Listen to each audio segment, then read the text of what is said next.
The Ship of Ishtar by Abraham Merritt. Chapter 1. The Block from Babylon. John Kenton stared down at the great block, vaguely puzzled, vaguely disturbed. Strange, he thought. Yes, strange indeed, how all his unrest, his formless longings, his haunting unhappiness seemed to center upon it. It was as though the block drew them to it, like a magnet of stone. And was there subtle promise in that focusing? He stirred impatiently, drew out again Forsyth's letter. It had come to him 3 days before, that message from the old archaeologist who, by means of Kenton's wealth, was sifting for its age-long lost secrets the dust of what had once been all-conquering Babylon. Eagerly had Kenton desired, eagerly had he planned, to go with that expedition. All his life the past had called to him. During all his years he had hearkened to its calling. He had wandered in the forgotten places, had slept upon the sites of forgotten civilizations, dead empires, vanished cities. In those years he had let love pass him by, had thrilled to ghostly romance rather than to living. Scholarly, half an ascetic, if he amassed no lore of the heart, he garnered another knowledge, vivid enough to make savants listen with respect when he spoke. But on the very eve of his sailing, America had entered into the World War, and Kenton had bade Forsyth go without him. He himself had gone into training for a commission. He had fought and been wounded in Belleau Wood, had been invalided home. Hag-ridden by a great restlessness, thus he had returned. His attitude toward life, like thousands of others, profoundly changed. The world he knew had lost its zest. The one in which he could be happy he did not know where to find. He could not formulate even what it might be. The war had turned the present to quicksand beneath his feet. Worse, it had destroyed that bridge to the past over which his soul had been gay to tread. Yet something in Forsyth's letter had touched with life an interest he had believed dead, had evoked spectre of that once familiar span between the then and the now. There was an echo within him as from some far, faint, summoning voice, bidding that old self of his to awaken and to beware. And with a certain grim wonder he had found himself awaiting with impatience the arrival of the thing the letter had promised. It had been cleared through the customs that afternoon, the block from Babylon. Alone, with an ever more eager curiosity, he had opened the crate that held it. Nested within that crate, among cotton strips and soft sheathings of reeds, had been the great stone block. Stone? Then why had it been so curiously light? Again that thought came to him as he stood there beside it. The long mirror at the end of the room reflected him as he mused. Slender, a little above the medium height, face dark and keen, suggestion of a hawk in it with a thin curved nose and clear blue eyes set widely apart, chin a bit pointed and cleft, and at the corners of the firm lips and deep within the clear eyes, a touch of bitterness and weary disillusionment, the hallmark of the war. Such was John Kenton as the long mirror showed him on the night dawn of his great adventure. He read once more the letter which Forsyth had written. I send you the block because it bears a record of Sargon of Akkad, one of the few ever discovered of that king. It is unusual in many ways. Frankly, I have not been able to discover its purpose. I send it to you to amuse you in your convalescence. With the leisure time at your disposal, you may be able to interpret what I, in the press of immediate work, cannot. In the inscriptions upon it, there is, over and over again, the name of Ishtar, Mother Goddess, Goddess of Love, Goddess of War and Wrath and Vengeance, as well. It is mostly in this last aspect of her that I read the symbols. The name of Nabu, the Babylonian god of wisdom, appears many times, but text and context are so mutilated that, beyond words that seem to carry a warning of some kind, the references to Nabu are undecipherable. The name of Nergal, god of the Assyrian underworld, appears frequently, but here, too, the text is too far gone to reconstruct, at least in the little time that I have. There are other names. Zarpanet, a woman's. Alsalar, a man's. In the Babylonian pantheon, as you know, Zarpanet, or Sarpanet, was the wife of the god Bel-Merodach, and a lesser form of Ishtar. But in the absence of certain characters, I believe that the Zarpanet referred to here was an actual woman, probably some priestess of the goddess. As the name of Alsalar occurs always near the name of Nergal, he was probably a priest of that exceedingly grim deity. We found the block in the mound called Amran, just south of the Quasar, or palace of Nabopolassar. There is evidence that the Armand mound is the site of El Sagala, the ziggurat or terraced temple which was the home of the gods in Babylon. It must have been held in considerable reverence, for only so would it have been saved from the destruction of the city by Sennacherib, and afterward have been placed in the rebuilt temple. Kenyon folded the letter, looked down again upon the block. Once more his eyes measured it. 4 feet long, probably a trifle more, 4 feet high, and about 3 wide. A faded yellow, its centuries hung about it like a half-visible garment. Its surfaces were scarred and pitted. Originally they must have been smooth and polished as porcelain.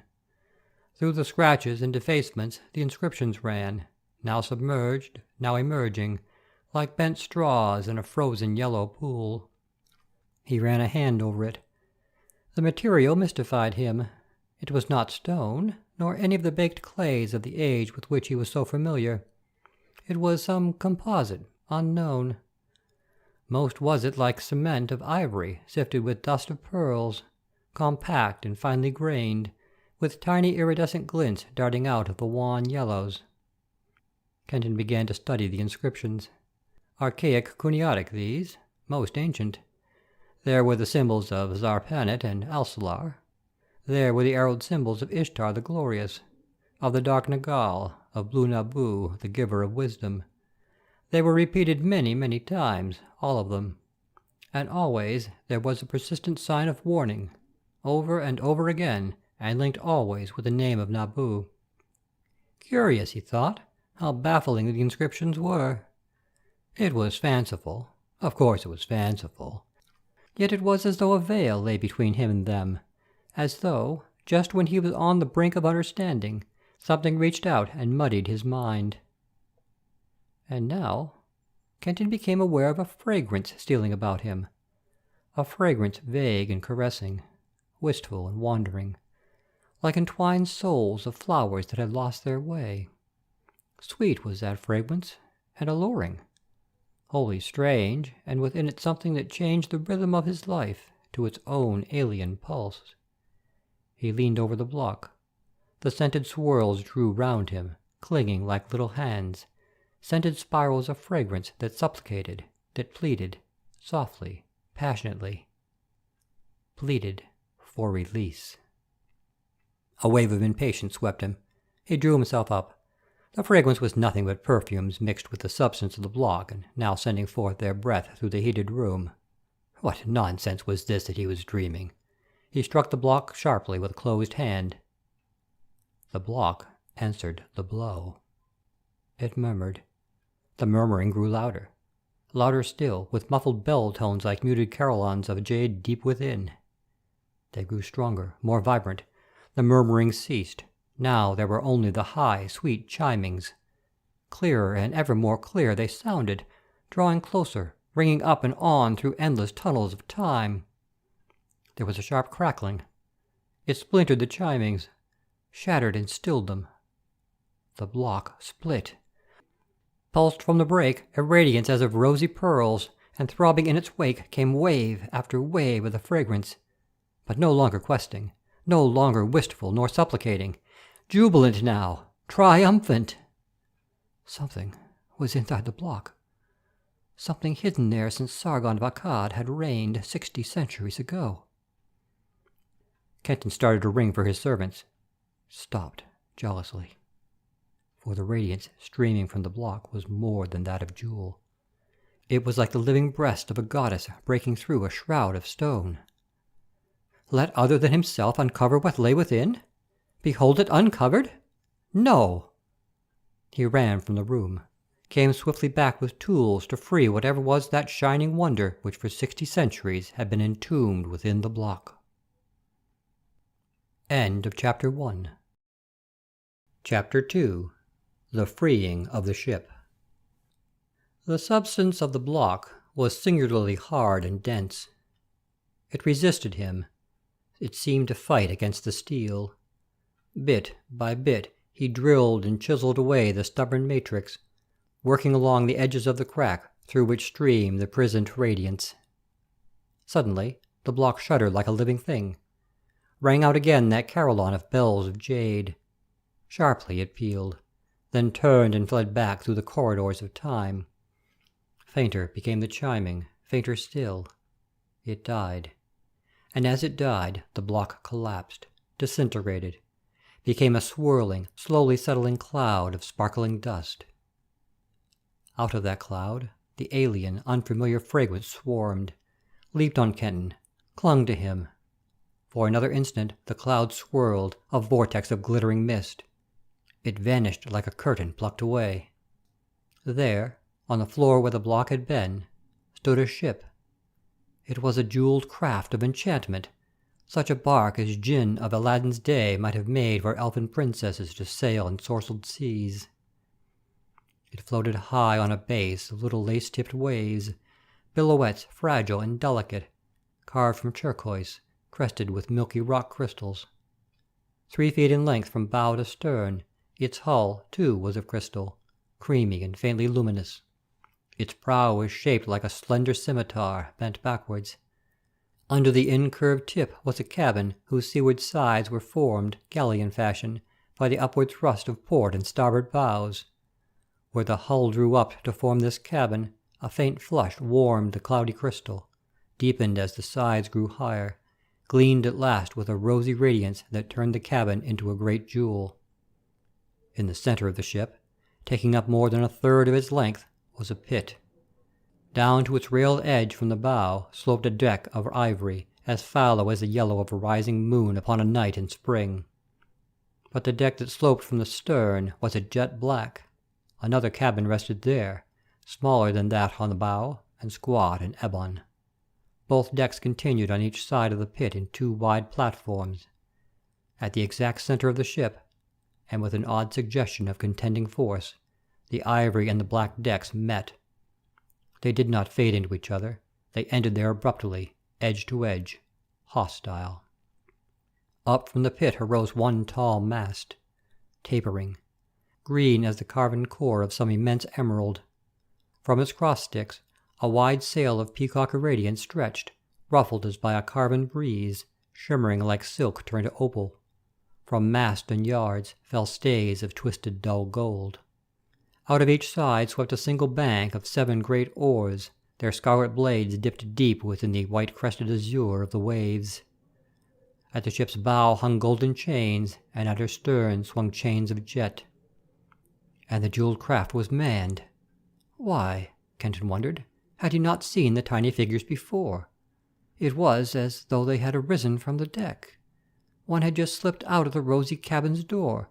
An arm was still outstretched in its closing. It was a woman, and there were other woman shapes upon the ivory deck, 3 of them, crouching. Their heads were bent low.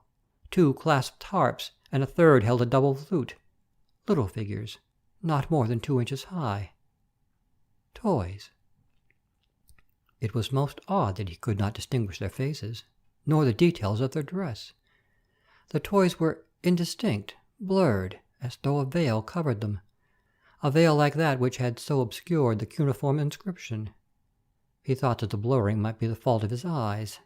The freeing of the ship had not been easy, had demanded unwavering attention. His eyes might well be weary. Or perhaps it was that rose-pearl radiance from the bow that dazzled him. Kenton looked down upon the clouded stern. His uneasy, groping perplexity deepened. The black deck had been empty. This he could have sworn. But now 4 mannikins clustered there, close to the rail of the pit. He tried with all the strength in his fingers to lift one of them. He could not move it. It seemed part of the deck itself. Methodically he tugged at each of the other toys, and with the same result. He stared into the pit. There were toys in there, too. Oarsmen, many of them. He counted 2 at each oar, one standing and one sitting, 28 of them, and each in chains. A detail of the cabin bow struck him. It was indeed astonishing, he thought again, how he kept missing these details, how, like the little figures, they seemed suddenly to strike into sight. There was a ledge halfway up the cabin. On it were dwarfed trees blossoming with hundreds of tiny jewels. Birds were nestling along the ledge, scores of them. There were other scores clustering in the gemmed branches. They were white birds with ruby bills and scarlet feet and shining ruby eyes. What were they? Why, they were doves, of course. The doves of Ishtar. And this was the Ship of Ishtar. He caught himself up, wonder deepening. Whence had come that thought? What did he know of any Ship of Ishtar? The haze around the toys was growing thicker. Certainly it must be that his eyes were tired. He would lie down a while and rest them. He walked to the door, assured himself that it was locked, turned. All the side of the room beyond the ship was hidden by swirling silver mists that, thickening swiftly, closed in even as he stared, unbelieving, upon the mystery he had freed. And as the mists touched it, enveloped it, the ship rocked and swayed, and swiftly as the thickening of those vapors began to grow, he glimpsed a movement upon the decks. The figures, the toys, were stirring. The oars were lifting, were sweeping through the waters. The gleaming hull shot up, carrying the moving shapes high above his vision. And now there was a shrilling as of armies of storm, a roaring as of myriads of tempests, a shrieking chaos as though down upon him swept the mighty torrent of the winds that raced between the stars. The room seemed to split into thousands of fragments, to dissolve. Kenton had one fleeting, incredible glimpse of the turreted skyline of New York vanishing beneath the onrush of a vast blue rushing sea whose gigantic foam-flecked combers were surging over it, were drowning it. For a heartbeat, towers and turrets stood sharp against the flood like a picture on a screen. Then they were gone. Down upon Kenton raced the azure, unbelievable ocean.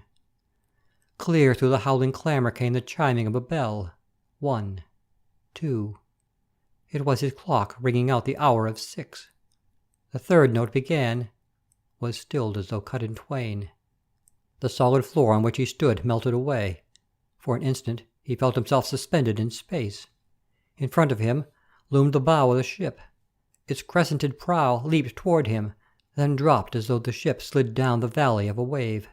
The shrieking, roaring voices of those tempests whose breath he heard but did not feel abruptly ceased to be. The crescented bow swept under him. A score of feet below him the ivory deck was flashing by. Kenton dropped. As though to meet him, the deck rose swiftly. He felt a numbing shock, a fierce pain through his head. Splintered lightnings veined a blackness that wiped out sight both of ship and sea. Then only the blackness. End of Chapter 2. Chapter 3 of The Ship of Ishtar. The First Adventure. Kenton lay listening to a soft whispering, persistent, continuous. It was like the breaking crests of little waves. The sound was all about him, a rippling susurration growing steadily more insistent. A light beat through his closed lids. He felt motion beneath him, a gentle, cradling lift and fall.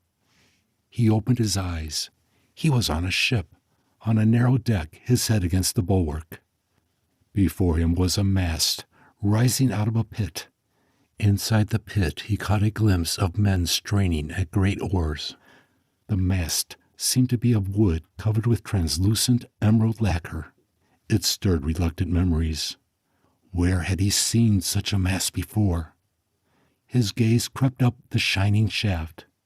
There was a wide sail, a sail made of silk of opal and bellying in the breath of a scented breeze.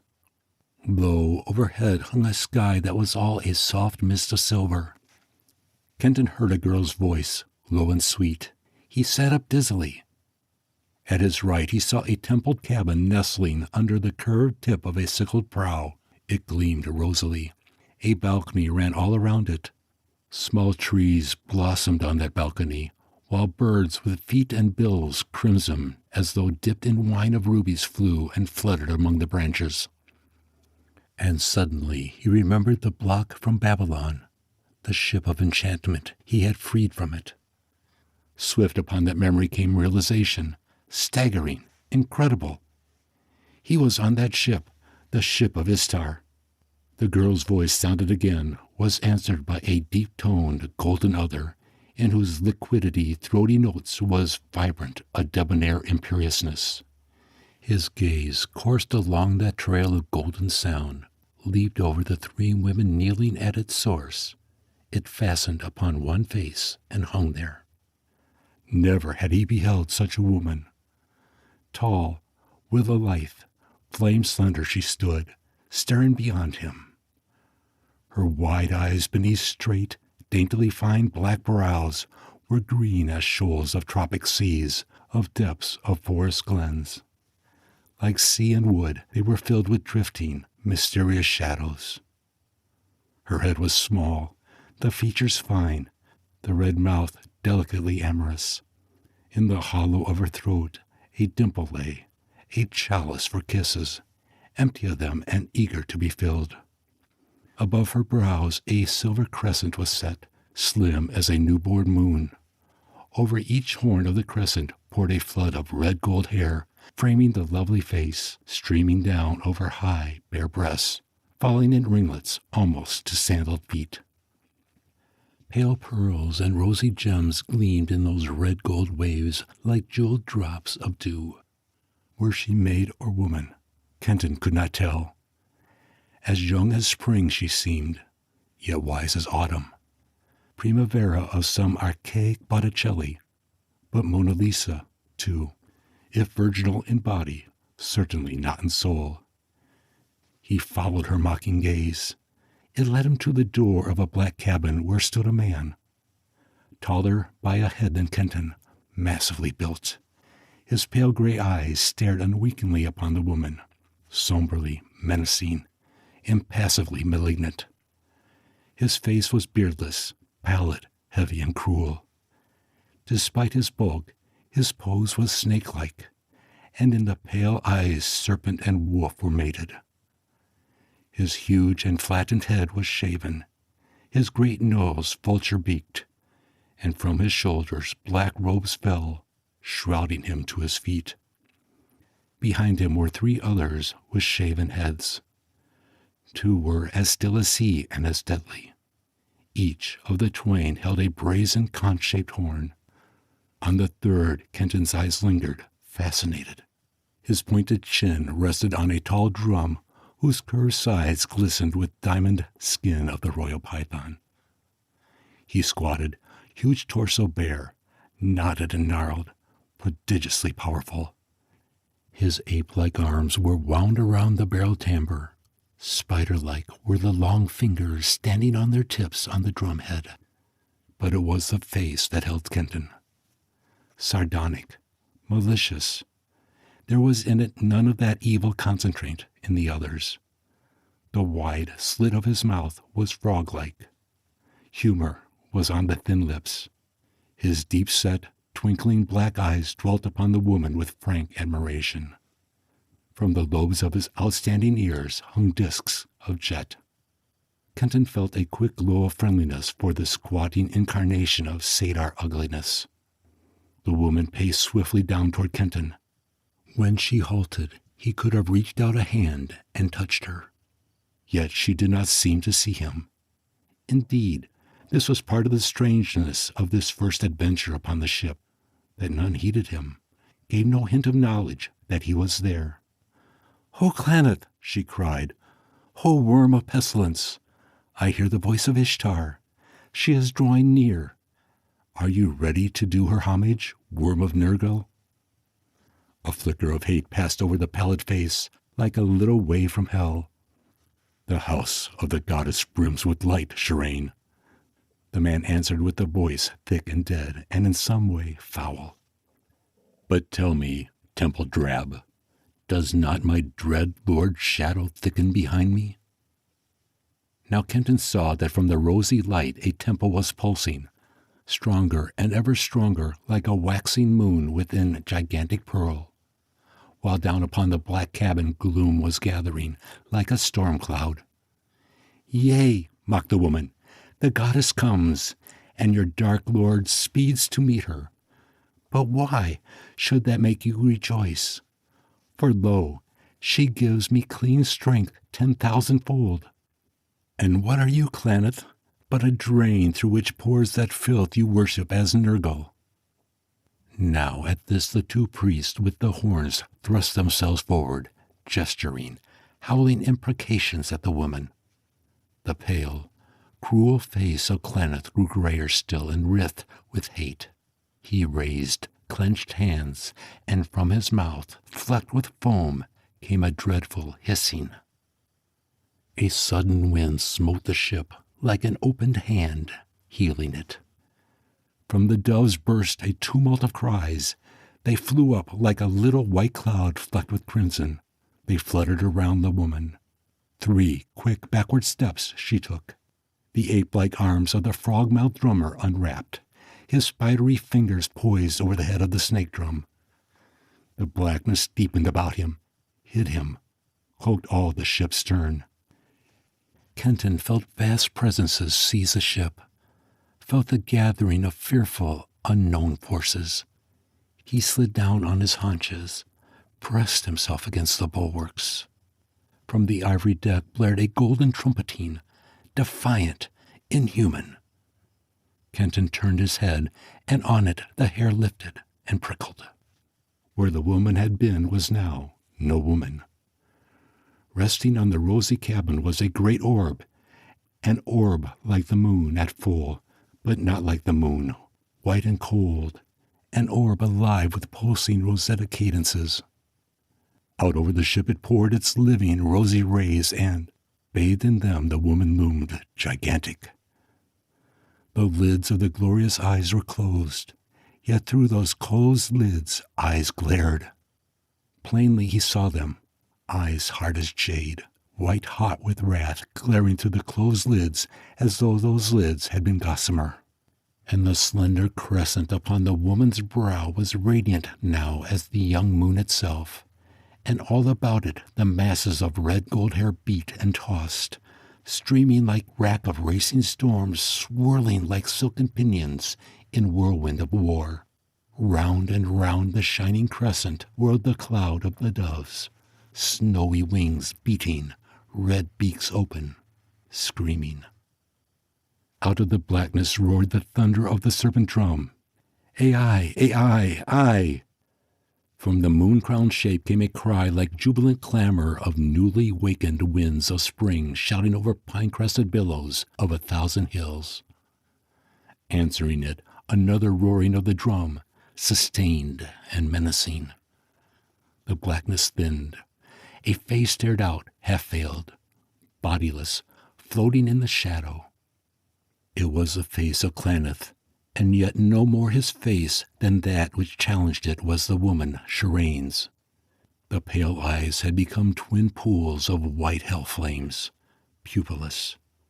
On his brow sat throned the ageless ultimate evil.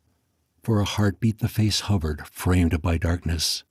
Then the shadow dropped over it, hid it. Now Kenton saw that the shadow hung like a curtain at the line where the black deck met ivory deck, and that he lay upon that ladder hardly a yard distant from where that line cut the ship in twain.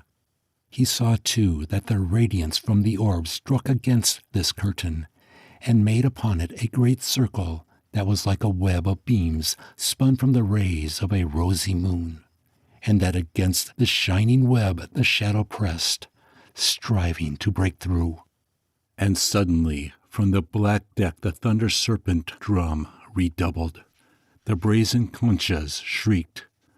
Drum thunder and shrieking horn blasts mingled and became one. The pulse of Abaddon, lair of the damned, throbbing in the voice of the abyss. They fed the shadow, strengthened it. They were the rhythm of its will. Blacker, denser now, the shadow thrust against the web of light. From Shireen's women, crouching low, shot storms of harpings, arpeggios, like gusts of tiny arrows, and with them pipings from the double flutes that flew like shrill, swift javelins. Arrows and javelins of sound cut through the thunder hammer of the drum, the bellow of the horns weakening them, beating them back. A movement began within the shadow.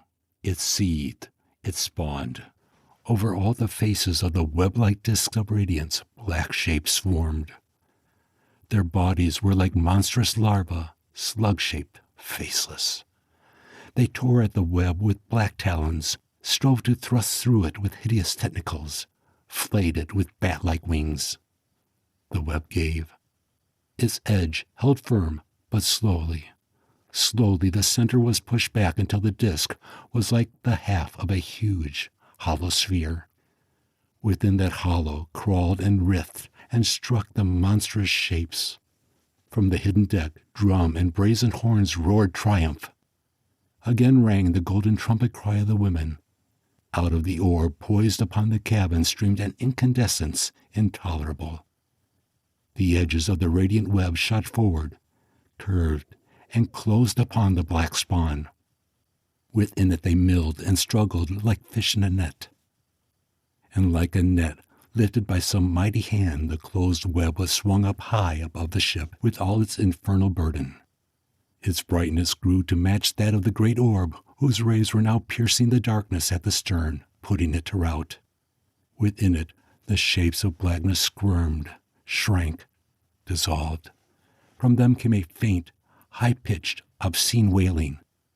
They were gone. The globular net that had been the shining web opened. Out of it drifted a little cloud of ebon dust. The web hovered, streamed back to the orb that had sent it forth. Then, swiftly, the orb was gone. Gone, too, was the darkness that had shrouded the deck of Clannad.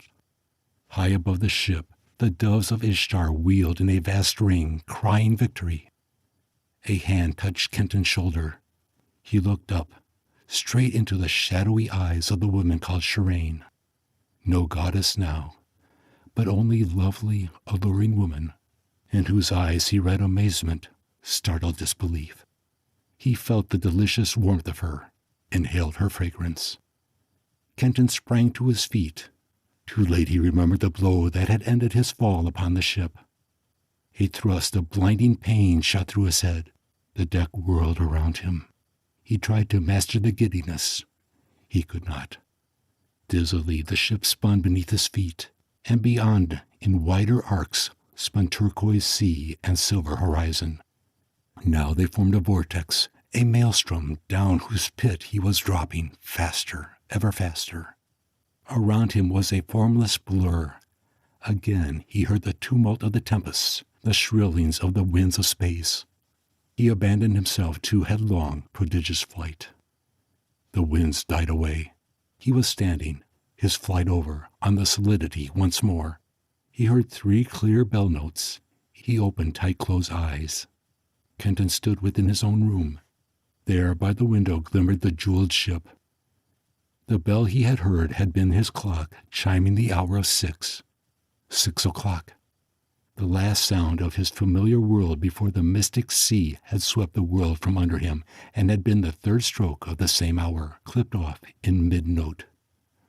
Why then, all he had seen, all his adventure, must have happened in half a clock chime. Adventure? Had it been that, or only a dream? He lifted a hand and winced as it touched the throbbing bruise over his right temple. Well, that blow had been no dream. He stumbled over to the ship. He stared at it, incredulous. Then one by one he pulled at each of the mannequins, each toy. Immovable, gem-hard, part of the deck itself, each seemed to be as each had been before.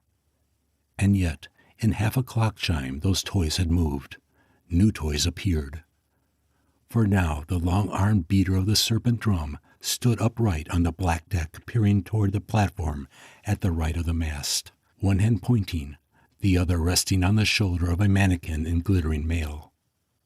Nor was there any woman at the rosy cabin's door, as there had been when he had loosed the mystery from the block. Clustered around the threshold were 5 slim girl toys with javelins in hand. And the woman was on the starboard platform, bent low beside the rail as though looking at someone lying there. Looking where he had crouched while over him had waged the battle between the radiant orb and the core of blackness. And the ship's oars were no longer buried in the turquoise waves. They were lifted, poised for a downward stroke. End Chapter 3. Chapter 4 of The Ship of Ishtar. The ship returns. Again, one by one, he went over them, each toy. His fingers lingered on the leaning woman, caressed her. No life was there, no warmth, no pulse. Gem hard, gem cold, exquisite. Only toys?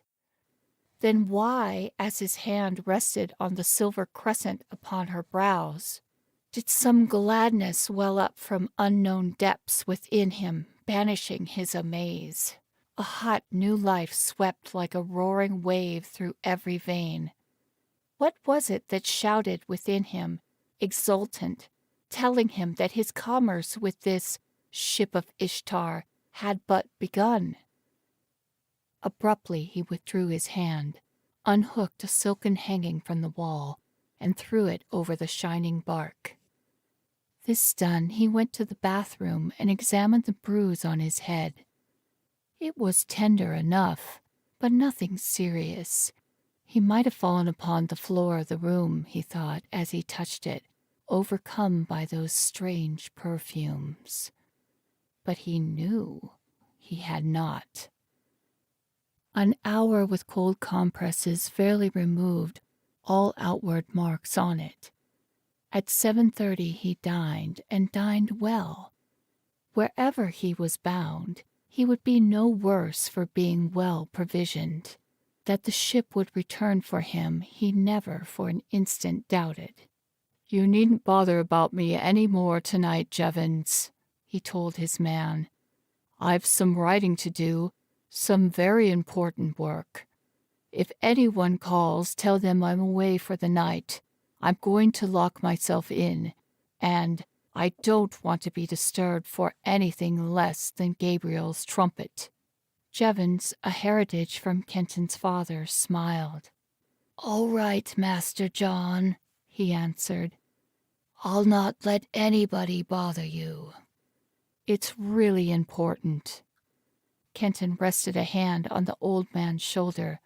"I think, probably, it will be, well, the most important work of my life," he ended whimsically. And with what spirit of prophecy he did not then dream. "Trust me, Master John," said old Jevons.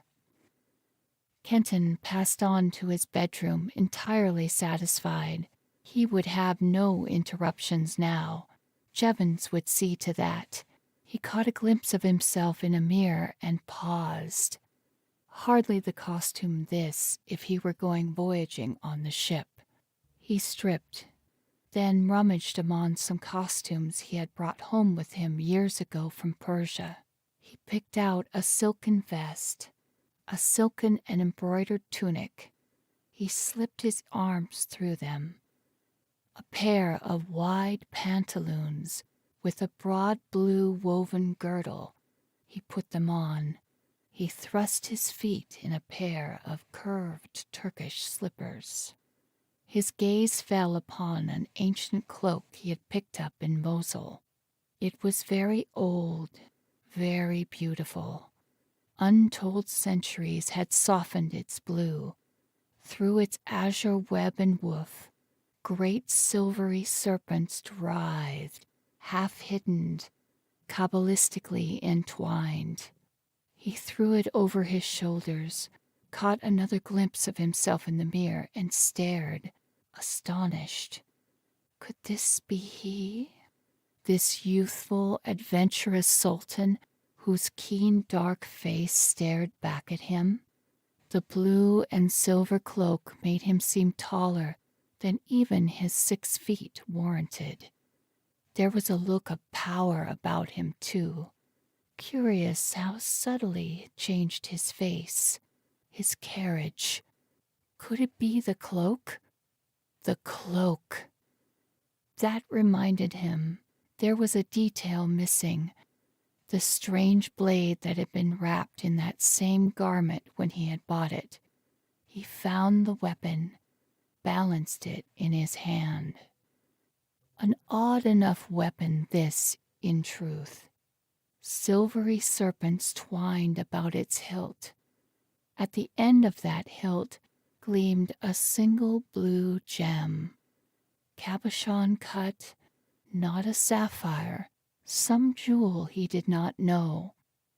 Below the hilt was a strong rod of bronze, 8 inches in length and round as a staff.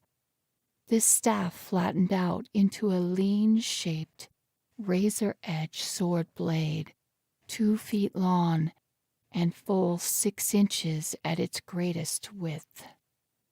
A blade oddly like the assegais of the Zulus. He thrust it into his girdle, felt now that he was fully dressed for his part. He opened the bedroom door cautiously, listened. He slipped through and back to the room where the ship lay. Lifting its shroudings, he drew one deep breath of wonder at its beauty, then turned off the electrics. As his eyes accustomed themselves to the darkness, he caught a dim shimmering where the ship rested, faint reflections from the avenue's lights penetrating the window hangings. How silent the room had become. It was filling with silence as a vessel fills with water. Now a sound broke the stillness, the lapping of little waves, numerous, languorous caressing. He realized that his eyes were closed, strove with all his might to open them. The lapping of the waves came closer. By an effort, he half raised his lids. There was a wide mist opposite him, a globular mist of silver drifting down upon him, as though it were the curved breast of another world. An impacting world? No, an interpenetrating world. Fleeting, incredibly swift was that comprehension. In the infinitely small point of time it sparked through his mind, he knew it for revelation, explanation, the only key to the inexplicable. By light of that spark, Kenton saw the globe upon which he lived, not for what it seemed, but for what it is, an etheric vibration between the intervals of whose pulsing pulsed the electrons of other interlaced worlds upon worlds, children of that primal force whose vibrations are matter in all the guises that we know, and that we do not know. He visualized these worlds and his own congeries of electrons, each in reality as wide apart as the planets from each other, as those same planets from the sun. He saw through the abysses of space between those specks myriads of similar congeries grouped into unseen, unseeable worlds, each world spinning, whirling, yet untouching and untouched by any other, interlaced, interlocked, interpenetrating, embracing worlds keyed to lower and to higher pitch than ours, and each in utter ignorance of the other embrace. Worlds moving through and about us, worlds registering no more upon each other than do the thousands of wireless messages upon the receiver untuned to receive them. worlds interfering with each other no more than do the dozen messages that, freed from contact with each other by their varying scales of vibration, pass simultaneously over a single wire. On one of these interpenetrating worlds sailed this ship of Ishtar. The jeweled shape there was not the ship itself. It was the key that opened the door of Kenton's world into that of the ships, the mechanism that attuned him to that other world's vibration. Swift came that revelation. Swiftly it fled. Through the silver mist the ship drifted upon him, its oars motionless, its sail but half filled. Wavelets crisped at its sickled bow, wavelets of palest blue with fine laced edges of white foam. Half his room was lost now in the ripples of that approaching sea. The part of his room on which he stood and watched seemed to be many feet above those waves.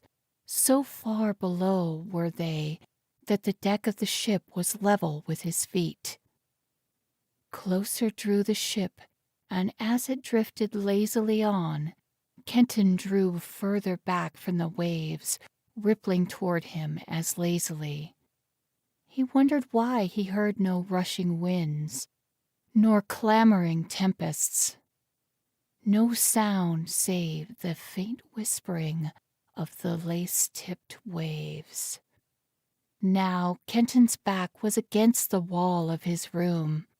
Before him stretched the turquoise ocean, the ship seemingly not more than 6 feet away.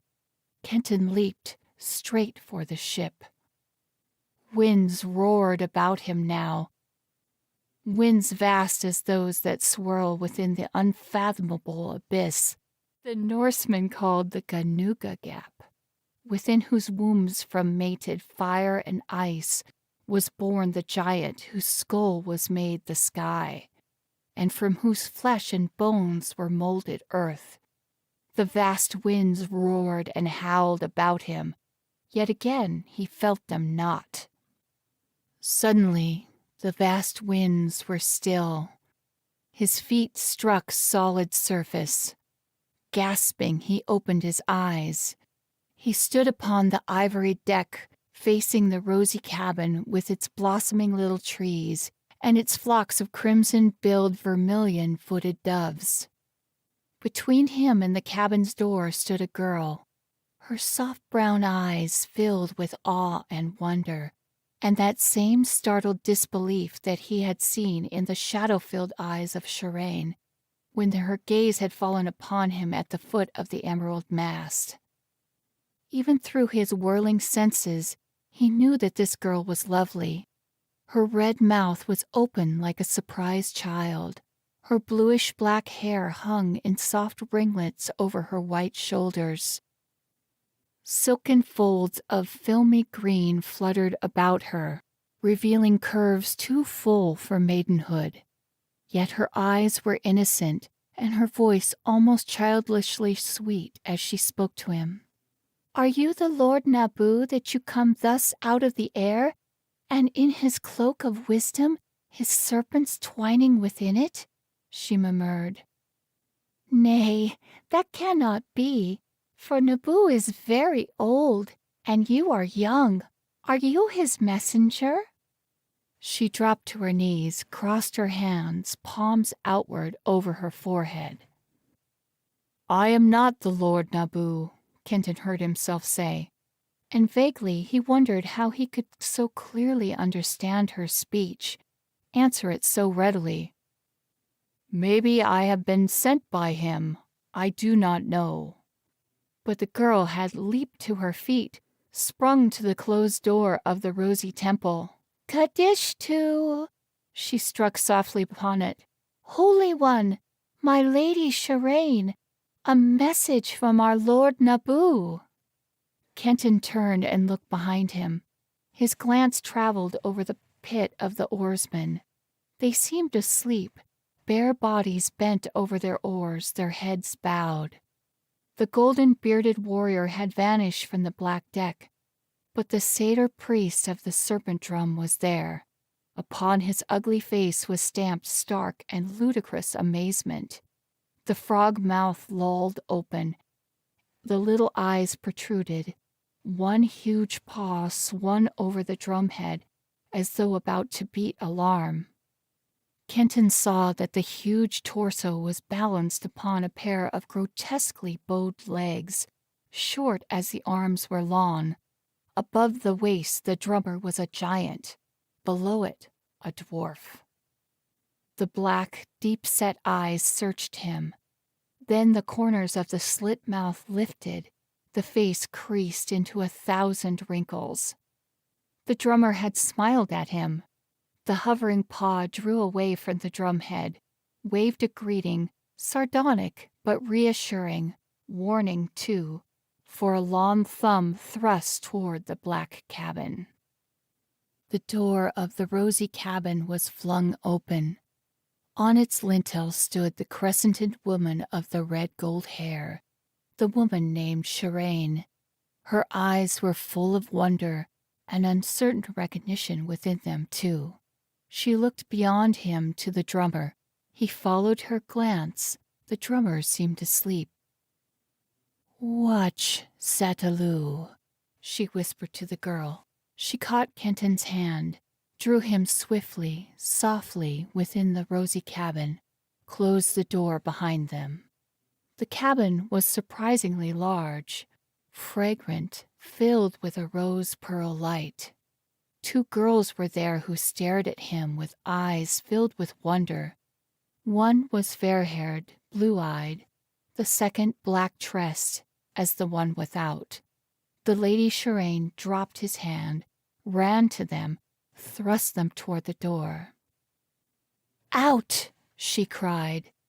"Out, and watch with Sataloo, and gossip not together of this, lest Gigi awake and hear you, and the black worm be warned." The pair slipped from the cabin. Shirang flew to another door, opened it. Kenton caught a glimpse of another cabin, and in it other girls as lovely as those who had gone, and as startled as they. He saw javelins leaning against a wall, racks of arrows, great bows, short swords. Only a glimpse of these he had, for with one short whispered command, Shirang closed this door, locked it. She stood, regarding Kenton. She came close, looked deep into his eyes, measured his tall body. She stretched out slim fingers, with them touched his eyes, his mouth, his neck, as though to assure herself that he was real. At her touch, strange thrillings ran through him. Desire, swift and flaming. She cupped his hand in hers and bowed, and set her brows against his wrists. The waves of her hair bathed them. They were silken strands of nets to which his heart flew, like a bird eager to be trapped. He steadied himself. He drew his hands from hers roughly, braced himself against her lure. She lifted her head, regarded him. "What has the Lord Naboo to say to me through his messenger?" The mellow voice rocked Kenton with perilous sweetness, subtle provocations. "Is the strife to end? What is your word to me, messenger?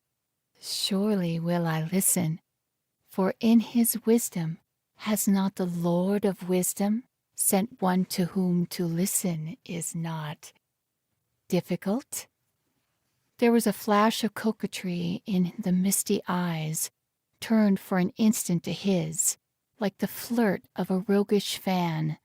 Still thrilling to her closeness, groping for some firm ground upon which to stand in this unfamiliar world, Kenton sought for words.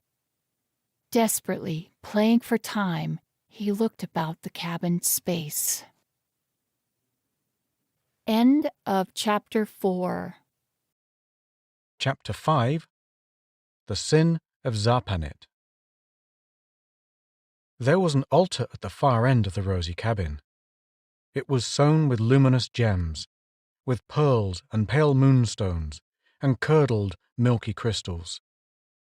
From 7 crystal basins before it, 7 little silver-pale flames sprang. There was an alcove behind the altar, but the glare of the 7 flames hid what might be within. Yet he had a swift sense of tenancy of that veiled alcove. Something dwelt within it. Something living, but, yes, that was it, asleep. At the side was a low, wide divan of ivory inlaid with the milky crystals, patterned with golden arabesques. Silken tapestries fell from the walls, multicoloured, flower-woven. Soft, deep silken rugs covered the cabin's floor, and piles of cushions. At right, at left, low windows opened. Through them streamed silver light. A bird flew upon the sill of one, a white bird with vermilion beak and feet and eyes of ruby. It scanned him. It preened itself. It cooed and flew away. A dove of Ishtar. Soft hands touched his. He gazed into the lovely face of the Lady Shirain, into eyes shadowed now with doubt.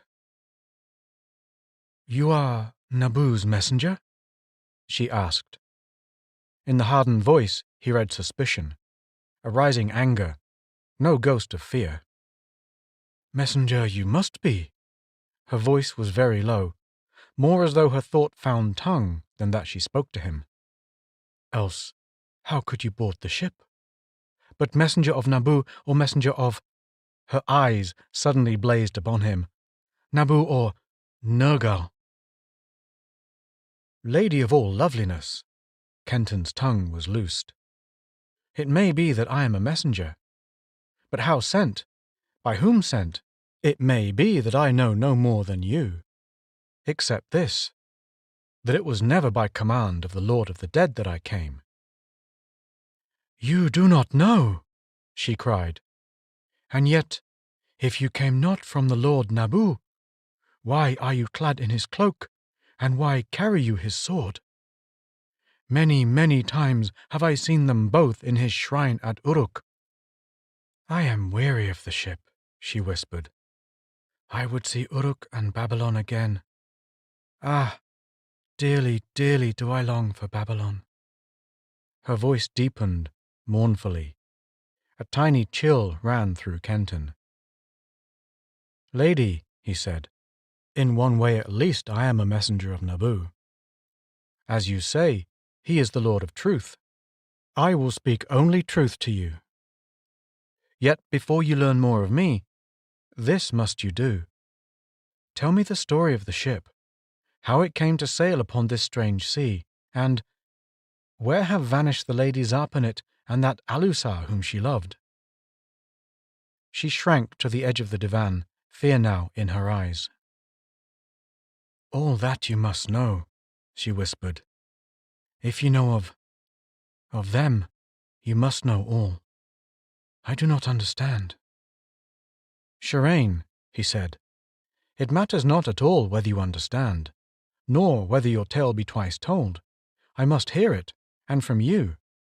After that I will speak, and you shall listen." She looked at him doubtfully, searching the clear blue eyes bent steadily upon her. Then she sank back upon the divan and beckoned him beside her.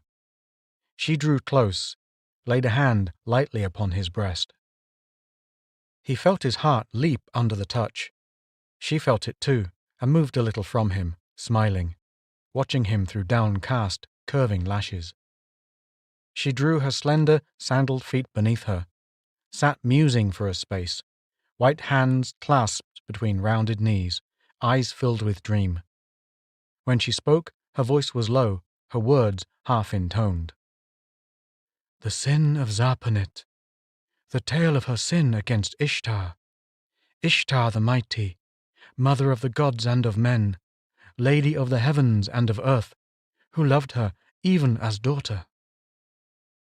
She paused, And Kenton had an eerie thought that what had lain sleeping behind the 7 altar lights had wakened and was listening and watching him, weighing him, measuring him. He had a sense of peril, of trespass within forbidden places, of trembling balances in which rested his destiny. For a heartbeat, unearthly fear shook him. Shireen's soft shoulder touched him. Fear was forgotten in Eye's delight of her exquisiteness, the sweet sorceries of her. And as his fear fled, he knew that the beat of that pulse had swung the balance for him, that he had been measured. For good or for ill, he had been weighed by the hidden dweller in the candled shrine. High priestess of Ishtar at her great house in Uruk was Zarpanit. Shireen's eyes were veiled, her head bent. Kadishtu, Holy One, was she, and I, Shireen, who came from Babylon, was next to her, her priestess, loved by her as she was loved by Ishtar. Through Zarpanit, the goddess counselled and warned, rewarded and punished kings and men. In Zarpanit, the goddess became incorporate, dwelling in the house of her soul as in a temple, seeing through her eyes, speaking through her lips, so greatly did Ishtar love her. Now the temple in which we dwelt was named the House of the 7 Zones. In it was the temple of Sin, god of gods who dwells in the moon, of Shamash, his son, whose home is the sun, of Nabu, the lord of wisdom, of Ninib, the lord of war, and of Nergal, the dark one, the hornless, ruler of the dead, and of Bel-Marodach, the mighty lord. But most of all, it was the house of Ishtar, who, by her sufferance, let these others, all save Bel, who dwelt there of his own right, temple themselves within her holy home. From Kuthor in the north, from the temple there which dark Nergal ruled even as Ishtar ruled Uruk, came a priest to sit over the zone of Nergal in the house of the 7 zones. His name was Alusar, and close as was Zarpanit to Ishtar, as close was he to the Lord of the Dead. Nergal made himself manifest through Alusar, spoke through him, and dwelt at times within him, even as did Ishtar within her priestess Zarpanit. With Alusar came a retinue of priests, and among them that black worm, that spawn of Nergal's slime, Claneth. And Claneth was close to Alusar, as I to Zarpanit. She raised her head and looked at him through narrowed eyes. "I know you know," she cried. "A little while ago you lay upon the ship and watched my strife with Claneth. Now I know you, although then you were not dressed as now, and you vanished as I looked upon you." Kenton smiled at her. "You lay with frightened face," she said, "and stared at me through fearful eyes, and fled." Renewed suspicion rippled through the words, but over Kenton a sudden hot anger swept. "Your eyes lied to you then," he said. "It was no fault of mine that I fled, I who returned as quickly as I could. Nor ever think again that my eyes will hold fear of you." He gripped her hand, drew her close. "Look into them," he bade her. She looked, long, sighed and bent away, sighed once more and swayed towards him languorously. His arms flew around her. She thrust him away. "Enough," she said. "I read no hasty script in new eyes. Yet I retract. You were not fearful. You fled not. Let be." Wholly withdrawn, gaze turned from him, she brooded. "Between Ishtar and Nergal," Shireen took up the interrupted tale, "is and ever must be unending strife and hatred. For Ishtar is the bestower of life, and Nergal is the taker of life, the king of death. She is the lover of righteousness, and he is the father of evil. And how shall ever heaven and hell be linked, or life and death, or good and evil?" "Yet she," the voice deepened, Zarpanet, Kadishtu, the Holy One of Ishtar, her best beloved, did link all of these. Where she should have turned away, she looked with desire. Where she should have hated, she loved. Yea, the priestess of the Lady of the Heavens loved Alusar, priest of the Lord of Death. Her love was a strong flame in whose light she could see only him and him only. Had Zarpanet been the Lady Ishtar, she would have gone to the dwelling place of the lost for Alusar, even as did the goddess for her lover Tammuz, to draw him forth, or to dwell there with him.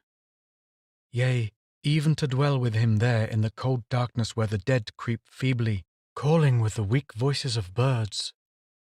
In the cold of Nergal's abode, in the famine of Nergal's domain, in the blackness of his city where the deepest shade of earth would be a ray of sun, Zarpanet would have been happy, knowing that she was with Alusar.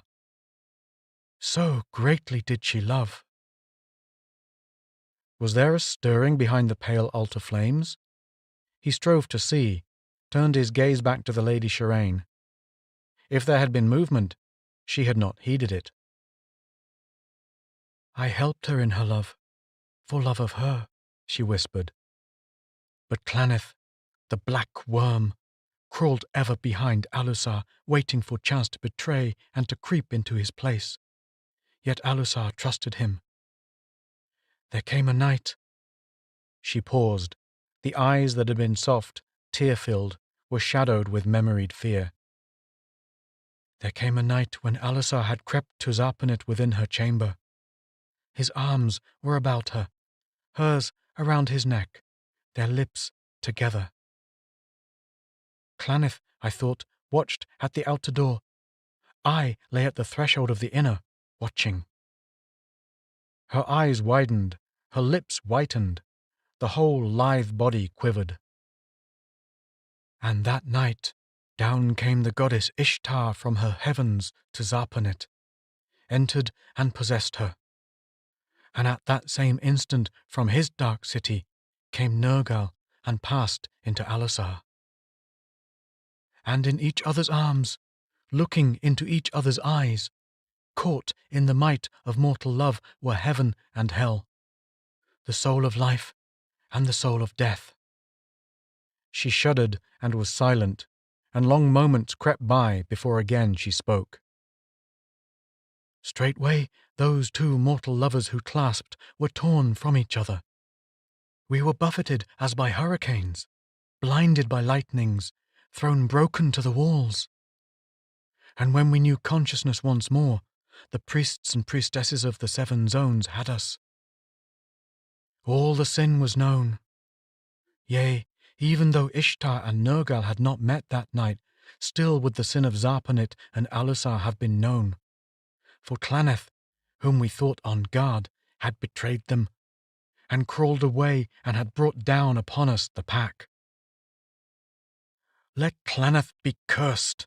Shirain raised arms high, and the pulse of her hate lifted Kenton's heart like a rushing wave.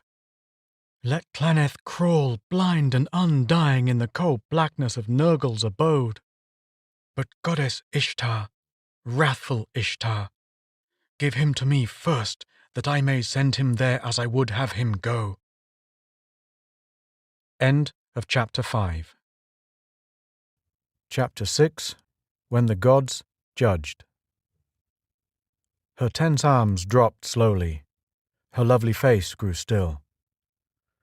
For a time, she said, we lay in darkness, Zarpanet and I together, and Alusar far away.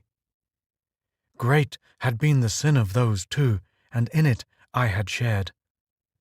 Not quickly was our punishment to be decided.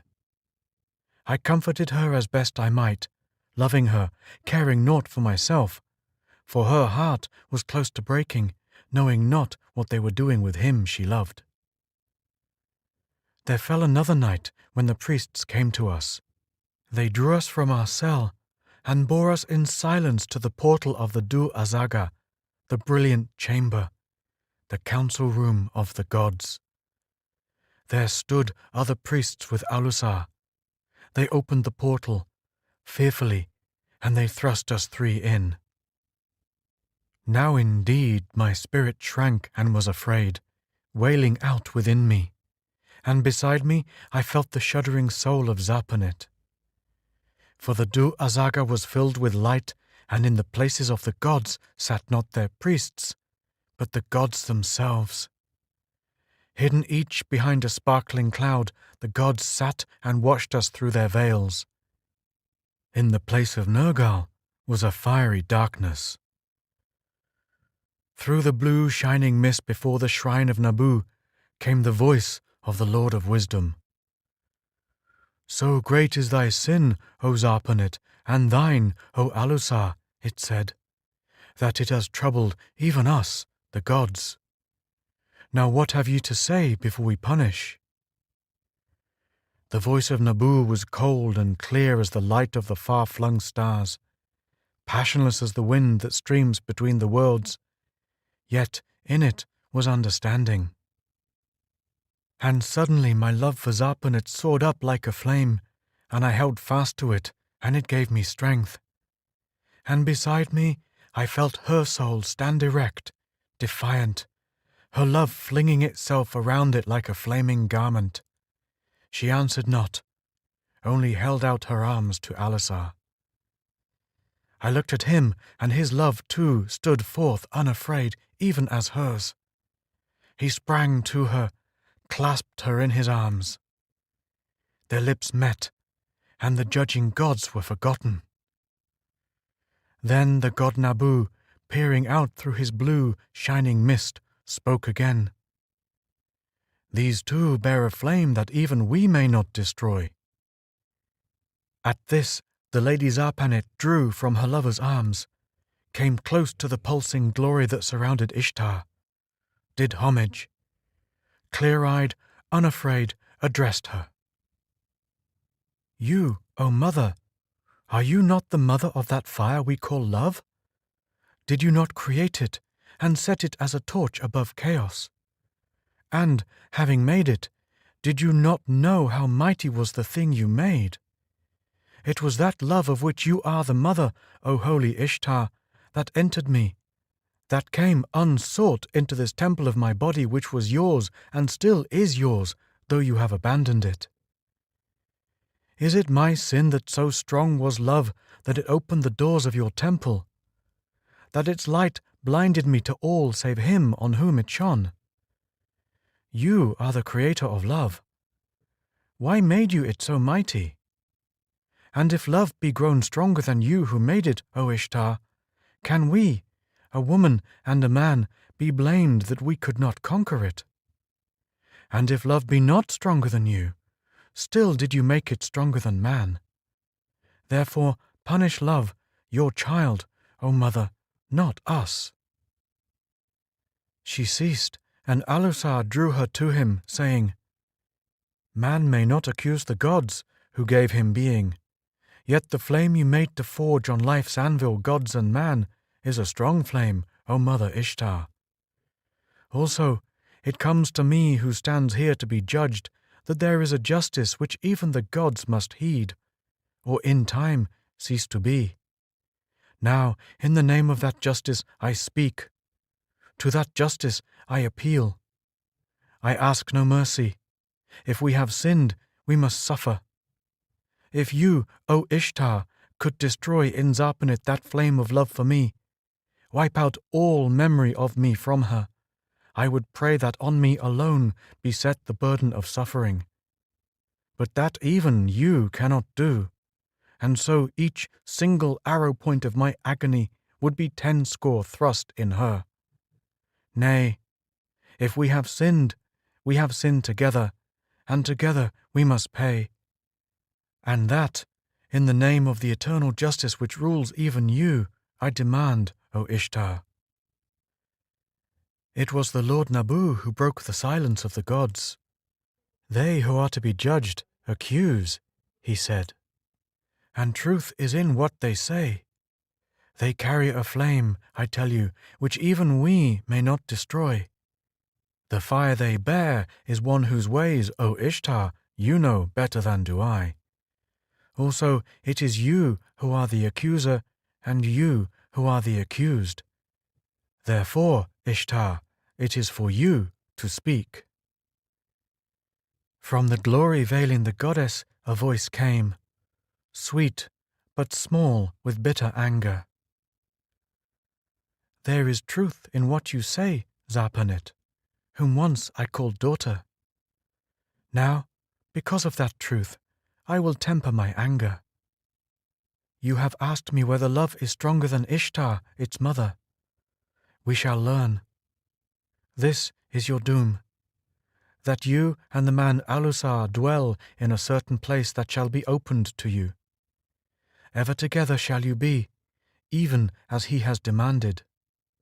You shall look upon each other, yet never shall you touch hands or lips. You may speak each to the other, but not of this fire of love. For when that flame leaps and draws you together, then I, Ishtar, will come to you, Zarpanet, and fight with love. It will not be the Ishtar you have known who shall come. Nay, that sister self of mine whom men call the Destroyer, the Wrathful, she shall possess you. And so it shall be until the flame within you conquers her, or that flame perishes for weariness." The voice of Ishtar was still, the gods were silent. Then, out of the blackness of the shrine of Nergal, bellowed the voice of the Lord of Death. "So you say, Ishtar. Then I, Nergal, tell you this. I stand with this man who is my priest. Nor am I so much displeased with him, since it was by him that I looked so closely into your eyes, O Mother of the Heavens. The dark cloud shook with a hideous laughter. I shall be with him, and I will meet you, Ishtar the Destroyer, yea, with craft to match yours, and might to grapple with you, until I, not you, have destroyed this woman and the flame she boasts, as well as that within this priest of mine. For in my abode there are no such flames, and I would quench it in him that my darkness be not affrightened when my priest at last comes to me." And again the laughter shook the ebon cloud, while the glory that covered Ishtar quivered with wrath. But the three of us listened with despair, for ill as it was with us, far, far more ill was it to hear this jesting with the dark hornless one with the Mother of the Heavens.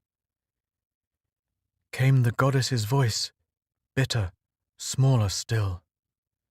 "Be it so, O Nergal." There was silence for a little time among the gods, and I thought that behind their veils they looked at each other askance. Came at last the passionless voice of Nabu. "What of this woman Shirain?" The voice of Ishtar, impatient. "Let her fate be bound with Zarpanet's. Let Zarpanet have her retinue in that place to which she goes." Then Nabu again. "And the priest Claneth, is he to go free?" "What, shall not my priest have his retinue too?" mocked Nergal. "Set Claneth beside my priest Alusar, with others to minister to him." Again, I thought that the gods looked askance at each other. Then Nabu asked, "Shall it be so, Queen of the Heavens?" And Ishtar answered, "Let it be so." The Du-Azaga faded. I was one with the nothingness. End of Chapter 6. Chapter 7. The Flames Win Free.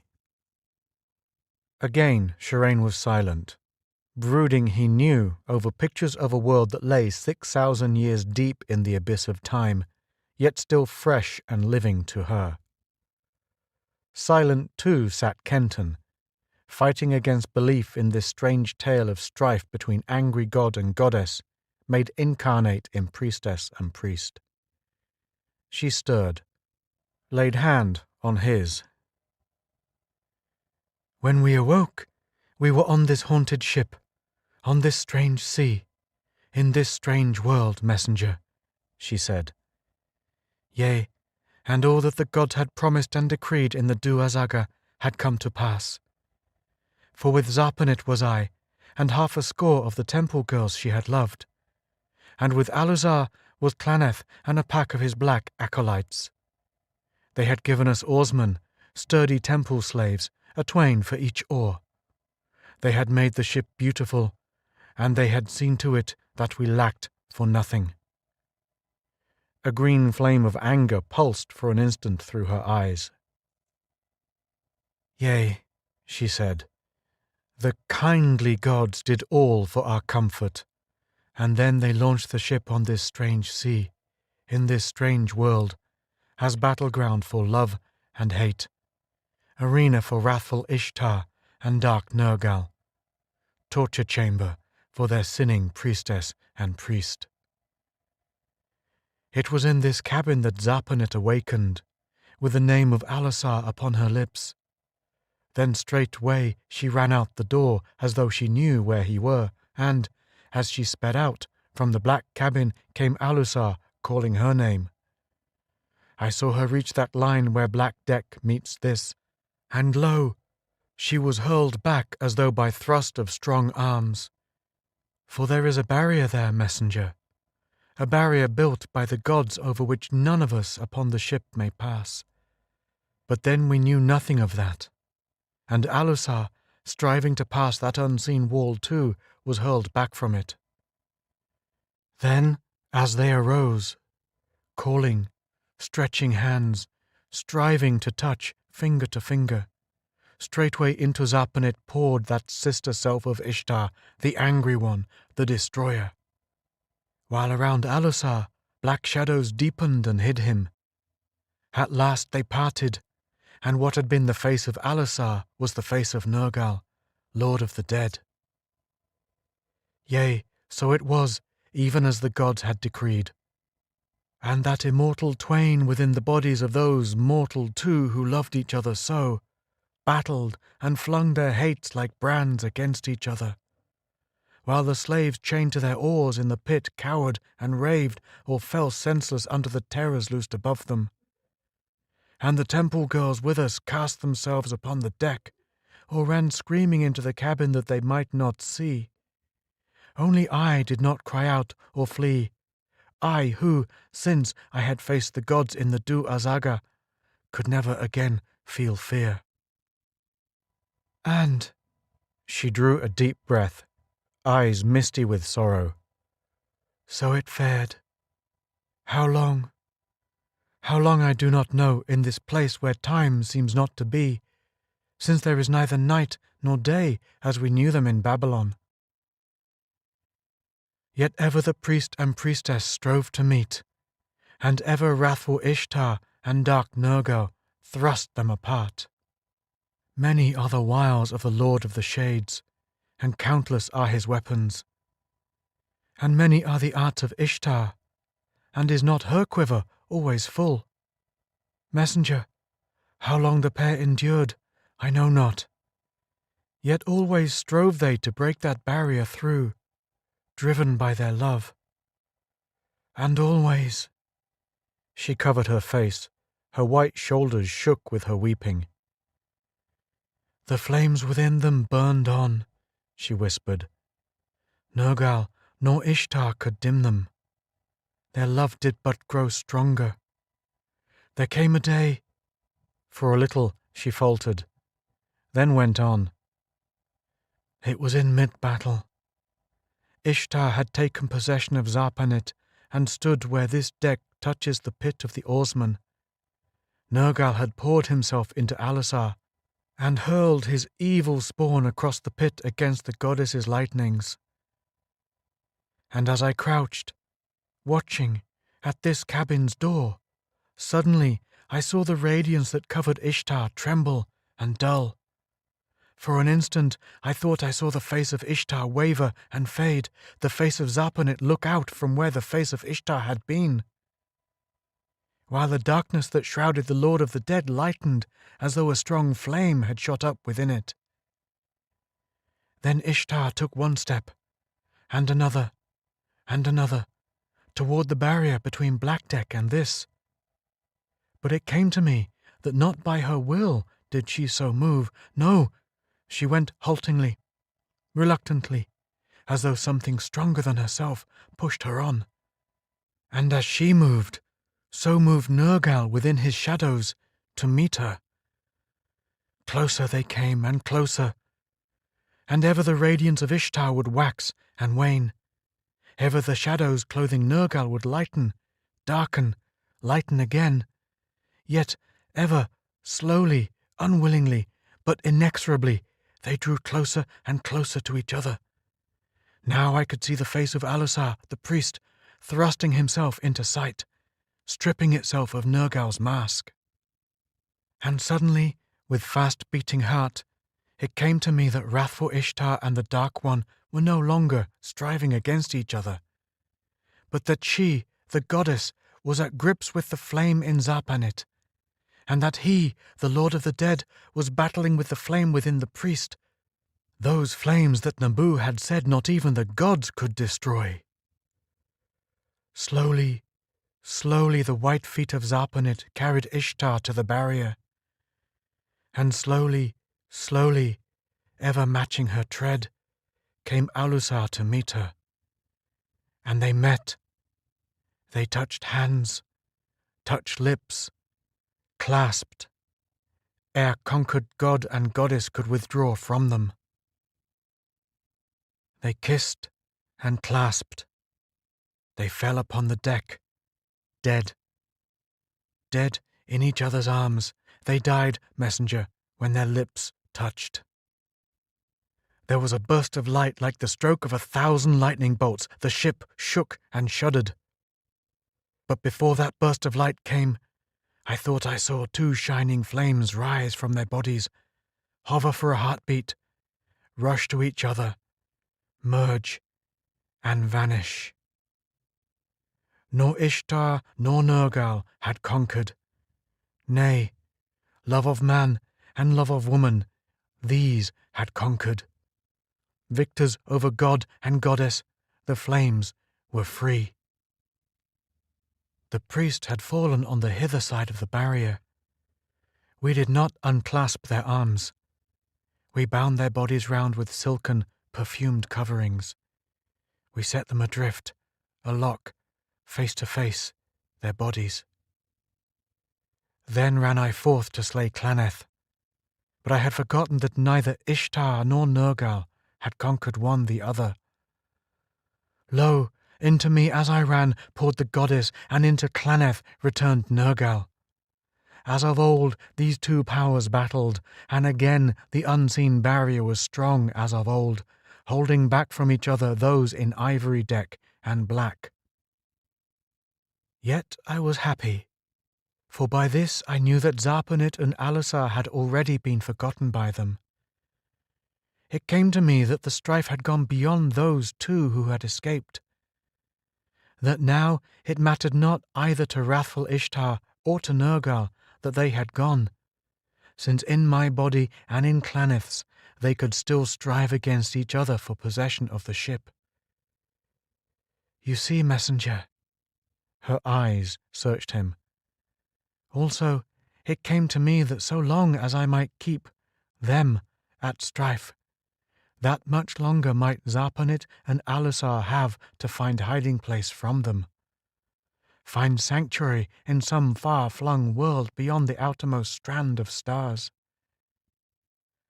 And so I dared the black priest often, and often was I the file for Ishtar.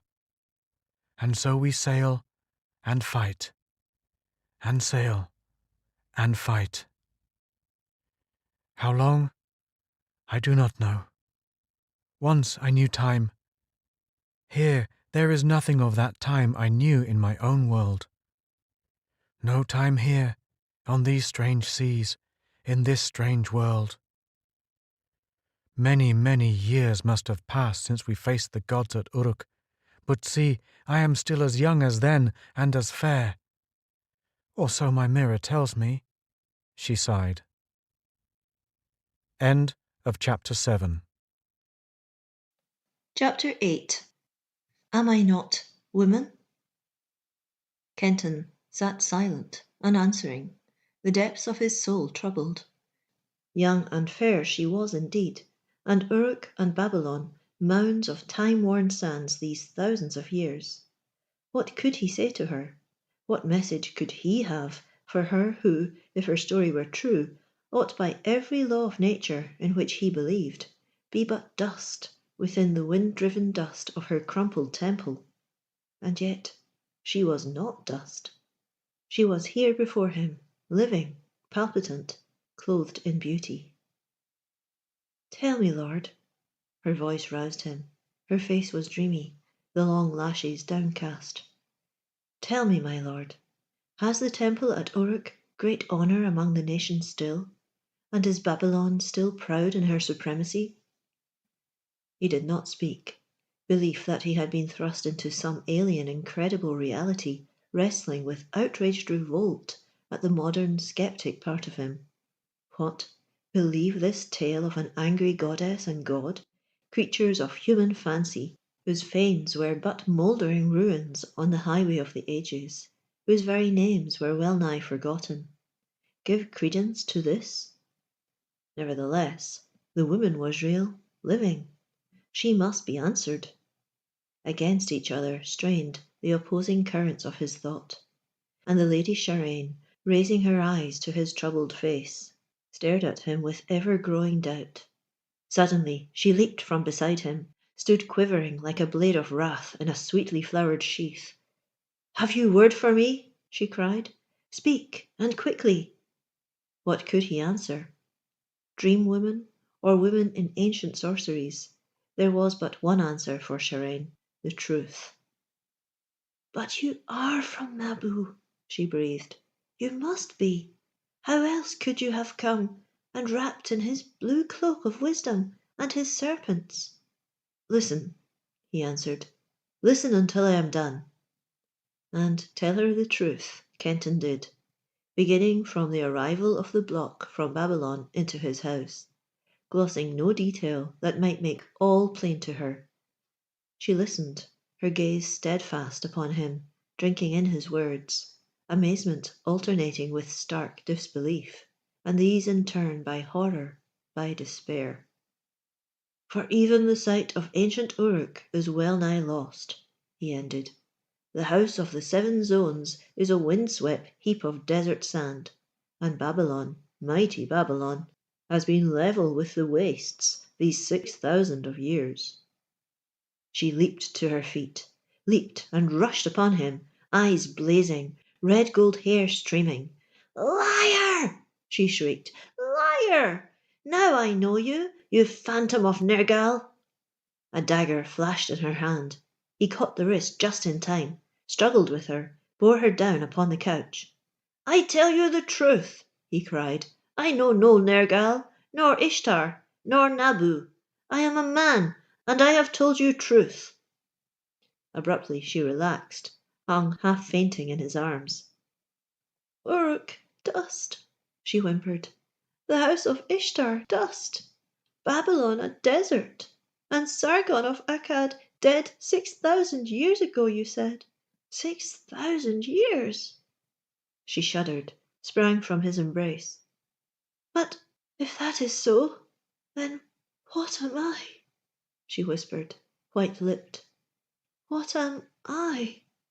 6,000 years and more gone since I was born, and I alive. Then what am I?" Panic overpowered her. Her eyes dulled. She clutched at the cushions. Through Kenton's mind flashed a cynic thought.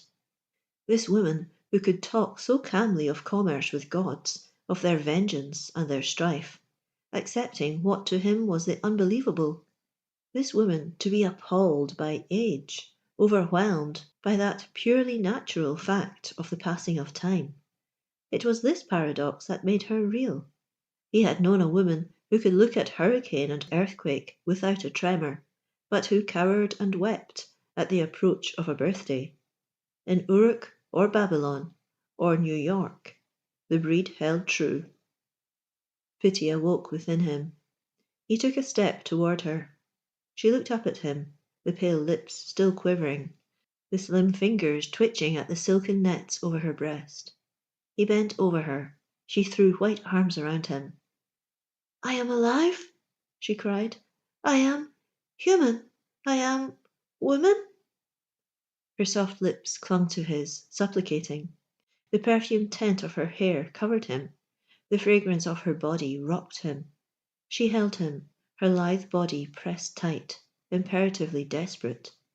Against his racing heart he felt the frightened pulse of hers beating through the rounded bosom, and ever between her kisses she whispered, "Am I not a woman and alive? Tell me, am I not alive?" Desire filled him. He gave her kiss for kiss. Yet tempering the flame of his desire was clear recognition that neither swift love for him nor passion had swept her into his arms. It was terror that lay behind her caresses. She was afraid, appalled by that 6,000-year wide abyss between the life she had known and his. Clinging to him, she fought for assurance of her own reality. Seeking such an assurance, she had driven back to woman's last entrenchment, the primal assertion of the woman self, the certainty of her womanhood and its unconquerable lure. No, it was not to convince him that her kisses burned his lips. It was to convince herself. He did not care. She was in his arms. He gave her kiss for kiss. She thrust him from her, sprang to her feet, faced him. "I am a woman, then?" she cried triumphantly. "A woman and alive?" "A woman," he answered thickly, his whole body quivering toward her. "Alive, God, yes." She closed her eyes. A great sigh shook her, a sigh that was almost a sob. "And that is truth," she cried, the Lady Shirane. "And it is the one truth you have spoken. Nay, be silent," she checked him. "If I am woman and alive, it follows that all else you have told me are lies. Since I could be neither, were Babylon dust, and it 6,000 years since first I saw the ship. You lying dog!" she shrilled, and with one ringed hand struck Kenton across the lips. The rings cut deep. As he fell back, dazed both by blow and sudden shift of fortune, she threw open the door of that other cabin in which he had glimpsed the clustered girls. "Luarda! Athnal! All!" Wrathfully she summoned them. "Quick! Bind me this dog! Bind him, but slay him not!" Streamed from the cabin 7 warrior maids, short-kirtled, bare to their waists, in their hands light javelins. They flung themselves upon him, and as they wound about him, Shirane darted in, tore the sword of Nabu from his hand. And now young, fragrant bodies crushed him in rings of woman flesh, soft, yet inexorable as steel. The blue cloak was thrown over his head, twisted around his neck. At the strangling grip, Kenton awoke from his stupor, awoke roaring with rage. Savagely he tore himself loose, hurled the cloak from him, leaped towards Shirane. Quicker than he, the lithe bodies of the warrior maids screened her from his rush. They thrust him with their javelins, pricking him as do the matadors to turn a charging bull. Back and back they drove him, ripping his clothing, bringing blood now here, now there. Through his torment he heard the laughter of Shirane. "Liar!" she mocked. "Liar, coward and fool! Tool of Nergal, sent to me with a lying tale to sap my courage. Well, witless one, I'll send you back to Nergal with another tale to tell him." Back and back he was driven. The warrior maids dropped their javelins, surged forward as one.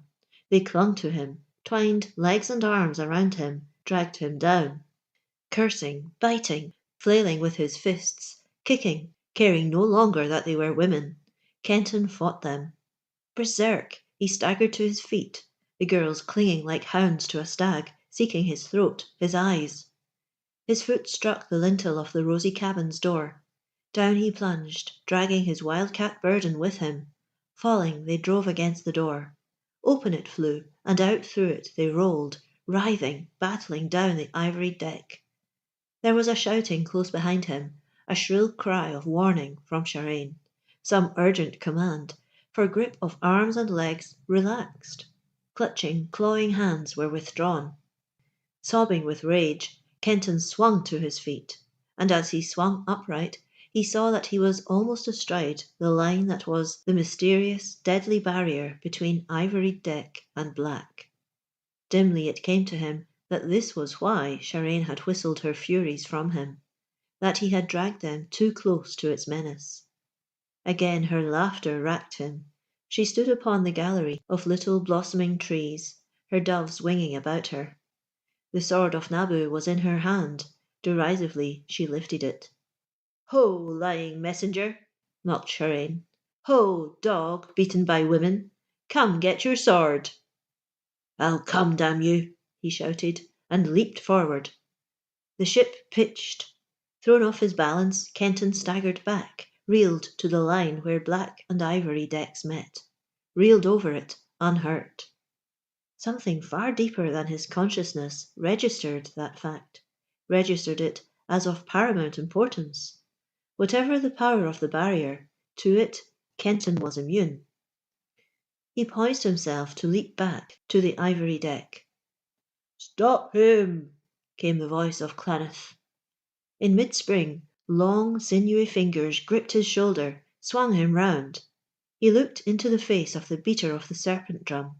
Staring at him with amazement and a curious, awakening speculation in his beady black eyes, the drummer's talons lifted him and cast him like a puppy behind. And panting like some outraged puppy, Kenton swayed upon his feet and looked around him. A ring of black-robed men was closing in upon him, black-robed men whose faces were dead white, impassive, black-robed men closing in upon him with clutching hands. Beyond the ring stood the mailed warrior with the golden beard and the pale agate eyes, and beside him Claneth. Not cared Kenton for any or all of them. "Stop me, hell!" he roared. He rushed the black robes. They curled over him, overwhelmed him, pinned him down. Again the ship lurched, this time more violently. Kenton swept off his feet, slid sideways. A wave swished over him, half strangling him. The hands that clutched him were washed away by it. Choking, he threshed hands and feet, striving to stand. Another wave lifted him, flung him up and out. Like a leaf over a cataract, he felt himself falling into the sea. Deep he sank. He fought his way upward, thrust his head at last above the surface. He dashed the water from his eyes, looked for the ship. A roaring wind had risen, and under it the ship was scudding, 100 yards away. He shouted, swam toward her. The wind roared louder. Down went the sail. Down dipped the oars, straining to keep the ship before the wind. Faster and faster flew the ship before the blast, was lost in the silvery mist. Kenton ceased his efforts, floated, abandoned in an unknown world. A wave smote him. He came up behind it, choking. The wind was shrieking, roaring overhead. The spindrift whipped him. He heard the booming of surf, the hiss of combers thrown back by ramparts of rock. Another wave caught him, swept him forward. Struggling upon its crest, he saw just ahead of him a pinnacle of yellow stone rising from a nest of immense boulders upon which the billows broke in fountains of spume. Again a wave seized him, hurled him on. He fought against it helplessly. His strength left him. He let himself go, stopped fighting. He felt himself lifted by a gigantic comber, dashed straight against the yellow pillar. The shock of his impact was no greater than that of breaking through thick cobweb. For infinite distances, it seemed, he rushed on and on through a soft, thick darkness. With him went the sound of waves.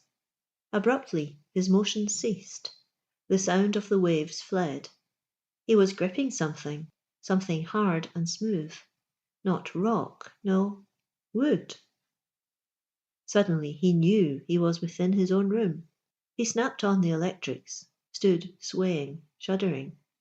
What was that upon the floor at his feet? Stupidly he stared. It was water, water that was dripping from him. forming a pool. Water, water strangely coloured water, crimsoned water. He realised that he was wet to the skin, drenched. He licked lips gone abruptly dry. There was salt upon them. And the water that dripped from him was crimsoned with his blood. There was a long mirror in this room of his. He stumbled to it. Stumbling to meet him came a drenched and ragged figure. Ripped and tattered was its clothing. Water dripped from it, and from a score of wounds blood mixed with that water mingled and dripped. It was himself. He turned to where the ship gleamed, bent over it. On the black deck was a group of the little figures, leaning, looking over the rail. Upon the gallery of the rosy cabin one tiny figure stood, Shirane. He touched her. Jewel hard, jewel cold, a toy, yet Shirane. Shirane, beautiful, palpitant, terrified, wrathful, vengeful, mocking, Shirane. This toy was she. Like a returning wave, his berserk rage against her swept him. Echoes of her laughter in his ears. Kenton, cursing, sought for something with which he could shatter that shining bark of beauty, break the link it formed between Shirane's ensorcelled world and his own. Never again should she laugh at him, mock him. He caught a heavy chair by its legs, swung it high overhead, poised for an instant to send it crashing down upon the ship. And suddenly, beneath the salt upon his lips, Kenton tasted the honey musk of her kisses, the kisses of Shirane. The chair dropped from his hands. Ishtar, Nabu, he whispered, arms held high in supplication. I call upon you. Set me once more upon the ship. Whatever the price, that price I will pay. Ishtar, do with me as you will, only set me again upon your ship. Swift was his answer. He heard far off a bellowing roar as of countless combers battering against a rock-ribbed coast. Louder it grew. Then, with a thunder of vast waters, the outward wall of his room dissolved. Where wall had been was the crest of one tremendous wave, and that wave curled down over Kenton, rolled him far under it, shot him at last, gasping for breath, up and up through it. He was afloat again upon the turquoise sea. He thrust himself high above the waters. The ship was close. Close? Its scimitarred bow was striking down by his head, was flying past him. A golden chain hung from it, skittering over the crests. Kenton clutched at it, missed it. Back he fell. Swift raced the shining side of the ship past him. Again he threw himself high. There was another chain, a black one spattering over the wave tips and hanging from the stern. He gripped it. The sea tore at his thighs, his legs, his feet. Grimly he held fast. Hand over hand, cautiously, he drew himself up, scaled the side of the ship. Now he was just below the rail. Slowly he raised his head to peer over. Long arms swept down upon him. Long hands gripped his shoulders, lifted him, hurled him down upon the deck, pinned him there. He felt a thong drawn round his ankles, his arms pinioned to his sides. He looked into the face of the frog-mouthed beater of the serpent drum, and over one of the drummer's enormous shoulders stared the white face of Clanath. He heard his voice. "Carry him in, Gigi." And the answer of the drummer, indifferent. "As you will it, Clanath." He felt himself lifted by the drummer as easily as though he had been a babe, and cradled in his huge hands, he was carried through the black cabin's door. End of chapter 8. Chapter 9. Slave of the Ship. The drummer set Kenton on his feet, regarding him with curious, half-amused eyes. Agate eyes of the red-bearded warrior and pale eyes of Clanath dwelt upon him as curiously. But in the last was no amusement. No. As curiously, Kenton took stock of the three. First, the Black Priest, massive, elephant-thewed, flesh sallow and dead, as though the blood flowed through veins too deeply embedded to reveal the creep of its slow tide. The vulture nose and merciless lips, the feral phosphorescence glimmering behind the wan pupils, the face of Nero remodelled from cold clay by numbed hands of sluggish god within some frozen hell, heavy, plastic with evil, but not that hot evil which often touching life is absorbed within and transformed by life's fire. The evil in Cloneth's face was a cold evil, and one with death, and as unalterable as death. Then Gigi, the drummer. His frog-like face with the pointed jet-hung ears, his stunted and bowed legs, his giant's body above the hips, the gigantic shoulders, whence swung the long and sinewy and apish arms whose strength Kenton had felt, the slit of a mouth in whose corners a malicious humour dwelt, something of old earth gods about him, a touch of Pan, more than a touch of Satyr.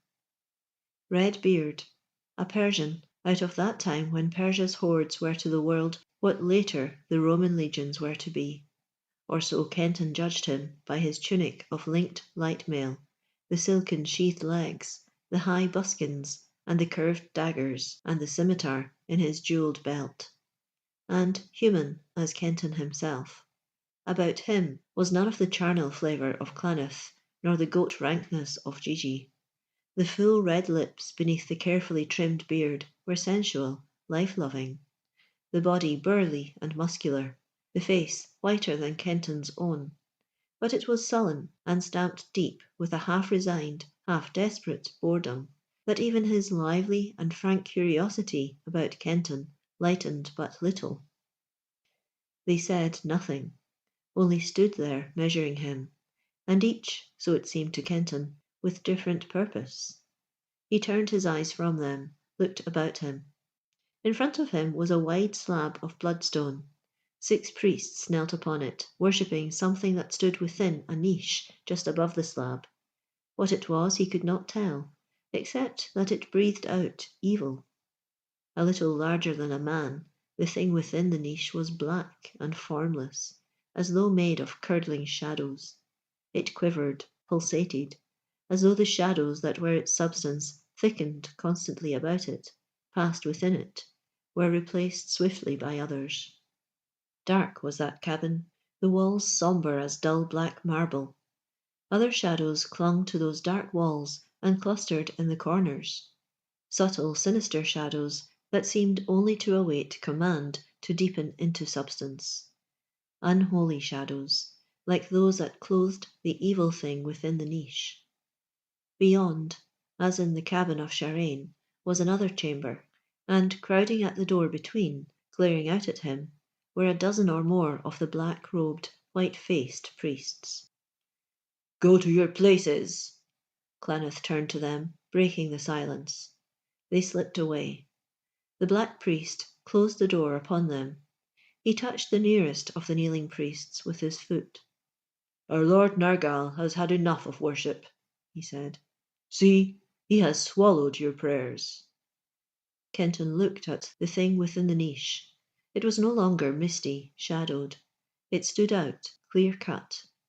Its body was that of a man, and its face was that same awesome visage of evil into which he had seen the black priests turn on that first adventure of his upon the ship. The face of Nergal, Lord of the Dead. What had been the curdled, quivering shades enveloping the statue? What was it Cloneth had said? That Nergal had swallowed their prayers? Had the shadows really been that, the prayers of the priests?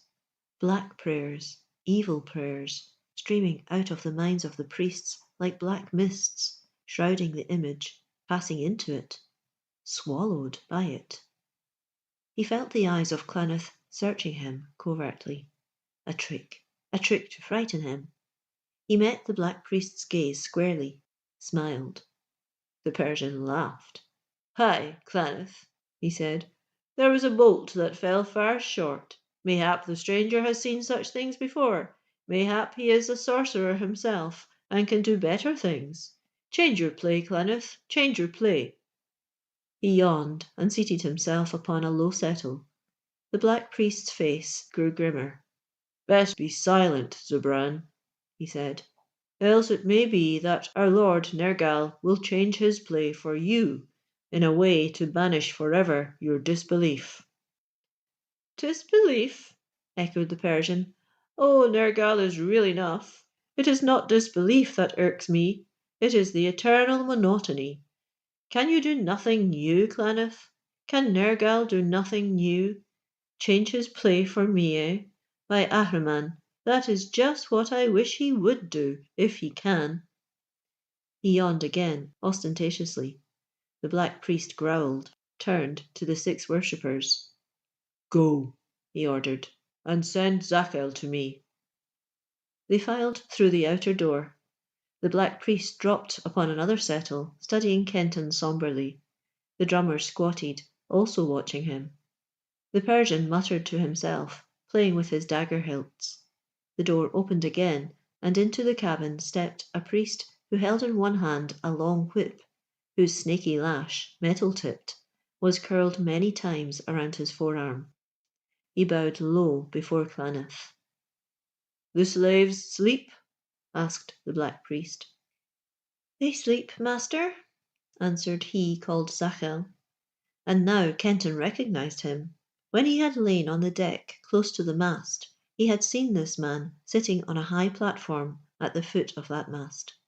Overseer of the galley slaves, the oarsman, was Zachel, and that long lash measured to flick the furthest of them if they lagged.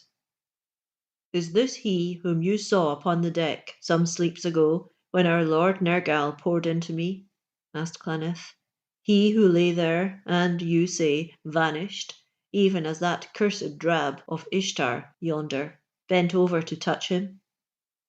"He is the same, master," answered the overseer, coming close to Kenton and scanning him. "He was not dressed the same as now, but he is the same." "Where went he then?" asked Claneth, more to himself than to the other. "To the drab's cabin? But if so, why did she drive him out, her cats clawing him? And whence came this garb he wears, and the sword she waved and bade him come retake? I know that sword." "He went not into her cabin at that time, master," said Zachel. "I saw her seek for him.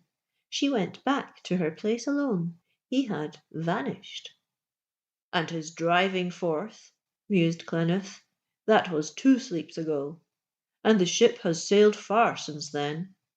We saw him struggling in the waves far behind us, yet here he is upon the ship again, and with the wound those temple furies gave him still fresh, still bleeding, as though it had been but a moment gone. And how passed he the barrier? Yea, how passed he the barrier?" "Ah, at last you have stumbled on a real question, Claneth," cried the Persian. "Let him but tell me that, let him but teach me that, and by the 9 hells, not long would I sit in this company." Kenton saw the drummer make a swift and warning gesture to Zubran, saw the Black Priest's eyes narrow menacingly, his face grow grim indeed. "Ho, ho!" laughed Gigi. "Zubran but jests, Claneth. Would he not find life there as tiresome as he pretends to find it with us? Is it not so, Zubran?" Again he made the fleet warning sign, and the Persian heeded it. "Yes, I suppose that is so," he answered grudgingly. "At any rate, am I not sworn to Nergal? Nevertheless," he muttered, "the gods gave women one art that has not grown tiresome since first they made the world." "They lose that art in Nergal's abode," said the Black Priest grimly. "There is no loving there, Zubran. Best remember that, and curb that tongue of yours, lest you find yourself in a worse place than here, where at least you have your body." "May I speak, master?" asked Zachel, and Kenton felt malignancy, threat, in the glance the overseer shot at him. The Black Priest nodded. "I think he passed the barrier because he knows not of our Lord," said Zachel. "Indeed, may be an enemy of our Lord. If not, why was he able to shake off the hands of your priests, vanish in the sea, and return?" "Enemy of Nergal?" Clonith started. "That it does not follow that he is friend of Ishtar," put in the drummer smoothly. "True, if he were sworn to the Dark One, he could not pass the barrier. But true it is also that were he sworn to Ishtar, equally would that have been impossible." "True." Clonith's face cleared. "And I know that sword, Nabu's own blade." He was silent for a moment, thoughtful. When he spoke, there was courtesy in the thick voice. "Stranger," he said, "if we have used you roughly, forgive us. Visitors are rare upon this ship. You, let me say, startled us out of our manners. Zachel, loose his bonds." The overseer bent and sullenly set Kenton free of his thongs. "If, as I think, you came from Nabu," went on the Black Priest, "I tell you that I have no quarrel with the Wise One or his people, nor is my master, the Lord of Death, ever at odds with the Lord of Wisdom. How could he be, when one carries the key of knowledge of this life, and the other the key that unlocks the door of the ultimate knowledge? Nay, there is no quarrel there. Are you a favoured one of Nabu? Did he set you on the ship? And why?" Silent was Kenton, searching desperately for some way to answer the Black Priest. Temporize with him as he had with Shirane, he knew he could not. Nor, he knew, was it of any use to tell him the truth as he had to her, and been driven out like a hunted rat for it. Here was danger, peril greater than he had faced in the rosy cabin. Clonith's voice cut in. "But favoured of Nabu as you may be, that could not save you from losing your sword, nor from the javelin of the women. And if that is so, can it save you from my whips, my chains, and worse?" And as Kenton stood, still silent, the wolf light flared in the dead pupils, and the Black Priest leaped to his feet, crying, "Answer me!" "Answer the Lord Clonith!" roared Gigi. "Has fear of him killed your tongue?" Under the apparent anger of the drummer's voice, Kenton sensed a warning, friendliness. And Gigi had not told of his second appearance on the ivory deck, his entering of Shirane's cabin. Why? "If that favour could have saved me, at least it did not," he said. The Black Priest dropped back upon the settle, chuckling. "Nor, I think, could it save you if I decreed your death," he said. "Death, if he decrees it," croaked Gigi. "Whoever you are," went on the Black Priest, "whence you come or how, one thing is sure. You have power to break a chain that irks me. Nay, Zachel, stay." He spoke to the overseer, who had made a move to go. "Your counsel is also good. Stay." "There is a slave dead at the oars," said the overseer. "I would loose his chains and cast him over." "Dead?" There was new interest in Clonith's voice. "Which was he? How died he?" "Who knows?" Zachel shrugged his shoulders. "Of weariness, maybe. He was one of those who first set sail with us, he who sat beside the yellow-haired slave from the north that we bought at Imagtala." "Well, he has served long," said the Black Priest. "Nergal hath him. Let his body bear his chains a little longer. Stay with me." He spoke again to Kenton, deliberately, finally. "Bearer of Nabu's sword," he said, "I offer you freedom. I offer you riches and power. I will give you honours and wealth in Imagtala, whence we shall sail as soon as you have done my bidding. There you shall have priesthood and a temple, if you so desire, gold and women and rank, if you will do what I desire. And if you will not, then torture such as few men have known. And long, oh, very long after that, death." "What is your desire that will win me all this?" asked Kenton. The Black Priest arose and bent his head so that his eyes looked straight into Kenton's own. "Slay Shirane." he said. Slay Shireen? Slay Shireen? And despite her wrath, her kisses still sweet on his lips. The thought shook him to the depths of his being. He steadied, cast about for something that would let him play for time. Little meat in that plan, Claneth, the Persian spoke mockingly. Did you not see her girls beat him? As well send to conquer a lioness a man who has already been conquered by her cubs. Nay, said Claneth, I meant not for him to pass over the open deck where surely her watchers would see him. He can clamber round the ship's hull from chain to chain, ledge to ledge. Or we can still the oars, drop the sail, becalm the ship. Then he can slip down into the water, swim silently to the bow. There is a window behind the cabin wherein she sleeps. Up to it and through it he can creep. Best swear him to Nergal before he takes that road, master, Zachiel interrupted, else we may never have him back again. Fool, Gigi spoke. If he makes his vows to Nergal, perhaps he cannot go at all. For how know we that then the barrier will not be closed to him as it is to us who are sworn to the Dark One, even as it is to those who are sworn to Ishtar? True, nodded the Black Priest. We dare not risk that. Well spoken, Gigi. In Kenton's mind a plan had begun to form. Why should she be slain? He asked. Let me take her for slave, that I may repay her for her mockery and her blows.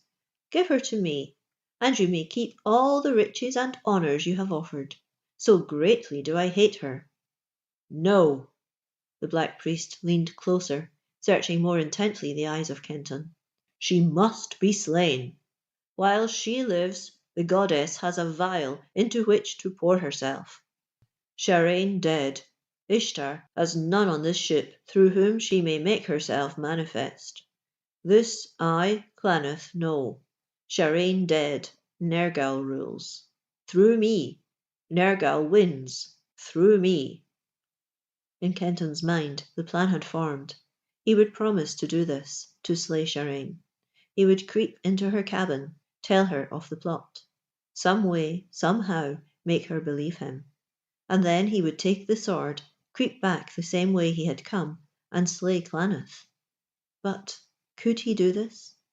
A sudden doubt touched him as he looked at the bulk of the Black Priest, the three others. And then there were the black-robed pack. Could he alone meet all these, slay Claneth? The doubt fled. Something whispered that neither Gigi nor the Persian would fight against him, that there was some secret understanding between those two, some deep hatred of the Black Priest. Else why the drummer's covert warning to Zubran, and why the peculiar protection for himself that he had sensed in Gigi during all this encounter? Why, again, Gigi's silence to Claneth on Kenton's second sailing on the ship? Was the beater of the serpent drum tired, as Zubran, of life on the black deck, eager to see Claneth overcome, yet by vows, the strength of which he could not understand, made powerless to harm the Black Priest? Too late he saw by the Black Priest's face that something of all this had been revealed in his own, that Claneth had caught his thought.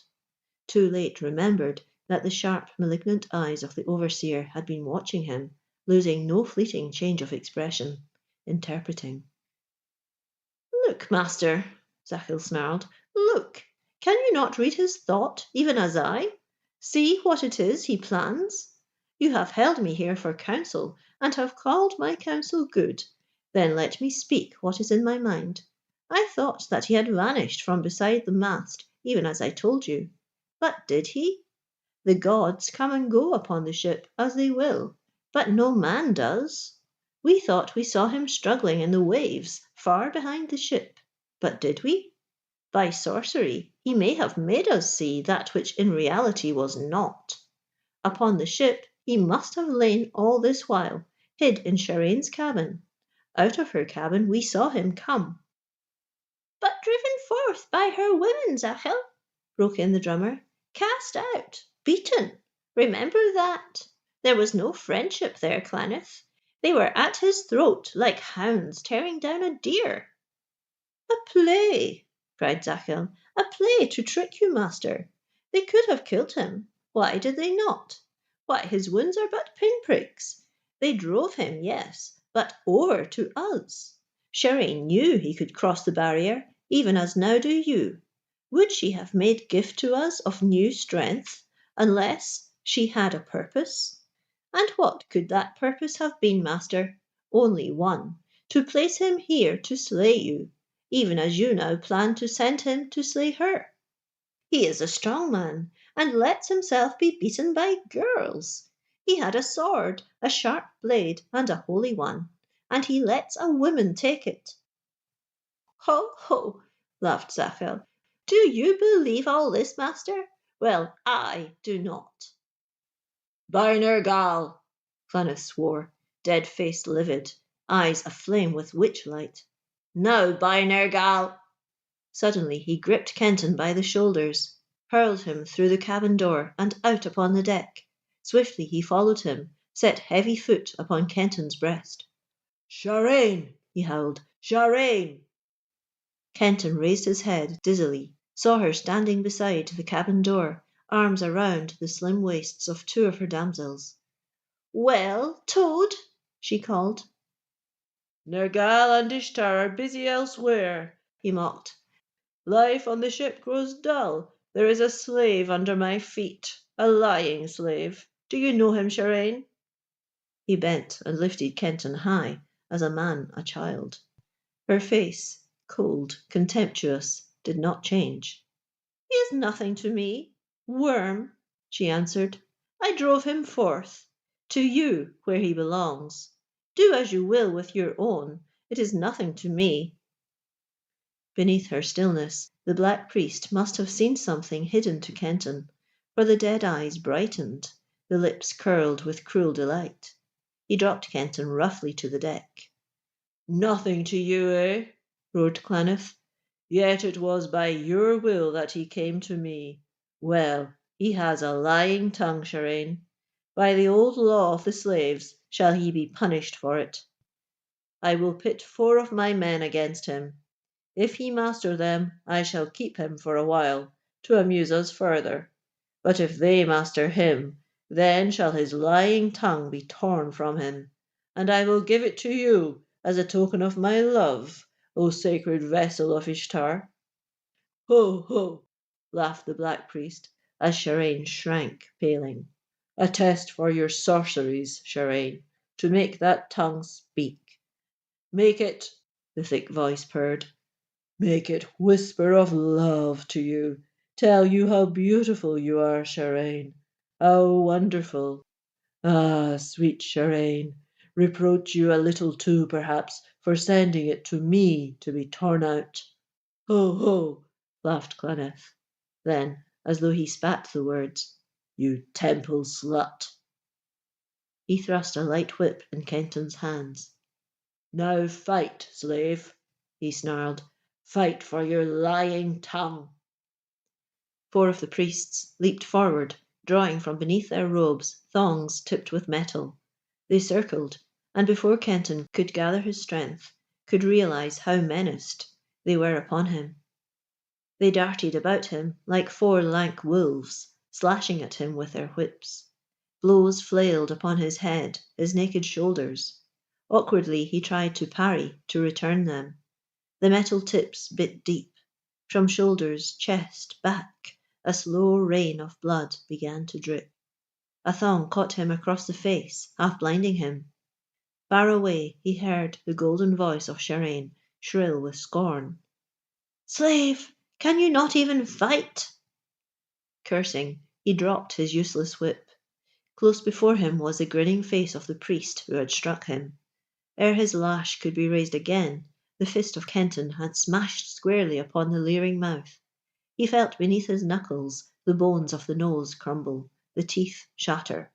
The priest crashed back, went rolling to the rail. Instantly the other 3 were upon him, tearing at his throat, clawing him, striving to drag him down. He broke loose. The 3 held back for an instant, then rushed. One there was, a little in front of the others. Kenton caught him by an arm, twisted that arm over his shoulder, set hip to prisoned flank, heaved and hurled the priest through air against the pair poised to strike.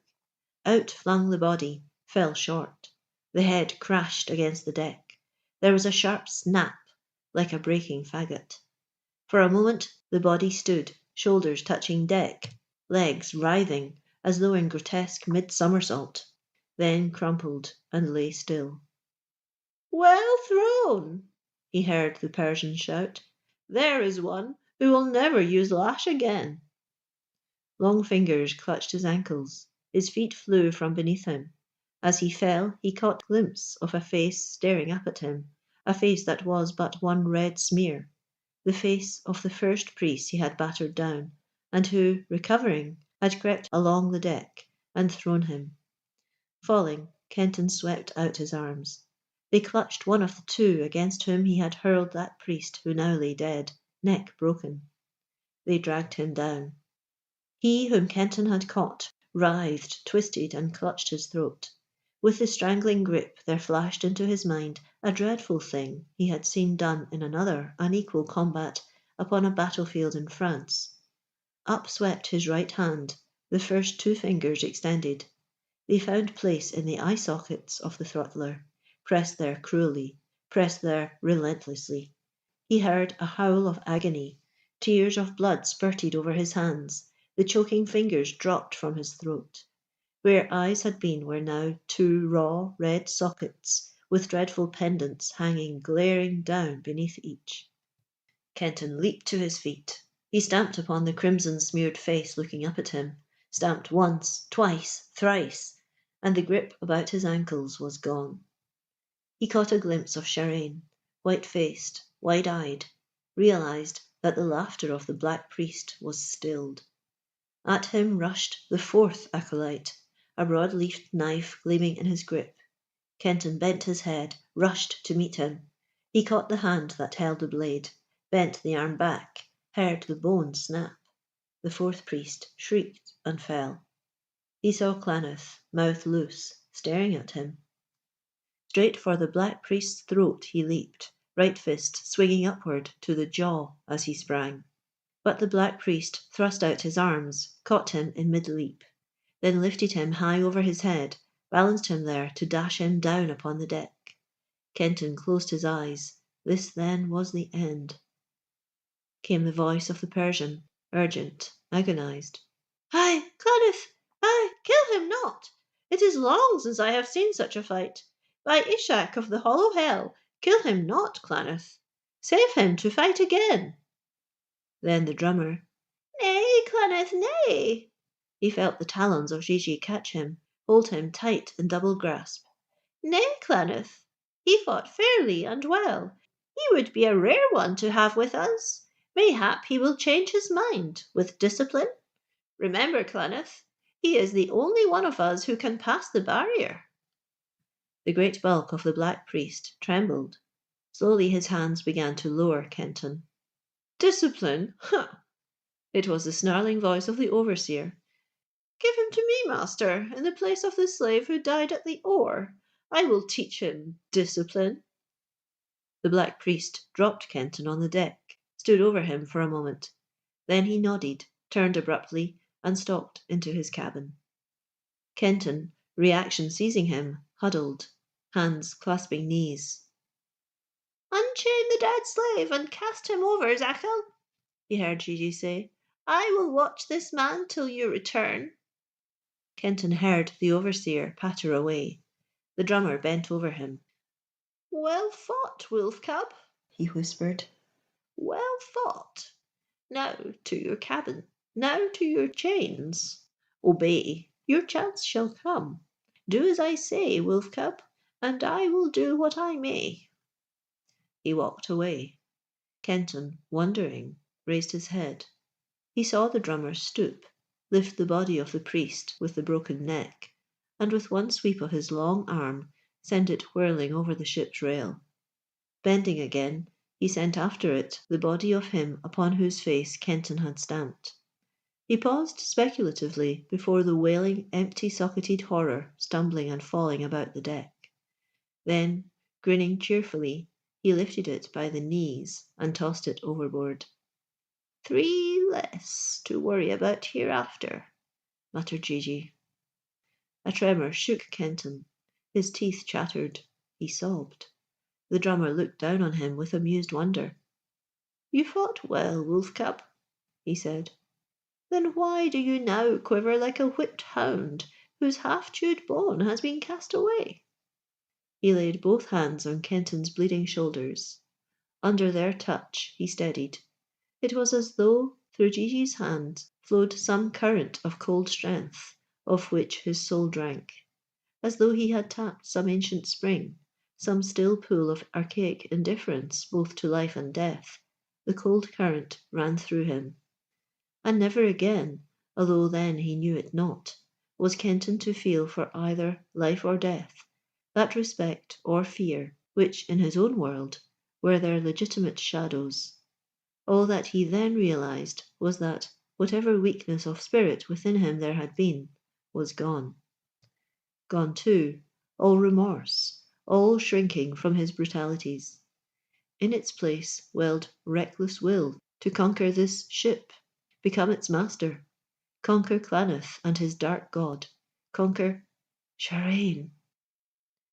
Good, said Gigi, and stood up. Forget not. Now Zachel comes for you. The overseer was beside him, touched his shoulder, pointed down a short flight of steps that led from the black deck to the galley pit. Zachel behind him, he groped down those steps into the half-darkness of the pit. He stumbled along a narrow passageway, was brought to halt at a great oar, over whose shank, bent from white muscle-gnarled shoulders, a head, golden-haired, long-haired as any woman's. This golden-haired oarsman slept. Around his waist was a thick bronze ring. From this ring a strong chain swung, its end fastened to a staple sunk deep in the back of the bench on which he sat. His wrists were manacled.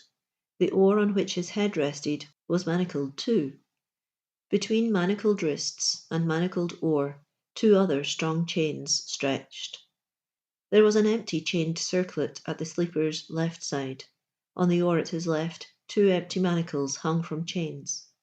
Zachel pushed Kenton down on the bench beside the sleeping golden-haired oarsman, swiftly and deftly girdled his waist with the empty bronze circlet, snapped it close, locked it. He thrust Kenton's unresisting hands through the manacles dangling from the oar, closed them on him, locked them. The golden-haired giant never moved, slept on upon his hands, head bent over the oar. And suddenly Kenton felt warmth of eyes upon him, looked behind him, saw, leaning over the rail, the face of Sharain. There was pity in her face, wonder too, and dawning of something that set his heart to beating wildly. I'll discipline you, never fear, said Zachel. Kenton looked behind him again. Sharain was gone. He bent over his oar beside the sleeping giant, bent over his oar, chained to it, slave of the ship. End of chapter 9. Chapter 10. Under the Lash of Zakel. Kenton awakened to the shrilling of a whistle. Something flicked his shoulder like the touch of a hot iron. He jerked his head up from the bed of his arms, looked stupidly at the chained wrists. Again the flick upon the shoulder, biting hotly into the flesh. Up, slave, he heard a snarling voice say.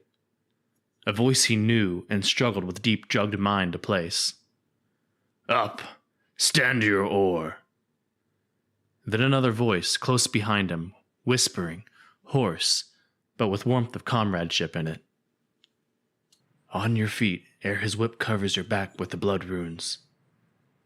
He struggled upright, hands falling mechanically into 2 smooth, worn hollows in the wooden shaft to which he was chained.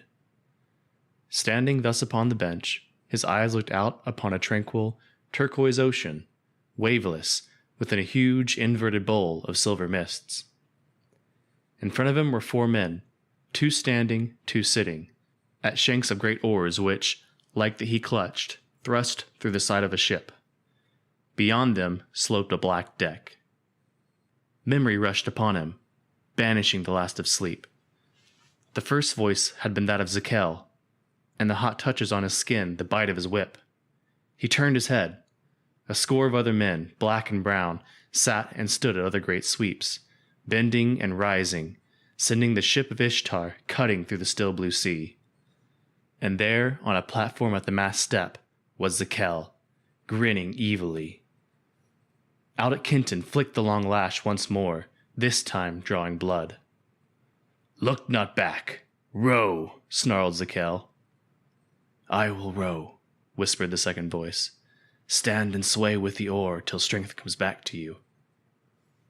He looked down on a head fair-haired, long-haired, as any woman's, but there was nothing womanish in the face that was lifted for an instant to his. Ice-cold and ice-blue were the eyes in it, though thawed now by a rough kindliness. The skin was storm-beaten, tempest-tanned. From left temple to point of chin ran a deep red scar, written there by a sword. Nor was there aught womanish in the muscles that swelled on shoulders, back, and arms as he swung the great sweep, handling it as easily as a woman a broom.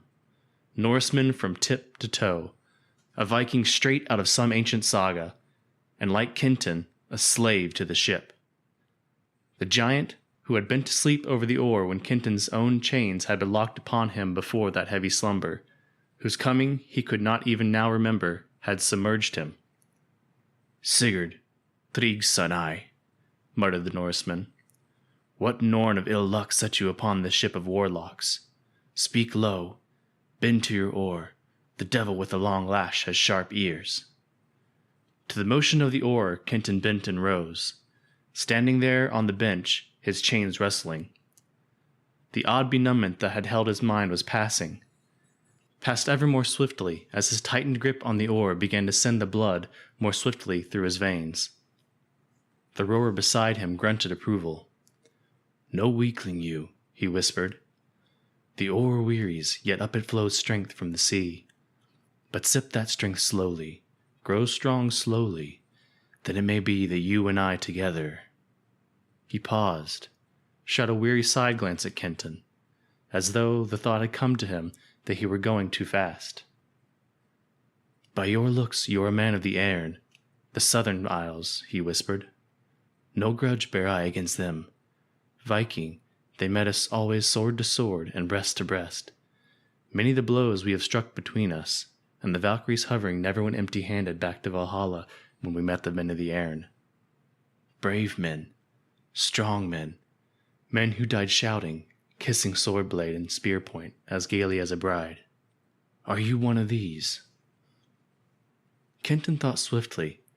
Cunningly must he shape his answer to bind this comradeship so plainly offered him, neither bewildered by whole truth, nor be so vague as to rouse suspicion. "Kenton my name," he answered softly. "My fathers were of the Airn. Well knew they the Vikings and their ships, nor have they handed down to me any grudge against them. I would be friend of yours, Sigurd, Thrig's son, since for how long neither of us know I must labor here beside you.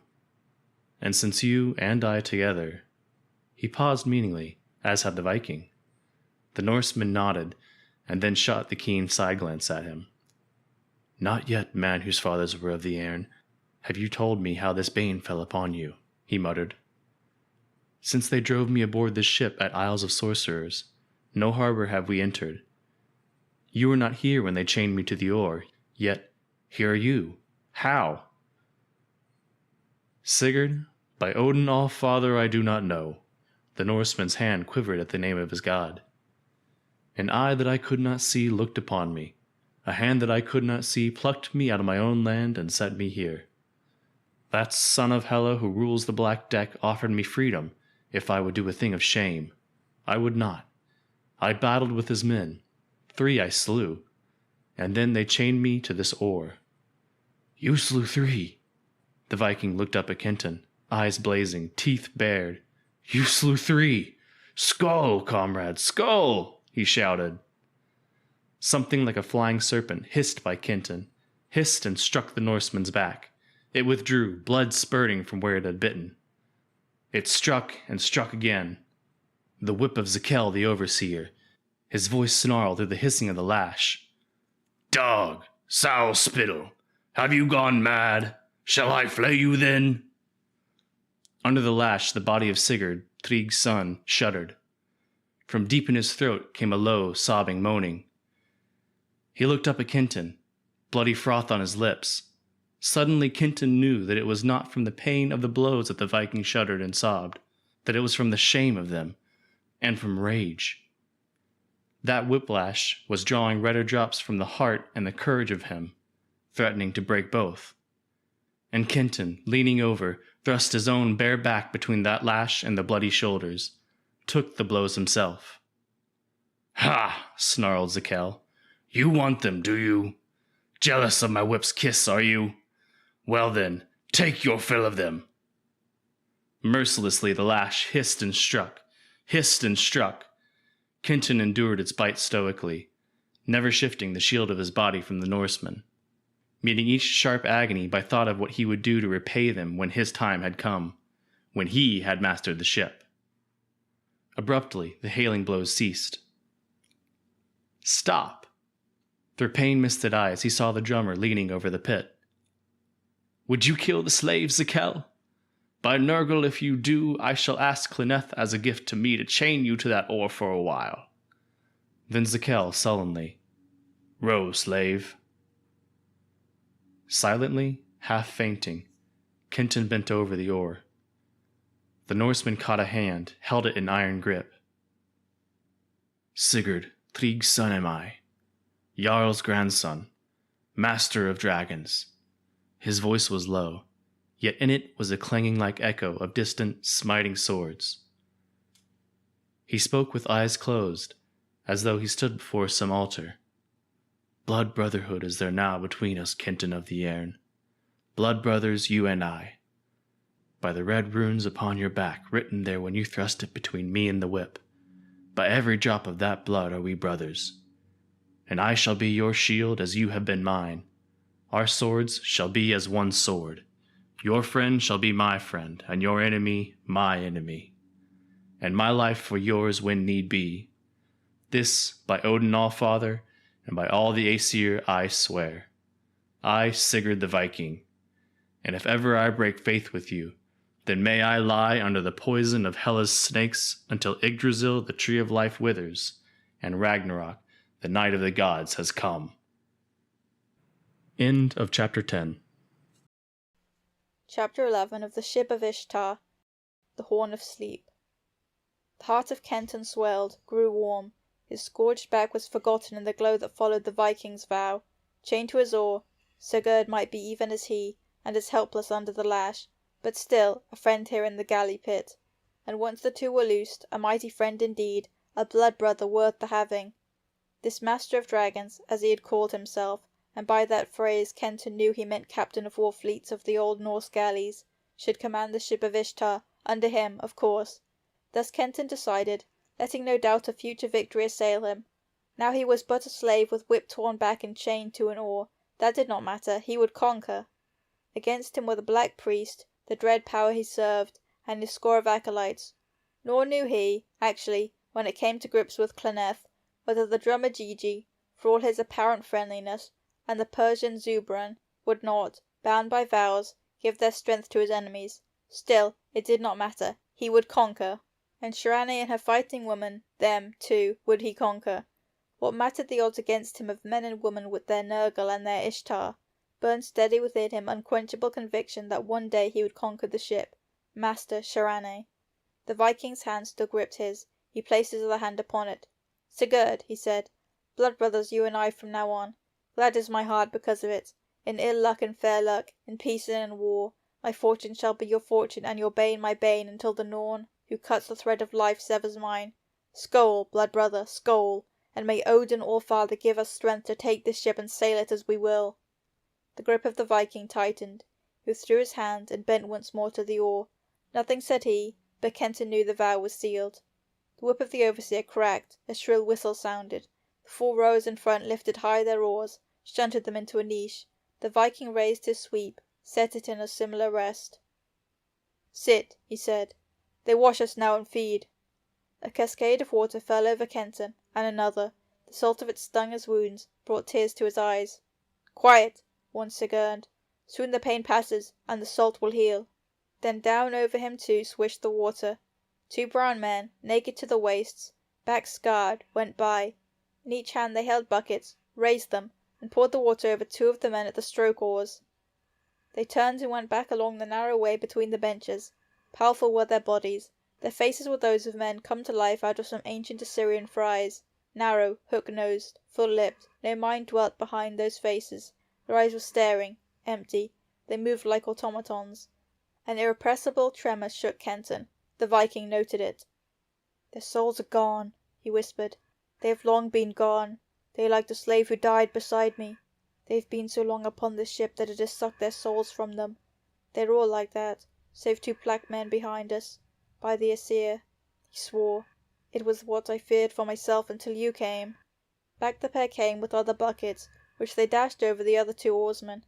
Bucket after bucket they emptied over the floor of the pit, washing it clean. When this was done, 2 other slaves set upon the bench between Kenton and the Norseman a rough platter and a bowl.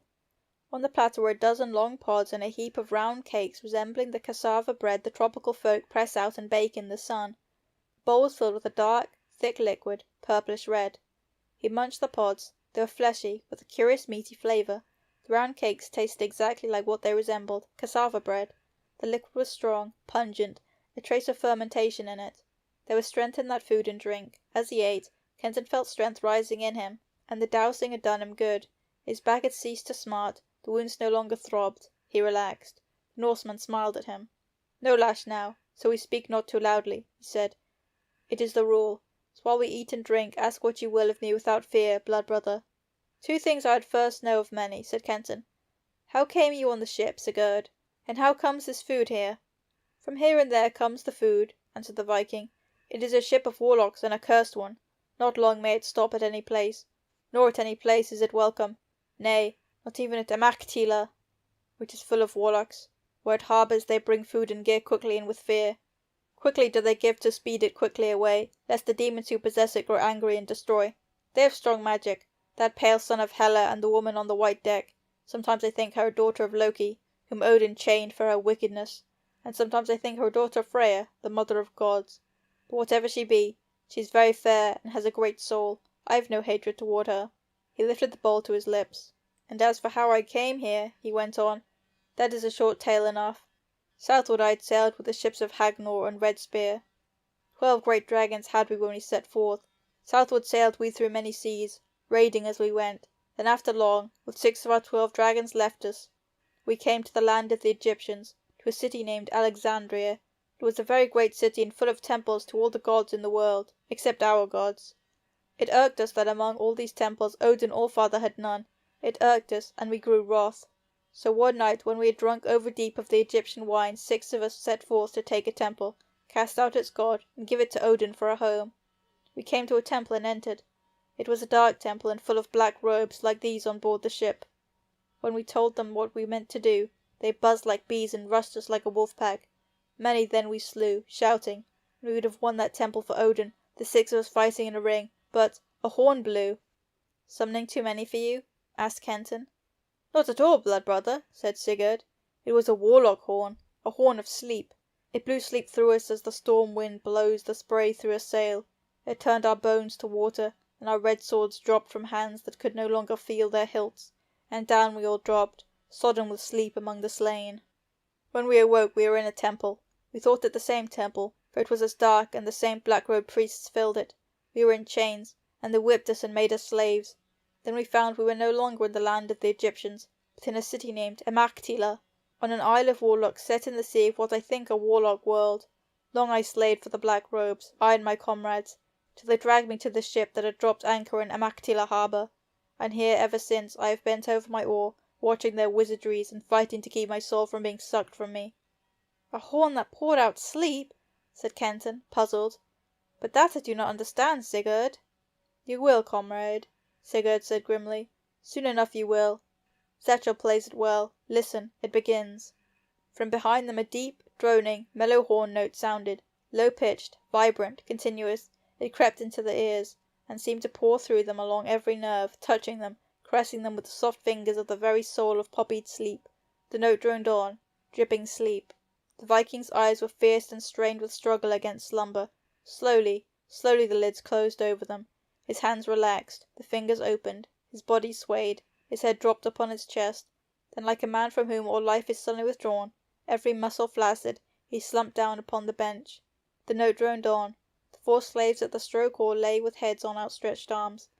Fight as hard as Kenton might, he could not thrust away that soft, clinging slumber that pressed inexorably in on him from every side.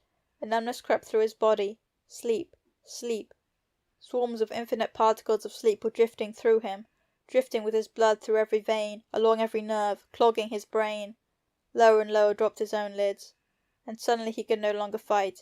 Chains rattling, down against Sigurd he fell, wrapped in that same impenetrable web of sleep. End of chapter 11. Chapter 12 of the Ship of Ishtar. The Mockery of Shirain. Something deep within Kenton whispered to him to awaken. Something reached down into the abysses of his charmed slumber and drew up to its surface his drugged consciousness. Slowly, his heavy lids began to rise, then stopped, obeying some subtle warning. He looked out through narrowest slits. The chains that bound his wrists to the riveted manacles of the oar were long. He had moved in his sleep, and now lay with head on arms stretched along the back of the low bench. He faced the ivory deck. There, at its edge, looking down upon him, was Shirain. Veils of palest blue, through which the hands of Assyrian maids long dust had woven golden lotuses, draped her breast, coiled round her slender waist, and fell to the delicate sandaled feet. Her black-haired maiden Satalu beside her, she leaned over, scanning him. The wide, clear eyes were shadowed by a pity that held within it half-scornful wonder. His heart leaped to her loveliness. Here was his mate. In this world or any other, this was his woman. And not by any of the standards of his own lost world could she be won. "Mistress," he heard Satalu say, "he cannot be man of Nergal, since Nergal's men have chained him there." "No," mused Shirain. "No, in that I was wrong. And had he been of Nergal, never could he have crossed the barrier, nor would Cloneth have taunted me, as he did." "He is very handsome, and young," sighed Satalu, "and strong. He fought the priests like a lion lord." "Even a cornered rat will fight," answered Shirain, scornful. "He let himself be led to his chains like a whipped dog, and he lied to me. He came to me in borrowed plumes, wearing a sword he could not use." Her clenched hands trembled. She beat with them upon her breast. "Oh," cried the Lady Shirain, and half of that cry was a sob. "Oh, Satalu, I am shamed. Liar and coward and slave. Still, he stirs something in my heart that never yet has stirred for man. Oh, I am shamed, Satalu." "Lady Shirain, do not weep." Satalu caught the fluttering hands. "He may be none of these. How do you know? Perhaps he did speak the truth. How know we what has happened in that world of ours so long lost to us? And he is very handsome, and young." "At least," said Shirain, and bitterly, "he is a slave." "Shush," warned Satalu. "Zakel comes." They turned, walking towards Shirain's cabin, out of Kenton's vision. He heard soft steps nearing him, closed his eyes. The overseer paused beside him, evidently scanning him closely, suspiciously. He put his hand on Kenton's head and pushed it from the pillow of his arm. Kenton let it fall limply, dragging the arm down with it. Satisfied that the spell of the horn still held him, Zakel passed on. The wakening whistle shrilled. There was a stir among the slaves, and Kenton groaned, raised himself, rubbed eyes, and gripped the oar. Exultation was in his heart. There could be no mistaking Shirain's words. He held her. By a slender thread it might be, but still, he held her. And if he was not a slave, when slave he ceased to be, what then? By no slender thread then would he hold her. He laughed, but softly, lest Zakel hear. Sigurd looked at him curiously. "The sleep horn must have brought you gay dream, Kenton," he murmured. "Gay indeed, Sigurd," he answered. "The kind of dream that will thin our chains until we can snap them, Odin send more dreams like it, grunted the Norseman. When Zakel blew the horn again, Kenton had no need of it to send him to sleep. For the sharp eyes of the overseer had seen through Sigurd's self-sacrificing stratagem, and he had watched Kenton continually, lashing him when he faltered, or let the whole burden of the oar fall upon the Norseman. His hands were blistered, every bone and muscle ached, and his mind lay dulled in his weary body, and thus it was between the next 5 sleeps. Once he roused himself enough to ask of Sigurd a question that had been going round and round in his brain. Half the rowers in the pit were behind the line that separated Black Deck from Ivory Deck, that line which neither Clonef and his crew nor Shireen and her woman would cross. Yet Zakel roamed at will from one end of that pit to the other priests too, for he had seen them. And although he had not seen Clonef or Gigi or the Persian there, he did not doubt that they could come and go if they so wished.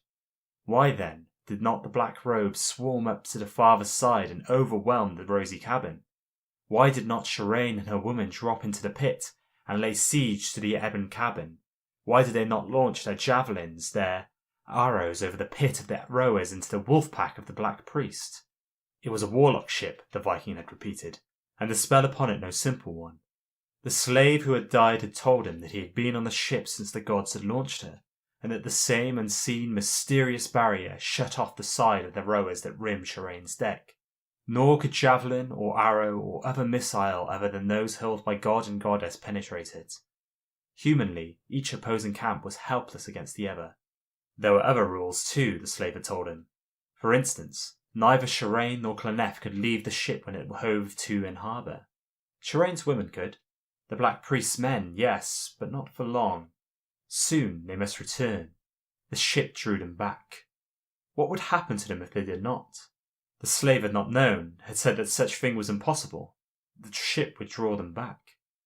Kenton pondered over all this as with aching back he pushed and pulled at the oar. Decidedly, these were practical, efficient deities who had doomed the ship, overlooking no detail, he thought, half amused. Well, they had created the game, and certainly they had the right to make that game's rules. He wondered whether Shireen could roam at will from stem to stern when he had conquered the ship. Wondering still, he heard the drone of Zakel's horn begin, and pitched, content, into the bottomless oubliette of sleep it opened. He awoke from the 6th sleep with mind crystal clear, an astonishing sense of well-being, and a body once more free from pain and flexible and vigorous. He pulled at his oar strongly and easily. "Strength flows up to you from the sea through blade, even as I foretold, blood brother," grunted Sigurd. Kenton nodded absently, his sharpened mind grappling with the problem of escape from his chains. What went on in the pit and on the ship while the rowers were asleep? What chance would offer then to free himself and the Viking if he could stay awake? If he could stay awake. But how could he close his ears to that horn which poured sleep into them, as the sirens of old poured with their song's fatal fascination into the ears of sailors strayed within their ken? The sirens! The story of crafty Ulysses' adventure with those lethal sea women flashed into his memory. How desire had come upon that wanderer to hear the siren's song, yet no desire to let it draw him to them. How he had sailed into their domain, had filled his oarsmen's ears with melted wax, had made them bind him to the mast with open ears, and then, cursing, straining at his bonds, mad with desire to leap into their white arms, had heard their enchanted measures and sailed safe away. That was it. Some way he must shut his ears to the horn, but how? A wind arose, a steady wind that filled the sail and drove the ship through gently cresting waves. Came command to rest oars. Kenton slouched down upon the bench. Sigurd was in one of his silent moods, face brooding, gaze far away, filled with dreams of other days when his dragons cleft the northern ocean, side shields draped and eager for the sword smiting. Kenton dropped his hands upon the silken rags upon his legs. His fingers began, seemingly idly, to unravel their threads, twist and knot them into little silken cylinders. He worked on, the Viking unheeding. Now, 2 were finished. He palmed one, rubbed as idly the side of his face, and so rubbing slipped the little silken cylinder into an ear. He waited for a time, slipped in the other ear the second plug. The roaring of the wind sank to a loud whispering. Carefully and hurrying, he drew them out, twisted more threads about them. Again he set them in place. Now the wind's roar was only a murmuring, faint and far away. Satisfied, he slipped the silken cylinders under his torn girdle. On sped the ship, and after a while the slaves came and dashed their buckets over him and the Viking, brought them food and drink. On the very edge of the sleep-horn droned Kenton slumped down upon the bench, face on forearms, the silken cylinders hidden under thumbs. Swiftly he slipped them in his ears. Then he let every muscle go limp. The droning diminished to a faint, hardly heard humming. Even so, a languor crept through him. He fought it. In it was none of that inexorable, slumberous command that saturated the horn's full note. He beat the languor back. The humming ceased. He heard the overseer go by him, looked after him through half-raised lids, saw him ascend the pit steps and pass over the deck to Cloneth's cabin. The black deck was empty. As though shifting in slumber, Kenton rolled over, threw an arm across the back of the bench, rested his head upon it, and through lowered lashes took stock of what lay behind him. The slaves at oars lay sprawled asleep. His gaze rested on the two blacks among the ancient brown-skinned men. Could he trust them to fight with him and the Viking, he wondered. He heard laughter, golden, chiming. To the edge of her deck, black-haired Satalu beside her, walked Shireen.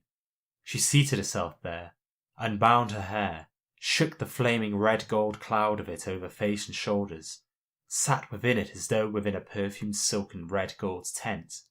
Satalu raised the shining tress, began to comb it. Through that web of loveliness he felt Shireen's eyes upon him. Involuntarily, his own opened wide, clung to her hidden ones. She gasped, half rose, parted the curtains of her hair, stared at him in wonder. "He is awake," she whispered, and equal wonder filled the face of Satalu. "Shireen," he breathed. He watched shame creep again into her eyes. Her face grew cold. She raised her head, sniffed daintily. "Satalu," she said, "is there not a stronger taint from the pit?" Again she tilted her nose. "Yes, I am sure there is, like the old slave market at Uruk, where they brought their new slaves in." I notice it not, mistress," faltered Satalu, pity for him in her look. "Why, yes, of course." Shireen's voice was merciless. "See, there he sits, a new slave, a strange slave who sleeps with open eyes." "Yet he looks not like a slave," again faltered her handmaiden.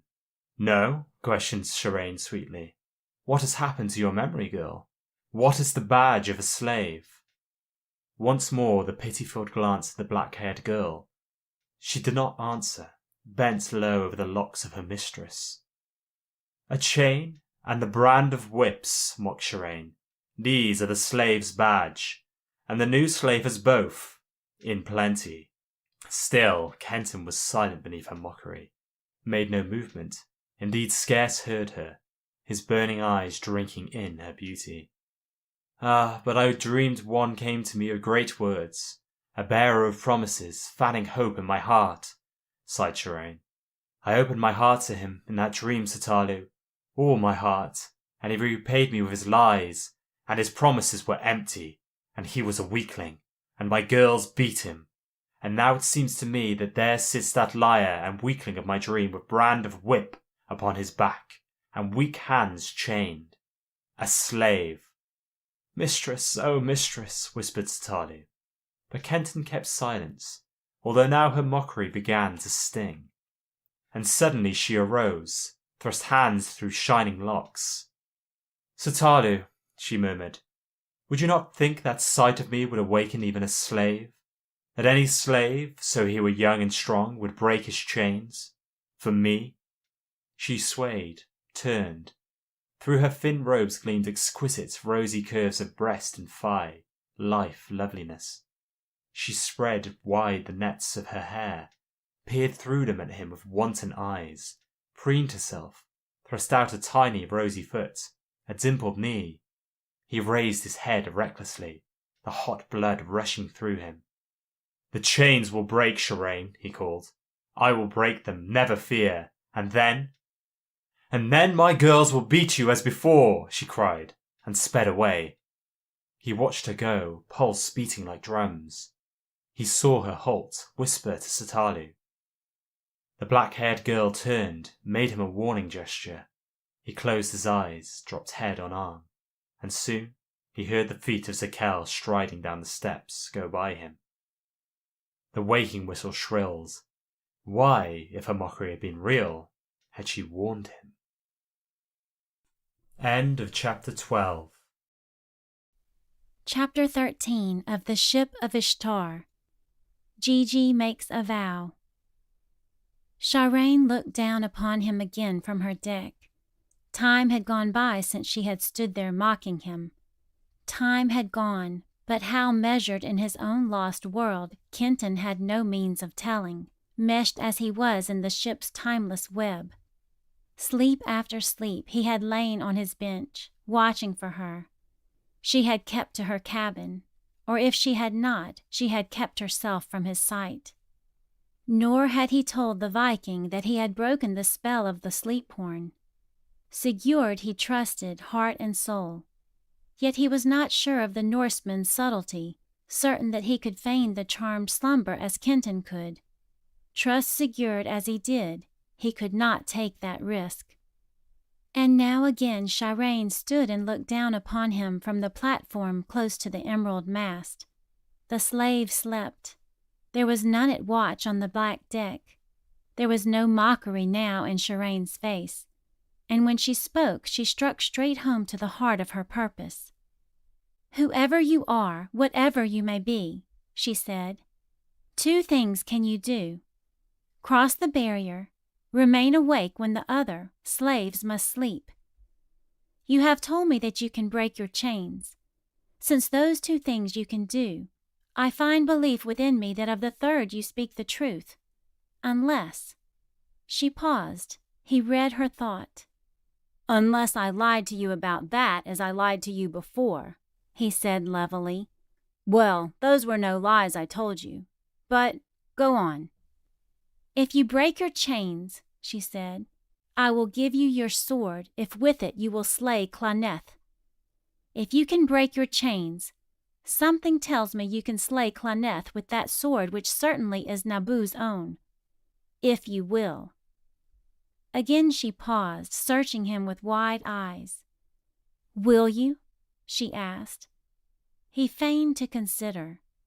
"Why should I kill Cloneth?" he asked at last. "Why? Why?" Scorn tinged her voice. "Has he not set his chains upon you? Had you whipped? Made you slave?" "Did not Shireen drive me forth with javelins?"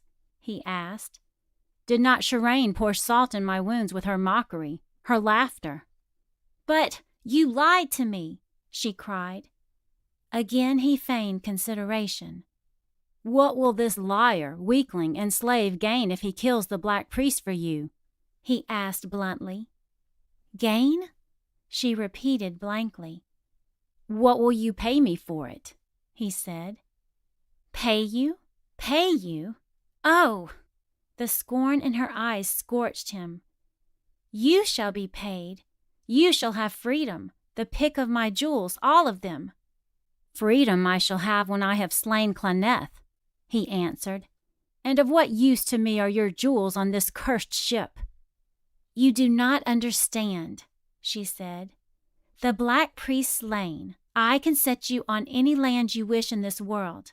In all of them jewels have value." She paused then.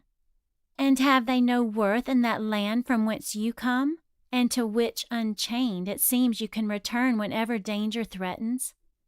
Her voice was honeyed poison, but Kenton only laughed. "What more do you want?" she asked. "If they be not enough, what more?" "You," he said. "Me?" she gasped incredulously. "I give myself to any man? For a price? I give myself to you? You whipped dog!" she stormed.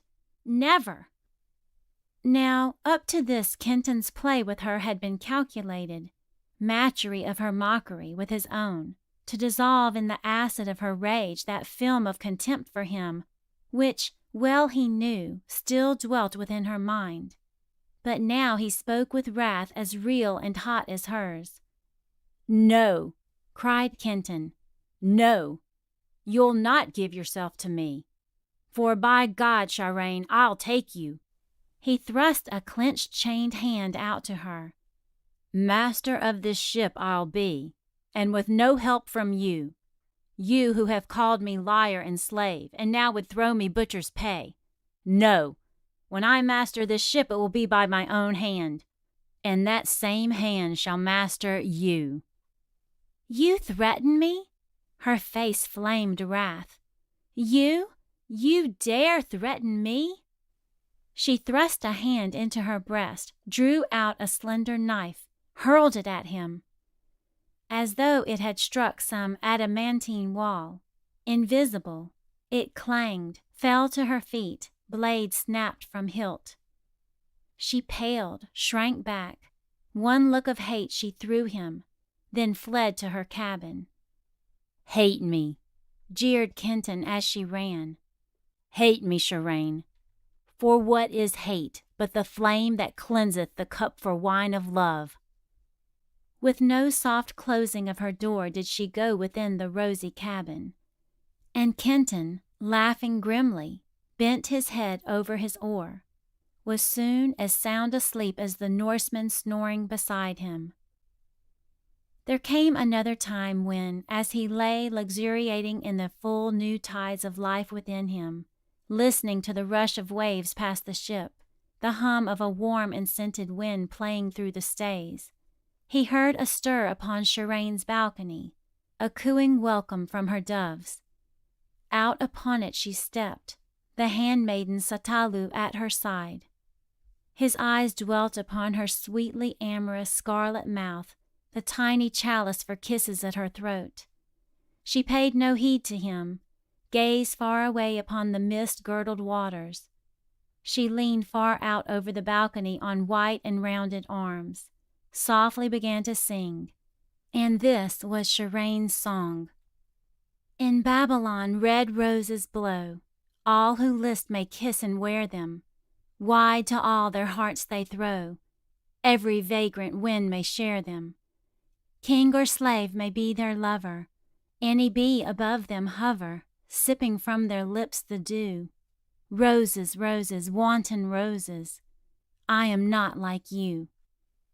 The golden voice ceased, and Kenton, sensing well the hidden meaning of her song, reddened with mingled shame and remorse. Again she sang, "Honey sweet with heart of fire, hides a white rose in a bower. 'Tis the rose of heart's desire, only one may pluck its flower. Bold and strong must be the lover, who its wonder may uncover. Pass the wanton roses by. Rose, rose, hidden rose, rose like you am I." Echoes of her song still sighing, she turned, still with no glance for him, swept back into her cabin.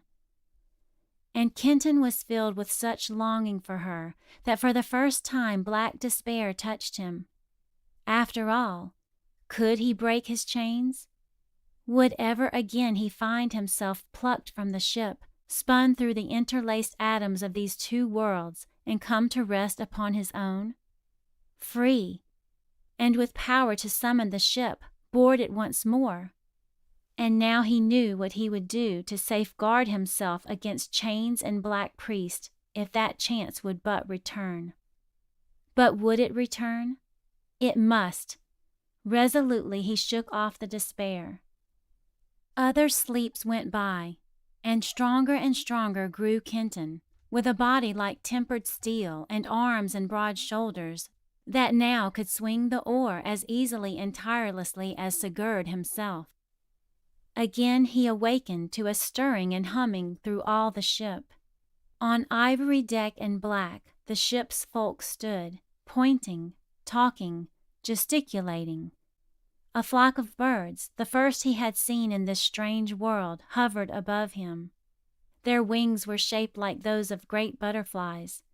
Their plumage shone as though lacquered in glowing vermilions and pale golds. From their open beaks came a shining tumult as of little tinkling bells. "Land!" the Viking exclaimed. "We run into harbor, Kenton.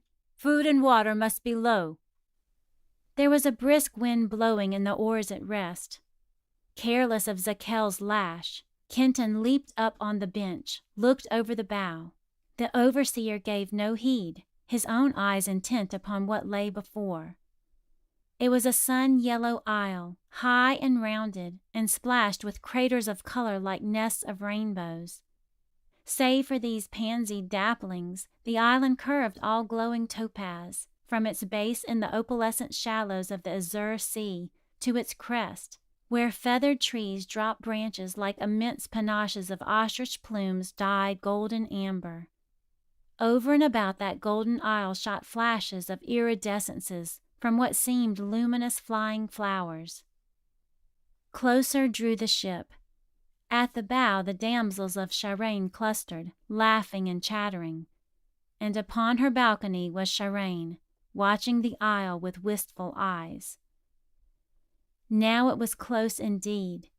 Down ran the peacock sail. The ship rolled slowly and more slowly to the shore. Not until the curved prow had almost touched that shore did the steersman shift the rudder and bring the ship sharply about.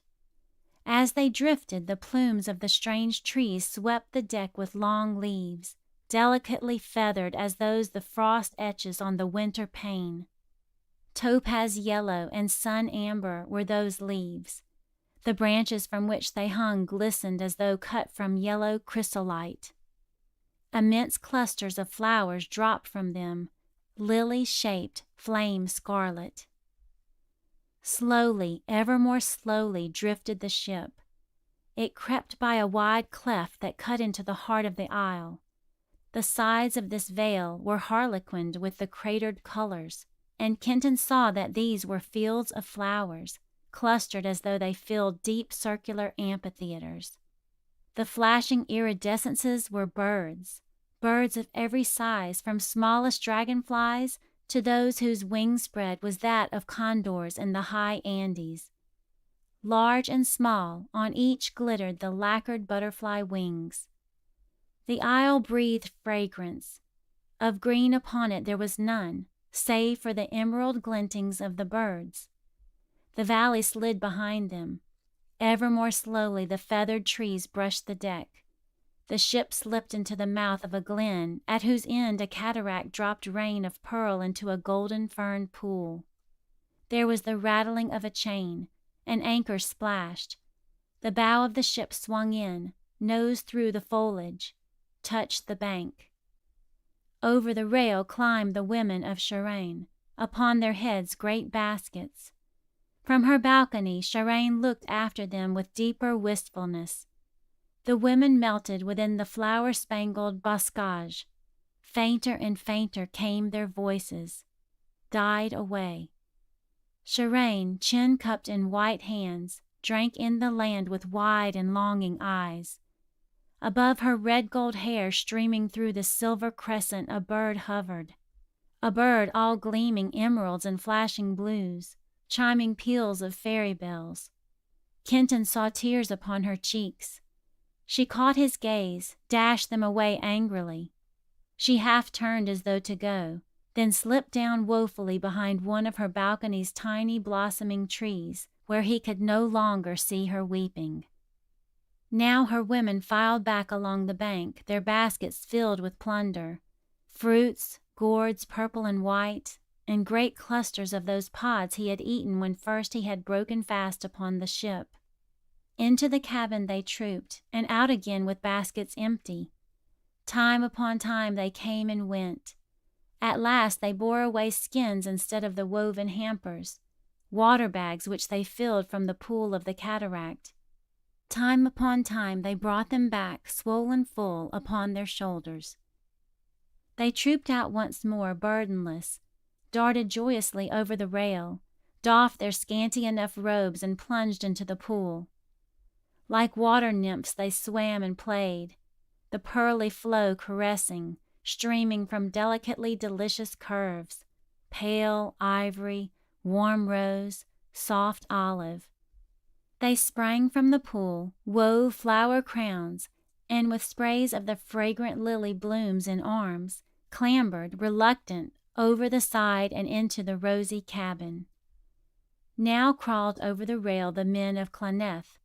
They slipped on and off the ship with their burdens, poured the last water skins into the casks. Again there was stir upon the ship. The chains rattled, the anchor lifted. Up and down flashed the oars, drawing the ship from the bank. Up rose the peacock sail. The ship veered, caught the wind, swam slowly through the amethystine shallows. Faster swung the sweeps. The golden isle diminished, was a saffron shadow in the mists, vanished. On sailed the ship, and on and on. By what signs or reckonings or to what port, Kenton could not know. Sleep after sleep it sailed. The huge bowl of silver mist whose edge was the horizon contracted or expanded as those mists thickened or thinned. Storms they met and weathered, roaring storms that changed the silver of the mist to lurid copper, amber jet, darkness deeper than night. Sudden storms threaded with lightnings weird and beautiful, lightnings that were like the shatterings of immense prisms, the breakings of rainbows of jewels. Storms that trod on feet of thunder, thunder that was metallic, tintinnabulatory, hurricanes of clashing cymbals following showers of multicolored flame. Steadily strength of the sea poured into Kenton up his oar blade, even as Sigurd had promised, remaking him, hardening him, turning all his body into a machine as finely tempered as a rapier and as flexible. Often he wondered what was happening in that room of his where rested the jeweled bark, the mysterious symbol of this ship on which he sailed, the enigmatic ferry between two worlds. How long had he been away from that room by his own world's time? Between sleep, Sigurd whispered to him Viking tales, sagas unsung, epics of the Norse heroic and forgotten. Steadily their friendship, their brotherhood grew. Twice the black priest sent for him, questioned him, threatened him, cajoled him, vainly, and each time with blacker, more venomous face had sent him back to his chains. Strife of god and goddess there was none, and Shiraine, during the sleep time of the slaves, kept to her cabin. Awake, he could not turn his head to seek her without inviting the bite of Zakel's lash. So often he let the horn of sleep have its way. What use to keep awake while Shiraine hid? There came a time when, lying awake, he heard steps coming down the pit stair. He turned, face against the back of his bench, as though in troubled slumber. The steps paused beside him. "Zubran," it was the voice of Gigi. "This man has become a young lion." "Strong enough," grunted the Persian. "It is a pity that his strength be wasted here. Driving this ship from one place of weariness to another is bad." "I think as you," said Gigi. "Strength he now has. Also he has courage. You remember how he slew the priests." "Remember?" There was no boredom in Zubran's voice now. "Can I forget? By the heart of Rustum, could I forget? It was the first draught of life given me, it seemed, for centuries. I owe him something for that." "Also," went on Gigi, "he has loyalty where his heart turns. I told you how he shielded with his own back the man who sleeps beside him. I liked him well for that, Zubran." "As a gesture," said the Persian, "it was magnificent. A trifle florid, perhaps, for perfect taste, but still magnificent." "Courage, loyalty, strength," mused the drummer. Then, slowly, a hint of mirth in his voice. "And wit. Unusual wit, Zubran, since he has found a way to shut his ears to the sleep horn, and lies here now wide awake, pretending to us that he is asleep." Kenton's heart stopped, began to beat furiously. How did the drummer know? Did he know? Was it only a guess? Desperately he strove against quivering nerves, forced his body to remain inert. "What?" exclaimed the Persian incredulously. "Awake? Gigi, you dream." "Nay," said Gigi quietly. "I have watched him when he saw me not. He is awake, Zubran, listening." Suddenly Kenton felt his paw upon his breast, pressing upon his pounding heart. The drummer chuckled, withdrew the hand. "Also," he said approvingly, "he has caution. A little he trusts me, but not too much. Nor does he know you well enough as yet, Zubran, to give you any trust at all. Therefore he lies quiet, saying to himself, 'Gigi cannot really know. He cannot be sure as long as I open not my eyes.' Yes, he has caution. But see, Zubran, he cannot keep the blood from stealing up into his face, nor slow his heart to the calm rhythm of sleep." Again he chuckled half maliciously. "And there is other proof of this caution, in that he has not told his comrade that the horn has no power over him. Hear him snore. No mistaking that for wakefulness. I like that too. He knows that a secret shared by two runs constant risk of remaining no secret at all." "He seems sound asleep to me." Kenton felt the Persian bend down over him doubtfully. His eyelids fought to rise. By sheer will he kept them down, breathing regularly, motionless. How long would they stand there looking at him? How long could he keep up this semblance of sleep under their gaze? At last Gigi broke the silence. "Zubran," he said quietly, "like you, I tire of the Black Priest and this fruitless strife between Ishtar and Nergal. Yet bound by our vows, neither you nor I may come to grips with Cloneth, nor may we harm his men. It matters not that by trickery were these vows gotten from us. We made them, and they bind. As long as Nergal's priest rules Nergal's deck, we may not give him battle. But suppose Cloneth no longer ruled, that another hand thrust him to his dark master. A mighty hand at that. Where on these seas could we find such a hand? And if found, how persuade it to close on Cloneth?" jeered the Persian. "I think it is here." Kenton felt again the drummer's touch. "Courage and loyalty and strength, quick wit and caution. He has all these. Besides, he can pass the barrier." "By Ahriman, that is so," whispered the Persian. "Now I would make another vow," said Gigi, "a vow in which you would join. If this man's chains were broken, easily then he could pass to Shirain's cabin. Easily now, I think, regain his sword." "Well, what then?" asked Zubran. "He would still have Cloneth to meet in all his pack, and we could not help him." "No," answered the drummer, "but neither would we hinder him. Our vows bind us not to fight for the Black Priest, Zubran. Were I this man, with chains broken and sword regained, I would find way to release this comrade sleeping beside him. He, I think, could keep off the pack while this wolf cub, who is now no longer cub but grown, could match himself against the priest." "Well," the Persian began doubtfully, then changed to cheerfulness, "I would see him loose, Gigi. At the least, it would give break to this cursed monotony. But you spoke of a vow." "A vow for a vow," answered Gigi. "If broken were his chains, if he regained his sword, if he met Cloneth and we fought not against him at Cloneth's side, and if he slew Cloneth, would he vow comradeship with you and me, Zubran? I wonder." "Why should he make that vow to us?" asked Zubran. "Unless we also loosed his chains." "Exactly," whispered Gigi. "For if he made that vow, I would loose them." Hope sprang flaming up in Kenton. Cold doubt followed. Was this all a trap? a trick to torment him? He would take no chance. And yet, freedom. Gigi again bent over him. "Trust me, Wolf," he said low. "Vow for vow, if you accept. Look at me." Suddenly doubt fled.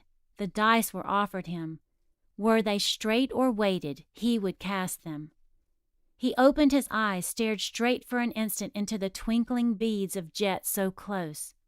Then he closed them tight, resumed his slow breathing, his semblance of deepest slumber. And Gigi rose from him, laughing. He heard the two move away up the pit's steps. Freedom again! Could it be true? And when would Gigi, were it true and no trap, when would Gigi loose his chains? Long he lay between fiery hope and chilling doubt. Could it be true? Freedom and Shireen. End of chapter 13. Chapter 14 of the Ship of Ishtar. Chains are loosed. Not long did Kenton have to wait. Hardly had the faint hum of the sleep horn died than he felt a touch on his shoulder. He thought it was Zakel and lay limp. Long fingers twitched his ears, raised his eyelids. He looked into the face of Gigi. He pulled out the little silken cylinders that shut off the compelling slumber of the horn. "So that is how you did it." Gigi examined them with interest. He squatted down beside Kenton. "Wolf," he said, "I have come to have a talk with you, so that you may know Zubran and me a little better. Perhaps see more clearly the road on which soon your feet may be set. I would sit here beside you, but some of those cursed priests may come prowling around. Therefore, in a moment, I shall seat myself on Zakel's stool. When I have done so, turn you around facing me, taking that highly deceptive attitude I have so often watched you assume." He stepped up on the bench, scanning both decks.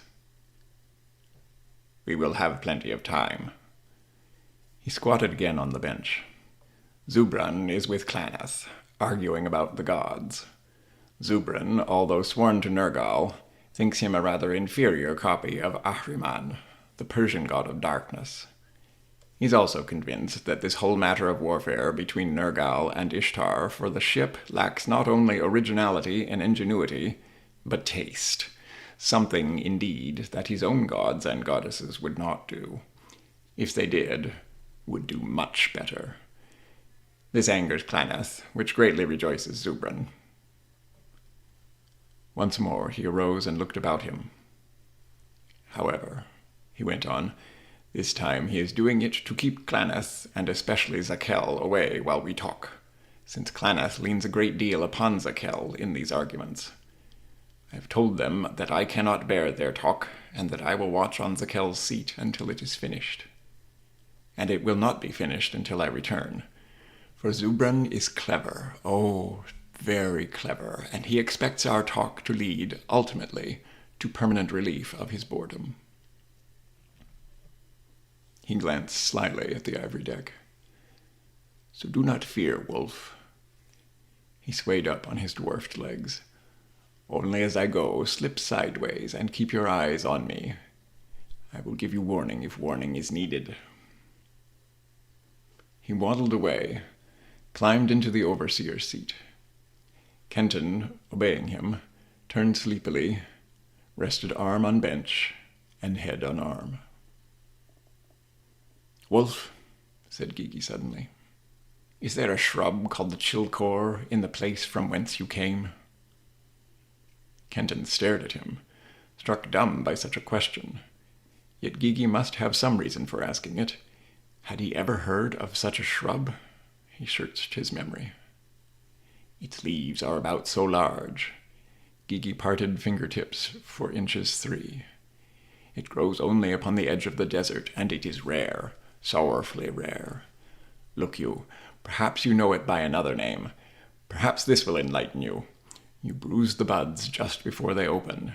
Then you mix them with sesamum oil and honey, and a little burned ivory, and spread it like paste over your head. Then you rub and rub and rub, so and so and so, he illustrated vigorously upon his bald and shining pate. And after a while, he said, the hair begins to sprout, like grain under the rains of spring it grows, until soon, lo, naked dome is covered. Instead of the light flying off affrighted from shining dome, it plays within new hair. And once more the man who was bald is beautiful in the eyes of woman. By Nadak of the goats, by Tanith, the dispenser of delights, cried Gigi with enthusiasm, that paste grows hair. How it does grow hair! Upon a melon it would grow it. Yes, even those planks rightly rubbed by it would sprout hair like grass. You are sure you do not know it? Struggling with his stark amaze, Kenton shook his head. Well, said Gigi sorrowfully, all this the chilkor buds can do, and so I search for them. Here he sighed mightily. Who would once more be beautiful in woman's eyes? He sighed again. Then one by one he flecked the backs of the sleeping slaves with Zakel's whip, even the back of Sigurd. Yes, he said, yes, they sleep. His black eyes twinkled on Kenton, the slit mouth grinned. You wonder, he said, why I talk of such trivial matters as shrubs and hair and bald pates while you lie chained. Well, Wolf, these matters are far from trivial. They brought me here. And were I not here, would you have the hope of freedom, think you? Ah, no, said Gigi. Life is a serious matter. Therefore all parts of it must be serious, and therefore no part of it can be trivial. Let us rest for a moment, Wolf, while you absorb that great truth. Again, one by one, he flecked the backs of the sleeping slaves. Well, Wolf, he went on, now I shall tell you how I came aboard this ship because of the chilkor, its effects on hair, and because of my bald pate. And you shall see how your fortune rests upon them. Wolf, when I was but a child in Nineveh, girls found me singularly attractive. Gigi, they would cry as I passed by them. Gigi, little love, little darling, kiss me, Gigi. Gigi's voice was ludicrously languishing. Kenton, forgetting his plight, could not restrain laughter. You laugh, Wolf, observed the drummer. Well, that makes us understand each other better. His eyes twinkled impishly. Yes, he said.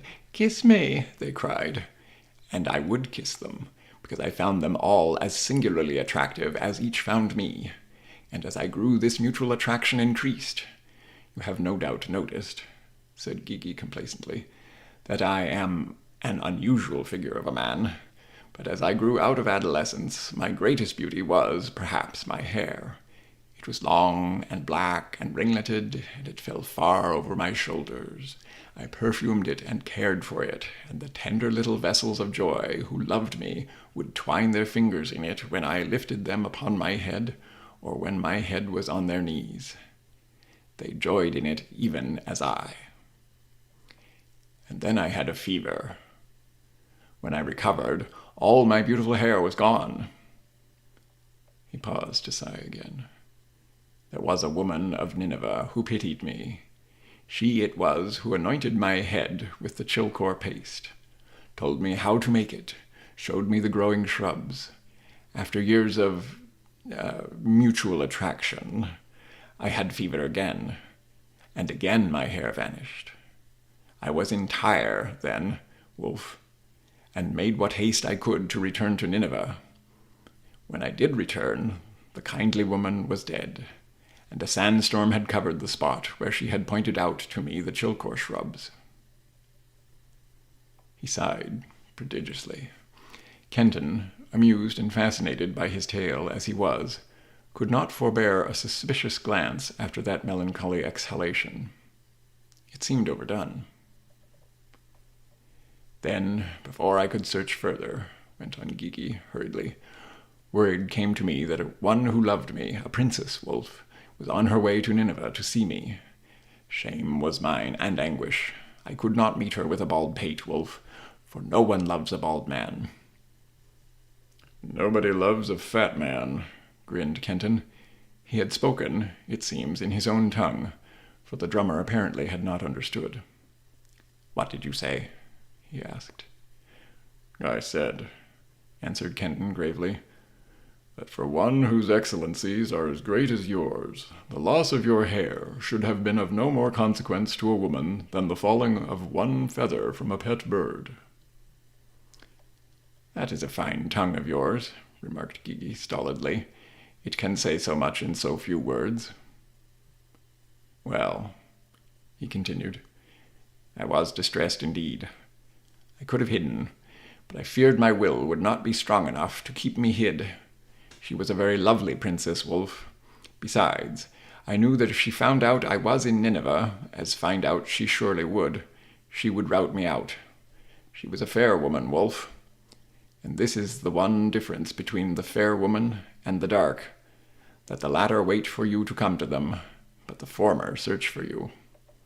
And I could go to no other city to hide, for in each of them there were other women who admired me.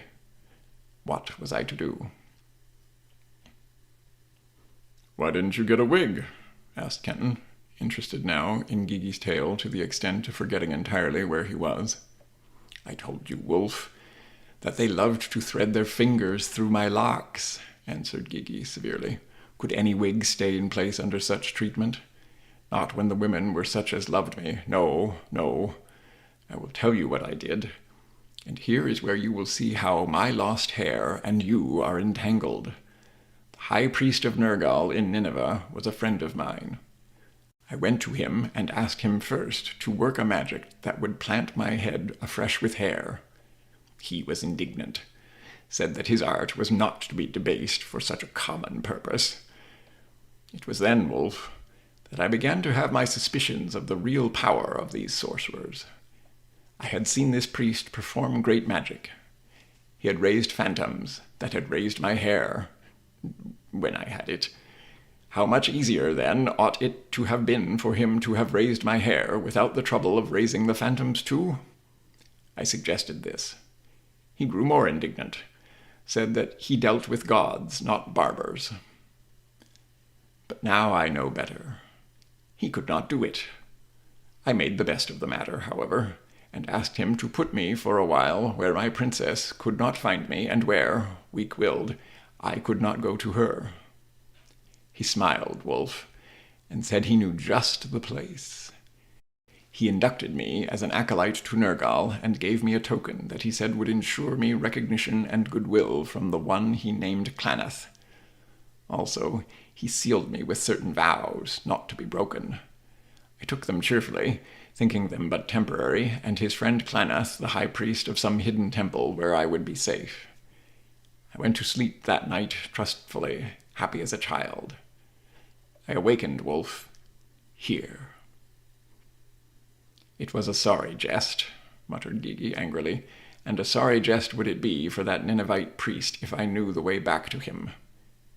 And here I have been ever since, he added briskly, barred by my acolytage to Nergal from crossing to that other deck where there is a little vessel of joy named Satalu that I would fain take within my hands, barred by my vows from slaying Clanath, barred by other vows from leaving the ship wherever it may touch for food and gear, since it was sanctuary I asked from which I could not go, nor my princess come to me.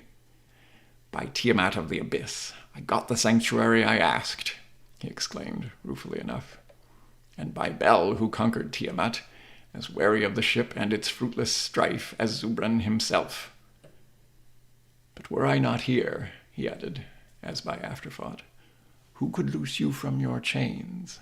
By shrub and lack of hair, an amorous princess and my vanity, these brought me on the ship to set you free when you came. Of such threads do the gods weave our destinies. He leaned forward, all malice gone from twinkling eyes, a grotesque tenderness on the frog-like mouth. I like you, Wolf, he said simply. And do you like Gigi a little better now? There was wistfulness in the question. Wistfulness and utter sincerity. Kenton's heart went out to him without reserve. I like you, Gigi. There were tears in his eyes. Greatly, indeed do I like you. And trustfully. But Zubrin... Have no doubts about Zubrin, snapped Gigi. He, too, was tricked upon this ship, and is even more eager than I to be free. Some day he will tell you his story, as I have mine. Ho ho, laughed the drummer. Ever seeking the new, ever tiring of the known, is Zubrin. And this was his fate, to be shot into a whole new world, and find it worse than his old. Nay, Wolf, fear not Zubrin. With shield and sword will he stand beside you, until he tires even of you. But even then he will be loyal. Suddenly he grew solemn, kept unwinking gaze on Kenton, searching, it seemed, his soul. Consider well, Wolf, he whispered. The odds are all against you.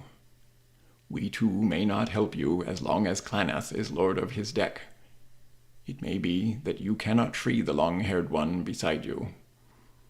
You have Clanath to face, and 20 of his men, and it may be Nergal. And if you lose, death for you, Wolf, and only after long, long torture. Here, chained to your oar, you are at least alive. Consider well. And Kenton, without hesitation, answered him, held out his prisoned wrists. When will you loose my chains, Gigi? Was all he said. Gigi's face lighted. His black eyes blazed. He sprang upright, the jet loops on his pointed ears dancing. Now, he shouted, by Sin, the father of gods, by Shamash, his son, and by Bel, the smiter, now. He thrust his hands between Kenton's wrists and the great circlet of bronze that bound it, pulled it apart as though it had been made of putty. With those same prodigiously long fingers, he broke the locks of the manacles on Kenton's wrists. Run free, Wolf, he whispered. Run free, but craftily. And when you bite, bite deep. With never a look behind him, he waddled slowly to the pit's steps and up them. Slowly, Kenton stood upon his feet. His chains dropped from him. He looked down at the sleeping Viking. How could he unfasten his links? How, if he could unfasten, awaken him before Zakel came running down among the slaves? Swiftly, he thought. A plan formed. If he could pick the locks that held Sigurd, he could put back his own broken chains upon himself, whisper to the Viking after the waking whistle shrilled what he had done, what had been done for him. Then, at the right moment, the pair of them could rise, rush the overseer, slay him and leap for Shirain's deck. For it came to him that Sigurd, vowed as little either to Nergal or Ishtar as himself, could pass as easily as he the barrier that held all others back. Again he looked around him. At the foot of the overseer's high stool lay a shining knife, long-bladed, thin-bladed. Dropped there by Gigi for him? He did not know. But he did know that with it he might pick the Viking's locks. He took a step toward it. How long he was taking the second step. And there was a mist before his eyes. Through that mist the sleeping forms of the oarsmen wavered, were like phantoms, and now he could no longer see the knife. He rubbed his eyes, looked down on Sigurd. He was a wraith, his outlines nebulous, fog-like. He looked at the sides of the ship. They melted away even as he sought them. He had a glimpse of sparkling turquoise sea, and then it became vaporous, was not, ceased to be. And now Kenton floated for an instant in thick mist shot through with silvery light. The light snapped out. He hurtled through a black void, filled with a tumult of vast winds that shrieked and roared but never touched him. On and on, like a meteor, he flew through that black void. The blackness snapped out. Through his closed lids he saw light, and he was no longer falling. He stood, rocking upon his feet. He opened his eyes. Once more he was within his own room. Outside hummed the traffic of the avenue, punctuated by blasts of auto horns. Kenton rushed over to the jeweled ship. Except for the slaves, on it was but one little figure, one toy. A mannequin who stood halfway down the pit steps, mouth open, whip at feet, stark astonishment in every rigid line. Zakel, the overseer. Kenton poked him with a contemptuous figure, a toy. He looked down into the slave pit. They lay asleep, oars in rests. He touched the bent head of Sigurd lovingly. With fingertips tried to move the chains on the empty seat on the bench beside the Norseman. The empty chains that fell from the oar. They were immovable, all immovable. Toy chains, toy oars, Sigurd a toy, Zakel a toy, his adventures a dream. So his mind, back in its own familiar environment, told him. That other part of him, which accepted the ship as reality, lying dazed with swift flight within him. And suddenly he caught sight of himself in the long mirror, stood wondering before it. For what he saw was no more the Kenton who had been borne out of the room upon the breast of the inrushing mystic sea. Mouth had hardened, eyes grown fearless, falcon bright. Over all his broadened chest the muscles ran, not bulging, bound, but graceful, flexible, and steel-hard. He flexed his arms, and the muscles ran rippling along them. He turned, scanned his back in the mirror. Scars covered it. Healed teeth marks of the lash of Zakel. Zakel, the toy. No toy had made those scars. No oars of toy had brought into being those muscles. And suddenly all Kenton's mind awoke and was filled with shame, with burning longing, with seething despair. What would Sigurd think of him when he awakened and found him gone? Sigurd, with whom he had sworn blood brothership. What would Gigi think? Gigi, who had made vow for vow with him, and, trusting him, had broken his chains. And Shireen. Fresh food for her mockery, her contempt, this. A frenzy shook him. God, he must get back. Get back before Sigurd or Gigi or Shireen knew that he was no longer on the ship. Had fled again to that place. What was it, Shireen had said, the place he fled when peril threatened? How long had he been away? As though in answer, a clock began chiming. He counted. 8 strokes.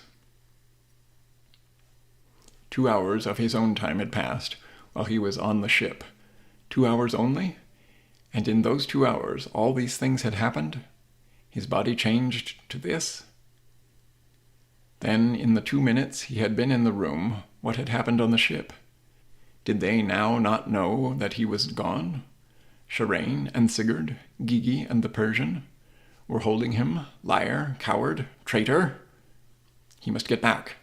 He must. Stop. What had Gigi said? Go craftily. He thought of the battle before him. Could he take his automatics with him when he went back, if he could go back? With them he could match any sorceries of the Black Priest. But they were in another room, in another part of the house. Again he looked at himself in the glass. If his servants saw him thus, they would not know him. How could he explain? Who would believe him? And they might tear him away from this room where the ship lay, this room that held his only doorway back into Shireen's world. He dared not risk it. Then, swift into his brain, sprang the plan. He threw himself upon the floor, grasped the golden chains that hung from the ship's bow, So thin they were, so thin, on this the ship of jeweled toys. He clenched them tight, then threw his whole will upon the ship, summoning it, commanding it. And suddenly the golden chains stirred within his grasp. They swelled. He felt a tearing wrench that wrung from him a groan of agony. Thicker grew the chains. They were lifting him. Again the dreadful wrenching, tearing at every muscle, nerve, and bone. His feet swung free. The vast winds howled around him for a heartbeat only. They were gone. In their place was the rushing of wind-driven waves. He felt the kisses of their spray. Kenton opened his eyes. Beneath him was a racing azure sea. High above him curved the scimitarred prow of the Ship of Ishtar. But not the ship of jeweled toys, no, the ensorcelled ship that sailed the strange world, the ship on which blows were real and death lurked, death that even now might be watching him poised to grapple. The living ship that had held the promise of Shireen. The chain he clutched passed up the side of the bow into a hawser port painted like a great eye between the bowward wall of her cabin and the curved prow. Behind him the great oars rose and fell. He could not be seen from them. The oarsmen's backs were toward him, and the oar-ports were besides covered with strong leather, through which the shanks slipped. Shields to protect the rowers from waves dashing past these ports. Nor, under the hang of the hull, as he was, could he be seen from the black deck. Slowly, silently, hand over hand, pressing his body as close to the hull as he could, he began to creep up the chain. Up to Shireen's cabin, up to that little window that opened into her cabin from the closed bit of deck beneath the great scimitar. Slowly, more slowly, he crept, pausing every few links to listen, reached at last the hawser port, threw a leg over the bulwark, and dropped upon the little deck. He rolled beneath the window, flattened himself against the cabin wall, hidden now from every eye upon the ship, hidden even from Shireen, should she peer through that window. Crouched there, waiting. End of chapter 14. Chapter 15 of the Ship of Ishtar. The Snaring of Shireen. Kenton raised his head cautiously. The place where he lay was the anchor deck. The chains up which he had climbed passed through a hawser port, wound around a crude windlass, and were fastened to a thin double hook that was more like a grappling iron than anchor. Near it lay a similar hook, and on the starboard bow was another windlass with chains running from it through another port. On each bulwark were deep metal-lined grooves, over which the lowering links slid. Evidently, although control of steering gear, mast, and rower's pit was in the hands of the Black Priest, the women of Shireen looked after anchorage. He noted with some anxiety a door leading out of the cabin's farther side, the portion that housed her warrior maids. But it was not likely, he thought, that any would come out as long as the ship was under sail and oar. At any rate, he would have to take that risk. Through the open window above him, he could hear the hum of voices. Then that of Shireen came to him, pitched high and clear, and bitter. He broke his chains, even as he had promised, and then fled. But, mistress, it was Satalu. Where could he go? He came not here. How know you that Cloneth did not take him? That he is not even now feeding his deviltries? No mistaking Cloneth's wrath, answered Shireen. No mistaking the scourging he gave Zakel. Both were real, Satalu. So the Black Priest had scourged Zakel, had he? Well, that at any rate was good news. But what puzzles them most is that he fled while the Horn of Sleep still held the slaves in thrall, mused Satalu. We know it held him not in thrall, answered Shireen sharply. Nay, Satalu, why argue? He had grown strong, he broke his chains, he fled, and thereby proved himself the coward I called him, and hoped he was not. She added softly, Did I not promise him his sword if he broke chains and came to me? But he did not promise to come and ask you for it, said Satalu slyly. I think he said he would come and take it, and— Be silent, girl. Shireen's voice was wrathful. Remind me not of that, if you would not be whipped. There was silence in the cabin. Then Shireen spoke again, softly, sorrowfully. Forgive me, Satalu. You know I would not whip you. But he will not come again, either to ask or to take. Then, after another silence, I am weary. Luarda, watch outside the door. You others to your cabin to sleep, or what you will. Satalu, brush my hair a little and then leave me. Another silence, a longer one. Then Satalu's voice. Mistress, you are half asleep. I go. Kenton waited, but not long. The sill of the window was about as high above the anchor deck as his chin. He raised himself gently, peered within. His gaze rested first on the shrine of the luminous gems, the pearls and pale moonstones, the milky curdled crystals.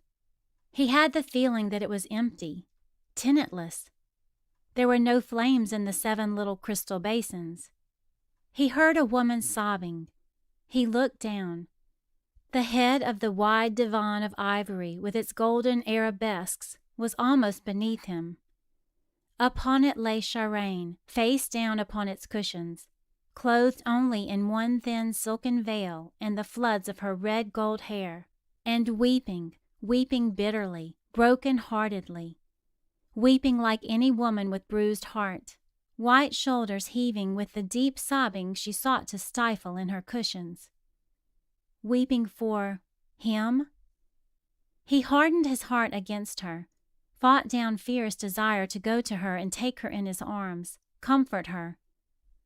A gleam of sapphire, a glint of steel caught his eyes. It was his sword, the sword of Nabu, the sword he had vowed he would not take from her hands, would take, unaided, with his own. It hung upon a low rack on the wall just above her head, so close that she need but reach up a hand to grasp it. He drew back, waited impatiently for her weeping to cease. Love for her, or passion, he had in full. But search his heart now as he might, no pity. And soon her sobbing lessened, died away, and after another while of waiting he slowly thrust his head again through the window, looked down upon her. She lay asleep, face turned toward the cabin door, tears still on the long lashes, but the fair breast rising and falling softly in the measured respiration of slumber. The window was about 3 feet square, its casement opening inward. Kenton gripped the sill, drew himself softly up until shoulders and breast were within. Then he bent over until his waist rested on the ledge. Now his hands touched the softnesses of one of the rugs upon the floor.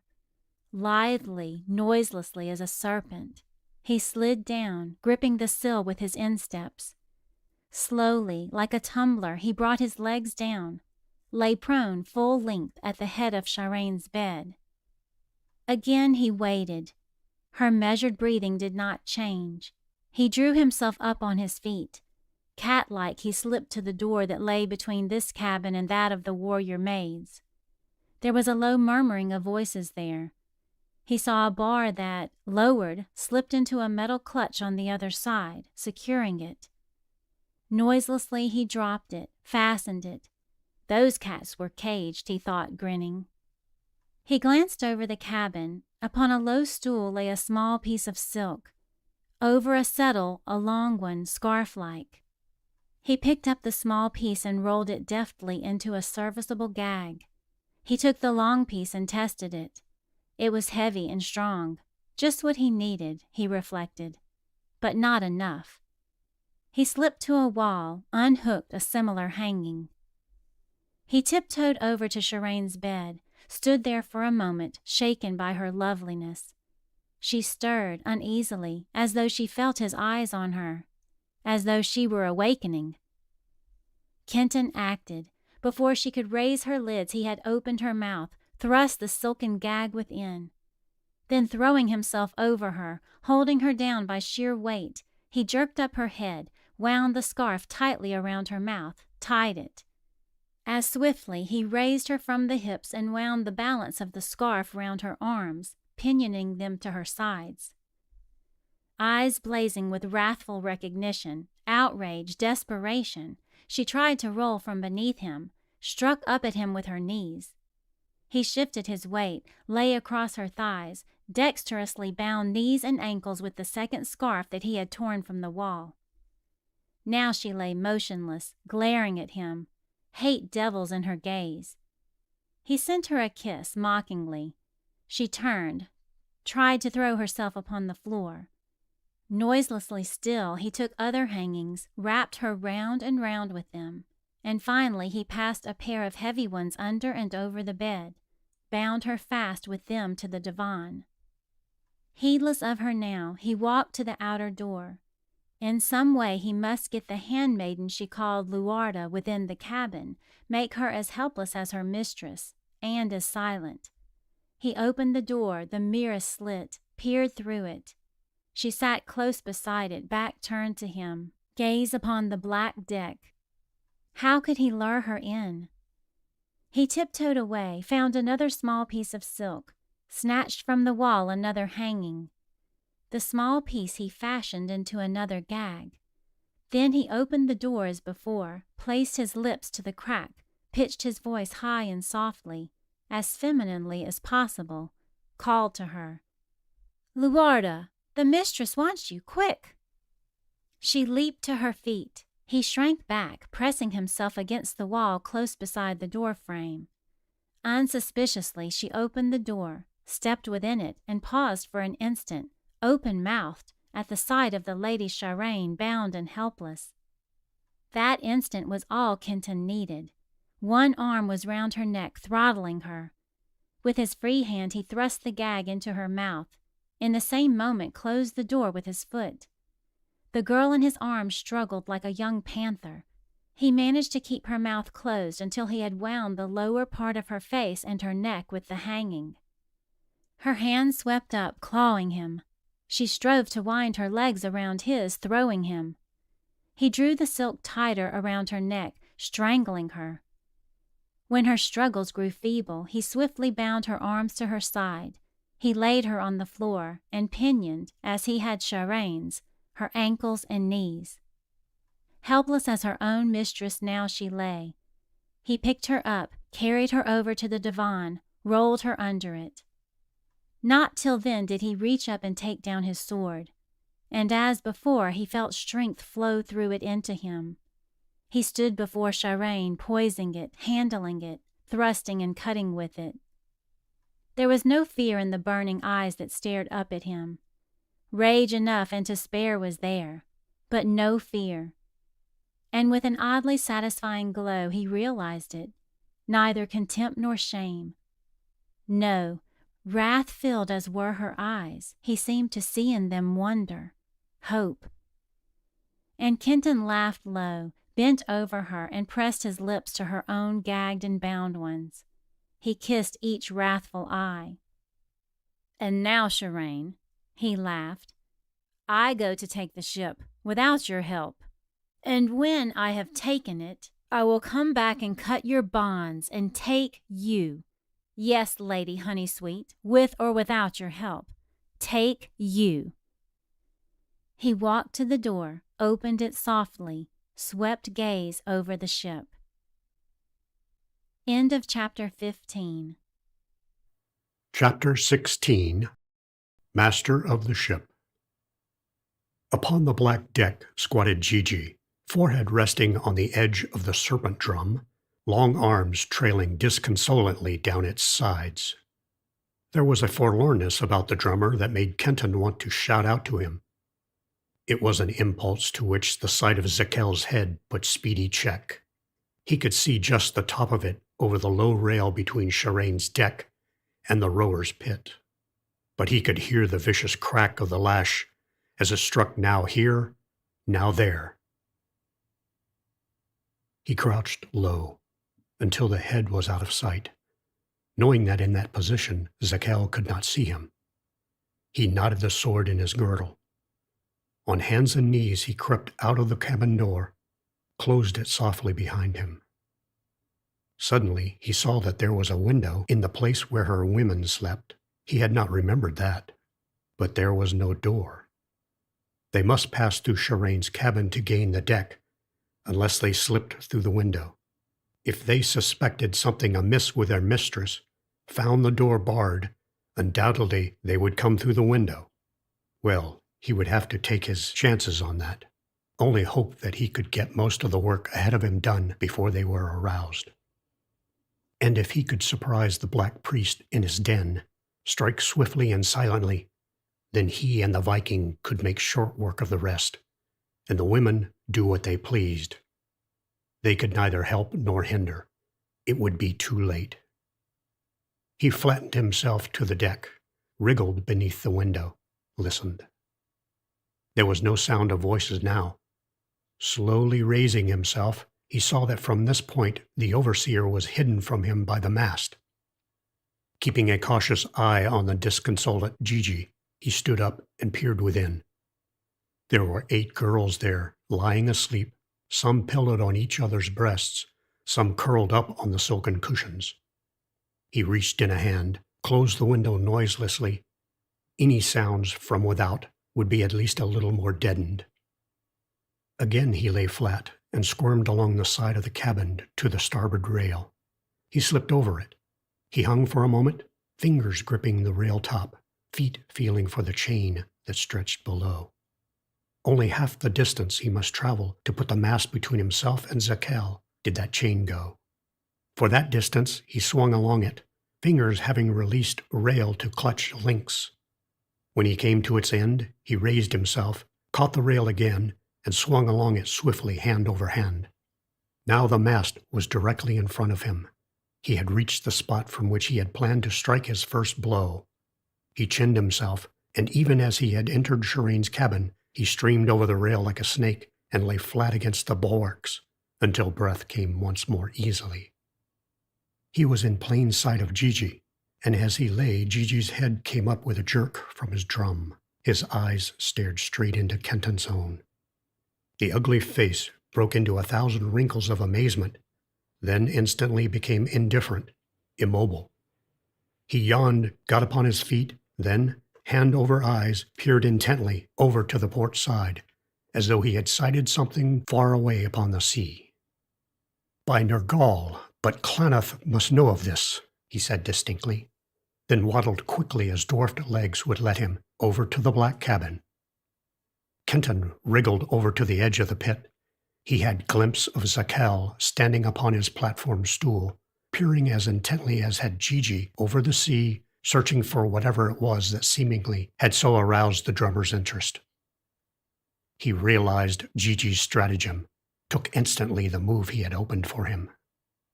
Kenton dropped into the pit. One leap he took and was beside the mast. The overseer turned sharply. With instant recognition of his danger, Zakel opened mouth to yell and swept hand down to belt where long poniard was sheltered, but the sword of Kenton hissed through the air and through his neck. The sheared head of Zakel leaped from his shoulders, mouth stretched open, eyes glaring. For 3 heartbeats, the body of Zakel stood upright, blood spouting from the severed arteries, hand still gripping at the dagger. The body of Zakel fell, splashing Kenton with its life streams as it dropped.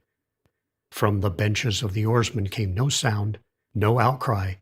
They sat, blades drooped, staring. He groped in Zakel's belt for the overseer's keys, the keys that would unlock the manacles from Sigurd's wrists, unloose the metal belt from around his waist. He found them, snatched them loose, tore the dagger from Zakel's stiffening fingers, and raced down the narrow passageway to the Viking. "Brother," babbled the Norseman, half incoherent, "I thought you gone. Blood brotherhood forgotten, and by Odin, what a blow!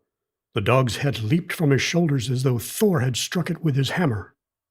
Quiet, Sigurd, quiet. Kenton was working with desperate haste among the keys, trying to find those which would fit Sigurd's fetters. No questioning now. Now we stand together, you and I, fight for the ship. Hell damn these keys. If we can reach Claneth's den before alarm is raised, stand between me and the priests. Leave the black priest to me. Touch not Gigi the drummer, nor Zubran the Redbeard. They cannot help us, but they have given vow not to fight against us. Remember that, Sigurd. Ah, the manacles at the Viking's wrist clicked and opened. The lock on the metal belt clicked open too. He shook his hands free of the chains, reached down and wrenched away the cincture. Sigurd stood upright, flaxen mane streaming in the wind, clenched hands lifted high. "Free!" he shouted. "Free!" "Sigurd!" breathed Kenton, and thrust his hands against the shouting mouth. "Be silent, Sigurd. Do you want the pack down on us before we have a chance to move?" He pressed the dagger of Zakel into his hand. "Use that," he said. "It is all you have until you win some better weapon." "That?" laughed the Viking. "A woman's toy. Nay, blood brother, Sigurd can do better than that." He dropped the dagger. He gripped the oar, lifted it out of the thole pins from which it swung. He bent forward sharply, bringing its shaft with terrific force against the side of the port. There was a sharp crackling, a rending of wood. He drew himself back, bringing the oar with the same force against the opposite side of the port. There was another crackling. Then Sigurd drew it in, broken squarely in the middle, a gigantic club all of 10 feet long. He gripped it by the splintered end, whirled it round his head, the chains and the dangling manacles spinning like weighted chains of some ancient battle mace. "Come," barked Kenton, and stooped to pick up the dagger. And now from all the pit came clamor, the slaves straining at their bonds and crying to be freed. "Free us!" they shrieked. "Loose our chains! We will fight with you!" And from Shirane's deck came the shrilling of women. Out of the window poured their warrior maids. No chance now to surprise the black priest. No chance but a battle, fang and claw. His sword and the great club of Sigurd against Claneth and his pack. And against what else, he did not know. "Quick, Sigurd!" he shouted. "To the deck!" "I first, blood brother!" grunted Sigurd. "Shield to you!" He pushed Kenton aside, rushed past him. Before he could reach the foot of the stairway, its top was filled with priests, white-faced, snarling, swords in their hands and short stabbing spears. Kenton's foot fell on something that rolled away from beneath it, sending him to his knees. He looked straight down into the grinning face of Zakel. His severed head it was that had tripped him. He lifted it by the hair, swung it round and hurled it straight at the face of the foremost priest at the stairway top. It caught that priest a glancing blow, fell among them, then rolled and bounced away. They cried out. They shrank back from it. Before they could muster again, the Viking was up the stairs and charging them, oar club flinging like a flail. And at his heels came Kenton, making for the black cabin's door. There were 8 of the black robes facing them. They realized the meaning of Kenton's move, streamed forward to block it. The Norseman's oar struck, shattering the skull of one like an eggshell. Before he could raise it again, 2 of the priests had darted in upon him, stabbing, thrusting with their spears. Kenton's sword swept down, bit deep into the bone of an arm whose point was touching Sigurd's breast. With quick upward thrust, he ripped the same priest open from navel to chin. The Viking, swift as thought, dropped one hand from the oar, caught the half of the second spear, twisted it out of the black robe's grip, and ran it through his heart. Down went another under bite of Kenton's blade. But now other priests came streaming from every passageway and corner of the black deck, armed with swords and spears and bearing shields. Out they streamed, screaming to their master. And out of the black deck rushed Claneth, roaring, a great sword in hand. Behind him were Gigi and the Persian. The black priest came straight on, charging like a bull through the half-ring of his servitors. But Gigi and the Persian slipped over to the serpent drum, stood there watching. Yet even in that short glimpse, Kenton saw that the Persian's eyes were blazing with battle light, his hands running over the daggers at his belt, sheathing and unsheathing his scimitar.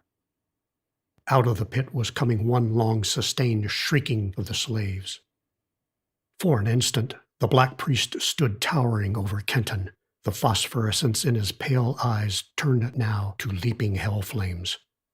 Then he struck downward, a lightning blow designed to cleave Kenton from shoulder to hip. But Kenton was not there when the blow fell. Swifter than the sword of Cloneth, he had leaped aside, thrust out his own blade, felt it bite deep into the Black Priest's side. Cloneth howled and fell back. Instantly his acolytes streamed in between him and the besieged pair. They circled them. "Back to back, brother," shouted the Viking. Kenton heard the great club hum, saw 3 of the black robes mowed down by it as by some giant flail. With sweep and thrust, he cleared away the priest ravening at him. Now the fighting had carried them close to the drum. He saw the Persian, scimitar unsheathed and held by rigid arm, and he was cursing, sobbing, quivering like a hound held in leash and held back from his quarry, while Gigi, froth upon the corners of wide-open mouth, face contorted, stood with long arms outstretched, hands trembling, shaking with that same eagerness. Desire, Kenton knew, to join with him and Sigurd in that battle, held back by mysterious vows not to be broken. And suddenly Gigi pointed downward. Kenton followed the gesture, saw a priest crawling, sword in hand, and almost within reach of the Viking's feet. One sweep of that sword against Sigurd's legs, and he was done for, hamstrung. Forgetting his own defense, he leaned forward, cut downward. The head of the creeping priest jumped from his shoulders, rolled away. But as he straightened, he saw Cloneth again above him, poised to strike. The end, thought Kenton. With one last instinctive movement, he dropped flat, rolled away from the falling edge. He had not counted on the Viking. Sigurd had seen all that swift byplay. He swept his oar, held horizontally, in a gigantic punch. It crashed into Cloneth's chest. The sword stroke fell short. The Black Priest was hurled backward, half falling for all his strength and massive bulk. "Gigi, Zbran, to me," he howled. Before Kenton could rise, 2 priests were on him, clawing him, stabbing at him. He released his grip on his sword, drew the poniard of Zakel. He thrust upward, felt a body upon him stiffen, then collapse like a pricked balloon. Felt, too, the edge of a sword slice into his shoulder. He struck again, blindly, was drenched with sudden flood of blood. He heard a bubbling whispering, and the second weight was gone. He gripped his sword, staggered upright. In one swift glance, he saw that of all Cloneth's wolf pack, not more than half a dozen were on their feet, and Cloneth himself was one of these. They had drawn back, out of reach of the Viking's oar. Sigurd stood, drawing in great breaths. And the Black Priest was gasping too, holding his broad chest where the oar of Sigurd had struck. At his feet was a little pool of blood, dripping from where the sword of Nabu had pierced him. "Gigi, Zbran," he panted. "Take those dogs, or Nergal sees you." The drummer leered at him. "Nay, Cloneth," he answered. "My vow and Zbran's was that we would not molest you nor your priests as long as you are master of this deck. There was no vow to aid you, and it comes to me that your mastership is ending, and therefore—" He bent over the tall drum, with heave of broad shoulders, hurled it over the side. "And therefore," he grinned, "you will no longer need the summoner of Nergal." From the priest arose a groan. Cloneth stood, silent, struck dumb, it seemed, by Gigi's act, his words. And as they stood there came from the waves, touching the ship a sound, sonorous and sinister, a thunderous drumming, menacing, malignant, summoning. Barum, Arum, Wum. The great drum swinging against the side of the ship, lifted by the waves and by the arms beaten against the ship. The summoner of Nergal.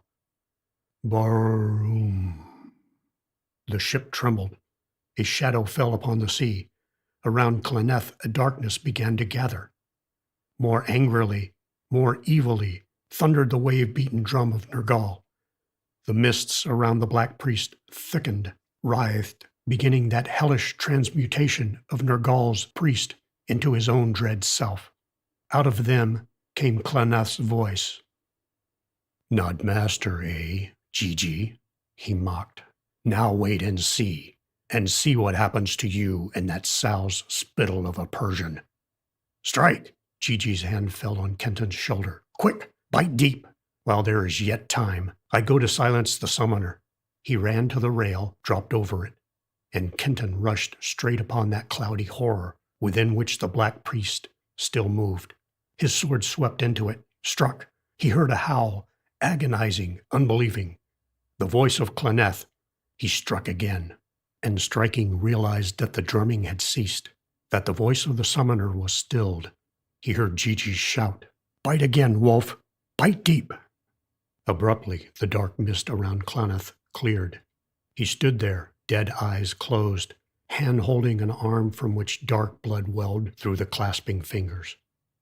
And as Kenton raised his sword to strike again, to strike this time a blow that would need no other to follow it, the black priest opened eyes that were twin pyres of infernal flame.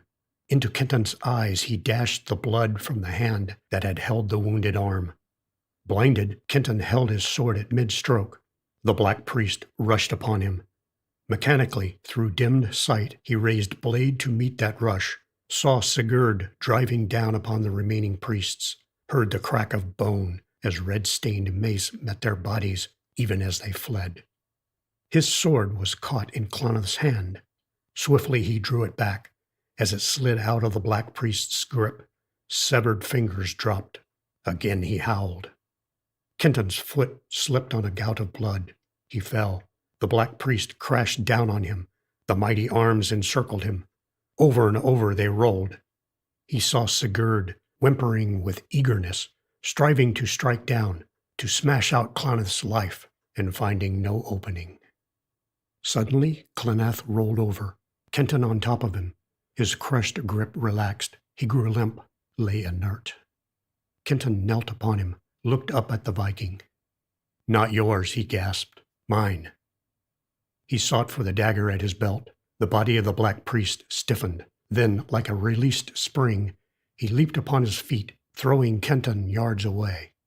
And before the Viking could raise the club to strike, Claneth was at the rail. He hurled himself over it, into the sea.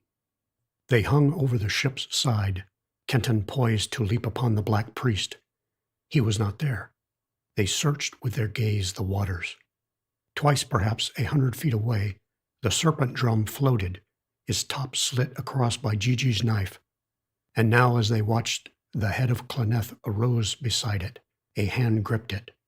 Under the touch, the huge cylinder dipped to him with grotesque genuflection. From it came a dismal sound like a lament. Then out of the silver haze, a shadow moved. It darkened over black priest and drum. It shrouded them and withdrew, and where it had been was neither black priest nor summoner. Man and drum, all had gone. Battle fury still in his veins, Kenton looked about him. The black deck was strewn with Claneth's men. Men crushed and broken under Sigurd's mace. Men from whom his own sword had let out the life. Men in twisted, grotesque heaps. Men, but not many, who still writhed and groaned. He turned to Shireen's deck, her women, white-faced, clustered at the cabin door, staring at him, and on the very verge of the barrier between the two decks stood Shireen.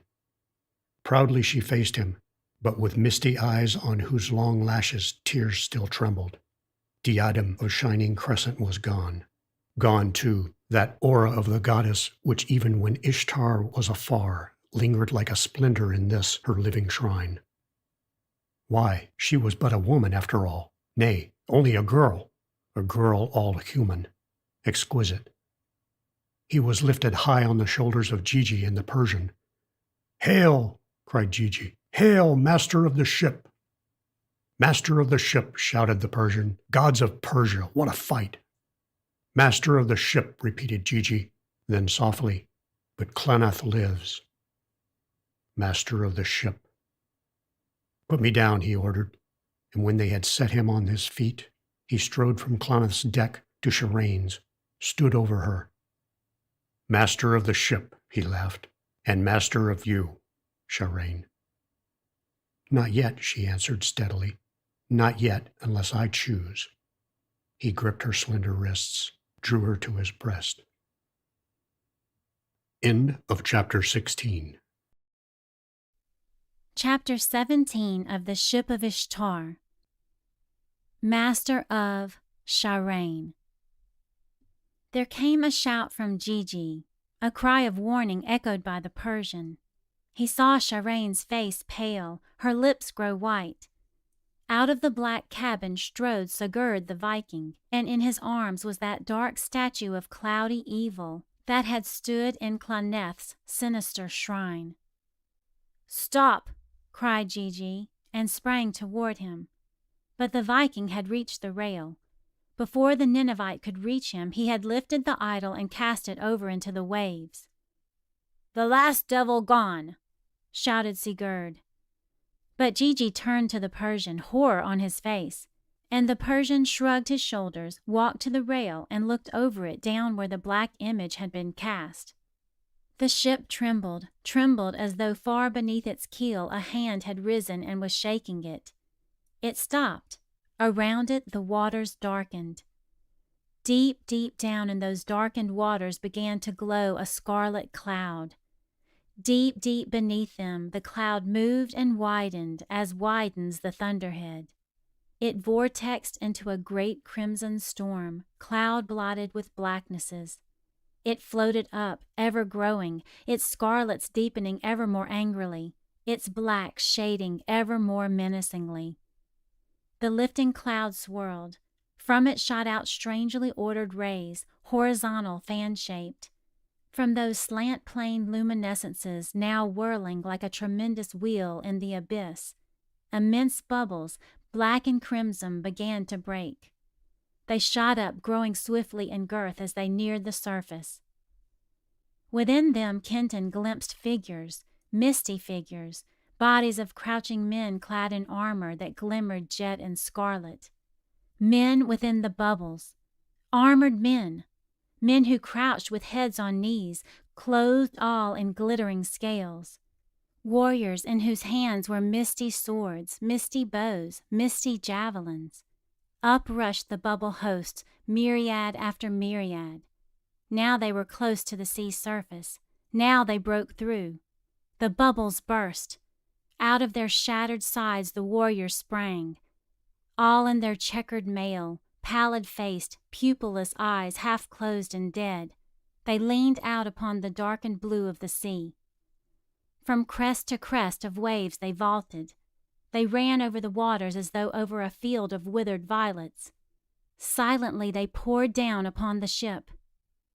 "Men of Nergal!" wailed Shireen. "Warriors of the Black One! Ishtar! Ishtar! Help us!" "Phantoms!" cried Kenton, and held high his blood-stained sword. "Phantoms!" And instantly he knew that whatever they were, phantoms they were not. The front rank poised themselves upon the tip of a curling wave, as though upon a long land barrow. They thrust down bows no longer misty. To their cheeks they drew the tips of long arrows. Came a twang of strings, a pattering as of hail against the sides of the ship. A dozen shafts quivered alongside of the mast. One fell at his feet, serpent-scaled, black and crimson, its head buried deep within the deck. "Ishtar! Lady Ishtar! Deliver us from Nergal!" wailed Shireen. As though in answer, the ship leaped as if another hand had closed upon its stern and had thrown it forward. From the host still breaking through the bubbles arose a vast shouting. They raced after the now flying ship, halted.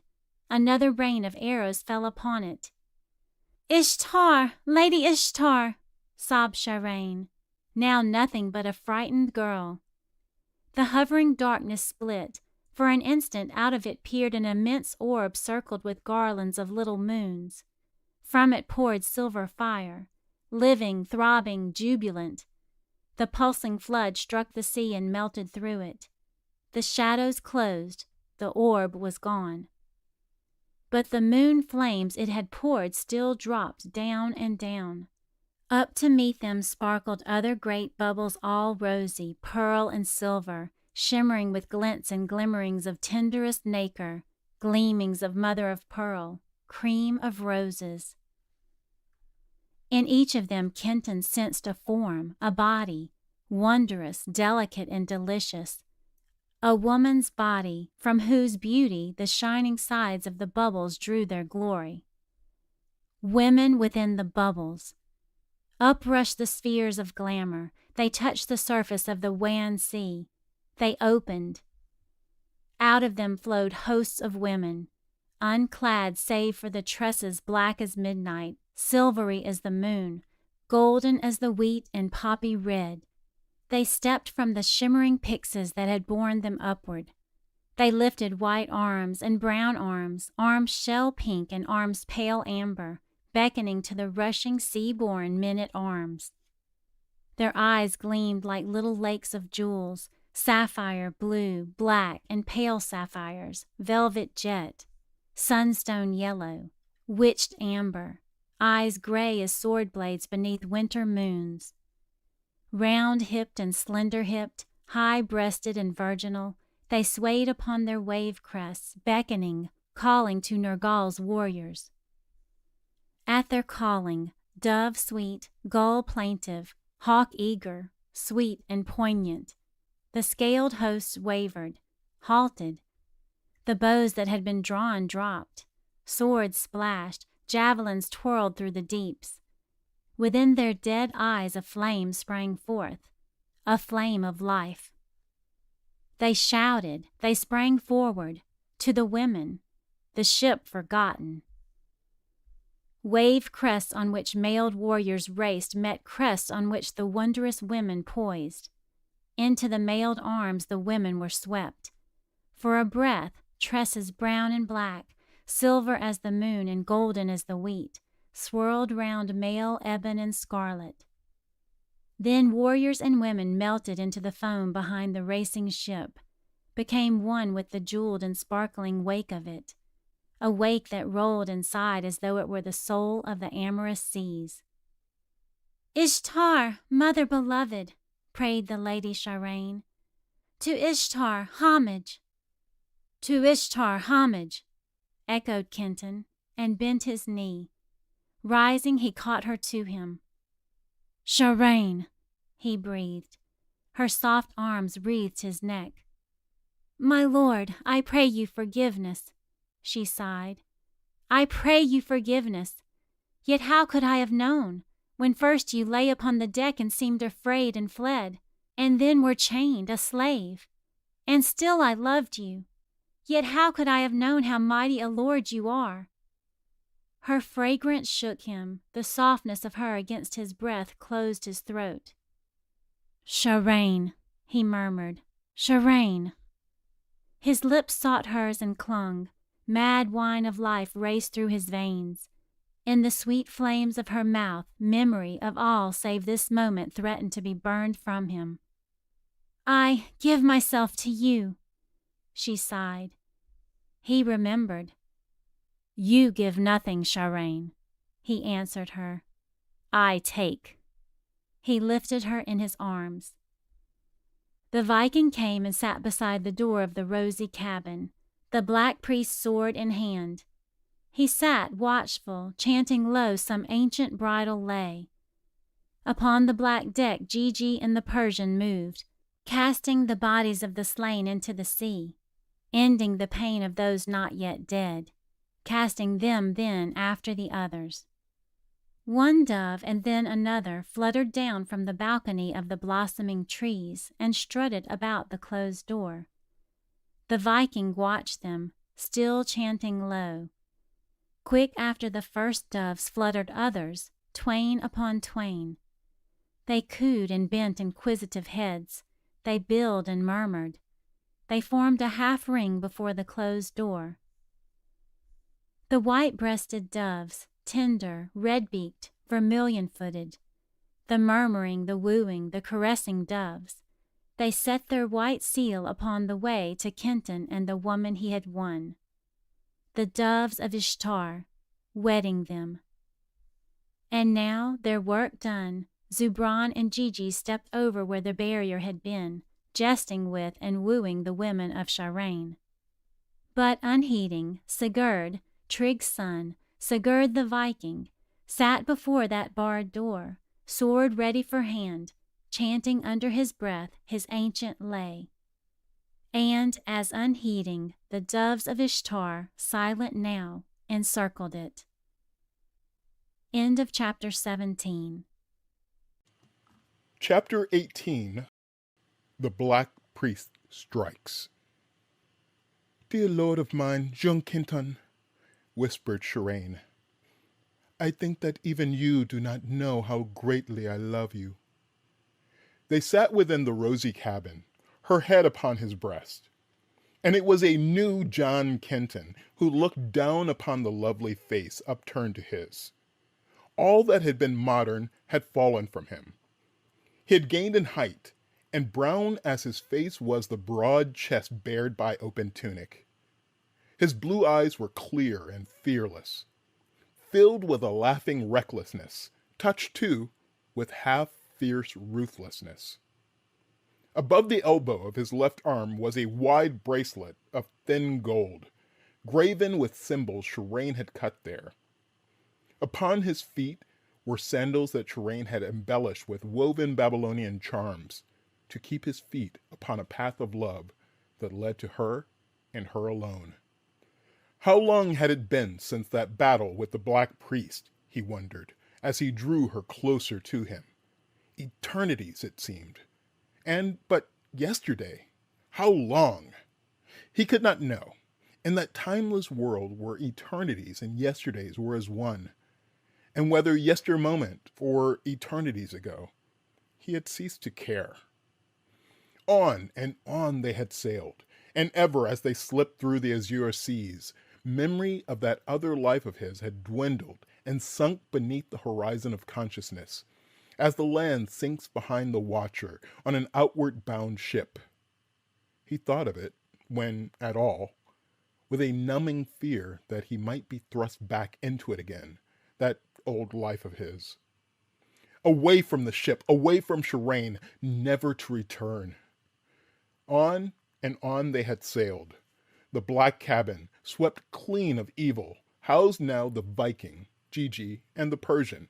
Sigurd, or Gigi, handled the two great oars that, fastened to each side of the stern, steered the ship. Sometimes, in fair weather, a maid of Shiraine's took their place at the rudder bar, and the Viking had found an anvil in the hold under the black cabin, had made a forge, and on it hammered out swords. One he had made for Gigi, full 9 feet long, that the dwarf-legged giant handled like a wand. Better, though, Gigi liked the immense mace that Sigurd had also made for him, long as the sword, with huge bronze ball studded with nails at its end. Zubran clung to a scimitar, but the Viking labored at his forge, beating out lighter brands for Shiraine's warrior maids. He made them shields and taught them to use both sword and shield as they had been used on his dragons in the old Viking days. Part fruit of that instruction, swordplay with Sigurd, wrestling with Gigi, fencing with his own blade against the scimitar of Zubran, was Kenton now. All this Gigi had encouraged. "No safety while Clenneth lives," he would croak. "Make the ship strong." "We have done with Clenneth," Kenton had said, a little boastfully. "Not so," Gigi had answered. "He will come with many men. Sooner or later the Black Priest will come, Wolf." There had been recent confirmation of this. Soon after his battle, Kenton had taken one of the blacks, a Nubian, and set him in Zachel's seat. But this had made them short one slave at the oars. They had met a ship, hailed it, and demanded an oarsman. Its captain had given them one, fearfully, quickly, and had sped away. He did not know that Claneth was no longer here, chuckled Gigi. But not long ago, they had met another ship. Its captain would not halt when hailed, and they had been forced to pursue and to fight. It was a small vessel, easily overhauled and easily captured. And that same captain had told them, sullenly, that Claneth was at Imagtila, high priest of a temple of Nergal there, and one of the council of the house of Nergal in the temple of the seven zones. It was, he said, the greatest of all temples. And more, the black priest was high in favor with one he called the Sultan of the Two Deaths, the ruler, so they gathered, of Imagtila, by consent of the priests who were its actual lords. Claneth, said the captain, had sent forth word that the Ship of Ishtar was no longer to be feared, that it held no longer either Nergal or Ishtar, but only men and women. It was to be sunk when met, but its men and women were to be saved, especially the red-haired woman Shireen, her lover, and a man with long, fair hair who had been a slave. For them he offered a reward. You and you, he said, pointing to Kenton and Sigurd. And had my boat been but a little bigger and my men more, I would have claimed that reward, he had ended bluntly. They took what they wanted from him and let him go.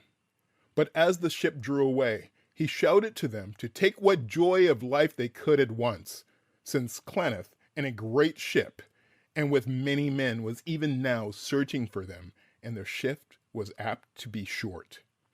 Ho, ho, grunted Gigi, and oh, Claneth searches for us, does he? Well, I warned you he would, Wolf. What now? Make for one of the isles, pick our vantage ground, and let him come, answered Kenton. We can build a fort, raise defenses. Better chance we would have against him then than on the Ship of Ishtar, if it be true that he pursues us in a great vessel with many soldiers. They had found Kenton's word good, and now they were sailing towards such an isle. Sigurd at the helm, Gigi and the Persian, and the women of Shireen on watch, alert. Yea, dear lord of me, even you do not know how greatly I love you, whispered Shireen again, eyes soft and worshipping, arms fettering his neck, pressing him half savagely to her breast. His lips clung to hers. Even in the sweet fire of their touch he marveled, blind to his own renaissance, at this changed Shireen. Love's changeling since that time he had carried her within his bower, disdaining her as gift, taking her by right of his too strong arms. Swift memories shook him, of Shireen, conquered, of some unearthly wonder that had flamed over the shrine he had thought untenanted, and with fingers of pure fire weaving his soul with hers in threads of flaming ecstasies. Shireen, times past a vase for Ishtar, and now so human. Tell me, lord of me, how much you love me, she murmured languorously. There came a shout from Sigurd. Waken the slaves! Drop oars! Storm comes! Imperceptibly, the cabin had darkened. He heard the shrilling of the overseer's whistle, a shouting and patter of feet.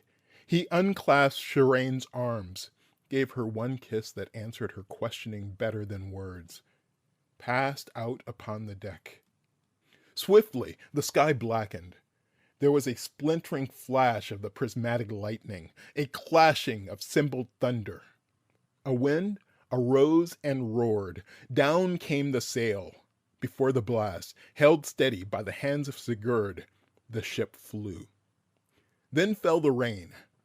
Through it scudded the ship, hemmed in by blackness, which, when the lightnings fell, were threaded by myriads of multicolored serpents of glass, rain steaming like slender serpents of glass from sky to sea, and glistening under the lightning flares. A tremendous gust of wind swept down upon the ship, careening her far over. It buffeted at Shireen's door, tore it open. Kenton staggered over to Gigi, shouting to the women to leave their watch, go inside. He watched them stumble in. "Zubran and I will watch," he cried in Gigi's ear. "Go you, and help Sigurd at the helm." But Gigi had not gone a yard before the wind died as quickly as though a gigantic screen had been dropped before it. "To the right!" he heard Sigurd shout. "Look to the right!" To the starboard rail the three ran. Within the darkness was a broad, faint disk of luminescence, like a faraway searchlight in a fog. Rapidly, its diameter decreased, growing ever brighter as its size diminished. The disk burst out of the mist. It became a blazing beam that shot over the rushing waves and glared upon the ship. Clinton glimpsed double banks of oars that drove a huge bulk down upon them with prodigious speed. Beneath the light was a gleaming ram, lance-tipped. It jutted out from the prow like the horn of a charging rhinoceros. "Claneth!" roared Gigi, and ran shouting to the black cabin, Zubran at his heels. "Shireen!" shouted Kenton, and raced to her door. The ship veered abruptly, careening until the sea poured over the port rail. Kenton's feet flew from under him. He rolled head over heel to the bulwarks, struck, and lay for an instant stunned. Sigurd's maneuver could not save the ship. The byreme had changed course, swept down parallel with it to sheer off its starboard bank of oars. The Viking had thought to escape the impact, but the attacking vessel's oarsmen were too many, its speed too great for the Ship of Ishtar's single banks of 7. Down dipped the byreme's sweeps, checking its rush. It swung broadside on straight against the ship, crushing the starboard oars like sticks. Kenton reeled to his feet, saw Gigi leaping down to him, battle mace in hand. Beside him, Zubran, scimitar shining, and close behind them, the useless tiller abandoned, was Sigurd the Viking, shields under arm, his great sword held high.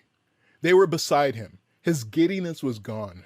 The Viking thrust him a shield. He drew his own sword.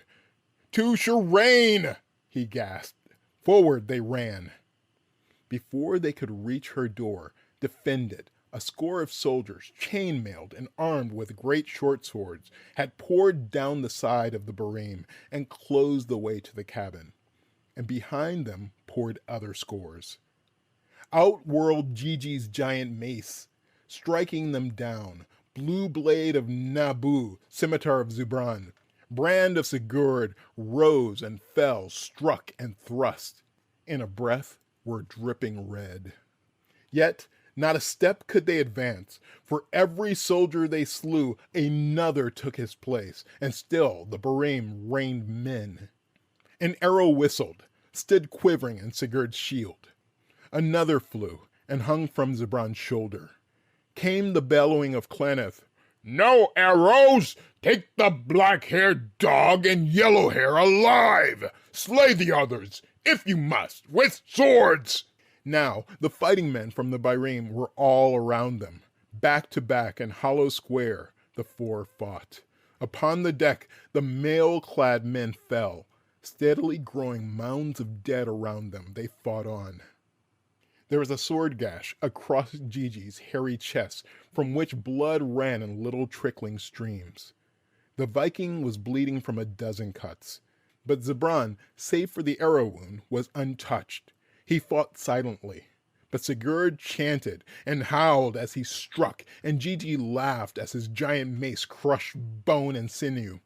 Yet still, the barrier of the Black Priest's men held fast between them and Shireen. What of Shireen? His heart leaped. He cast a swift glance up at the balcony. She stood there with 3 of her warrior maids, swords in hand, battling against soldiers who crept 2 by 2 down a narrow bridge of planks that had been dropped from the byreme's deck. But that glance had been no wise one. A sword bit into his unguarded side, paralyzing him. He would have fallen but for the Viking's hand. "Steady, blood brother," he heard him say. "My shield is before you. Take breath." There came a triumphant shouting from the ship of Claneth. Out from its deck 2 long poles had been thrust. There had been a tugging of ropes, and from their ends a net had fallen squarely over Shireen and her 3 women. Vainly, they were struggling within it to cut the meshes. It bound them, fettered them. They beat against it as helplessly as butterflies. And suddenly, the net tightened, was drawn together by cords. Slowly, the poles began to lift, carrying the net's burden upward to the deck of the attacking ship. "Ho, Shireen!" mocked Claneth. "Ho, vessel of Ishtar! Welcome to my ship!" "God!" groaned Kenton. Strength renewed and doubled by his fury and despair, he charged. Before his berserk onslaught, the warriors gave way. Again he rushed. Something whirled through the air, struck him upon the temple. He fell. The men of Claneth swarmed upon him, clutching at his hands, his feet, smothering him. They were hurled from him. The dwarf legs of Gigi stood astride of him, his mace whistling, men dropping under its stroke. Dizzily, he raised his head, saw Sigurd guarding him at right, Zubran at left and rear. He looked upward. The net that held the struggling women was being dropped upon the Barim's deck. Again he heard the bellow of Claneth. "Welcome, sweet Shireen! Welcome!" He staggered up, broke the Viking's grip, staggered forward toward her. "Seize him!" came the howl of the Black Priest. "His weight in gold to the men who bring him to me alive!" And now there was a ring of Claneth's men around him, sweeping him away.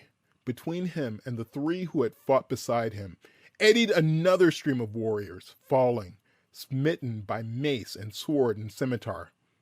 But their places taken by others wedging in, widening steadily the distance between Kenton and his comrades. He ceased to struggle. After all, this was what he wanted. This was best. He would be with Shireen, could find some plan to defeat again the Black Priest. "Hold him up!" roared Claneth. "Let the drab of Ishtar see him!" He was lifted high in the hands of his captors. He heard a wail from Shireen. A dizziness seized him. It was as though he had been caught in some vortex and been sucked away. Away! He had a vision of Sigurd, the Persian, and Gigi staring at him, their faces incredulous, bloody masks. And they had stopped fighting.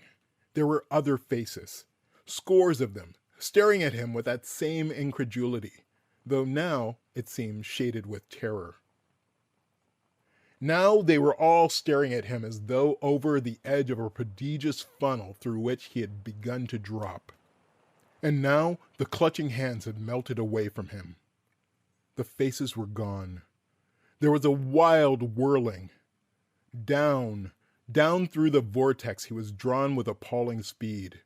He threw out his arms, striving to stop his flight. "Gigi!" he called. "Sigurd! Zubran, help me!" Again he heard the howling of vast winds.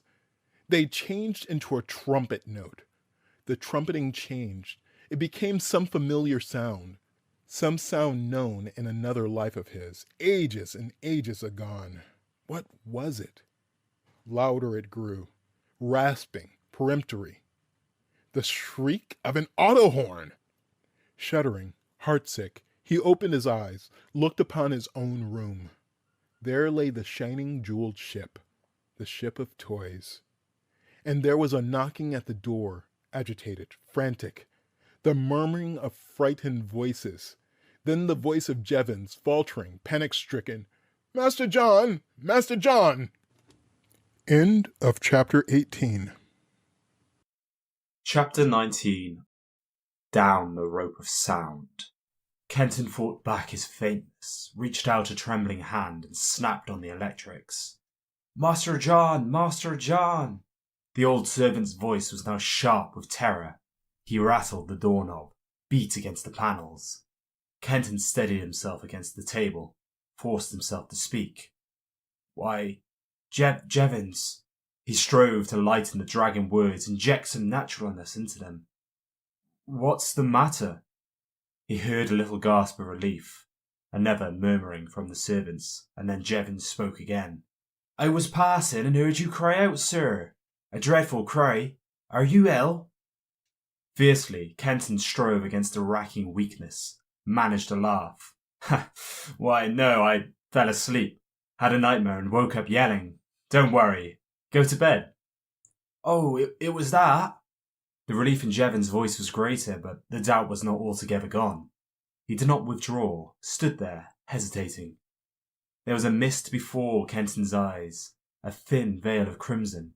His knees bent suddenly. Barely he saved himself from falling. He stumbled to the couch and sank upon it. A panic impulse urged him to cry out to Jevons to bring help, to break down the door.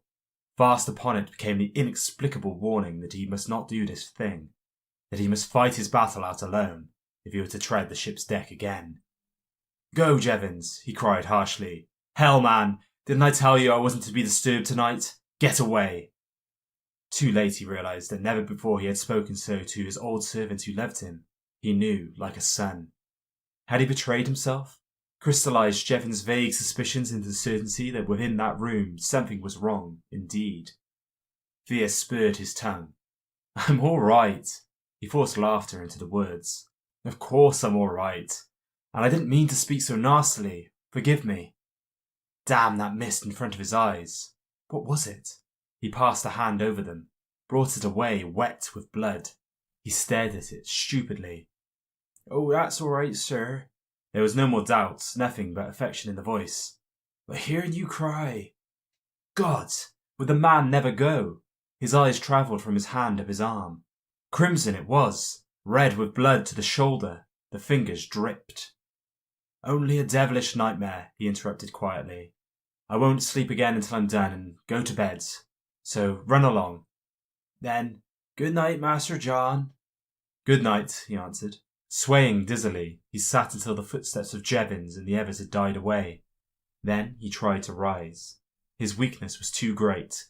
He slid from the couch to his knees, crawled across the floor to a low cabinet, fumbled at its doors, and drew down a bottle of whiskey.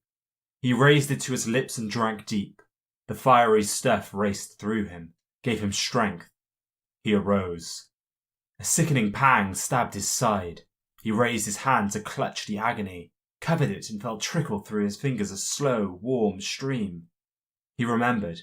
A sword had bitten him there, the sword of one of Clonef's men. Flashed before him pictures, the arrow quivering in the Viking shield, the mace of Gigi, the staring warriors, the great net dropping over Shireen and her women, the wondering, incredulous, terror-filled faces. Then this. Again he lifted the bottle.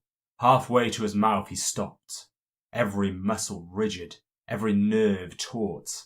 Confronting him was a shape, a man splashed red from head to foot. He saw a strong, fierce face from which glared eyes filled with murderous menace. Long, tangled elf locks of black writhed round it down to the crimson-stained shoulders. From hair edge to ear down across the forehead was a wound, from which blood dripped. Bare to the waist was this man, and from the nipple of the left breast to mid-side ran a red, wide-mouthed slash, open to the ribs. Gory, menacing, dreadful in its red lacquer of life, a living phantom from some pirate deck of death, it glared at him. Stop. There was something familiar about the face, the eyes. His gaze was caught by a shimmer of gold on the right arm, above the elbow. It was a bracelet, and he knew that bracelet. It was twin to which it circled his own left arm, the bridal gift of Shireen. Who was this man? He could not think clearly. How could he? With numbness in his brain, the red mists before his eyes, the weakness that was creeping stealthily back upon him. Sudden rage swept through him. He swung the bottle to hurl straight at the wild, fierce face. The left hand of the figure swung up. clutching a similar bottle. What he saw was himself. It was he, John Kenton, reflected in the long mirror on the wall. This ensanguined, fearfully wounded, raging shape was himself. A clock chimed 9. As though the slow strokes had been an exorcism, a change came over Kenton. His mind cleared, purpose and will clicked back into place. He took another deep drink of the liquor, and without another look in the mirror, without a glance toward the jeweled ship, he walked to the door. Hand on the key, he paused, considering. No, that would not do. He could not risk going out into the hallway. Jevons might still be hovering near, or some of the other servants might see him, and if he had not known himself, what would be the effect of seeing him on them? He could not go where water was to cleanse his hurts, wash away the blood. He must do what was here. He turned back to the cabinet, stripping the table of its cloths as he passed. His foot struck something on the floor. The blade of Naboo lay there, no longer blue, but stained as he was from tip of blade to hilt. For the moment he left it lie. He poured spirits upon the cloth, made shift to cleanse himself with them. From another cabinet he drew out his emergency medical kit. There was a lint there, and bandages and iodine. Stiff-lipped with the torture of its touch, he poured the latter into the great wound in his side, daubed it into the cut across his forehead. He made compresses of the lint, and wound the linen tapes round brow and chest. The blood flow stopped. The flaming agony of the iodine diminished. He stepped again to the mirror and scanned himself. The clock struck the half-hour. 9:30. What had it been when he had clutched the golden chains of the ship, had summoned the ship and been lifted by those chains out of the room and into the mysterious world in which it sailed? Just 8 o'clock. Only an hour and a half ago. Yet during that time, in that other and timeless world, he had been slave and conqueror, had fought great battles, had won both ship and the woman who had mocked him, had become what now he was. And all this in less than 2 short hours. He walked over to the ship, picking up the sword as he went. He wiped the hilt clean of blood, the blade he did not touch. He drained the bottle before he dared drop his eyes. He looked first on Shireen's cabin. There were gaps in the little blossoming trees. The door was down, flung broken on the deck. The casements of the window were shattered. Upon the roof's edge a row of doves perched, heads adroop, mourning. From the oar-ports 4 sweeps instead of 7 dipped on each side, and in the pit were no longer the 28 rowers. Only 10 were left, 2 to each of the stroke oars, 1 each to the others. On the starboard side of the hull were gashes and deep dents, the marks of the biremes combing of the Ship of Ishtar, now sailing somewhere on that unknown sea of that unknown world from which he had fallen. And at the tiller bar a mannequin stood, a toy steering the toy ship, a toy man, long-haired, fair-haired. At his feet sat 2 other toys, one with shining hairless head and ape-like arms, the other red-bearded, agate-eyed, a shining scimitar across his knees. These toys, Sigurd, whose blood brotherhood had been sealed by the red runes on his own back, red runes now healed into white ones. Gigi, the subtle one and silencer of the summoner. Zubran, who had fought back to back with him against Clonef's hordes. These 3 toys? No toys these. Not at least upon that real ship of which this upon which he gazed was shadow, symbol. What? Longing shook him. Heart ache. Such homesickness as some human soul might feel marooned upon alien star on outskirts of space. Gigi, he groaned. Sigurd, Zubran, bring me back to you. He bent over the 3, touching them with tender fingers, breathing on them as though to give them warmth of life. Long he paused over Gigi. Instinctively he felt that in the Ninevite more than the others dwelt power to help. Sigurd was strong, the Persians subtle, but in the dwarf-legged giant ran tide of earth gods in earth-shouting youth, archaic, filled with unknown power long lost to man. He concentrated all his will upon that toy, which in that other world was Gigi. Gigi living, breathing, longing he knew for his return, even as he agonized with that same desire.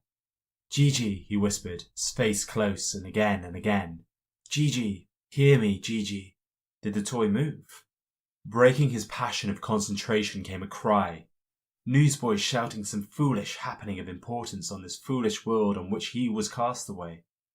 It broke the threads, shattered the fragile links that he had felt forming between himself and the mannequin.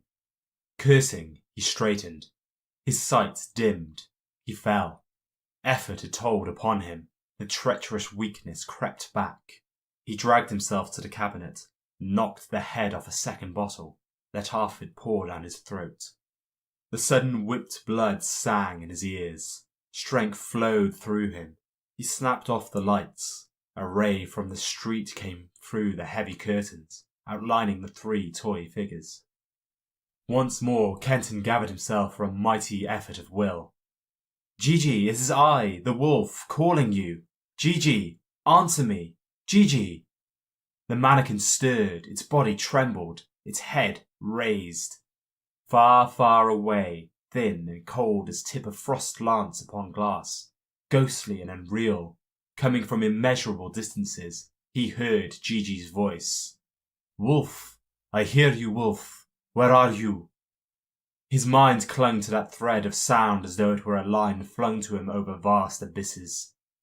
Wolf, come to us. The voice was stronger. Gigi, Gigi, help me to you. The 2 voices that far flung, thin, cold one and his own, met and clung and knit. They stretched over that gulf that lay between where he stood and the unknown dimension in which sailed the ship. Now the little figure no longer squatted. It was upright. It was larger. Louder rang Gigi's voice. Wolf, come to us. We hear you. Come to us. Then as though it chanted words of power, Shireen, Shireen, Shireen.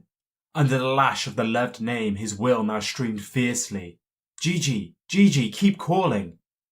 Now he was no longer conscious of his room. He saw the ship far, far beneath him. He was but a point of life floating high above it, yearning to it and calling to Gigi to help him. The strand of sound that linked them strained and shook like a cobweb thread, but it held and ever drew him down. And now the ship was growing.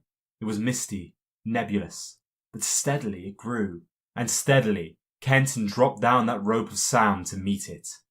Strengthening the 2 voices came other sounds weaving themselves within their threads.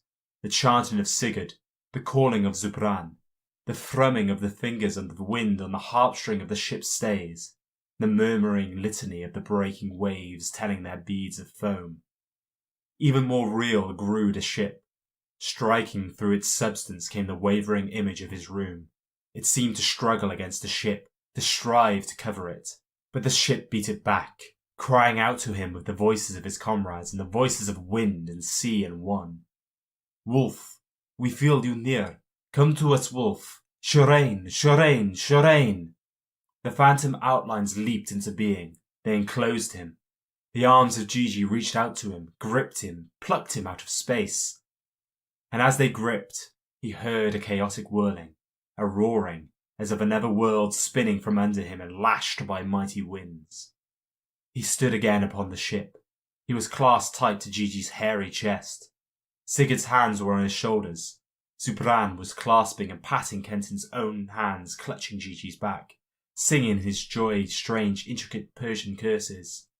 Wolf, roared Gigi, tears filling the furrows of his wrinkled face.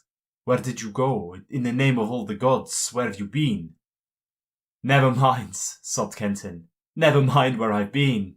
Gigi, I'm back. Oh, thank God I'm back. I'm back. End of chapter 19.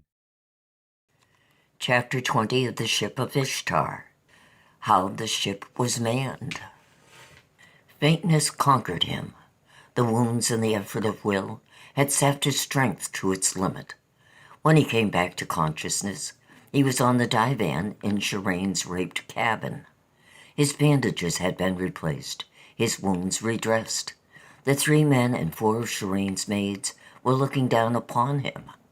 There was no reproach on any of their faces, only curiosity, tempered with obvious awe.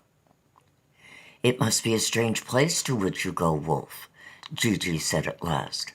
"For see, the slash across my chest is healed. Sigurd's cuts too. Yet your wounds are as fresh as though made but a moment ago." Kenton looked and saw that it was so. The slash across Gigi's breast was not only a red scar. "Also, it was a strange way to leave us, blood brother," rumbled the Viking.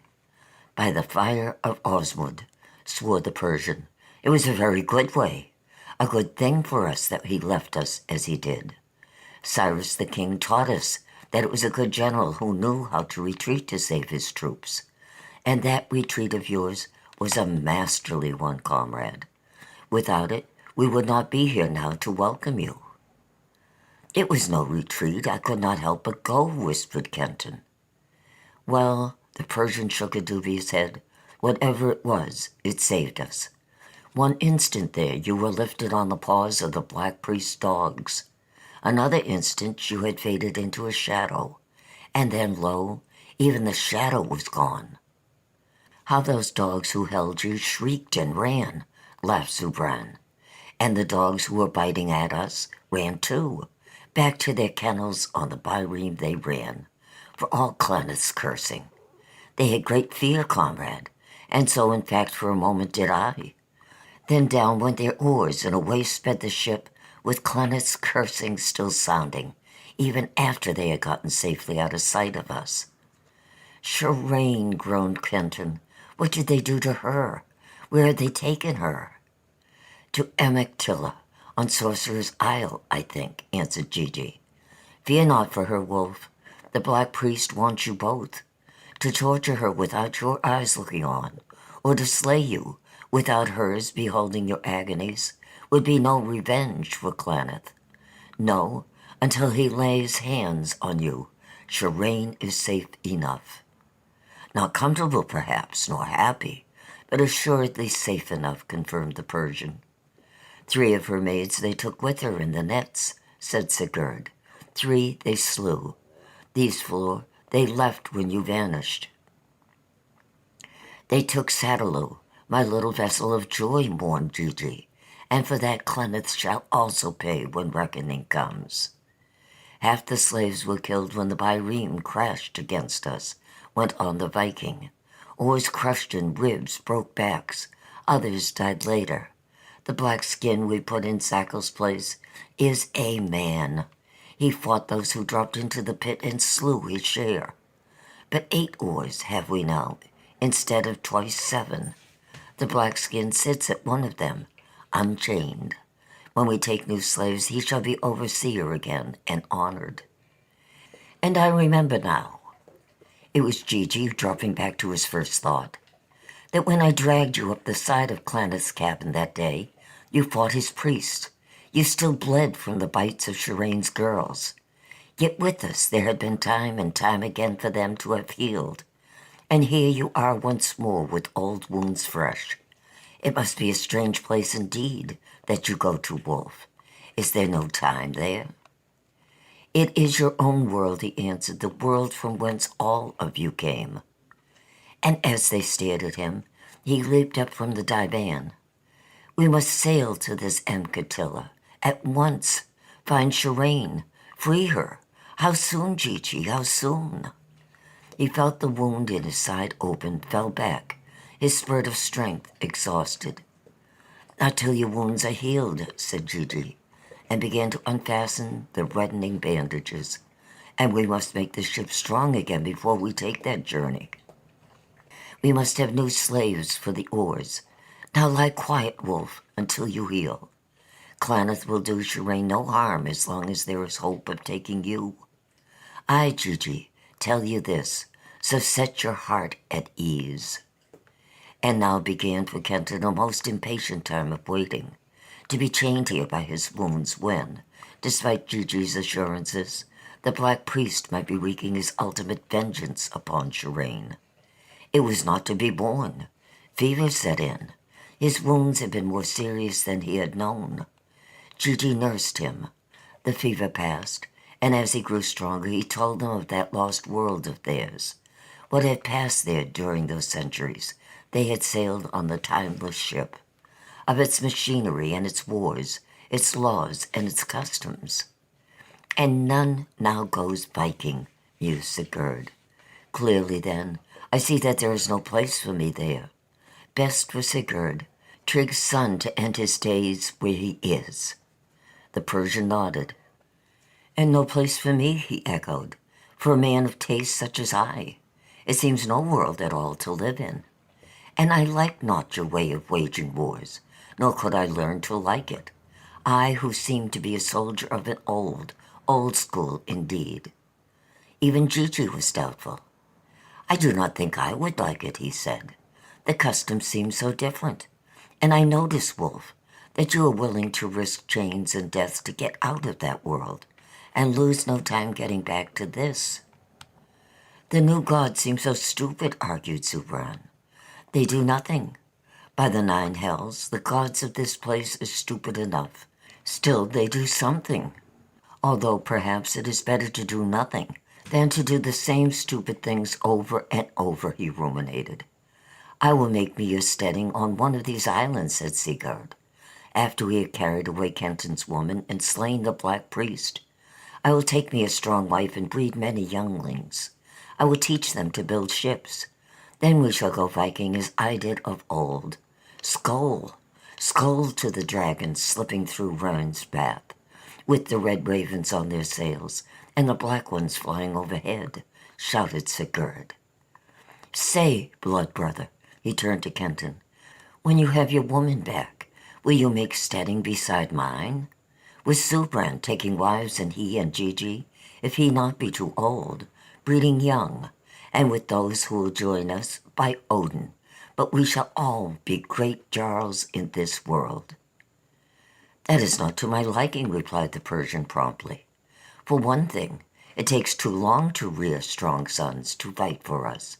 No, after we have finished our business with Claneth, I will go back to Emtakilla, where there are plenty of men already made. It will be strange if I find there no discontented ones, men who can be stirred to revolt. If there be not enough of them, well, discontent is the easiest thing in the world to breed. Much easier than sons, Sigurd. Also, I am a great soldier. Cyrus the king himself told me so. With my army of discontented men, I shall take this nest of priests and rule Emtakilla, myself. After that, beware how you raid my ships, Sigurd. Thus they talked among themselves, telling Kenton things of their own lives as strange to him as his own tales must have been to them. Steadily, swiftly his wounds healed until they were at last only red welts, and strength flowed back into his veins. Now, for many sleeps while he grew well, they had lain hidden within a landlocked cove of one of the Golden Isles. Its rock-jawed mouth had been barely wide enough for them to enter. Safe enough this place seemed, from pursuit or prying eyes. Nevertheless, they had drawn the ship close against a high bank, whose waterside dropped straight down to the deep bottom. The oars had been taken in. The branches of the feathery trees drooped over the craft, covered it. Came a time when Kenton, awakening, felt full tide of health. He walked back to the rudder bar where Sigurd, Gigi, and the Persian were stretched out talking. He paused for the 100th time beside the strange compass that was the helmsman's guide in this world, where there was neither sun nor moon nor stars, no east or west, north or south. Set within the top of a wooden standee was a silver bowl covered with a sheet of clear crystal. Around the lip of this bowl were inlaid 16 symbols, cuneiform, scarlet. Attached to a needle rising vertically from the bowl's bottom were 2 slender pointers, serpent-shaped, blue.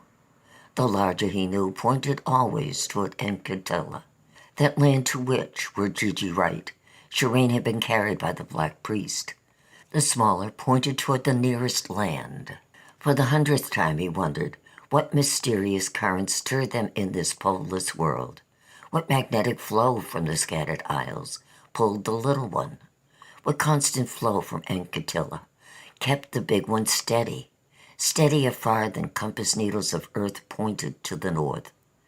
And as he looked, it seemed to him that the little blue needle spun in its scarlet pool and lay parallel with the greater one, both pointing to the Isle of Sorcerers.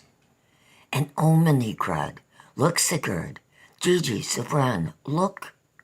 They bent over the compass, but in the instant between his call and their response, the smaller needle had shifted again pointed to the isle where they lay moored. "An omen?" they asked, puzzled. "What omen?" "Both the needles pointed to Ancatilla," he told them. "To Shireen. She is in danger. It was an omen, a summons. We must go. Quick, Gigi, Sigurd, cast loose. We sail for Ancatilla."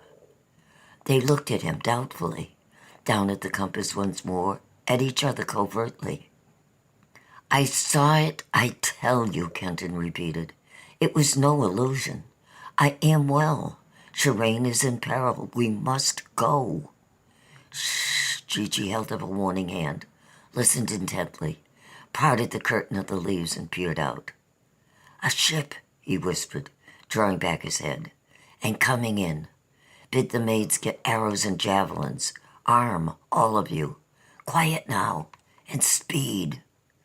They could hear the dip of oars, voices, the low tapping of a hammer, beating the stroke for the rowers. The maids of Shireen silently ranged themselves along the port rail near the bow, bows standing, arrows and strings, beside them their stabbing javelins, their swords too, their shields at feet. The 4 men crouched, peeping out through the trees. What was coming? Questing ship of Clanet that had nosed them out? Hunters searching the seas for them, spurred on by the Black Priest's promises of a reward? Through the narrow entrance to the hidden harbor drifted a galley, twice the length of the ship.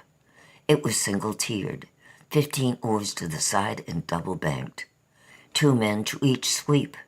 There were a dozen or more men standing on the bow deck. How many others not visible there was no knowing.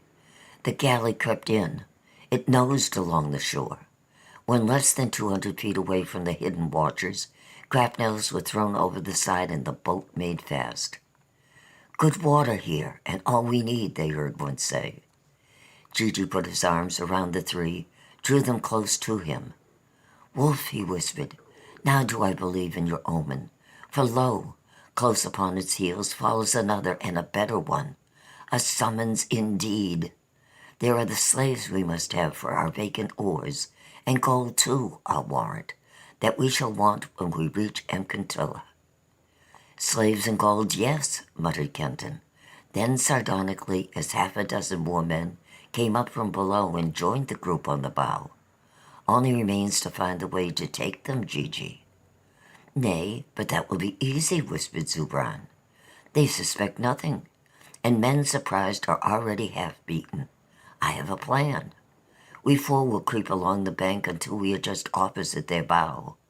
When we have been away for as long as Zala there," he motioned to one of the warrior maids, "can count 200.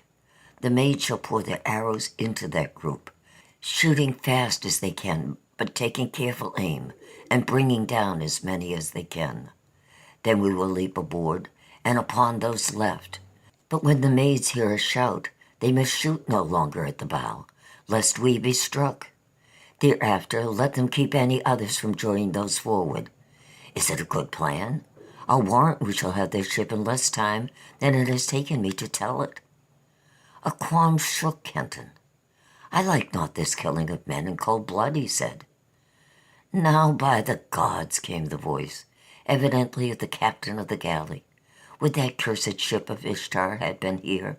Had it been, well, I think none of us would need go faring out of Ancatilla again. Gods, if we might only have crept up on her here and won Claneth's rewards." Kenton's compunction fled. Here were the hunters, and delivered into the hands of the hunted. "Right, Zubran," he whispered fiercely. "Beckon Sala to us and tell her the plan." And when that had been done, he led them over the side of the ship into the covert. There was a ledge that helped them in their going, and it seemed to Kenton, watching hungrily the craft that, one, might mean Shireen, that the maid's arrows would never fly. At last they came, buzzing like bees and swarming among the cluster of men on the strange ship, and the maids were aiming straight. Other near score, fully half were down, spitted before they broke for shelter, crying crazily. Kenton shouted and leaped upon the deck, cutting with his sword while the mace of Gigi threatened and the blade of Sigurd. The scimitar of Zubran took toll. Beaten ere they could raise a hand, those left alive knelt and cried for mercy. A little band running to their aid from the stern met arrow storm from the maids, threw down their arms, raised hands of submission. They herded their captives together, disarmed them, and thrust them into the forward cabin. They locked them in, first making sure there were no weapons there, and no way for them to escape. They took the keys to the rowers' chains. The Viking went down into the pit, picked out 19 of the sturdiest slaves, loosed and drove them 2 by 2 over to the ship. He manacled them to its empty oars. Much gold they found, too, and other things that might prove useful in Emkatilla. Clothes of seamen in the fashion of the place, long robes to cover them and make them less open to detection. Arose then the question of what was to be done with their prize, and the men aboard her. Gigi was for putting them all to the sword. The Persian thought that it would be best to bring back the slaves, leave the ship where she was, and after killing all those on the captive galley, put forth to Emkatilla on her. There was much in his plan to be commended. The Ship of Ishtar was a marked vessel. There was no mistaking her. This other ship would arouse no suspicion in the minds of those who saw it sailing. And once landed at Emkatilla, and what lay before them done, they could sail back on it and recover the ship. But Kenton would not have it, and the upshot was that the captain was called out for questioning and told that if he answered truthfully, his life and those of the others would be spared. There was little he could tell them, but that little was enough to quicken Kenton's heart, bring new dread to it also. Yes, there had been a woman brought to Emkatilla by Claneth, the priest of Nergal. He had won her in a fight, Claneth had said, a sea battle in which many men had been slain. He had not said where or with whom this battle had taken place, and his soldiers had been warned to be silent. But it began to be whispered that the woman was the woman of the Ship of Ishtar. The priestesses of Ishtar had claimed her, but Claneth, who had great power, had resisted them, and as a compromise the council of priests had made her priestess of the god Bel, and placed her in Bel's house on top of the temple of the 7 zones. I know that temple in the house of Bel on top of it, Sigurd had nodded, and why its priestess must live there, he had whispered, looking with pitying eyes at Kenton. This woman appeared now and then, heavily veiled, attending certain ceremonies to the god Bel. The captain went on, but she seemed to be a woman in a dream. Her memory had been taken from her, or so it was whispered. Beyond that he knew nothing, except that Claneth had doubled his reward for 3 of them. He pointed to Gigi, Sigurd, and the Persian, and had trebled it for him. He pointed to Kenton. And yes, now he remembered the name of this new priestess. It was Shireen. When they were done with him, they unloosed the remaining slaves and sent them ashore. They hailed the ship, and the Nubian brought her over. They watched the captain and his men pass over the side of the galley and disappear among the trees. Plenty of water and food, grumbled Gigi. They fare far better at our hands than we would have fared at theirs. They hitched the captured galley to the ship, slowly pulled it out of the harbor, through the rock-lipped mouth, and after they had gone a mile or so, Sigurd dropped into it, did a few things with an axe, and climbing back cut it loose. Rapidly the galley filled and sank. Now, cried Kenton, and took the rudder bar, steering the ship straight to where the long blue serpent pointed to Emkatilla and to Shireen. End of chapter 20. Chapter 21 of the Ship of Ishtar.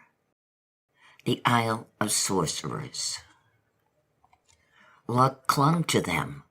The silver mist hung close about the ship, shrouding her so that she sailed ever within a circle, not more than double her length. Ever the mist hid her. Kenton, sleeping little, drove the slaves at the oars to the point of exhaustion. "There is a great storm brewing," warned Sigurd. "Pray Odin that it may hold back till we are well within Emcatilla," answered Kenton. "If we but had a horse, I would sacrifice it to the All-Father," mourned Sigurd. "Then he would hold that storm till our needs called it." "Speak low, lest the sea-horses trample us," warned Kenton, half laughing, half serious. He had questioned the Viking about that interruption of his, when the captain of the captured galley had said that Shireen was priestess of Bel's house. The Viking had been subtly evasive. "She will be safe there, even from Claneth, so long as she takes no other lover than the god," Sigurd had said. "No other lover than the god," Kenton had roared, hand dropping to sword and glaring at Sigurd. "She will have no lover but me, god or man, Sigurd. What do you mean?" "Take hand from sword, blood brother," Sigurd had replied. "I meant not to offend you. Only," he hesitated, "gods are gods, and there was something in that galley captain's talk about your woman walking in dream. Memory withdrawn from her, was there not? If that be so, blood brother, you were in those memories she has lost." Kenton winced. He had not forgotten. Insistently, the same thought had gnawed at him since their journey's beginning, was perhaps prime reason for his desperate haste. Another thought, that also since then had comforted him, prompted his tongue. Nergal once tried to part a man and a woman who loved, he said, even as Shireen and I. He could not. I do not think Nergal's priest can succeed where his infernal master failed. "Not well reasoned, comrade." It was Zubran, who had come quietly upon them. "The gods are strong, therefore they have no reason for subtlety or cunning. They smite, and all is done. It is not artistic, I admit, but it is unanswerable. But man, who has not the strength of the gods, must resort to cunning and subtlety. That is why man will do worse things than the gods. Out of his weakness he is forced to it. The gods should not be blamed, except for making man weak. Therefore Claneth is more to be feared by you than Nergal, his master." "He cannot drive me out of Shireen's heart," Kenton cried. "He cannot." The Viking bent his head down to the compass. "You may be right," he muttered. "Zubran may be right. All I know is that while your woman is faithful to the god Bel, no man can harm her." Vague as he might be on that one point, the Viking was direct and full of meat upon others of vital importance to them all. The Norseman had been observant while slave to the priests of Nergal. He knew the city thoroughly and the Temple of the Seven Zones intimately. Best of all, he knew a way of entering Emcatilla by another road than that of its harbor. This was indeed all important, since it was not within the bounds of possibility that they could enter that harbor without instant recognition. In fact, it had never been thought of. Their loose plan had been to find some lonely secret place, hide the ship, and go overland to the city. And it turned out that Sigurd knew exactly such a place. It was not far from Emcatilla itself as the crow flies, yet a long sail for galleys coming out of the harbor. "Look, comrade," Sigurd scratched with the point of sword a rude map on the planks of the deck. "Here lies the city. It is at the end of a fjord. The mountains rise on each side of it and stretch in two long spits far out to sea. But here," he pointed to a spot in the coastline close to the crotch, where a left-hand mountain barrier shot out from the coast, "is a bay with narrow entrance from the sea. It is used by the priests of Nergal for a certain secret sacrifice. Between it and the city, a hidden way runs through the hills. That path brings you out close to the great temple. I have traveled the hidden way and have stood on the shores of that bay. I went there with other slaves, bearing priests and litters and things of the sacrifice. While it would take 2 good sleeps for a ship to make that journey from Mkatilla, it is by that way only half so far as a strong man could walk in my own land between the dawn and noon of a winter day. Also, there are many places there where the ship can be hidden. Few galleys pass by, and none lives near, which was why the priest of Nergal picked it. Also, I know well the Temple of the 7 Zones, since long it was my home, went on Sigurd. Its height is 20 times the ship's mast. Kenton swiftly estimated that would make the temple 400 feet, a respectable height indeed. Its core, said the Viking, is made up of the sanctuaries of the gods and the goddess Ishtar, one upon each other. Around this core are the quarters of the priests and priestesses and lesser shrines. These secret sanctuaries are 7, the last being the House of Bel. At the base of the temple is a vast court with altars and other shrines where the people come to worship. Its entrances are strongly guarded. Even we 4 could not enter there. But around the temple, which is shaped thus, he scratched the outline of a truncated cone. A stairway runs thus. He drew a spiral from base to top of cone. At intervals along that stairway are sentinels. There is a garrison where it begins. Is this all clear? It is clear, said Gigi, that we would need an army to take it. Not so, the Viking said, unruffled. Remember how we took the galley, although they outnumbered us? This is my plan. We will take the ship into that secret harbor. If priests are there, we must do what we can, slay or flee. But if the Norns decree that no priests be there, we will hide the ship and leave the slaves in care of the black skin. Then the 4 of us, dressed as seamen in the clothes and the long cloaks we took from the galley, will take the hidden way and go into the city. When we are there, we will separate, having first selected some meeting place. Separately, we will study that stairway up the 7 Zones temple, meet and make a plan to get past that garrison that is at its foot. For, as to that stairway, I have another plan. It is high-walled up to a man's chest. If we can pass without arousing the guards at its base, we can creep up under shadow of that wall, slaying the sentinels as we go, until we reach the House of Bel. But not in fair weather could we do this, he added. There must be darkness or storm, that they see us not from the streets. And that is why I pray to Odin, blood brother, even as you, that this brewing tempest may not boil until we have reached the city and looked upon that stairway. For in that storm that is surely coming, we could do as I have planned, and swiftly. Let Odin, all Father, hold it off to our need.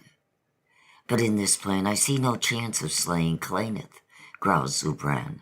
We creep in, we creep up, we creep out again with Shireen, if we can.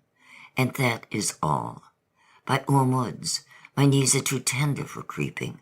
Also my scimitar thirsts for drink of the black priest's blood.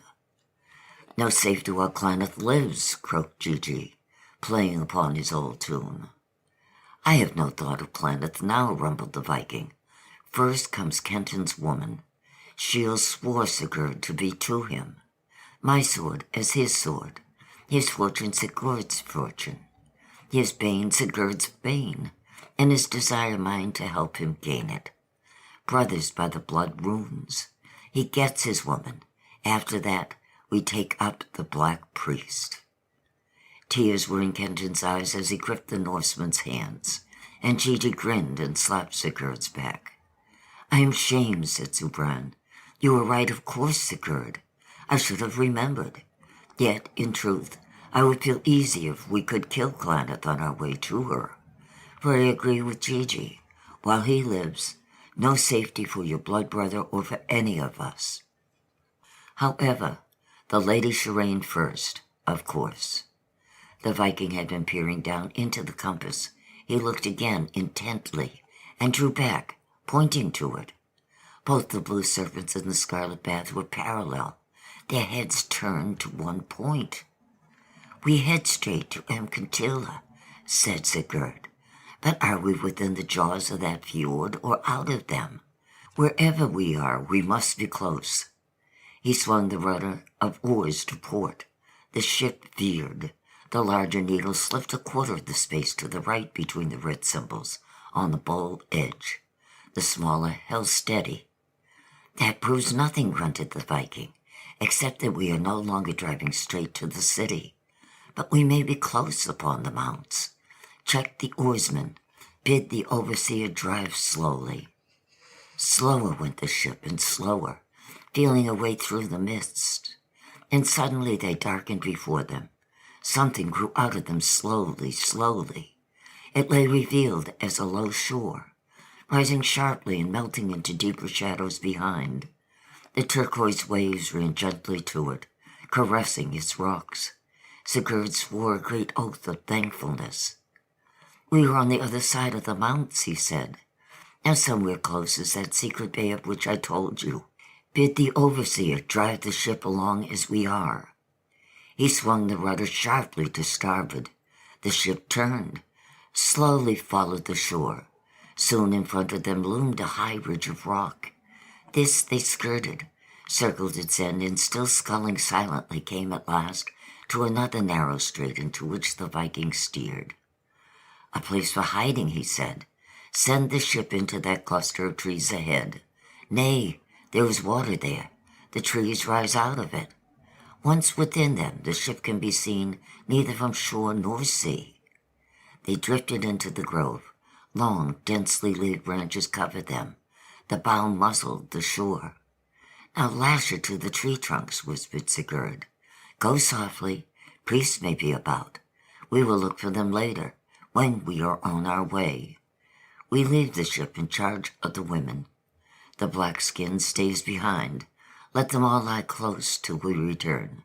Let the slaves sleep, and if we do not return," he shrugged brawny shoulders, "there would be better chance for you to return if you cut off that long hair of yours, and your beard, Sigurd," said the Persian, and added, "better chance for us also." "Wait," cried the Viking, outraged. "Cut my hair? Why, even when I was slave they left that untouched." "Wise counsel," said Kenton. "And Zubran, that flaming beard of yours and your red hair, better for you and us too, if you left them behind, or changed their color." "By Ormuzd, no!" exclaimed the Persian, as outraged as Sigurd. The Viking laughed. "The fowler sets the net and is caught with the bird. Nevertheless, it was good counsel. Better hair off face and head than head off shoulders. And better change color of beard and hair, I suppose, than change this world for another I know nothing of," agreed the Persian grudgingly. The maids brought shears. Laughing, they snipped his locks to nape of neck, trimmed the long beard into short spade shape. Amazing was the transformation of Sigurd, Trigg's son, brought about by that shearing. The maids looked on him, admiration in their eyes. "There is one that Claneth will not know if he sees him," grunted Gigi. "But you must pay your price, Sigurd. See how the maids look at you, and they are all of them dark girls. Beware, Sigurd, or hide from them until your hair grows long again."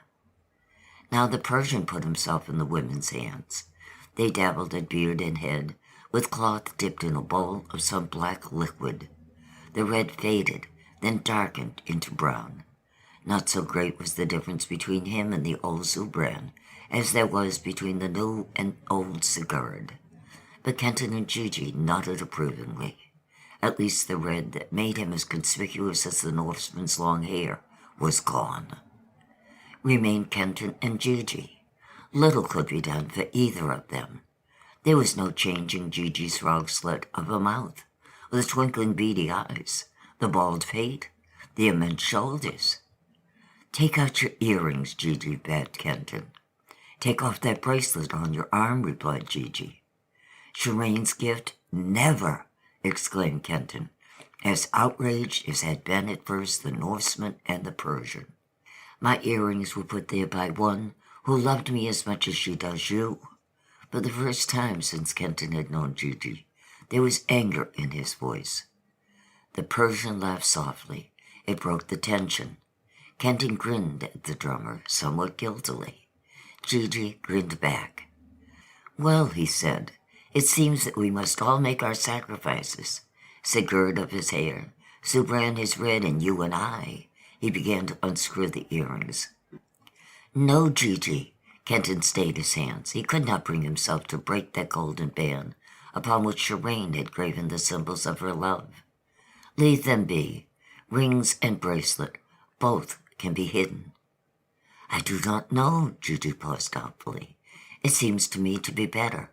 That idea of sacrifice, it grows stronger. There's little sense in what you said Kenton stubbornly. No, mused Gigi. Yet many men must have seen that bracelet of yours, that time you fought the Black Priest men and lost Shireen. Claneth must have seen it. Something whispers to me that token is more perilous than mine. Well, nothing whispers to me, said Kenton abruptly. He led the way into what had been Claneth's cabin and began stripping to clothe himself in the sailor's gear they had taken from the captured galley. He slipped on a loose shirt of finely tanned, thin leather, whose long sleeves fastened around his wrists. You see, he said to Gigi, the bracelet is hidden. Next came loose hose of the same material drawn tight by a girdle around the waist. He drew on high lace buskins. Over the shirt he fastened a sleeveless tunic of mail. On his head he placed a conical metal covered cap, from whose padded sides dropped shoulder-deep folds of heavy oiled silk.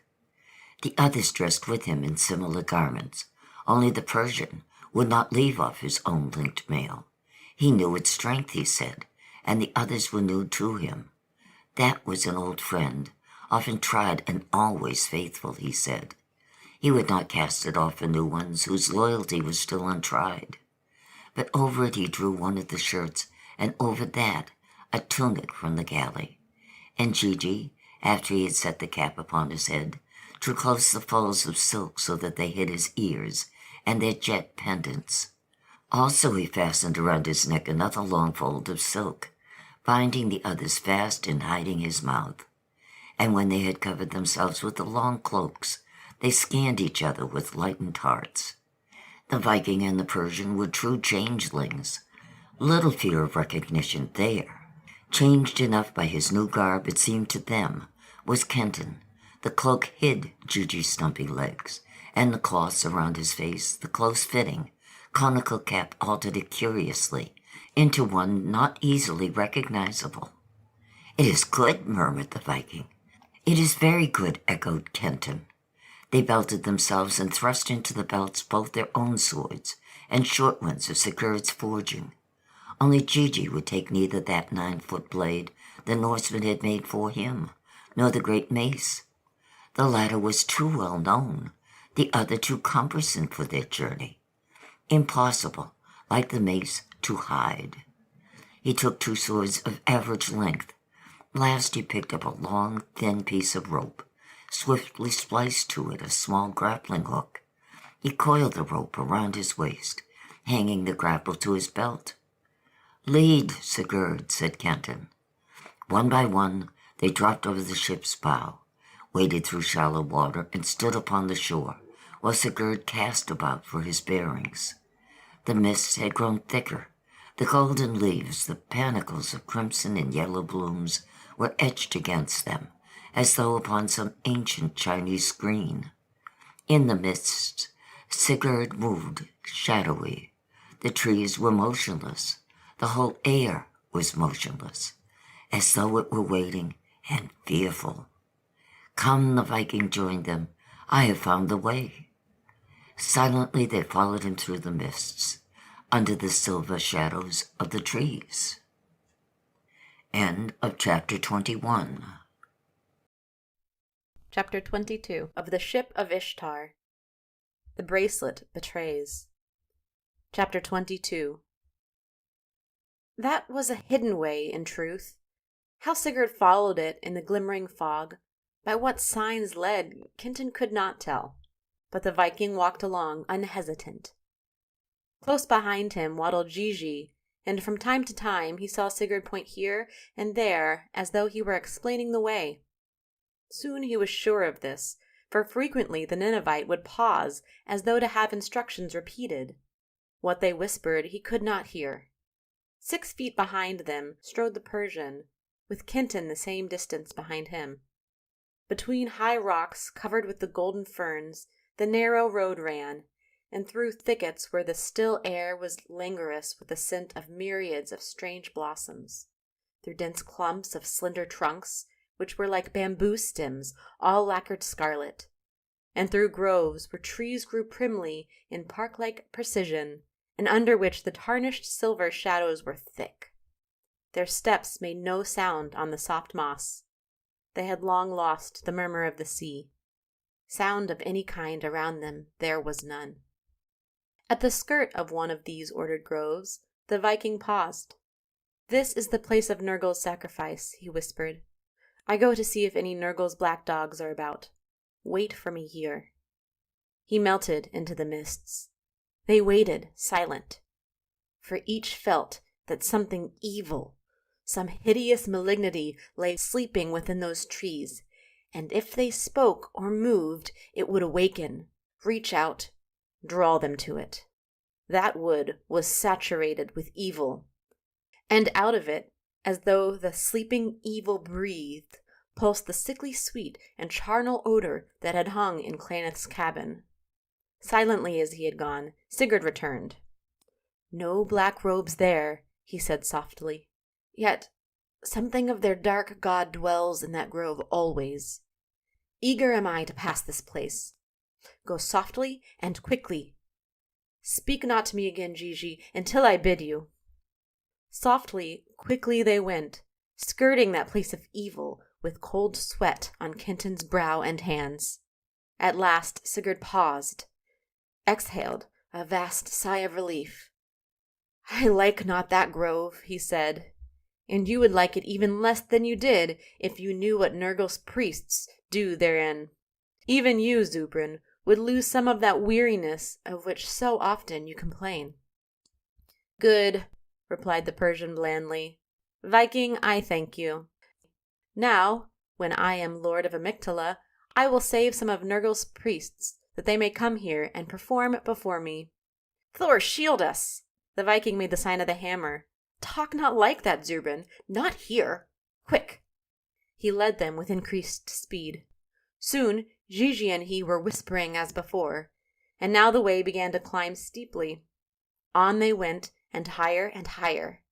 They passed through a long and deep ravine in which the glimmering, misty light was hardly strong enough for them to pick their way over the boulders that strewed it. They passed out of it between 2 huge monoliths and halted. For abruptly the silence that had enveloped them was broken. Before them was nothing but the wall of the mists, but from them and far, far below came a murmuring, a humming as of a great city. Came, too, the creaking of masts, the rattle of gear, the splashing of oars, and now and then a shouting, darting up like a kite from the vague clamor. "The harbor," whispered Sigurd, and pointed downward to the right. "We are high above it. Amygdala lies beneath us, close. And there, blood brother," he pointed again downward and a little to the left, "there is the temple of the 7 zones." Kenton followed the pointing finger. A mighty mass loomed darkly in the silvery haze, its nebulous outlines cone-shaped, its top flattened. His heart quickened. "On, Sigurd," he bade, trembling. Down they went, and ever down. Again the way was hidden by trees and rocks, but as they went through what must have been open spaces, the murmuring of the city came to them ever louder and louder, and ever the great bulk of the temple grew plainer, climbing higher and higher into the heavens as they descended. And ever the mists hid the city from them. Abruptly they came to a high stone wall. Here Sigurd swiftly turned and led them into a grove of trees, thick, heavily shadowed. Through the trees they slipped, following the Viking, who now went on with even greater caution than he had shown at the place of sacrifice. At last he peered out from behind an enormous trunk, beckoned them. They clustered about him. Beyond the trees was a deep-rutted, broad roadway. A road into the city, he said. A free road on which we can walk without fear. They clambered down a high bank and took that road, walking now side by side. Soon the trees gave way to fields, cultivated as far as the mists would let them see. Fields filled with high plants whose leaves were shaped like those of the corn, but saffron yellow instead of green, and instead of ears, long panicles of gleaming white grains. Rows of bushes on whose branches shone berries green as emeralds. Strange fruits, tree-stemmed vines from which fell curious star-shaped gourds. They saw houses, two-storied invariably, block-like with smaller cubes for wings, like those a child makes with its nursery blocks. They were painted startlingly, both in colors and patterns. Facades dripped with alternate vertical yard-wide bands of blue and yellow, facades of dull blue, through which darted scarlet zigzags like the conventionalized lightning bolts. Broad horizontal bands of crimson barred with stripes of green. The road narrowed, became a thoroughfare paved with blocks that felt beneath the feet like volcanic rock, tufa. The painted houses became thicker. Men and women passed them, brown-faced and black, clad alike in one sleeveless white garment, cut short just below the knees. On the right wrist of each of these was a bronze ring from which fell a half-dozen links of chain. They carried burdens, jugs, baskets of the odd fruits and gourds, loaves of bread colored ruddy brown, flat cakes a foot across. They glanced at the four curiously as they passed. "Slaves," said Sigurd. Now the painted houses stood solidly, side by side. These were galleried, and on the galleries were flowering trees and plants like those upon the rosy cabin of the ship. From some of them women leaned and called out to them as they went by. They passed out of the street into a roaring thoroughfare thronged with people, and here Kenton halted in sheer amazement. Wonder and surprise he had thought gone with that old self of his, but at this sight they flamed up anew. At the far end of the thoroughfare loomed the huge bulk of the temple. Its sides were lined with shops. At their doors stood men crying out their wares. Banners fell from them, on which in woven silk ran the cuneiform letters that told their goods. Past him walked Assyrians, men of Nineveh and of Babylon with curled heads and ringleted beards, hook-nosed, fierce-eyed Phoenicians, slow-eyed, muslin-skirted Egyptians, Ethiopians with great gold circlets in their ears, almond-lidded, smiling yellow men, soldiers in cuirasses of linked mail, archers with quivers on back and bows in hand strode by him, priests in robes of black and crimson and blue. Stood in front of him for an instant a ruddy-skinned, smooth-muscled warrior who carried upon one shoulder the double-bladed axe of ancient Crete. Over his other shoulder lay the white arm of a sandaled woman in oddly modern pleated and patterned skirt, snake-girdled with high white breast peeping from her opened and as oddly modern blouse. A Minoan and his mate he knew the pair to be, two who had perhaps watched the youths and maid who were Athens' tribute to the Minotaur go through the door of the labyrinth to the lair where the monstrous man-bull awaited them. And there, when a cuirassed Roman, gripping a wicked short sword of bronze that might have, and probably did, help cut out the paths the first Caesar trod. Behind him, a giant Gaul with twisted locks and eyes as coldly blue as Sigurd's own. Up and down along the center of the thoroughfare rode men and women in litters borne on the shoulders of slaves. His eyes followed a Grecian girl, long-limbed and lithe, with hair as yellow as the ripened wheat. They followed, too, a hot-eyed Carthaginian girl, lovely enough to be a bride of ball, who leaned over the side of her litter and smiled at him. "I'm hungry and I thirst," grunted Sigurd. "Why do we stand here? Let us be going." And suddenly Kenton realized that this pageant of past ages could be no strange thing to them who were also of that past. He nodded assent. They swung into the crowd and stopped at last before a place wherein men sat eating and drinking. "Better for us to enter 2 by 2, said Gigi. "Claneth seeks 4 men, and we are 4 strangers." Wolf, you go in first with Sigurd. Zubrin and I will follow, but speak not to us when we enter."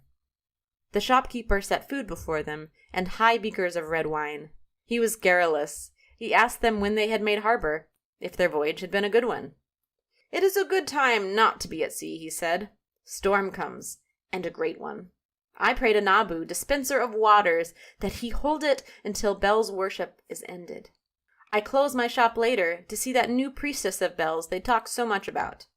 Kenton's face had been bent over, his cap veils hiding it. But at this he raised it and stared full into the man's face.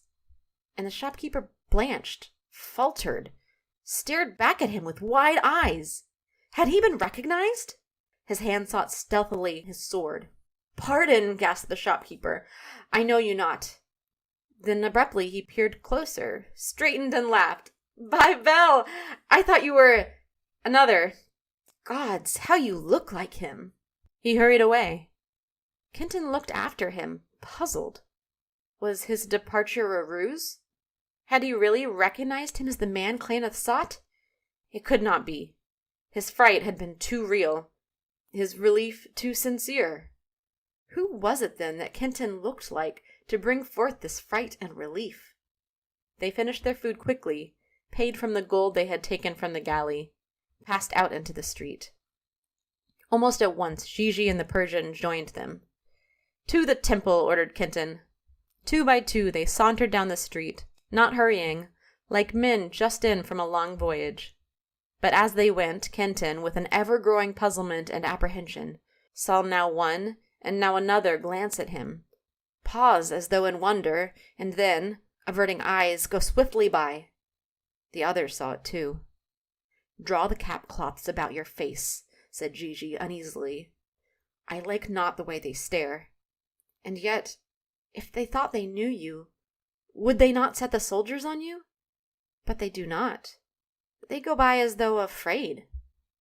Briefly he told him and Zubrin of the shopkeeper and what he had said. "That is bad." Gigi shook his head. "It draws attention to us. Now who can it be you so resemble that those who look at you grow frightened? Well, hide your face as best you can." And this Kenton did, keeping his head bent as he walked. Nevertheless, folk still turned to stare at him. The street entered a broad park. People were strolling over its sward, sitting on benches of stone, gigantic roots of trees whose trunks were thick as the sequoia and whose branches were lost in the slowly thickening mists. And when they had gone a little way, Sigurd turned off the highway into this park. "Blood brother," he said, "Gigi is right. They stare at you too much. Now it comes to me that better for you and for us will it be if you go no further. Better hiding place for you than this I know none. Therefore sit you here upon this bench. Bow your head as though asleep or drunken. There are few here, and there will be fewer the temple court fills. The mists hide you from those who pass along the street. Here you should be safe. The 3 of us will go into the temple and study that stairway. Then we will return to you, and we will all take counsel." He knew the Viking was right. Steadily at the turned heads and whispering, his unease had grown. And yet, it was hard to remain here, not to see for himself that place where Shirane lay captive, leave to others the chance of finding way to her.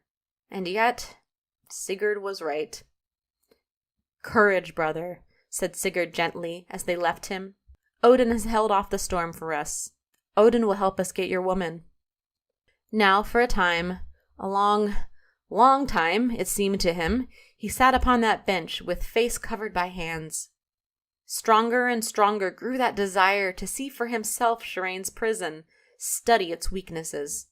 After all, his comrades were not as interested as he, their eyes not as sharpened by love and pity. He might succeed where they would fail, his sharpened eyes see what theirs would miss. And at last the desire mastered him. He arose from the bench, made his way back to the thronged street. But when it was a few steps away, he turned and went along through the park, paralleling it, but not going out on it. And in a short while he came to the end of the park and stood, half hidden, looking out.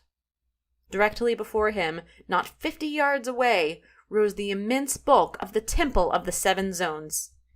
It blocked his vision like a colossal barrier. How great its base must be, he could not tell. He estimated that it must cover 10 or more acres. It was conical, smooth built of some material whose character he could not even guess. The great stairway coiled round it like a serpent. And now he saw why it was called the Temple of the Seven Zones. For 100 feet up from its base, it shone like burnished silver. There a circular terrace bit into the cone. Above that terrace, for another 100 feet, the cone was covered with some metal of red-gold color, rich orange. Came another terrace, and above that facade of jet black, dull and dead. Again the terrace. Above them the mists hid the walls, but he thought that through them he could see a glint of flaming scarlet, and over it a blue shadow. His eyes followed the girdling stairway. He stepped forward that he might see a little better. Broad steps led up from its base to a wide platform on which stood many men in armor. That, he thought, was the garrison which they must either trick or overcome before they could climb these steps. His heart sank as he counted the soldiers that guarded it. He looked beyond them and stood, thoughts racing. The rise of the stairway from the platform of the guards was gradual. About 1,000 feet away, the park came close to the side of the temple. There was a clump of high trees whose branches almost touched the stairway at that point. Gigi's rope and grapple! Ah, wise was the Ninevite, anticipating some such chance, he thought. Kenton was the lightest of the four. He could climb those trees, drop to the stairway, or, if that was not possible, cast the grapple over the wall of it, swing in, and climb up the rope and over. Then he could drop that rope for the 3 to swarm it. It could be done. And if in such storm as Sigurd prophesied, with certainty of giving no alarm to the garrison below. Exultation swept him. Some sixth sense woke him from it. Whispered warning. He started, saw that the space between him and the temple was empty of people, saw an officer of the garrison standing at the base of the steps, watching him. Swiftly, Kenton turned, swiftly skirted the street until he was back to where he had first gone from his bench, found that bench, and seated himself on it as he had been before, bent over, face in hands. He could not see that same officer beckon another, speak quickly to him, then run across the deserted stretch, and enter the wooded park close behind him. Nor did he see that officer stealing along 100 paces in the rear, keeping him in sight until he had reached the bench. But as he sat there, he felt someone drop down beside him. "What is the matter, sailor?" came a voice, roughly kind. "If you are sick, why not go home?" Kenton spoke huskily, keeping his face covered. "Too much of a Magdala wine," he answered. "Leave me be, it will pass." "Ho!" laughed the other, and gripped his arm about the elbow. "Look up! Better seek home before the tempest breaks." "No, no," said Kenton thickly. "Never mind the tempest. Water will help me." The hand dropped from his arm. For a space, whoever it was beside him was silent. Then he arose. "Right, sailor," he said heartily. "Stay here. Stretch out on the bench and sleep a little. The gods be with you." "And with you," muttered Kenton. He heard the footsteps of that brief companionship retreating. Cautiously, he turned his head, looked in their direction. There were several figures walking there among the trees. One was an old man in a long blue cloak, another an officer dressed like those he had seen on the great stairway, a sailor, a hurrying citizen. Which of them had sat beside him? He wondered idly for a moment. Then his mind filled again with plannings to reach Shirane. Abruptly another thought came. The man who had sat beside him had gripped his arm, gripped it where Shirane's bracelet bound. And that officer, the soldier from the garrison, was it he? Had he followed him? He sat bolt upright, clapped his right hand on the sleeve of the leather shirt under which was the bracelet. His hand touched the bracelet. The sleeve had been slit by a knife to reveal it. It had been the officer. He had seen and followed him. He had felt the bracelet and cut the sleeve to see if it were that golden circlet which Gigi had said would betray him more swiftly than the earrings would Gigi. That a sacrifice was demanded of all four. He had not made that sacrifice. And the bracelet had betrayed him. The soldier? He had gone to bring help, of course. That was why he had counseled him to stay there, to sleep a while. Almost he laughed at the irony of that last. He leapt to his feet, to run. Before he could take a step, there was a rustling behind him, a trampling. A heavy cloth was thrown over his head like a bag. Hands clutched his throat. Other hands wound strand after strand of rope around his arms, pinioning them to his sides. "Take that cloth off his face, but keep your hands around his throat," said a cold, dead voice. His head was freed. He looked straight into the dead eyes of Claneth. Then from the double ring of soldiers around him came a gasp of amazement, a movement of terror. The officer stepped forward, stared at him incredulously. "Mother of the gods!" he groaned, and knelt at Kenton's feet. "Lord, I did not know." He leaped up, set knife to his bonds. "Stop!" Claneth spoke. "It is the man. Look again." Trembling, the officer studied Kenton's face, lifted the cap veils, swore. "Gods!" he exclaimed. "But I thought it was—" "And it is not," interposed Claneth smoothly. His eyes gloated over Kenton. He reached down into his belt, drew from it the sword of Naboo. "Hold." The officer quietly took it from him. "This man is my prisoner until I deliver him to the Sultan. Until then, I keep his sword." The phosphorescence in the pupils of the black priest glowed. "He goes straight to Nergal's house," he rumbled. "Best beware, Captain, how you cross Claneth." "Cross or no cross," replied the officer, "I am the Sultan's man. His orders I obey. And you know as well as I do that he has commanded all prisoners to be brought before him first, no matter what even high priests say. Besides," he added slyly, "there is that matter of the reward. Best to get this capture a matter of record. The Sultan is a just man." The black priest stood silent, fingering his cruel mouth. The officer laughed. "March," he snapped, "to the temple.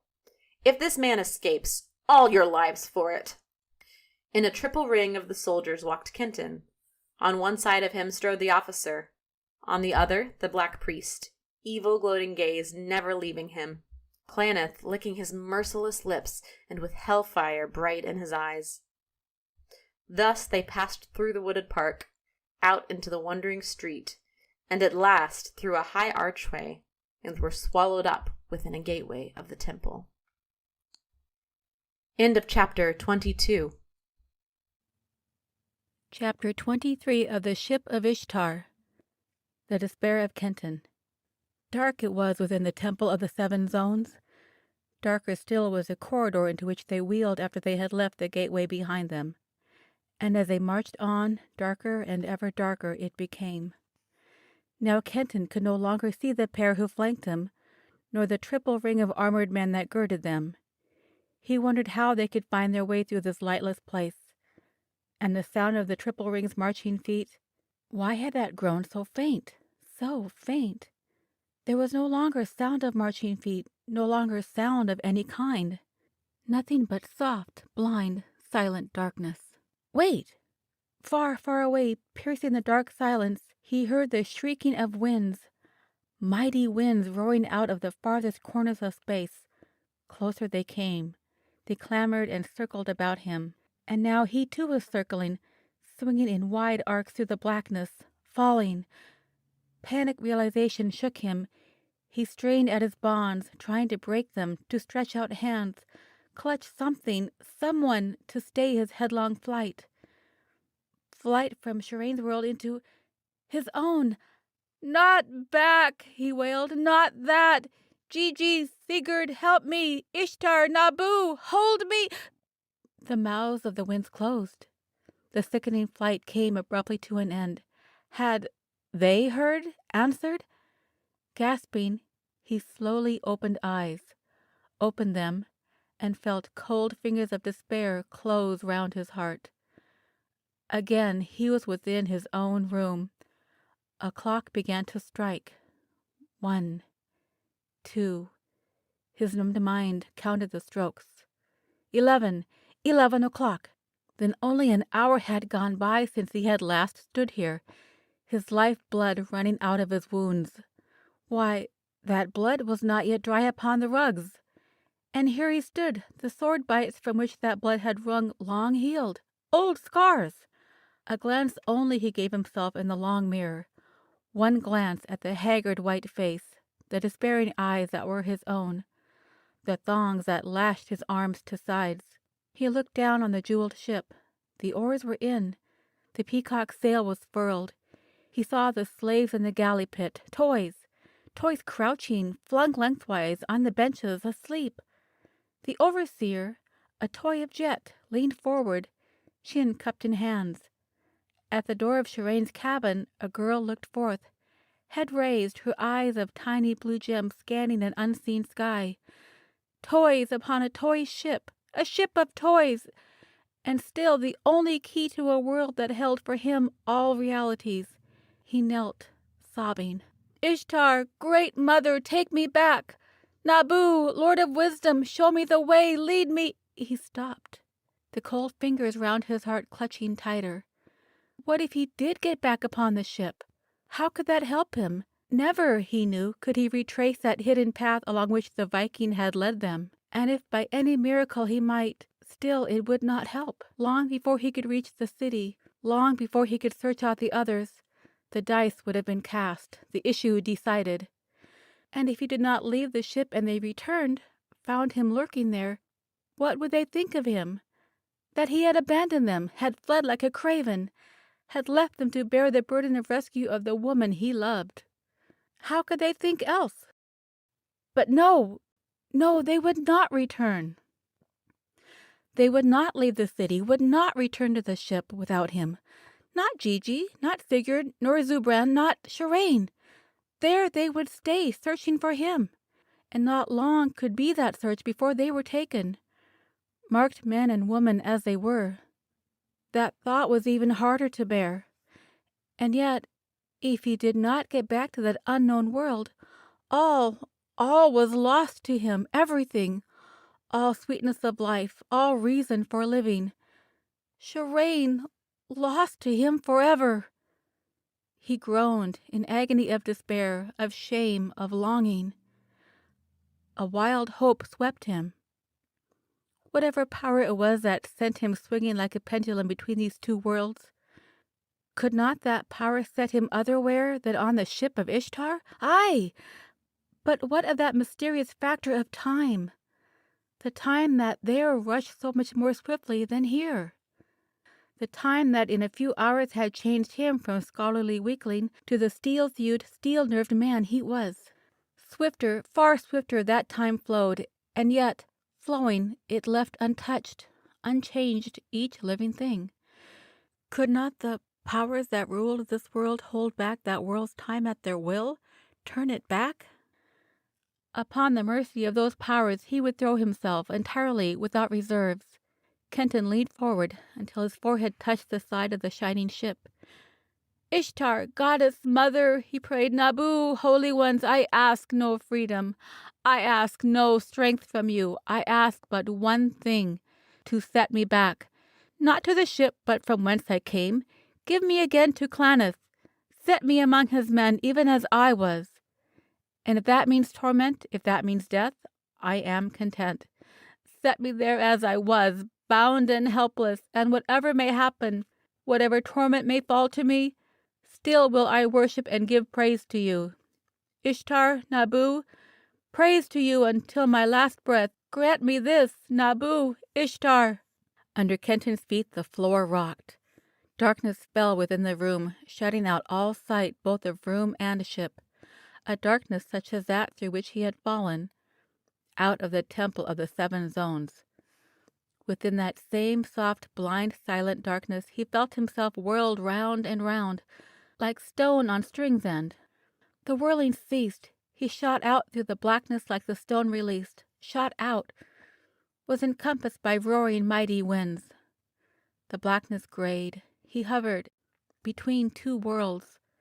Beneath him he saw the Ship of Ishtar, looked down upon it at one and the same time from incredible heights, and from close above. No, groaned Kenton, not the ship. Mother Ishtar, Lord of Wisdom, not the ship. Shireen, my soul for hers, Set me within the temple! Ishtar! Ishtar! Inexorably, misty outlines of hull and mast contracted into solidity. Now he was poised close above the mast, was falling gently down it, hovered over the deck. Something like a vast, white, radiant wing flashed out of the cabin of Shireen. It caught him, cradled him, enfolded him. The ship vanished from his sight. He had sense of flight swift as lightning stroke, felt jarring fall. "Up, slave!"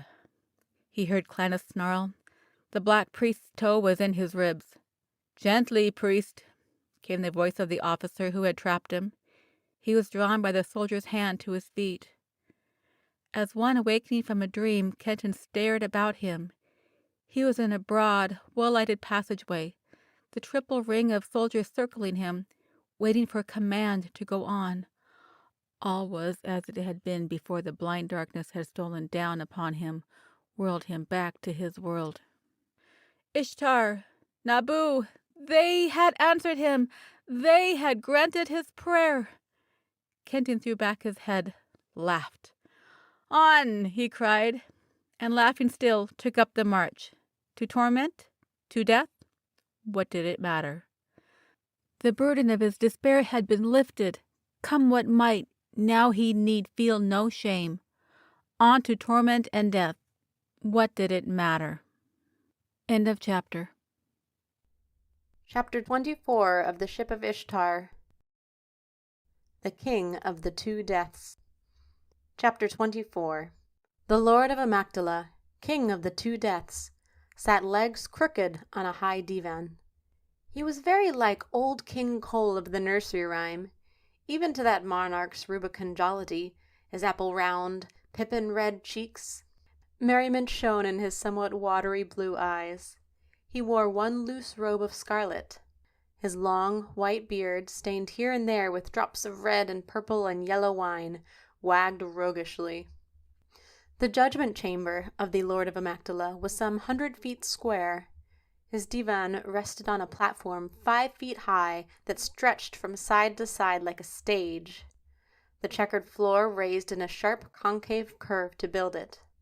The curved front was cut through by a broad flight of low, wide steps ascending from the lower floor and ending about 5 feet from the divan of the king. 2 and 10 archers in belted kirtles of silver and scarlet stood on the lowest step, shoulder to shoulder, bows at stand, arrows at strings, ready on the instant to be raised to ears and loosed.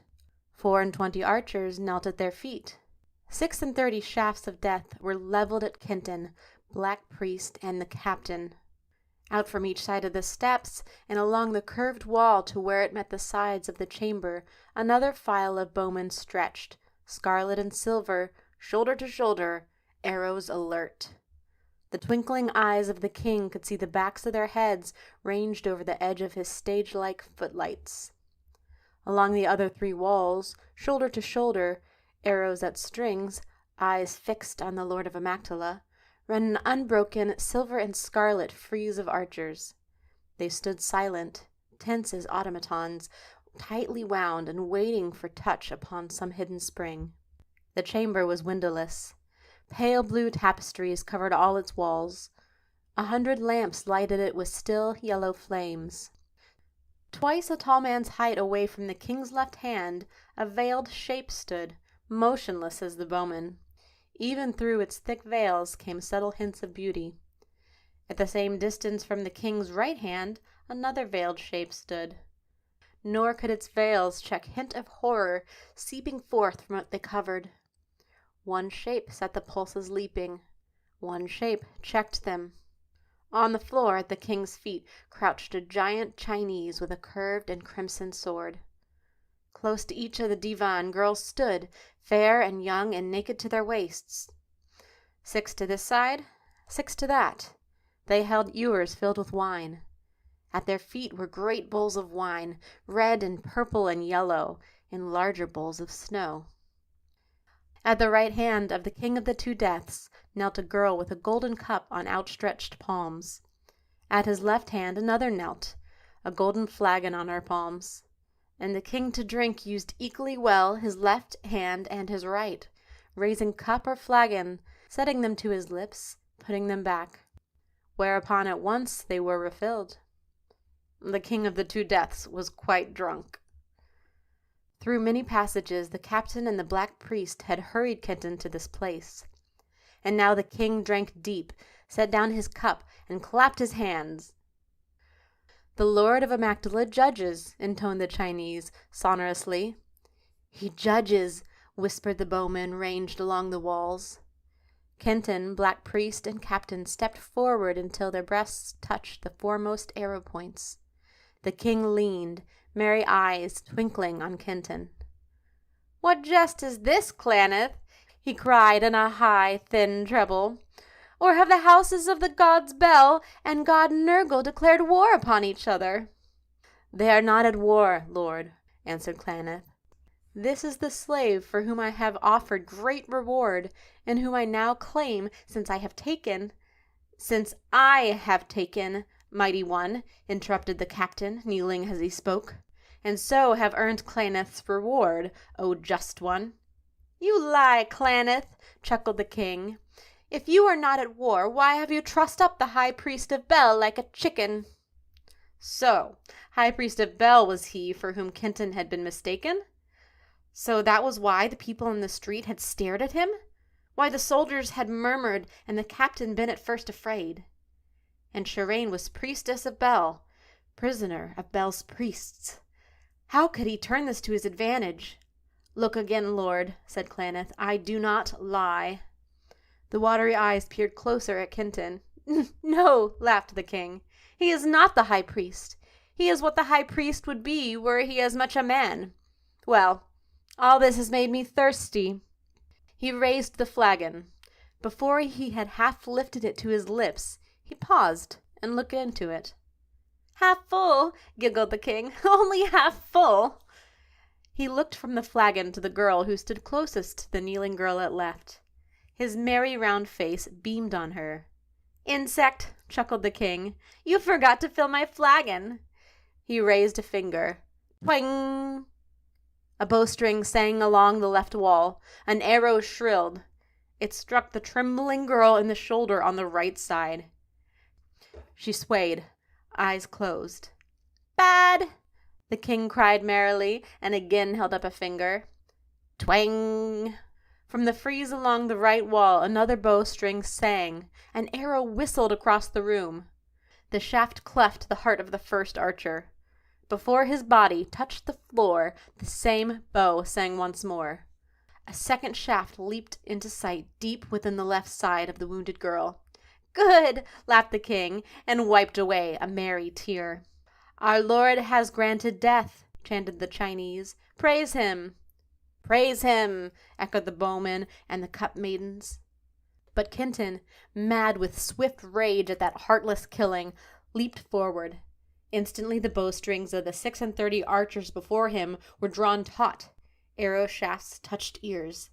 Black priest and captain caught him, threw him down. "Not so easily do you die," Claneth rumbled and set heavy foot on his throat.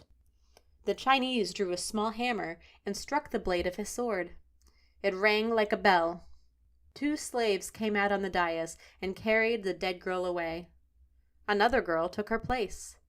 The slaves dragged off the dead archer. Another slipped through the curtains and stood where he had stood.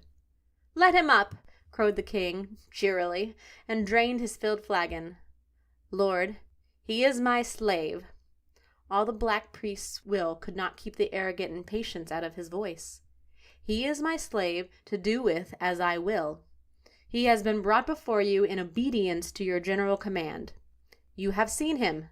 Now I claim my right to take him to his place of punishment." "Oh ho!" The king set down his cup, beamed at Claneth jovially. "Oh ho! So you won't let him up? And you will take him away? Oh ho!" "Toenail of a rotting flea!" he shrilled, body rocking. "Am I Lord of Amactala, or am I not? Answer me." From all around the king's chamber came the sigh of tight-drawn bowstrings. Every arrow of the silver and scarlet frieze of bowmen was pointed at the black priest's great body. The captain threw himself down beside Kenton. Gods, muttered that soldier, hell take you in the reward. Why did I ever see you? Came the black priest's voice, strangled between rage and fear. Lord of Amygdala, you are. He knelt. The king waved his hand. The bowstrings dropped loose. Stand up, cried the king. The three arose. The Lord of Amygdala shook a finger at Kenton. Why were you so angered, he chuckled, by my boon of death to those two? Man, how many times, think you, will you beseech death to come and pray for my swift archers before Claneth is done with you? It was wanton slaughter, said Kenton, eyes steady on the watery ones. My cup must be kept filled, laughed the king. The girl knew the penalty. She broke my law. She was slain. I am just. The Lord is just, chanted the Chinese. He is just, echoed the archers and the cup maidens. The bowman made her suffer when I meant painless death for her. Therefore he was slain, said the king. I am merciful. Our Lord is merciful, chanted the Chinese. He is merciful, echoed the bowman and the cup maidens. Death! The king's face wrinkled jovially. Why, man, death is the first of boons. It is the one thing that the gods cannot cheat man out of. It is the one thing that is stronger than the fickleness of the gods. The gods give and the gods take away. But one thing they cannot take away, death. It is the only thing that is man's own. Above the gods, heedless of the gods, stronger than the gods, since even gods in their due time must die. Ah, sighed the king, and for a fleeting instant all King Cole's jocundity was gone, and in its place the face of a very weary, a sad, a very wise, and 3/4 drunken old man. Ah, there was a poet in Chaldea when I dwelt there, a man who knew death and how to write of it. Maldrona his name. None here know him. And then, softly, as though he were quoting the words, "'Tis better be dead than alive," he said, "but best is never to be." Kenton listened, interest in this strange personality banishing his loathing. He knew Maldrona of ancient had run across that very poem from which the king had quoted while going through some of the inscribed clay tablets recovered by Halprecht in the sands of Nineveh.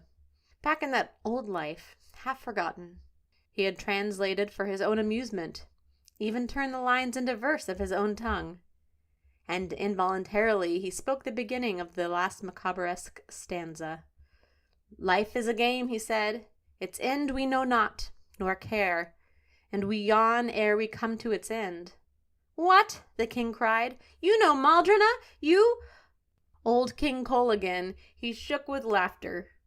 "Go on," he ordered. Kenton felt the bulk of Claneth beside him tremble with wrath, impatience. And Kenton laughed, too, meeting the twinkling eyes with eyes as merry, and as the king of the two deaths beat time with cup and flagon, he finished Maldrona's verse with its curious jigging lilt entangled in slow measure of March Funeral. Yet it pleases to play with the snare, to skirt the pit and the peril dare, and lightly the gains to spend. There's a door that has opened, he said, a space where ye may tread. But the things ye have seen and the things ye have done, what are these things when the race is run, and ye pause at the farthest door? As though they never had been, he said, utterly past as the pulse of the dead. Then tread on lightly with nothing to mourn. Shall he who has nothing fear for the score? Ah, better be dead than alive, he said, but best is ne'er to be born. Long sat the king in silence. At last he stirred, raised his flagon, and beckoned one of the maidens. "He drinks with me," he said, pointing to Kenton. The archers parted, let the cup maiden pass. She stood before Kenton, held the flagon to his lips. He drank deep, lifted head, and bowed thanks to the Lord of Amygdala. "Claneth," said the king, "no man who knows Maldrona of is a slave." "Lord," answered the black priest, and plainly he was uneasy, "yet this man belongs to me." The king sat silent, drinking now from cup, and now from flagon, eyes now on Kenton, now on Claneth. "Come here," he ordered at last, and pointed with one finger at Kenton, with another at the side of the Chinese. "Lord," said Claneth, more uneasily yet stubbornly, "my slave stays beside me." "Does he?" laughed the king. "Ulcer on a gnat's belly! Does he? Or does he come to me as I command?" All around the chamber the bowstring sighed. "Lord," said Claneth, with bowed head, "he goes to you." As he passed him, Kenton heard the black priest's teeth grate, heard him pant as does a man after a long race. And Kenton, laughing, stepped through the open space of archers, stood before the king. "Man who knows Maldrona," chuckled the king, "you wonder how I, alone, have greater power than these priests and all their gods. Well, it is because in all Amygdala I am the one man who has neither gods nor superstitions. I am the one man who knows there are only 3 realities: wine, which up to a certain point makes man see more clearly than the gods; power, which being combined with man's cunning makes him superior to the gods; death, which no god can abolish and which I deal at will." "Wine, power, death," chanted the Chinese. "These priests have many gods, each of them jealous of all the others. Ho, ho!" laughed the king. "I have no gods. Therefore I am just to all. The just judge must be without prejudice, without belief." "Our Lord is without prejudice," chanted the Chinese. "He has no beliefs," intoned the bowman. "I am on the side of the scales," said the king. "On the other side are many gods and priests. There are only 3 things that I am sure are real: wine, power, death. Those who try to outweigh me have beliefs many times 3. Therefore I outweigh them. If there were but one god, one belief opposite me, lo, I would be outweighed. Yea, 3 to 1. That is paradox. Also it is truth." "The Lord of Amygdala speaks truth," whispered the bowman. "Better 3 straight arrows in your quiver than 60 crooked ones. And if there should arise one man in Amygdala with but 1 arrow, and that arrow straighter than my 3, that man would soon rule in my place," beamed the king. "Archers, hear ye the Lord," chanted the Chinese.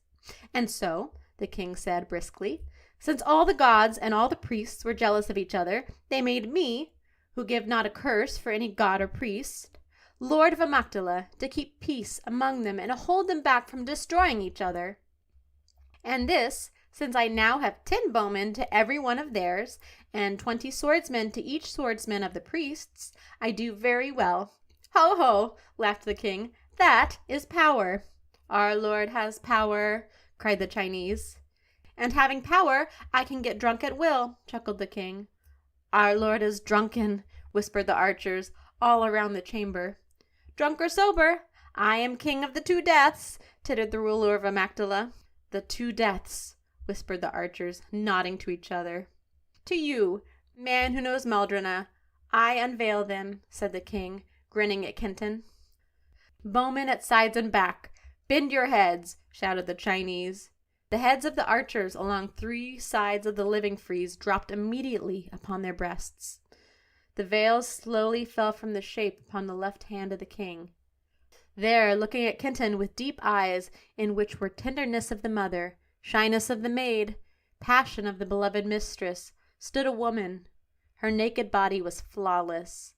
In it harmonies of mother, maid, and mistress flowed in one compelling chord. From her breathed all spring tides that ever caressed earth. She was the doorway to enchanted worlds, the symbol of everything that life could offer both of beauty and of joy. She was all the sweetness of life, its promises, its ecstasies, its lure, and its reason. Looking on her, Kenton knew that life was something to be held fast, that it was dear and filled with wonders, exquisite, not to be let go, and that death was very dreadful. He had no desire toward that woman's shape, but she fanned a roaring flame desire for life in full continuance. In her hand she held a strangely shaped instrument, long, with sharp fangs and rows of tearing claws. "She is not entirely human. I invented her," said the king, complacently. "For I, too, was once a great sorcerer. before I learned that only in simplicity lay truth's strength. Strength, intoned the Chinese. To her, chuckled the king, I give only those whom I greatly dislike. She kills them slowly. Looking upon her, they cling to life. Fiercely, terribly, they cling to it.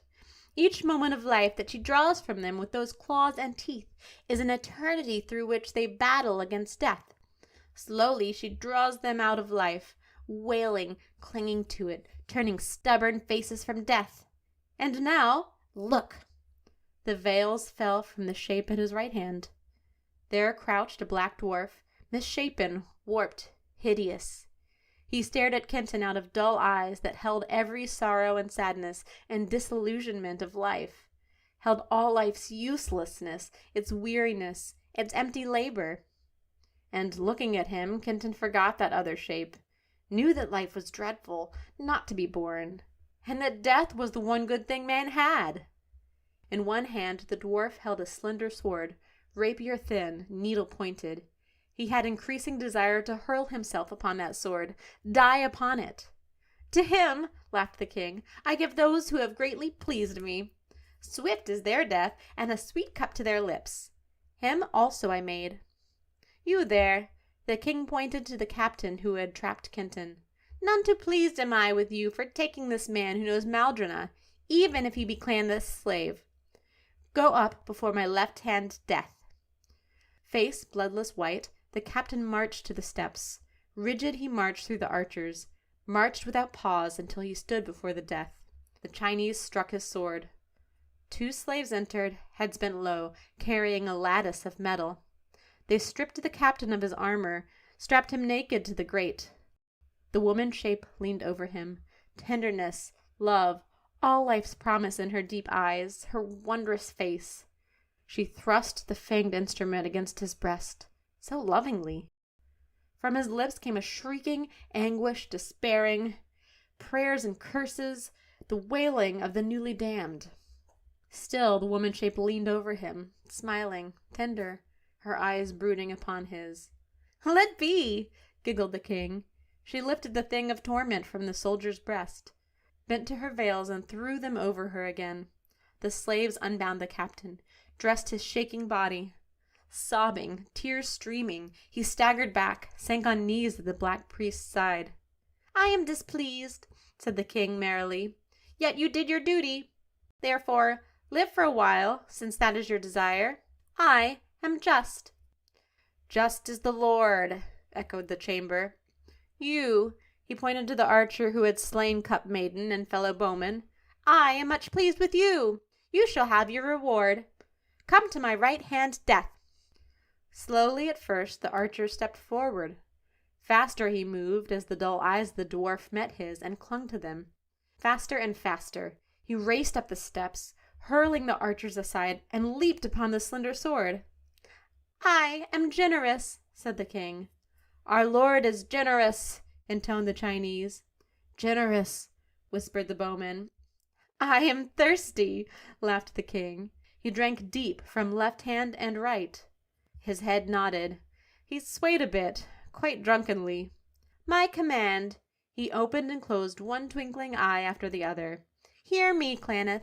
I am sleepy. I will sleep. When I awaken, bring this man who knows Maldrona to me again. Let no harm come to him before then. It is my command. Also, he shall have a guard of bowmen. Take him away. Keep him safe. It is my command. He reached for his cup. It dropped from his lax hand. By my deaths, he whimpered, if I could but hold more wine. He sank down upon the divan. The king of the 2 deaths snored. Our lord sleeps, chanted the Chinese softly. He sleeps, whispered the bowmen and cup maidens. The Chinese arose, bent over the king. He raised him on his shoulders like a child. The 2 and 10 archers upon the lowest step turned, marched up, and circled the 2. The 4 and 20 turned, marched up, and circled them. The bowmen beside the curved wall swung round, and 6 abreast marched up the steps. The living frieze of scarlet and silver swung 6 by 6 out from their walls and followed them. The double ring within which were sleeping King and the Chinese stepped forward, passed through the curtains at the rear. After them strode the bowmen. 6 fell out of the ranks, ranged themselves beside Kenton. The cup maidens picked up ewers and bowls. They tripped through the curtains. Upon the stage were now only the 2 deaths, veiled, silent, motionless. The bowman pointed to the lower floor. Kenton walked down the steps. Black priest on one side of him, white-faced captain on the other, 3 archers marching before them, 3 after them, he passed out of the judgment chamber of the king. End of chapter 24. Chapter 25 of the Ship of Ishtar. The Blue Priest. They took Kenton to a narrow, windowless room. Its heavy door was solid bronze. Around its sides ran stone benches. In its centre was another bench shaped like a sarcophagus. The bowman sat him on it, tied his ankles with leathern thongs, threw cloaks on its top, and pressed him down upon them. They seated themselves 2 by 2 on 3 sides of the room, eyes fixed on Black Priest and Captain, bows ready. The captain tapped the Black Priest on the shoulder. "My reward?" he asked. "When do I get it?" "When the slave is in my hands, and not before," answered Cloneth savagely. "If you had been wiser, you would have had it by now." "Yes, and much good it would be doing me, with an arrow through my heart, or," he shuddered, "wailing even now at the feet of the king's death." The Black Priest looked at Kenton evilly, bent over him. "Put no hope in the king's favour," he muttered. "It was his drunkenness that was speaking. When he awakens he will have forgotten. Give you to me without question. No hope there, you dog." "No," sneered Kenton, meeting the dead, malignant eyes steadily. "Yet twice have I beaten you, you black swine." "But not a 3rd time," spat Cloneth. "And when the king awakens I will have not only you but that temple drab you love. Ho!" rumbled the Black Priest as Kenton winced. "That touches you, does it? Yes, I will have you both, and together you shall die, slowly, ah, so slowly, watching each other's agonies, side by side, until slowly, slowly my tortures have destroyed the last of your bodies, nay, the last of your spirits. Never before has man or woman died as you 2 shall." "You cannot harm Shirane," answered Kenton, "carrion eater, whose filthy mouth drips lies. She is Bel's priestess, and safe from you." "Ho!" grunted Cloneth, then bent, whispering close in Kenton's ear, so softly that no one but him could hear. "Listen, here is a sweet thought to carry you while I am away. Only if the priestess is faithful to the god is she beyond my reach. Now listen, listen. Before the king awakes, your Shirane will have taken another lover. Yea, devilish mockery was in the whisper. Your love shall lie in arms of earthly lover. And he will not be you." Kenton writhed helplessly, striving to break his bonds, tear at the evil face. "Sweet Shirane," whispered Cloneth, leering, "holy vase of joy, and mine to break as I will, before the king awakes." He stepped back to the soldier who had taken Kenton. "I go to await the king's awakening," he said. "Come." "Not I," answered the soldier hastily. "By the gods I prefer this company. Also, if I lose sight of this man, priest, I might forever lose sight of the reward you owe me for him." "Give me his sword," ordered Cloneth, reaching toward the blade of Naboo which the officer had retained. "The sword goes with the man," answered the officer, setting it behind him. "That is true." The bowmen nodded to each other. "Priest, you cannot have the sword." Cloneth snarled. His hands flew out to clutch. 6 bows bent, 6 arrows pointed at his heart. Without word, with hell stamped deep on his brow, the Black Priest strode out of the cell. An archer arose, dropping into place a bar, sealing the door. A silence fell. The soldier brooded. Now and then he shivered as though cold. And Kenton knew he was thinking of that death who with smiling, tender eyes had pressed teeth of torture in his breast. The 6 bowmen watched him unwinkingly.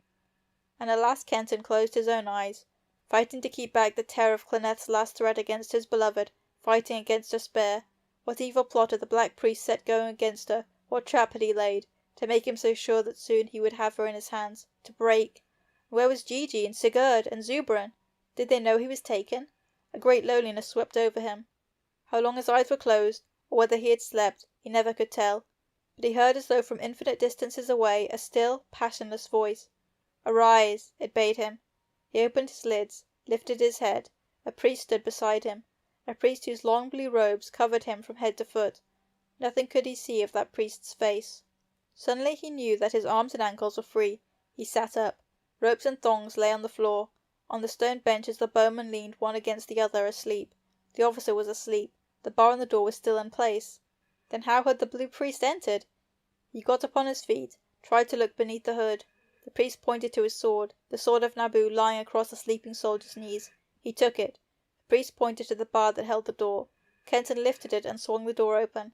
The Blue Priest glided through the doorway. Kenton closed behind. Again the priest pointed to the door, and now he saw that on the outer side was a similar bar, fastening the cell from without. Softly Kenton dropped it into place. The Blue Priest nodded, beckoned. Quickly he drifted along the corridor for 100 paces or so, and then pressed against what, to Kenton's sight, was black wall. A panel opened. Through it went the priest, with Kenton following. Now they stood in a long corridor, dimly lighted, but how lighted he could not tell, since no lamps nor other lights were there. Along it they went, in a great curve. It came to Kenton that this hidden passage followed the huge arc of the temple, that it must run close behind the temple's outer wall. Now a massive bronze door closed the way. The Blue Priest seemed only to touch it, yet it swung open, closed behind them. Kenton stood in a crypt, some 10 feet square. At one end was the massive door through which he had come. At the other was a similar one. At his left was a 10-foot slab of smooth, pallid stone. And now the Blue Priest spoke, if indeed it were he speaking, since the passionless, still voice Kenton heard seemed, like that which had bidden him rise, to come from infinite distance. "The mind of the woman you love sleeps," it said. "Remember that. She is a woman walking in dream, moving among dreams that other minds have made for her. Evil creeps upon her. It is not well to let that evil conquer, since, should it, an ancient feud will surely blaze afresh, consuming ere it ends. It may well be, both gods and men, greater far is the issue here than the lives of this woman and of you. Yet that issue rests on you, on your wisdom, your strength, your courage. Now when your wisdom tells you it is the time, open that farther door. Your way lies through it, and remember, her mind sleeps. You must awaken it, before the evil leaps upon her." Something tinkled on the floor. At Kenton's feet lay a little wedge-shaped key. He stooped to pick it up. As he raised his head he saw the Blue Priest beside the far door. "Father," he said, and humbly, "Father, strength I have and courage, but whether enough of wisdom, that I do not know. But my heart is filled with thankfulness to you who have so helped me. May I not know whom to thank." He bent his head. There was silence. Then, "Nabu," sighed the faraway voice. "Nabu, god of wisdom?" He had freed him, counselled him. Kenton raised his head, bent knee. The Blue Priest seemed but a wisp of wind-drawn smoke that, even as he looked, faded through the great bronze door and vanished. End of chapter 25. Chapter 26 of the Ship of Ishtar. Before the Altar of Bel. Now Kenton heard the murmur of many voices, muffled, vague. He slipped from door to door listening. They were not within the passage. They seemed to seep through the slab of pallid, smooth stone. He placed an ear against it. The voices came to him more distinctly, but still he could distinguish no words. The stone must be exceeding thin here, he thought, that he could hear it all. He saw at his right a little shining lever. He drew it down. A 3-foot-wide, misty disk of light began to glow within the stone. It seemed to eat through the stone. It flashed out dazzlingly. Where the disk had been was a circular opening, a window. Silhouetted against it were the heads of a woman and 2 men.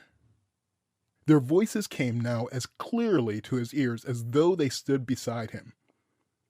Over them came the wave-like murmur of a multitude. He drew back, fearing to be seen. The little lever snapped back into place. The window faded. With its fading, the voices muted. He stared again at the smooth, pale wall. Slowly, he drew down the lever.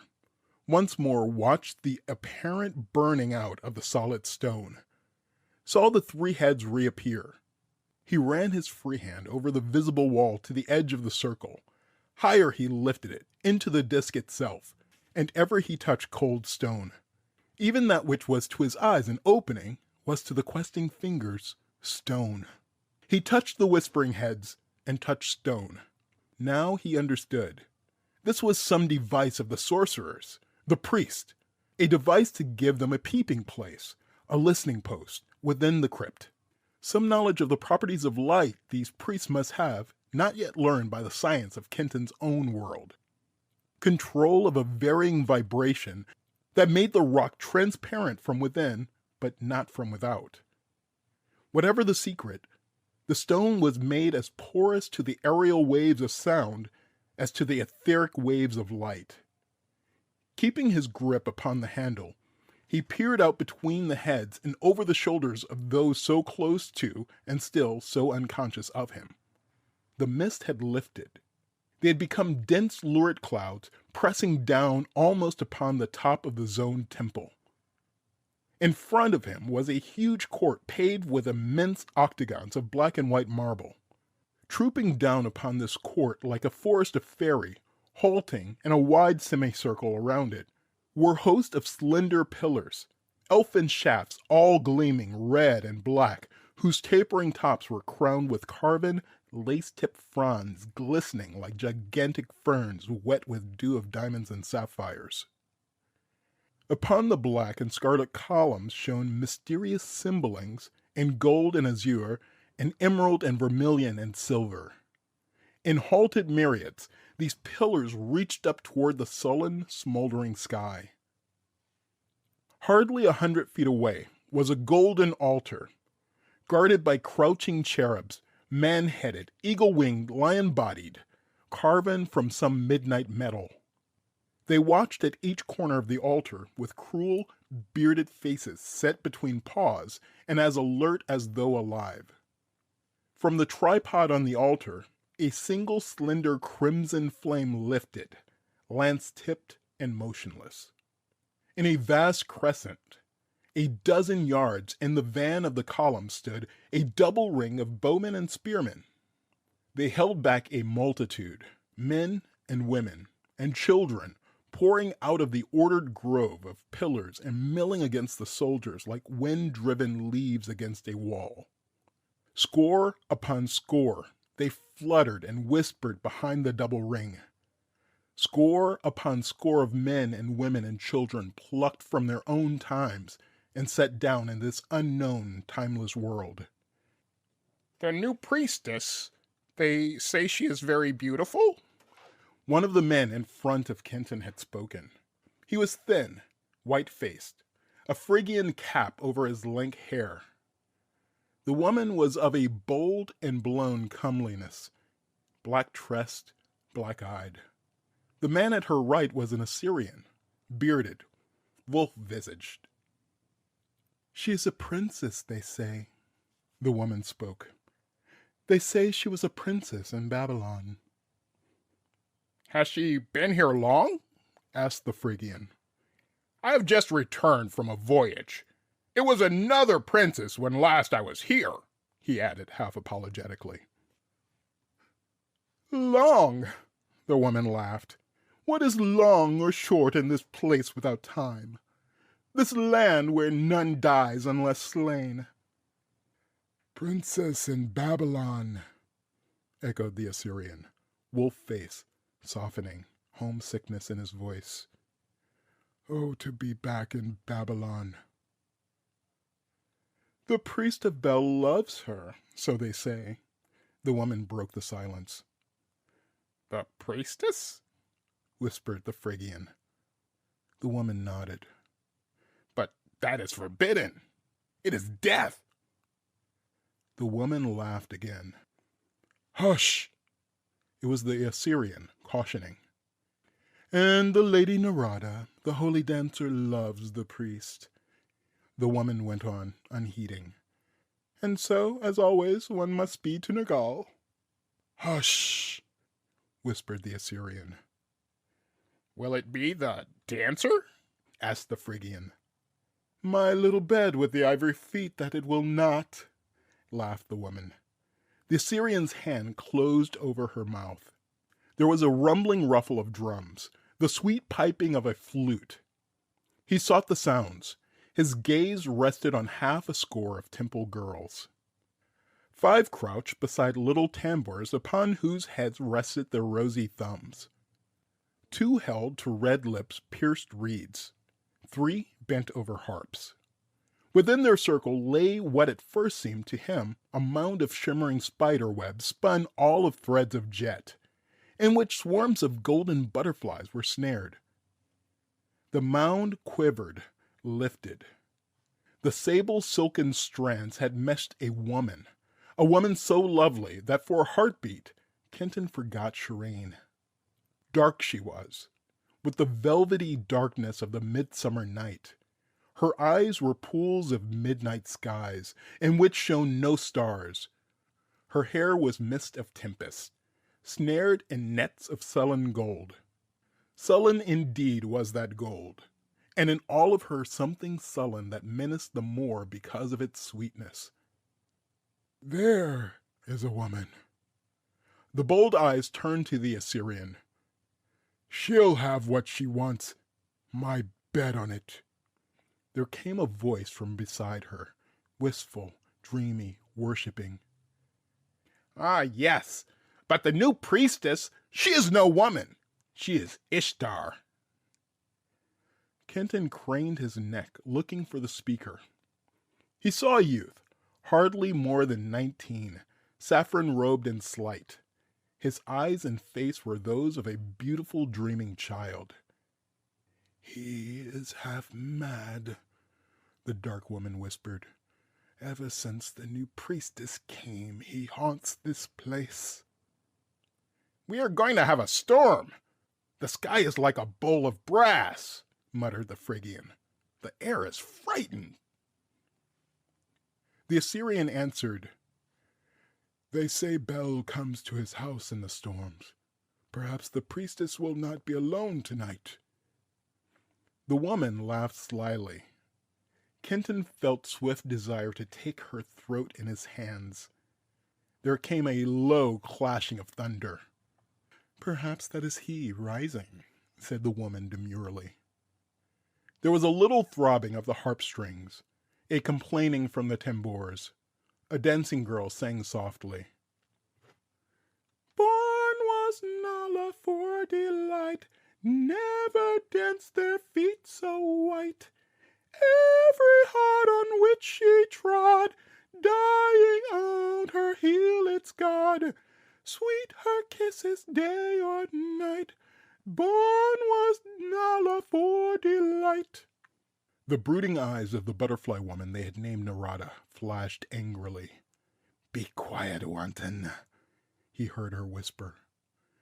There was a ripple of laughter among the girls. The two with the pipes trilled them softly. The drums murmured. But she who had sung sat silent over her harp, with downcast eyes. The Phrygian asked, Is this priestess then really so beautiful? The Assyrian said, I do not know. No man has ever seen her unveiled. The youth whispered, When she walks, I tremble. I tremble like the little blue lake of the temple when the breeze walks on it. Only my eyes live, and something grips my throat. Peace, a brown-eyed girl with kindly face and babe in arms spoke. Not so loud, or what you will feel at your throat will be an arrow. She is no woman. She is Ishtar! Ishtar! Cried the youth. The soldiers nearby turned. Through them strode a grizzled officer, short sword in hand. Before his approach, the others drew back. Only the youth stood motionless. Right and left, the sword carrier peered beneath bushy brows. Ere he could fix gaze on the youth, a man in sailor's cap and tunic of mail had walked between the two, gripped the youth's wrist, held him hidden behind him. Kenton caught a glimpse of agate eyes, black beard. His heart leaped. It was Zubran! Zubran! But would he pass on? Could Kenton make him hear if he called? If his body could not be seen from without, could his voice penetrate the stone? Zubran! The sword-bearer scanned the silent group uncertainly. The Persian saluted him gravely. Silence here, grunted the officer at last, and passed back among his men. The Persian grinned, pushed the youth from him, stared at the dark woman with eyes bolder than her own. He jostled the Phrygian from his place, laid a hand upon the woman's arm. I was listening, he he said. "Who is this priestess? I am newly come to this land, and nothing I know of its ways.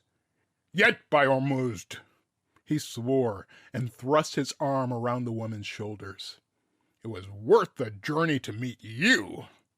Who is this priestess that you say is so beautiful?" "She is the keeper of Bel's house." The woman nestled close to him. "They say her name is Shireen." "But what does she there?" asked Zebran. "Now, if it were you, I could understand without asking. And why does she come here?"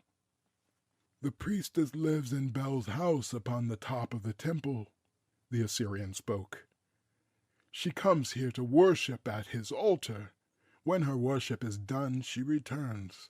"For beauty, such as you say is here," remarked Zebran, "her world seems small indeed. Why, if she is so beautiful, is she content to dwell in so small a world?" "She is the god's," answered the Assyrian. "She is the keeper of his house. If the god entered, he might be hungry.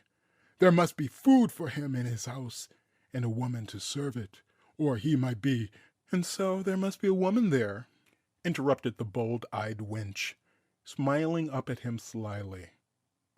"A fair woman. Therefore the priest dwells within his house." "We have something like that in my country." The Persian drew her closer. "But there the priestesses seldom wait alone. The priests see to that. Ho, ho!" God! Would the Persian ever come close to the wall, so close that Kenton might call to him? And yet, if he did, would not those others hear him also? And then— "Have any of these priestesses who— Wait!" Zebran's voice purred. "Have any of these waiting priestesses ever, entertained the god?" The youth spoke. "They say the doves speak to her, the doves of Ishtar. They say she is more beautiful than Ishtar." "Who?" asked the Persian. "The Lady Shireen," sighed the youth. Shireen. The name of his beloved pulsed through Kenton like little leaping flames. "Fool!" whispered the Assyrian. "Fool, be still. Will you bring bad luck on us? No woman can be as beautiful as Ishtar." "No woman can be more beautiful than Ishtar," sighed the youth.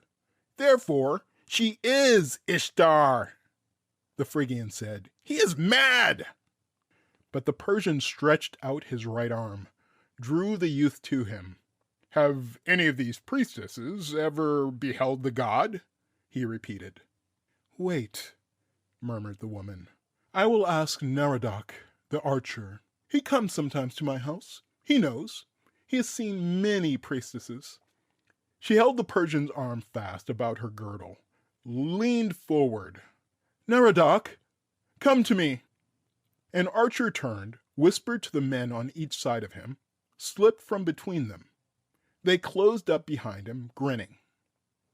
"Narrated," asked the woman, "tell us, have any of the priestesses ever beheld the god?" The archer hesitated uneasily. "I do not know." Slowly, he answered at last. "They tell many tales, yet are they but tales? When first I came here, there was a priestess in Bel's house. She was like the crescent moon of our old world. Many men desired her." "Ho, archer!" rumbled the Persian. "But did she hold the god?" Narrated said, "I do not know. They said so. They said that she had been withered by his fires. The wife of the charioteer of the priest of Ninib told me that her face was very old when they took away her body. She was a date tree that had withered before it had borne fruit," she said. "If I were a priestess and so beautiful, I would not wait for the god." The woman's eyes clung to Zebran. "I would have a man. Yeah, I would have many men." "There was another who followed," said the archer. "She said the god had come to her, but She was mad, and being mad, the priest of Nergal took her. Give me men, I say, whispered the woman. Said Narrated, the archer, musing. One there was who threw herself from the temple. One there was who vanished. One there was... The Persian interrupted. It seems that those priestesses who wait for Bel are not fortunate, said the woman with intense conviction. Give me men. There was a nearer clashing of thunder. Above Kenton, in the lurid, ever-darkening sky, the clouds began a slow churning. There will be a great storm, muttered the Phrygian. The girl the Lady Narada had rebuked thrummed again her harp strings, sang half maliciously, half defiantly. Every heart that sought a nest flew straight away to Nala's breast. Born was Nala for delight. She checked her song. From afar came the faint sound of chanting, the tread of marching feet. Bowmen and spearsmen raised bows and spears in salute. Behind them, the milling multitudes dropped to their knees. The Persian drew close to the wall, and as his was the only head in the circular window whose pane was stone, Zubran, called Kenton softly. The Persian did not stir. Zubran! Shouted Kenton. The Persian turned, startled face to the wall, then leaned against it, cloaked tight around his face. Wolf? There was relief and joy in Zubran's usually weary voice. Are you safe? Where are you? Behind the wall, shouted Kenton. Whisper, I can hear you. I can barely hear you, whispered the Persian. Are you hurt? In chains? I am safe, cried Kenton. But Gigi, Sigurd, searching for you, the Persian said. Our hearts have been well nigh broken. Soon we meet. Listen, shouted Kenton.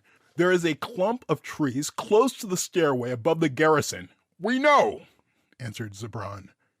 It is from them we make the steps and scale the temple. But you... I will be in the house of Bel, cried Kenton. Soon as the storm breaks, go there. If I'm not there, take Shireen, carry her back to the ship. I will follow. We will not go without you, whispered Zubran. Go, quick, do as I say. Find Gigi, Sigurd, shouted Kenton. I cannot go now. Patience, Wolf. There is time, answered Zubran. I hear a voice speaking through the stone. It was the Assyrian, kneeling. Zubran dropped from Kenton's sight.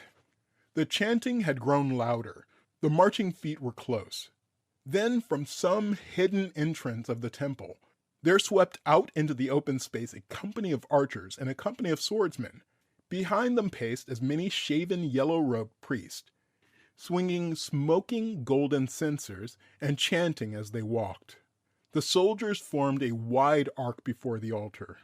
The priests were silent upon a somber cord. They threw themselves flat on the ground. Into the great court strode a single figure, tall as Kenton himself. A robe of shining gold covered him, and a fold of this he held on raised left arm, completely covering his face. The priest of Bel, whispered the kneeling woman. There was a movement among the temple girls. The Lady Narada had half risen. Kenton watched her, forgetting to breathe.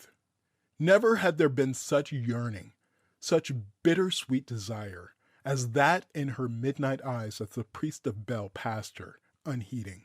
Her long and slender fingers fiercely gripped the cobwebs that meshed her. Their webs were lifted by the swelling breast of her, shuddered with the sighs that shook her. The priest of Bel reached the golden altar. He dropped the arm that held the shrouding fold, and then, prepared though he had been, Kenton's stiff fingers almost loosed the shining lever. He looked, he thought, as in a mirror, into his own face. End of chapter 26. Chapter 27. Ishtar, show thy face. Breathlessly, Kenton stared at this strange twin. There was the same square jaw, firm-lipped dark face, the same clear blue eyes. What was the mystery of that resemblance? Chance or illusion of sorcery? Claneth! His mind groped toward the Black Priest's plot. Was this to be Shireen's lover? Some flash of understanding half illumined his mind, too brief to be more than half caught. It left him groping again. Through the stone he heard the Persian cursing. Then, "Wolf, are you behind me?" he muttered. "Are you truly behind me, Wolf?" "Yes," he shouted. "I am here, Zubran. That is not I." His gaze flew back to the priest of Bel, began now to take note of subtle differences in their two faces.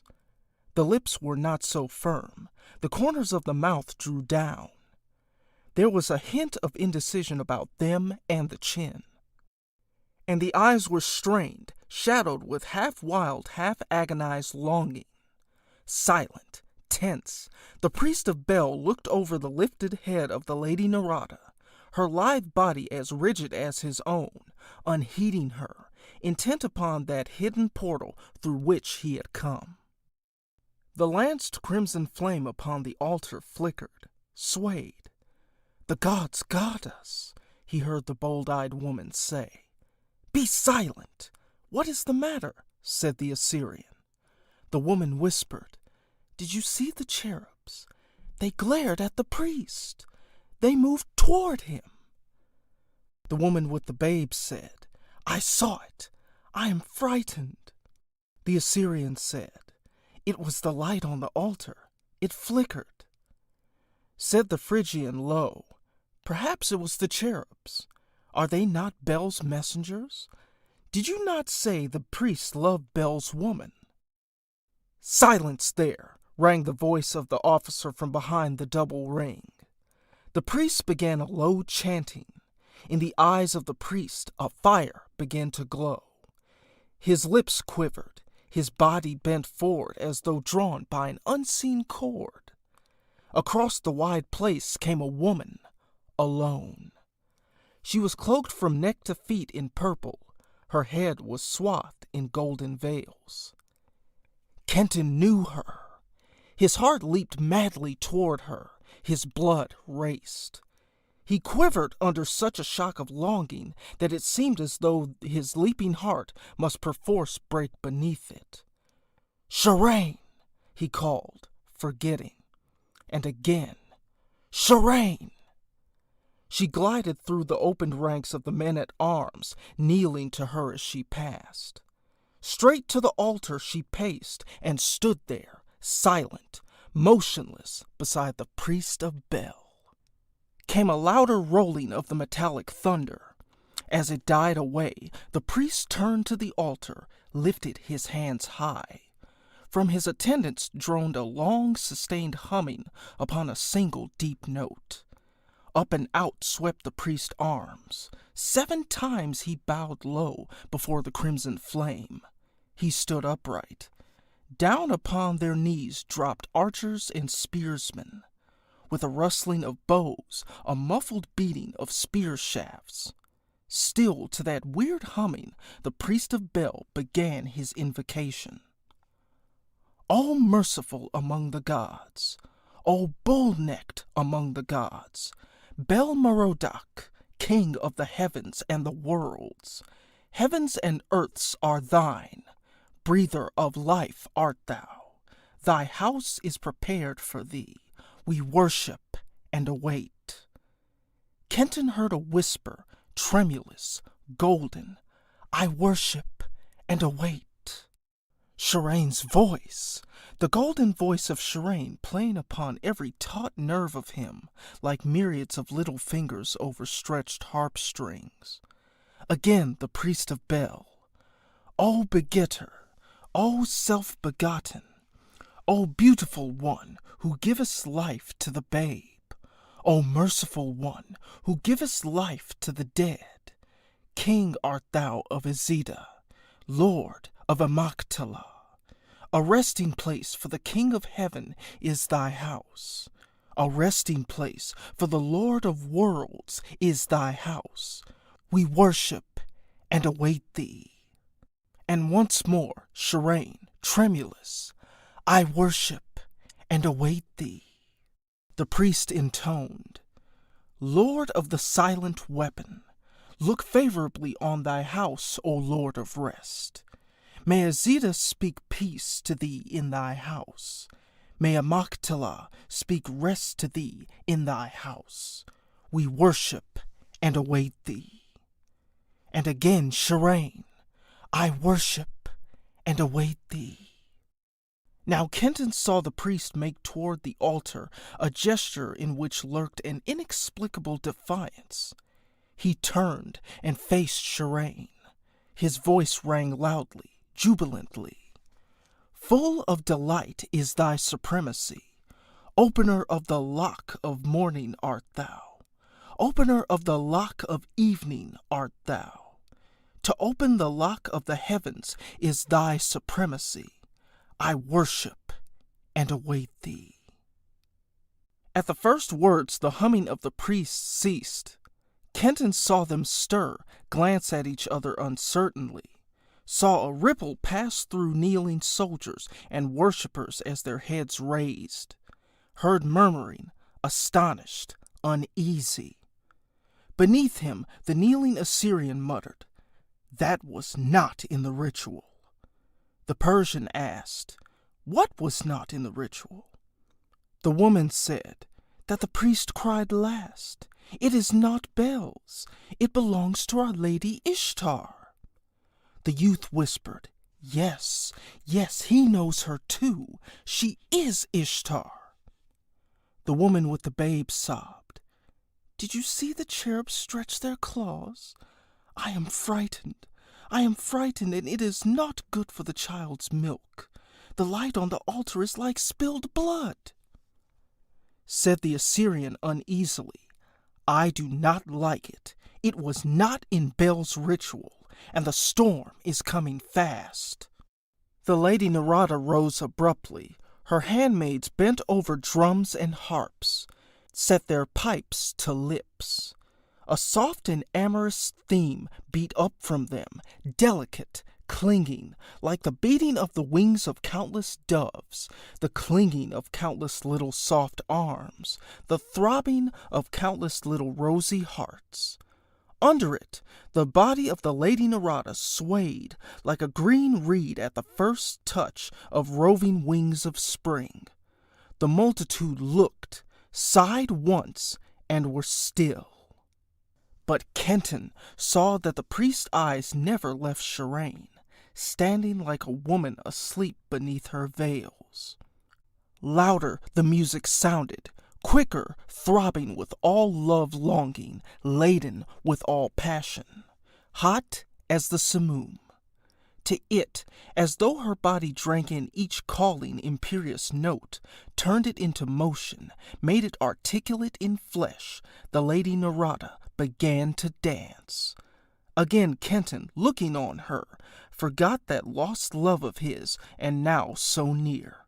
For in the midnight eyes that had been so sorrowful, many little leaping joyous stars danced. The scarlet mouth was a luring, honey-sweet flame promising unknown raptures, and the swarms of golden butterflies meshed within her gossamer nets of jet hovered, swept down, clung to, and caressed the rose and pearl of her body as though she were some wondrous flower. They were clouds of golden butterflies darting upon her, covering with kisses all her lovelinesses, gleaming within the cloudy nets that swirled about her, yet had no single exquisite curve. Maddening, breathless grew dance and music, and in music and dance Kenton watched mating stars, embracing suns, moons swollen with birth. Gathered in them, he sensed all passion, all fire, white desire of all women under stars and suns and moons, and the slumberous fragrance of the withering passion flower. The music slowed, softened. The dancer was still. From all the multitude a soft sighing arose. He heard Zubran, his voice hoarse. Who is that dancer? She is like a flame. She is like the flame that danced before Ormuzd on the altar of the 10,000 sacrifices. The woman jealously. She danced in the wooing of Bel by Ishtar. She has danced it many times. Nothing new in that. The Phrygian said maliciously, He asked who she is. The woman said spitefully, Gods, that dance is no new thing, I tell you. Many women have danced it. The Assyrian said, She is the lady Narada. She belongs to Bel. The Persian said wrathfully, Are all the fair women in this country Bel's? By the 9 hells, Cyrus the king would have given 10 talents of gold for her. Hush, whispered the Assyrian, and the other 2 echoed him. Hush! The lady Narada had begun once more to dance. The music grew louder, but now it was languorous, dripping sweetness, distilling the very dew of desire, but no longer desire-seeking, no, desire fulfilled. And once more the lady Narada was mated to the sounds, was one with them, the blood hammered hot in Kenton's veins. She dances the surrender of Ishtar to Bel. It was the Assyrian, gloating. The Persian stood upright. Aye, he cried, Cyrus would have given not 10, but 50 talents of gold for her. She is a flame, cried Zubran, and his voice was thick, clogged. And if she is Bel's, why then does she look so upon the priest? None heard him in the roaring of the multitude. Soldiers and worshippers, none of them had eyes or ears for anything but the dancer. Nor had Kenton. Then witchery of the midnight woman was broken from him. Raging at himself, he beat against the stone, for the tranquility of Shirane had broken. Her white hand thrust aside the shrouding purple folds. She turned, moved swiftly away toward that hidden entrance from which she had come. The dancer stopped. The music died. Again came the uneasy movement of the multitude, a louder murmuring. That was not in the ritual. The Assyrian sprang to his feet. The dance is not yet finished. There was a clashing of thunder almost overhead. She grows impatient for the god, perhaps, the woman said cynically. Or perhaps she thinks he awaits her. And again Kenton felt his hands tingle with the desire to strangle her. Lady Ishtar! Lady Ishtar! He heard the youth cry out. There was a louder murmuring about them. The soldiers turned threateningly. She is Ishtar! She is the moon hiding her face behind a little cloud.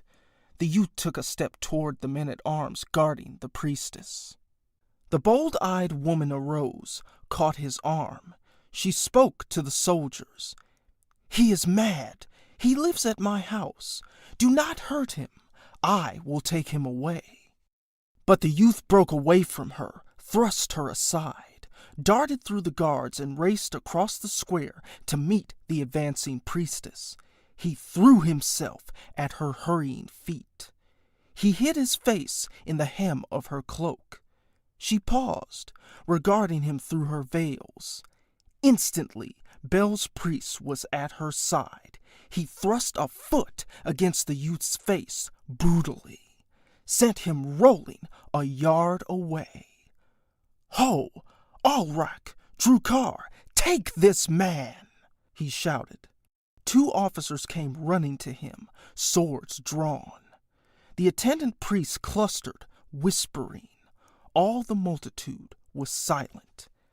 And, like a cat, the youth twisted, sprang upon his feet, faced the priestess.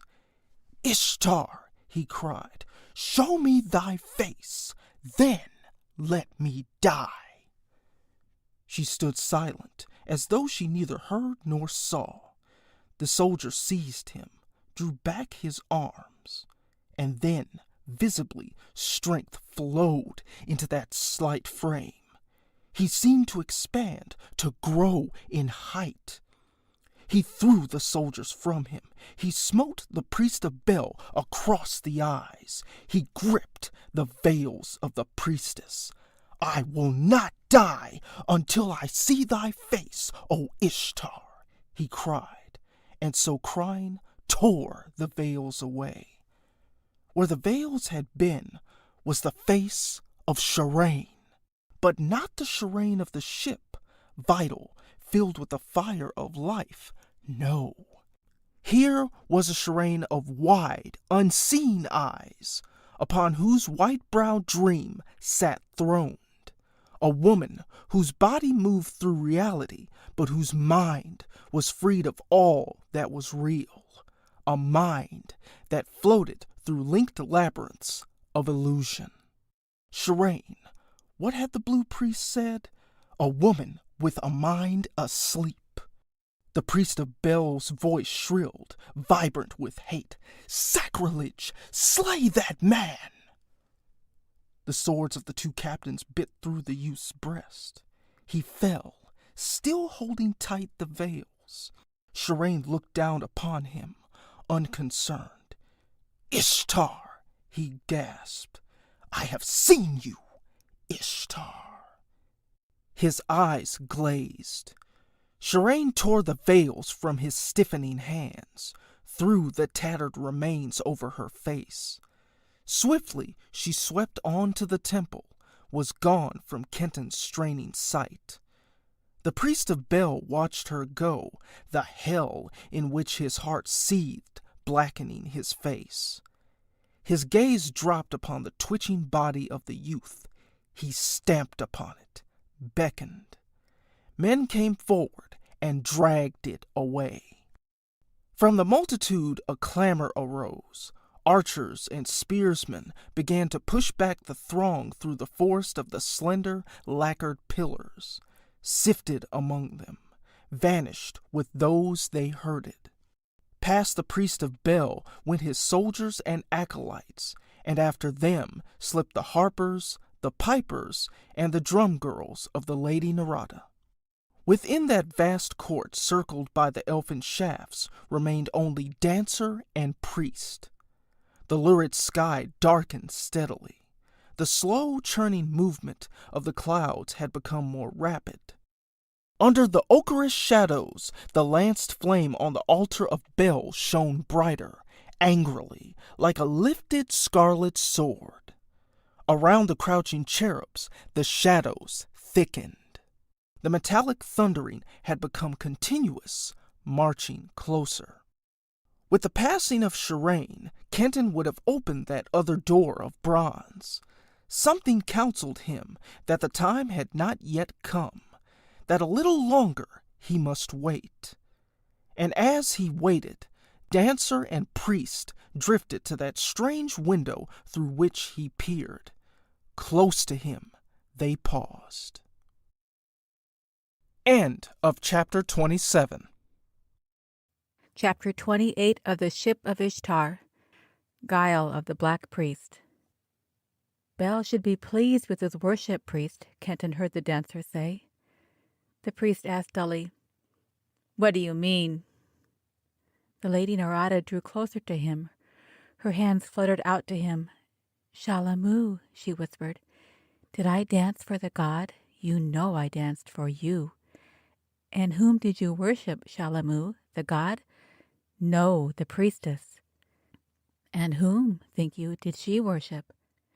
She worshipped Bel, our Lord Bel, who has all, the priest answered bitterly. Said the dancer mockingly, She worshipped herself, Shalamu. He repeated stubbornly, wearily, She worshipped Bel. Closer came the Lady Narada, touched him with fluttering, yearning hands. Does any woman worship a god, Shalamu? She asked. Ah, no, I am a woman, and I know. This priestess would be a god's woman, no man's. She holds herself too high, too precious for man. She loves herself, she worships herself. She would bow down to herself as a god's woman. Women make gods of men and then love them, But no woman loves any god she has not made, Shalamu. The priest said sullenly, Well, I worshipped her. The dancer said eagerly, As she worshipped herself? Shalamu, does she long to give joy to Bel, to our Lord Bel who has Ishtar? Can we give joy to the gods who have all? The lotus rises to the sun. But is it to give joy to the sun that she rises? No, it is to give joy to herself. So the priestess, I am a woman, and I know. Her hands were on his shoulders. He took them in his own. Why do you say these things to me?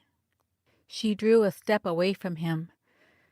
Shalamu, she murmured, look in my eyes, look on my mouth, my breast. Like the priestess, I am the god's, but I give myself to you, beloved. He said dreamily, Yea, you are very beautiful. Her arms were around his neck, her lips close to his. Do I love the god? She whispered. When I dance, is it to delight his eyes? It is for you I dance, beloved. It is for you I dare Bel's wrath. Softly she drew his head down on her breast. Am I not fair? Fairer than this priestess who is Bel's and worships herself, nor will ever give herself to you? Are not my perfumes pleasing? No god possesses me, beloved. Dreamily he answered her again. Yea, you are very fair. I love you, Shalamu. He thrust her from him. His eyes were full of dream, and half he chanted. Yet her eyes are like the pools of peace in the valley of forgetfulness. When she comes near me, the doves of Ishtar beat their wings above my head. She walks upon my heart. The Lady Narada drew back, scarlet lips pale, brows a menacing straight line, agony in her eyes. The priestess? The priestess, he answered. Her hair is like the cloud that veils the sun at dusk. The wave of her robe scorches me as the wind from the desert noon scorches the palm. The wave of her robe makes me cold as the wind of the desert night makes cold the palm. The priestess? She asked again, and as before he echoed, The priestess. She said coldly, almost indifferently, That youth was bolder far than you, priest. Even in the growing dark, Kenton saw the red rush to the priest's face. He caught her hands. What do you mean? He snarled. Why did you have the youth slain? Coldly as before came her voice. He answered hotly. He did sacrilege. She stopped him contemptuously. Because he was bolder than you, because he dared to tear the veils from her, because he was brave and wise, because you knew yourself the coward. That is why you had him slain. His hands twitched to her throat. You lie, I would dare. Again she laughed. You did not even dare to slay him yourself. His hands were at her throat. She thrust them carelessly aside. Coward, she said. He dared to lift the veil from what he loved. He dared the wrath both of Ishtar and of Bel. The priest cried brokenly, Would I not dare? Do I fear death? Do I fear Bel? Her eyes mocked him. Hi, you who love so greatly, she taunted. The priestess awaits the god in his lonely house. Perhaps he is not in the storm. Perchance he tarries with another maid. O fearless one, bold lover, take his place. He shrank back from her. Take his place, he whispered, fear, awe, and daunting hope in face and voice. You know where the armor of the god is hidden. Unless you are coward, take his place. Go to her as the god, she said. For a long moment the priest stood, quivering. Then Kenton saw irresolution fly, decision take its place. The priest strode to the altar, went down the last flame, wavered, died. In the sudden dark the crouching cherubs seemed monstrously to take wing. There came a flash of the weird prismatic lightning. By its iris flare he saw the priest of Bel passing swiftly along that way Shirane had come and gone, saw the Lady Narada lying huddled in her nets of jet, the sipping flocks of golden butterflies at rest upon her, heard a low, heartbroken wailing. Slowly Kenton's hand began to slip from the lever. Now was the time to use that key, pass on where the blue priest had pointed. His hand froze upon the lever. A shadow, blacker than the dusk without, had passed the window, stood over the dancer, a huge and unwieldy bulk, familiar. "Claneth!" "Good," rumbled the black priest, and touched her with his foot. "Now soon neither he nor Shirane shall trouble you more, and you have well earned the reward I promised you." The Lady Narada looked up at him with white and piteous face, stretched shaking hands out to him. "If he had loved me," she wailed, "never would he have gone. If he had loved me but a little, never would I have let him go. But he angered me, he shamed me, throwing back to me the love I offered him. Not for you, Black Snake, despite our bargain, did I send him to her and to death." "Well," laughed Claneth, "whatever your reason, you sent him. He is gone, and here is your reward." He dropped a handful of flashing jewels into her outstretched palms. She screamed, opened fingers as though the gems burned her. They fell and rolled about the stones.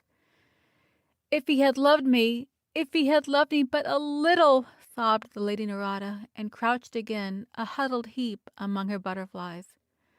Again the black priest laughed, then hurried toward the temple. Kenton, to him now clear all the black priest's plot, let the lever go, raced to the farther door of bronze, thrust the wedged key into it, slipped past the slowly opening edge, and ran down the passageway it had barred. Two flames burned in him as he raced along that passage. White flame of love for his woman, black flame of hate against Claneth.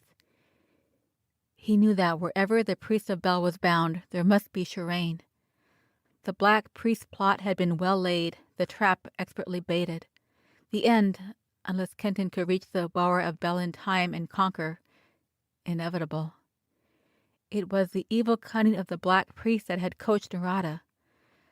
Not for an instant did he believe that the dancer's surrender of herself to the priest had been part of the plot. She loved him. There could be no doubt of that.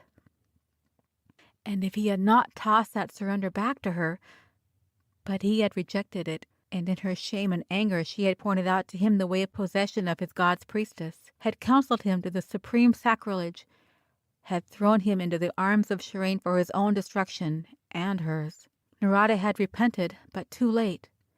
The black priest had gambled, and the black priest had won. Kenton cursed as he ran. If Shirane, meshed in ensorcelled dream, saw the priest of Bel as the god himself, still would she have taken earthly lover. Her innocence could not save her. Claneth would see to that. He would hint of other visits, nay, without doubt would have witnesses to swear to them.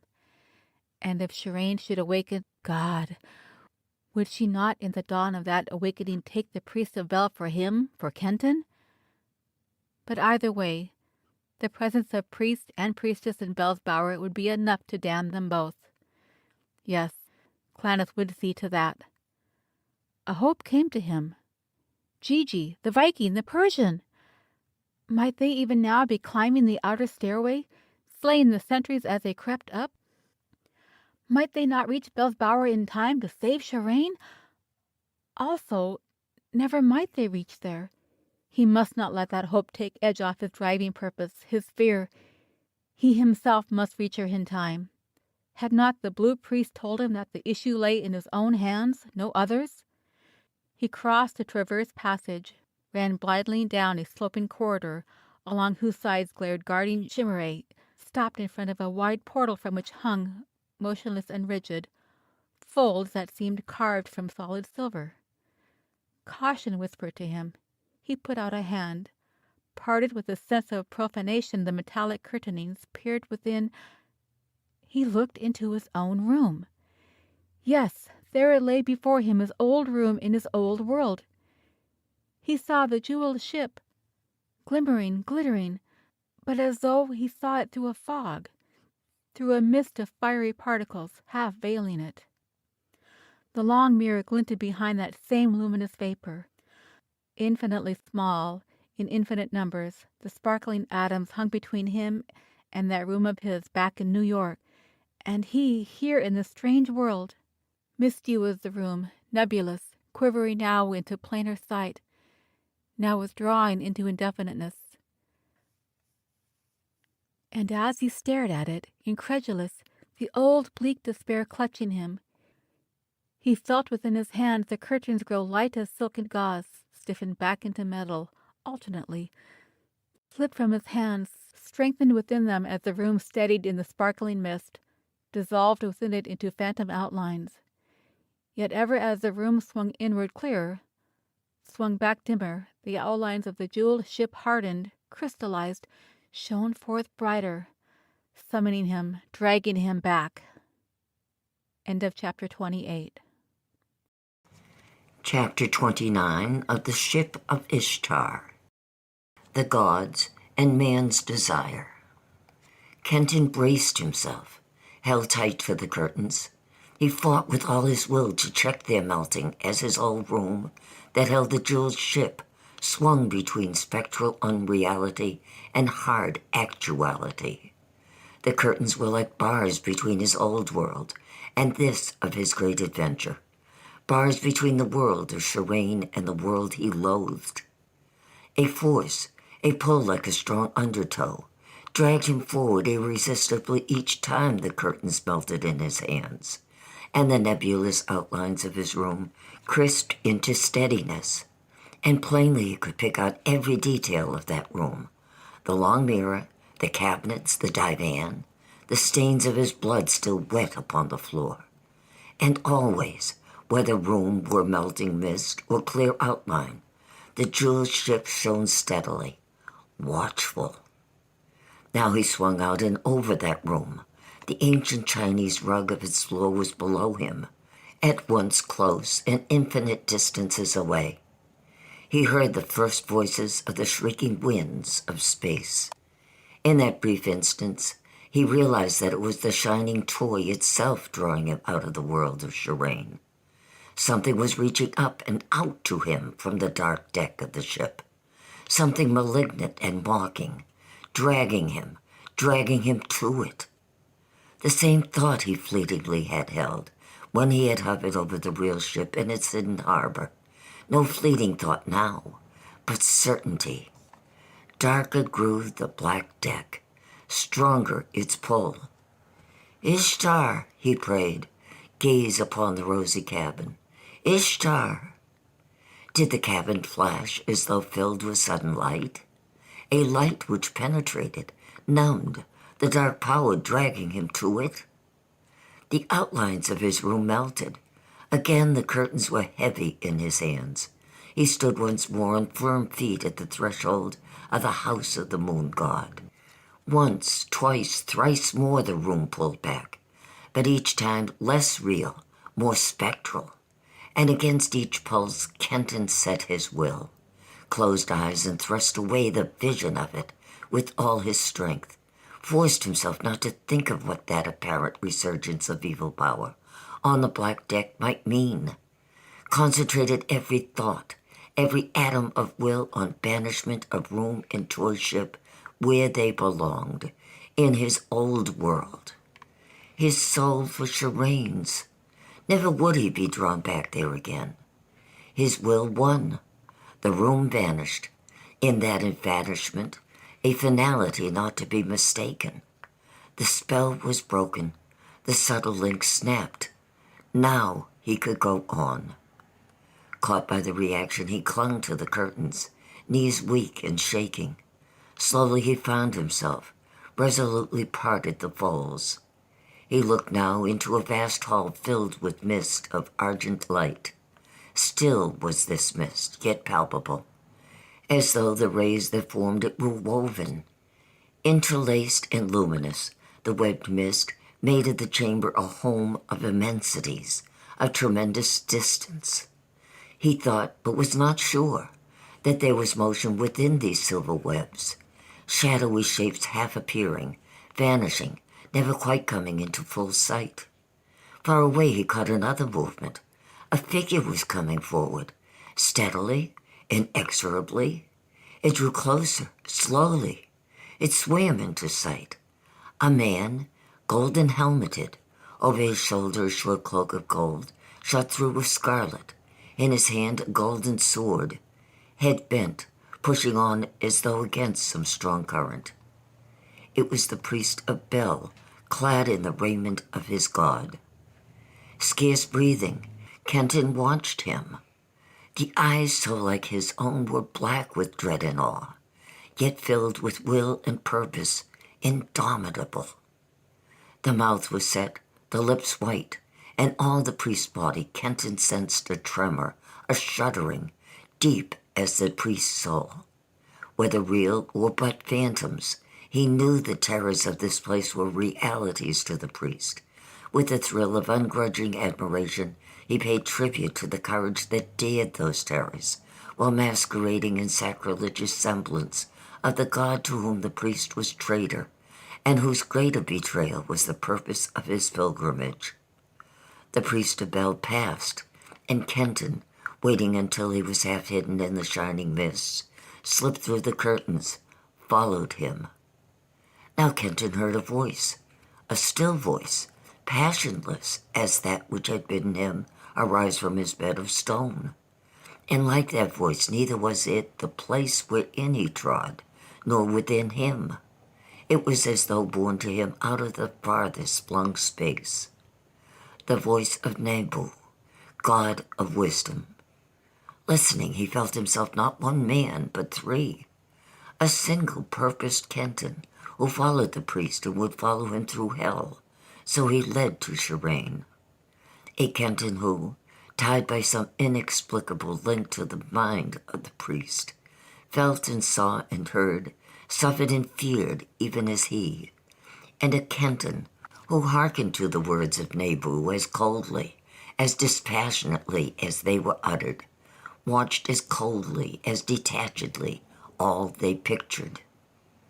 The house of sin, the voice rang. Chief of the gods, Nanar, begetter of gods and men, lord of the moon, lord of the brilliant crescent, great of horns, Nanar, perfect of form, decreer of destiny, self-created, whose house is the first of the zones and whose color is silver. He passes through the house of sin. He goes by the altars of Chalcedon and of Sard, which are set with the great moonstone and with rock crystals, the altars where burn the white flames from which Sin the fashioner created Ishtar. He sees the pale and shining serpents of Nanar writhe toward him, and from the silver mists that veil the crescented horns of Sin, he sees the winged white scorpions dart upon him. He hears the sound of the tramping of myriads of feet, the feet of all the men to be born beneath the moon, and he hears the sound of the sobbing of myriads of women, the sobbing of all the women to be born and to bear. He hears the clamor of the uncreate, and he passes.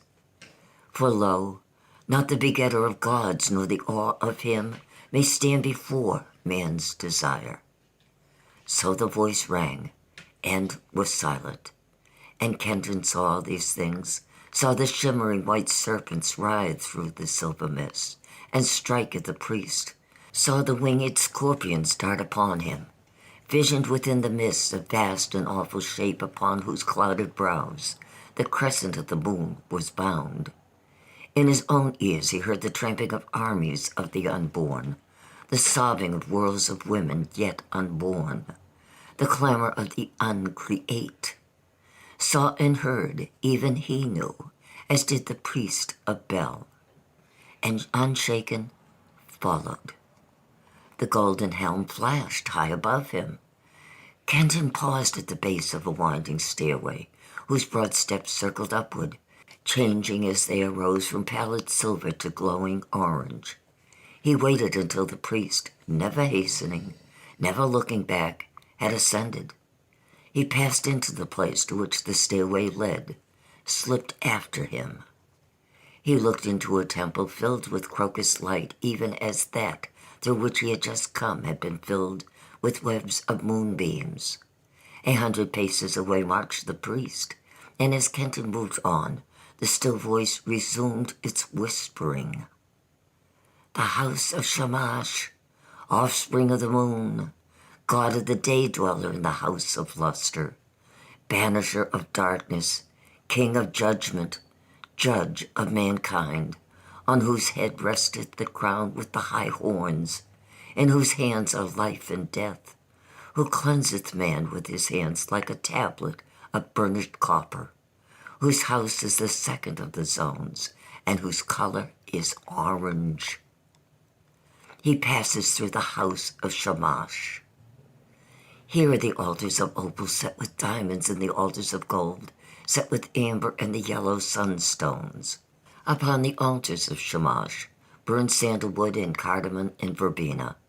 He goes by the altars of opal and of gold, and he goes by the birds of Shamash, whose heads are wheels of flame, and who guard the wheel that turns within the house of Shamash, and is a potter's wheel, upon which all the souls of men are shaped. He hears the noise of myriads of voices, the wailing of those who have been judged, and the shouting of those who have been judged. And he passes.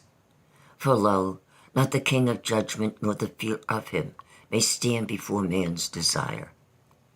Again Kenton saw and heard all these things, and following the priest came to a second stairway whose steps merged from glowing orange into ebon black. And still following he stood, at last, in a great hall of gloom, the name of whose dread master he knew even before the still voice came murmuring to him out of hidden secret space. The house of Nergal, the mighty one of the great dwelling place, king of the dead, he who scattereth the pestilence, he who ruleth over the lost, the dark one without horns, whose house is the third of the zones and whose color is black. He passes through the house of Nergal. He goes by Nergal's altars of jet and of bloodstone. He goes by the red fires of civet and of bergamot that burn thereon. He goes by the altars of Nergal and the lions that guard them, and the black lions, whose eyes are as rubies and whose claws are blood red, the red lions whose claws are as black iron and whose eyes are as jet. And he passes the sable vultures of Nergal, whose eyes are as carbuncles and whose heads are the fleshless heads of women. He hears the whimpering of the people of the great dwelling place, and he tastes the ashes of their passion. And he passes. For lo, not the Lord of the dead nor the dread of him may swerve man from his desire. Now the steps of the stairway by which Kenton ascended from the house of Nergal faded from ebon into crimson, and fiery, wrathful scarlet was the light that filled the place in which he stood, watching the priest of Bel go steadily on. The house of Ninib, whispered the voice, Lord of spears, Lord of the battle, master of the shields, master of the hearts of warriors, ruler of the strife, destroyer of opposition, breaker of the lock, the smiter, whose color is scarlet, whose house is the fourth of the zones. Of shields and of spears are builded the altars of Ninib, and their fires are fed with the blood of men and the tears of women. And upon the altars of Nimid burn the gates of fallen cities and the hearts of conquered kings. He goes by the altars of Ninib. He sees threaten him the crimson fangs of the boars of Ninib, whose heads are wreathed with the right hands of warriors, the crimson tusks of the elephants of Ninib, whose feet are ankleted with the skulls of kings, and the crimson tongues of the snakes of Ninib, which lick up the cities. He hears the clashing of spears, the smiting of swords, the falling of walls, the crying of the conquered, and he passes. For lo, Since ever man was, the altars of Ninib have been fed with the fruits of man's desire. Upon the fourth stairway he set his feet, ascended steps that ran from the vermilion of licking flame to the clear, serene blue of untroubled skies, stood within a chamber all filled with calm, azure light. Closer now seemed the voice. The house of Nebu, Lord of wisdom, bearer of the staff, mighty one of the waters, Lord of the fields who openeth up the subterranean streams, the proclaimer, he who openeth the ears of understanding, whose color is blue, and whose house is the fifth of the zones. The altars of Nebu are of blue sapphire and of emerald, and from them shine clear amethysts. The flames that burn on the altars of Nebu are blue fires in whose light only the truth has shadows, and the flames of Nebu are cold flames, nor is there any scent over his altars. He passes by the altars of sapphire and of emerald, and their cold fires. He passes the fishes of Nebu, which have women's breasts but silent mouths. He passes the seeing eyes of Nebu, which look forth from behind his altars, and he touches not the staff of Nebu, which holdeth up with wisdom the feet. Yea, he passes. For lo, when did wisdom stand before man's desire? Up from the blue of Nebu's house went the priest, and behind him on a stairway that merged from sapphire into rosy pearl and ivory climbed Kenton.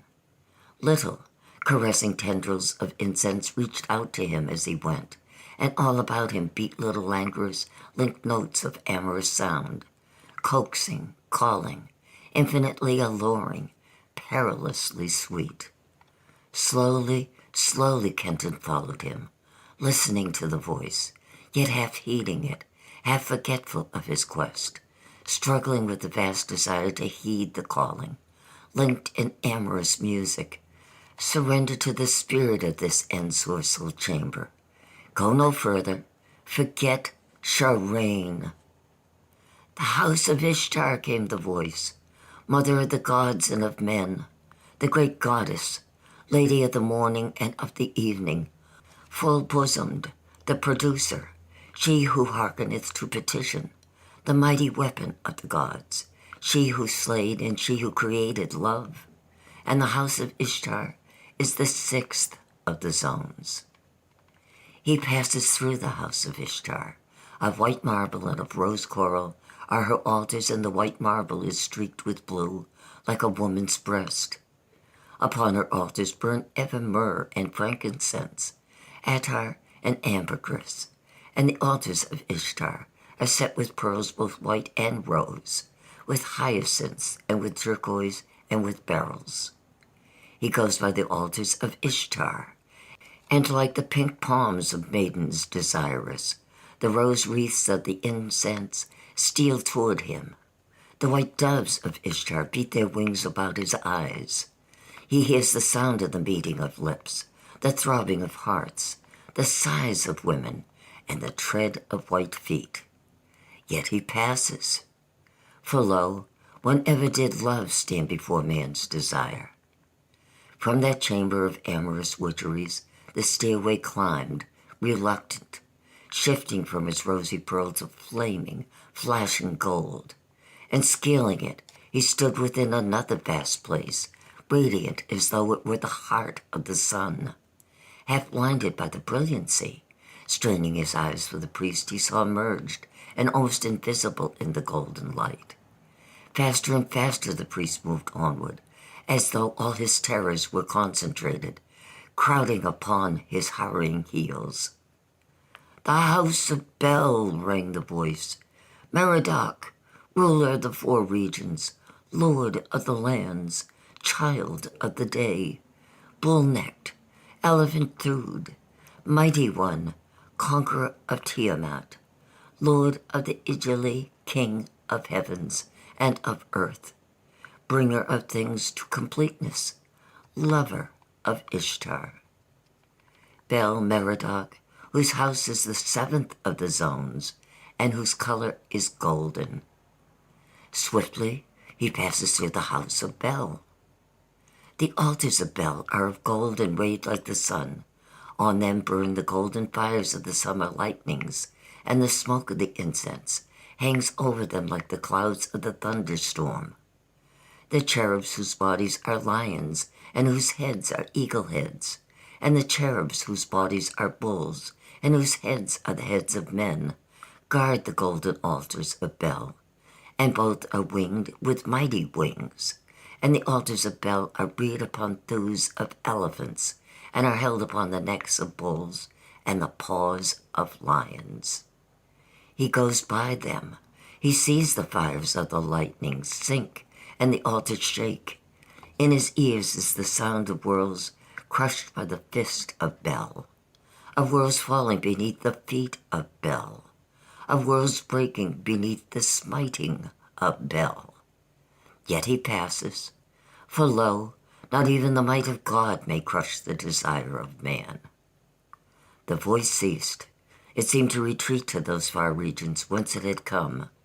In its withdrawal, Kenton sensed finality, knew it would sound no more for him there, that now he was thrown on his own wit and strength, must captain his own way henceforward. Out from one side of the house of Bel jutted a squared buttress, perpendicular, 50 feet or more wide. It thrust itself into this temple, within a temple, like the gigantic pier of a bridge. Its top was hidden in the strange shining mists. Down its smooth facade darted a broad and angled streak of gold that Kenton for an instant took to be a colossal ornament, a symboling of the darting lightning bolt of Bel. Closer he came to it, following the priest, and now he saw that the golden streak was no ornament. It was a stairway, fashioned to represent the leaping levin, but a stairway. A steep stairway of sharply angled flights that, clinging to the mighty buttress wall, climbed from the floor of the house of Bel up to what? At the foot, the priest of Bel faltered. For the first time he looked behind him, seemed half moved to retreat. Then, with the same despairing gesture of defiance with which he had turned from the altar, he began to creep cautiously, silently up the angled stairs. And Kenton, waiting again until he was but a shadow in the shining mists, followed. End of chapter 29. Chapter 30, The Ship of Ishtar. The Waking of Shireen. The tempest had struck. Kenton, climbing, heard thunderings like the clashing of armored shields, clanging of countless cymbals, tintamari of millions of gongs of brass. Ever louder grew the clangor as he ascended. With it mingled now the diapason of mighty winds, staccato of cataracts of rain. The stairway climbed the sheer wall of the buttress as a vine a tower. It was not wide. 3 men might march abreast up it, no more. Up it went dizzily, 5 sharp-angled flights of 40 steps, 4 lesser angled flights of 15 steps. He trod before he reached its top. Guarding the outer edge was only a thick rope of twisted gold, supported by pillars 5 feet apart. So high was it that when Kenton neared its end and looked down, he saw Bel's house only as a place of golden mists, as though he looked from some high mountain ledge upon a valley whose cloudy coverlet had just been touched by rays of morning sun. The clinging stairway's last step was a slab some 10 feet long and 6 feet wide. Upon it a doorway opened, a narrow arched portal barely wide enough for 2 men to pass within, it side by side. The doorway looked out, over the little platform, into the misty space of the inner temple.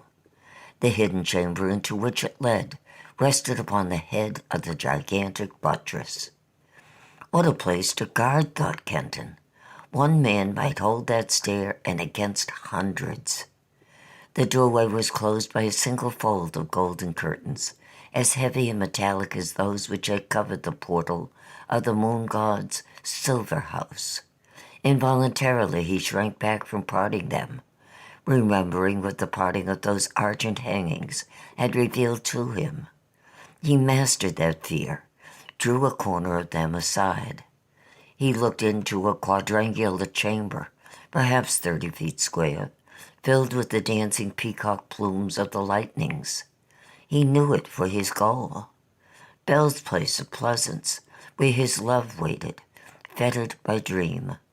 He glimpsed the priest crouched against the further wall, wrapped upon a white-veiled woman standing, arms stretched wide, beside a deep window close to the chamber's right-hand corner.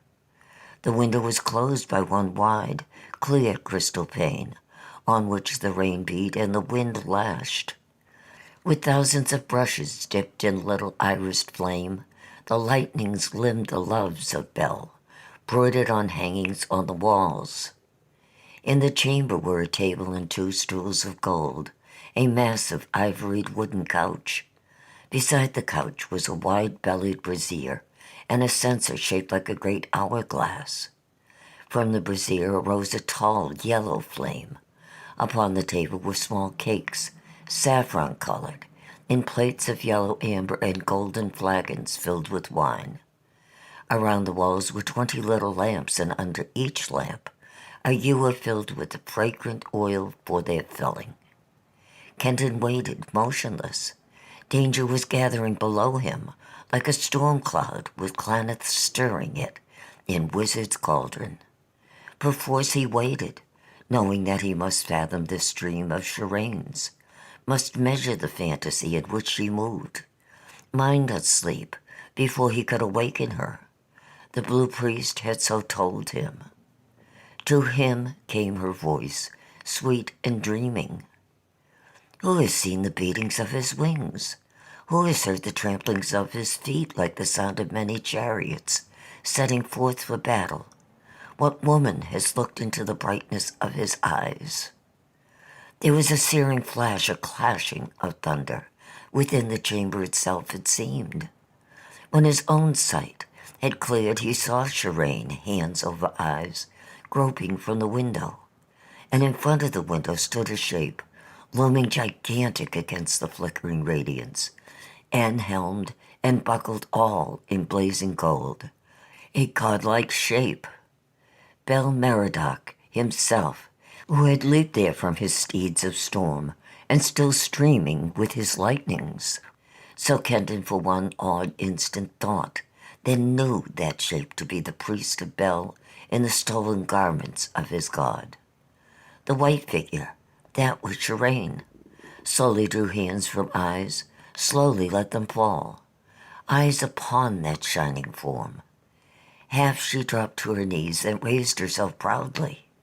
She searched the partly hidden face with her wide, green, dreaming eyes. Bel, she whispered in again, Lord Bel. The priest spoke. O beautiful one, for whom await you?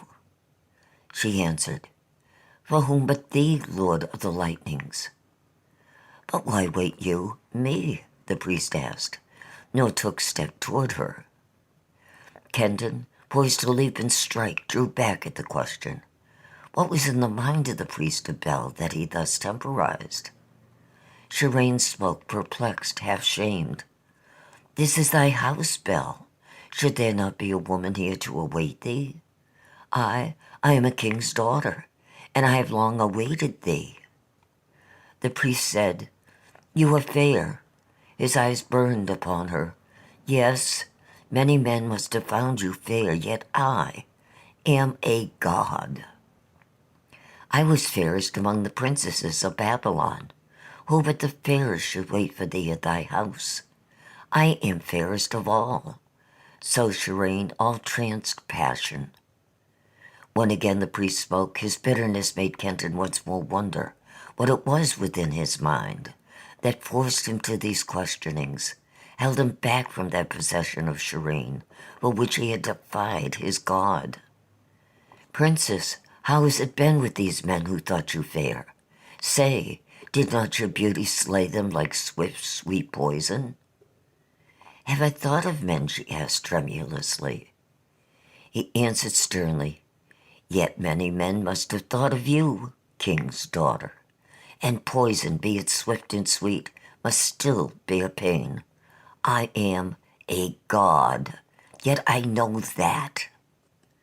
There was a silence. Abruptly he asked, "How have you awaited me?"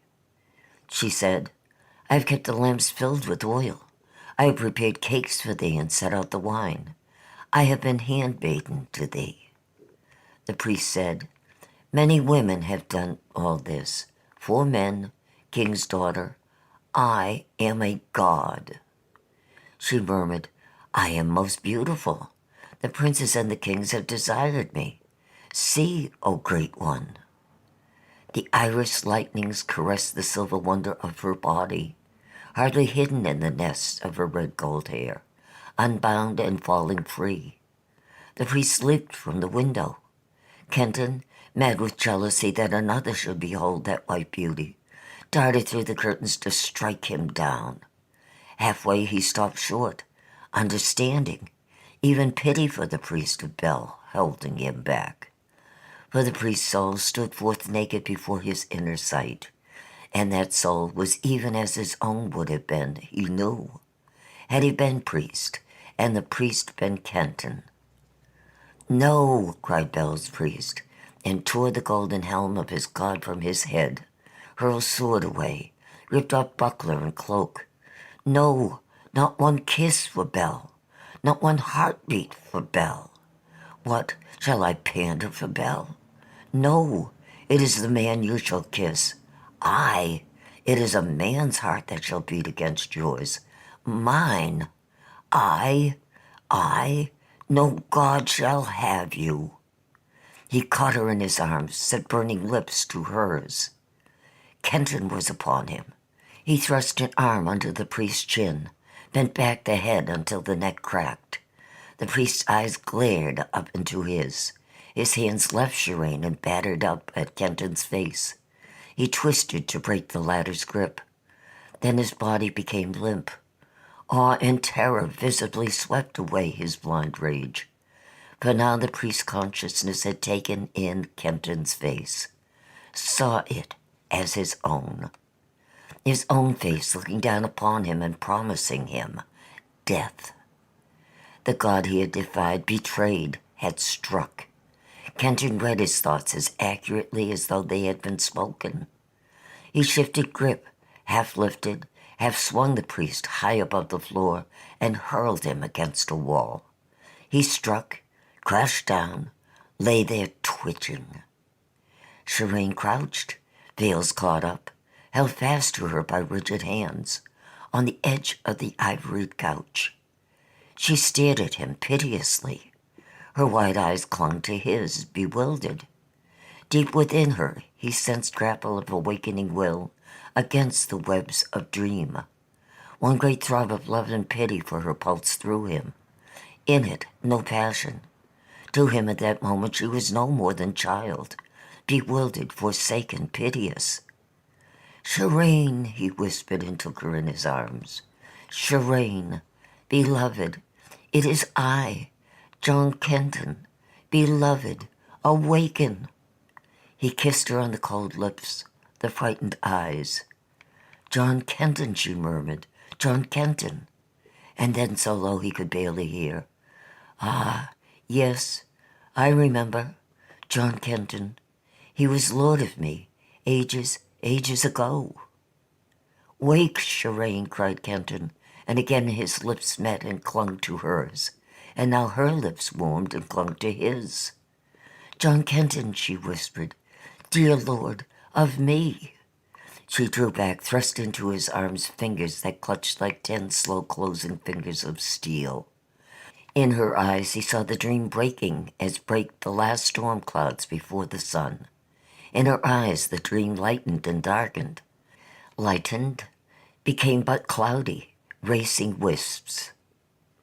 "Beloved," cried Shireen, and all awake, freed from all dream, threw arms around his neck, pressed lips all alive to his. "Beloved one, John Kenton." "Shireen, Shireen," he whispered, the veils of her hair covering him, as she drew his face to her cheeks, her throat, her breast. Oh, where have you been, John Kenton, she sobbed. What have they done to me, John Kenton? And where is the ship? And where have they taken me? Yet what does it matter since you are with me? Shireen, Shireen, beloved, was all he could say, over and over again, his mouth on hers. Hands gripped his throat, strong hands, shutting off his breath. Choking, he glared up into the mad eyes of the priest of Bel. Even as the priest had glared into his when it had been Kenton's hands at his throat. Broken, Kenton had thought him, and broken he had not been. He had recovered, crept up behind him. Got me, groaned Kenton to himself. Got me. Hell, why didn't I kill him? Got me? Not now. He threw right leg behind the priest, hurled himself back against the priest with all his strength. The priest fell, dragging Kenton with him. His hands relaxed just enough to let Kenton thrust one of his own between the strangling fingers and his throat. Then he twisted, broke the grip, lay with legs locked in the priest's, pinning him down. Like a snake, the priest slid from under him, threw him aside, sprang to his feet. Quick as he, Kenton leaped up. Before he could draw a sword, the priest of Bel was upon him again. One arm around him, prisoning his right arm, the other with elbow fending off Kenton's left and tearing at his throat. Far below, through the drumming of the blood in his ears, Kenton heard one faint throb of another drum, awakening, summoning, menacing, as though it had been a beat of a cigarette's own heart, alarmed and angry. And far below Gigi, swinging with long ape-like arms from the grapnel he has cast over the outer stairway's edge, hears it too. Swarms with frantic speed up the rope, and with the same tremendous speed follow him first Zubran, and close behind him the Viking.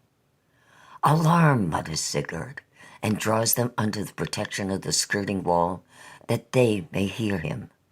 Pray Thor that the sentinels have not heard. Swift now. Hugging the wall, the three climb up and around the silver terrace of Sin, the moon god. The lightnings have almost ceased, but the rain sweeps down in stinging sheets and the winds roar, rocking the temple. The stairway is rushing torrent half knee-deep. Blackness of the great storm shrouds them. Breasting wind and rain, stemming the torrent, they climb, the three. About Bel's high bower, reeled Kenton and the priest, locked tight in each other's arms, each struggling to break the other's hold, then throttle, tear, slay. Around them circles Shireen, the priest's stolen sword in hand, panting, seeking opening to strike, finding none. So close were the two locked, so swiftly did back of priest, back of lover, swerve before her. Shalamu, Shalamu, the dancer of Bel stood at the golden curtains, whipped up through the secret shrines by love, remorse, despair. White-faced, trembling, she clung to those curtains. Shalamu, shrilled the dancer, they come for you. The priest of Nergal leads. The priest's back was toward her, Kenton facing her. The priest's head was bent forward, straining to sink teeth in his neck, tear out the arteries, deaf, blind to all but the lust to kill. His ears were closed to Narada. And Narada, seeing Kenton's face in the fitful light of the brazier, thought it that of the man she loved. Before Shireen could move, she had sped across the room. She drove her dagger to the hilt in the back of the priest of Bel. Huddled for shelter in an alcove, cut for them in the ziggurat's wall, the sentinels of the silver zone feel arms thrust out of the storm. Two fall with necks snapped by Gigi's talons. Two fall under swift thrust of Sigurd's sword. Two drop beneath the scimitar of the Persian. In that niche now lie only 6 dead men. Swift, swift, Sigurd leads the way past the silver zone. They round the orange zone of Shamash, the sun god. 3 deaths reach out of the void, and the sentinels of the orange zone lie dead behind the hurrying feet of the 3. They sense a deeper darkness at their left, the black walls of the zone of Nergal, god of the dead. Swift, swift! The priest of Bel slid from Kenton's opening arms. He dropped to his knees. He fell backward, dying eyes staring into those of the dancer. Narada, he gasped, through bloody froth. Narada, you... The froth turned to a red stream. The priest of Bel was dead. One look at the dancer gave Kenton one scorching look and knew what she had done. Shalamoo, she wailed, and wailing still flew at Kenton, dagger poised to strike. Before he could draw a sword, before he could raise hands to beat her off, even before he could fall back, she was upon him. Down swept the blade, straight for his heart. He felt the bite of its point. The point swerved, ripped down through the skin over his ribs. In that same instant, Shireen had sprung, had caught the dancer's hand, had wrested the dagger from it and driven it deep into Narada's breast. Like a young tree at the axe's last blow, the dancer stood for a heartbeat, shuddering, then down she dropped, prone upon the priest. She moaned and with the last flare of life, flung arms around his head, laid lips to his. Dead lips now on lips of the dead. They stared at each other, Shireen with red blood in hand and Kenton with red runes on chest, written by that blade. They stared down at the priest of Bel and at Bel's dancer. There was pity in Kenton's eyes. There was no pity in Shireen's. She would have killed you, she whispered, and again. She would have killed you. A blinding flash filled the chamber, fast on its heels, chaotic shatterings. The lightnings had begun afresh. Kenton ran to the doorway, parted the curtains, listened. Below him the house of Bel seemed to lie tranquil in its misty, aureate glow. He heard nothing, and yet, had there been sound, could he have heard it in the tumult of the thunderings? He saw nothing, heard nothing, and yet... He sensed that danger was close, torment and death stealing up to them. Perhaps even now creeping up the zigzags of those steps whose base was hidden. Torment and death for Shireen and for him, creeping, stealing ever closer. He ran back to the window. Gigi, Sigurd, Zubran, where were they? Had they failed to make the outer stairway? Had they too been caught? Or were they marching up to him, cutting their way through the sentries? Were close? Could they not meet them, Shireen and he? The window was deep, 3 feet of masonry stretched between the inner sill and the yard wide. Single pane that closed it. He drew himself in, saw that the pane was thick, transparent crystal held by a circle of metal. It was kept shut by levers thrust into niches within the casement of stone. One by one he lifted the levers. Suddenly the window flew open. He was half pushed, half washed back into the chamber by the wind and rain volleying through. He battled forward against them, looked down over the outer sill. The steps of the great stairway were full 40 feet below him. Between the window and the steps fell an almost perpendicular wall, streaming with storm, impossible to descend, equally as impossible to be scaled. He peered on each side and above him. The Bower of Bel was a huge cube set on the top of the conical temple. The window through which he peered was close to the edge of a side of this cube. Not more than a yard from his right hand was a corner of that cube. For 20 feet to his left, its black wall stretched. Its top was 20 feet above him. He felt Shireen beside him, knew that she was trying to tell him something, could not hear her in the shrieking of the tempest. Set within the breast of a lightning flare, the sentinels of Nergal see 3 silhouettes of doom spring out of the blackness. Swords bite among them. One shrieks and tries to flee. His cry is torn to tatters by the roaring gale. He is caught by long arms, long talons snap his neck. He goes whirling with the wind over the stairway's wall. Now the red zone sentries are dead within their niche. Now the three pass by the blue zone of Nergal, the god of wisdom, and find no guards to challenge them, nor are there sentries before Ishtar's White House, and none outside the golden zone of Bel. And here the curving stairway abruptly ends. Now they take counsel there, the three, scanning the smooth masonry rising above them without break. A wail that not even the tempest can still shudders past them.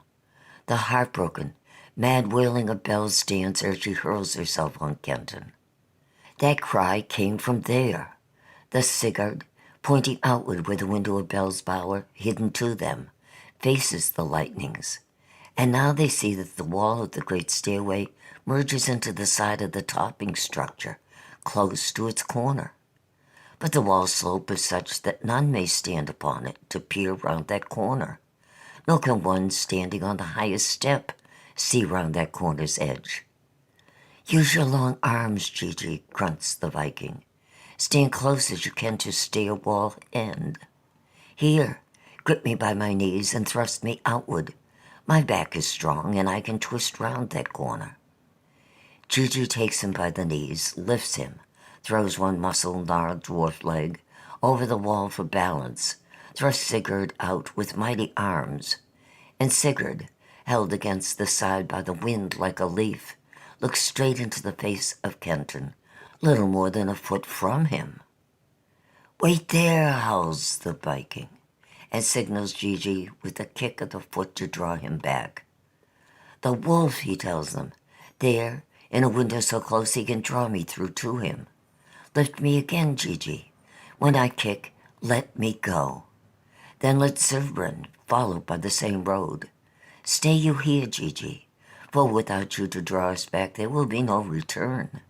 Stay where you are with arms outstretched, ready to bear into you whatever you touch. Quick now." Again he is swung outward. His wrists are caught in Kenton's grip. Gigi loosens him. For an instant he swings in space and then is drawn up to the sill and over. "Zubrin comes," he shouts to Kenton, and runs to the doorway where Shireen stands, sword in hand. And now the Persian, held by Gigi's long arms, swings round the bower's edge, is caught by Kenton, stands beside him. Fanned by the gale, rushing through the open window, the brazier flamed like a torch. The heavy golden curtains were bellying. The little lights along the wall all blown out.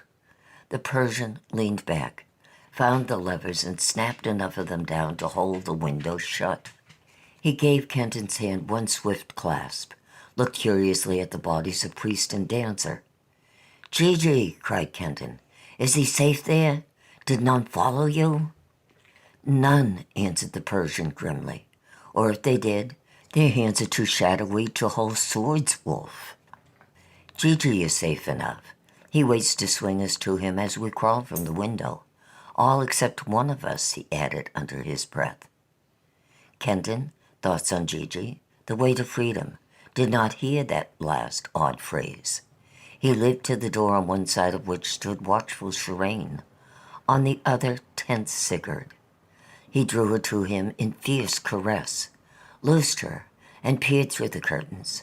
Far below him were dull gleamings, reflections from armored caps and coats of mail, glints of swords, a quarter of the way up the angled stair that led from Bel's house to his bower. They were soldiers, moving slowly, cautiously, silently, creeping to surprise, as they thought, Bel's priest in dreaming Sharon's arms. There was time, minutes still, for him to put in action the plan swift-born within his brain. He set the golden helm of Bel on his head, fastened buckler, threw the scarlet-threaded mantle over his shoulder. "Sigurd," he whispered, "Zubrin, those who come must believe that here are only Shireen and that man who lies there. Else, before we could pass the middle terrace, they will have given the alarm. Soldiers will be pouring up the outer stairway, and we are done. Therefore, when those below are close upon the door, Shireen and I will leap out on them with swords.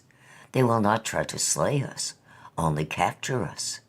They will be confused, fall back, then take Shireen swiftly and pass her out to Gigi. We will follow. A swift glance had passed between the Persian and Sigurd, laden with meaning.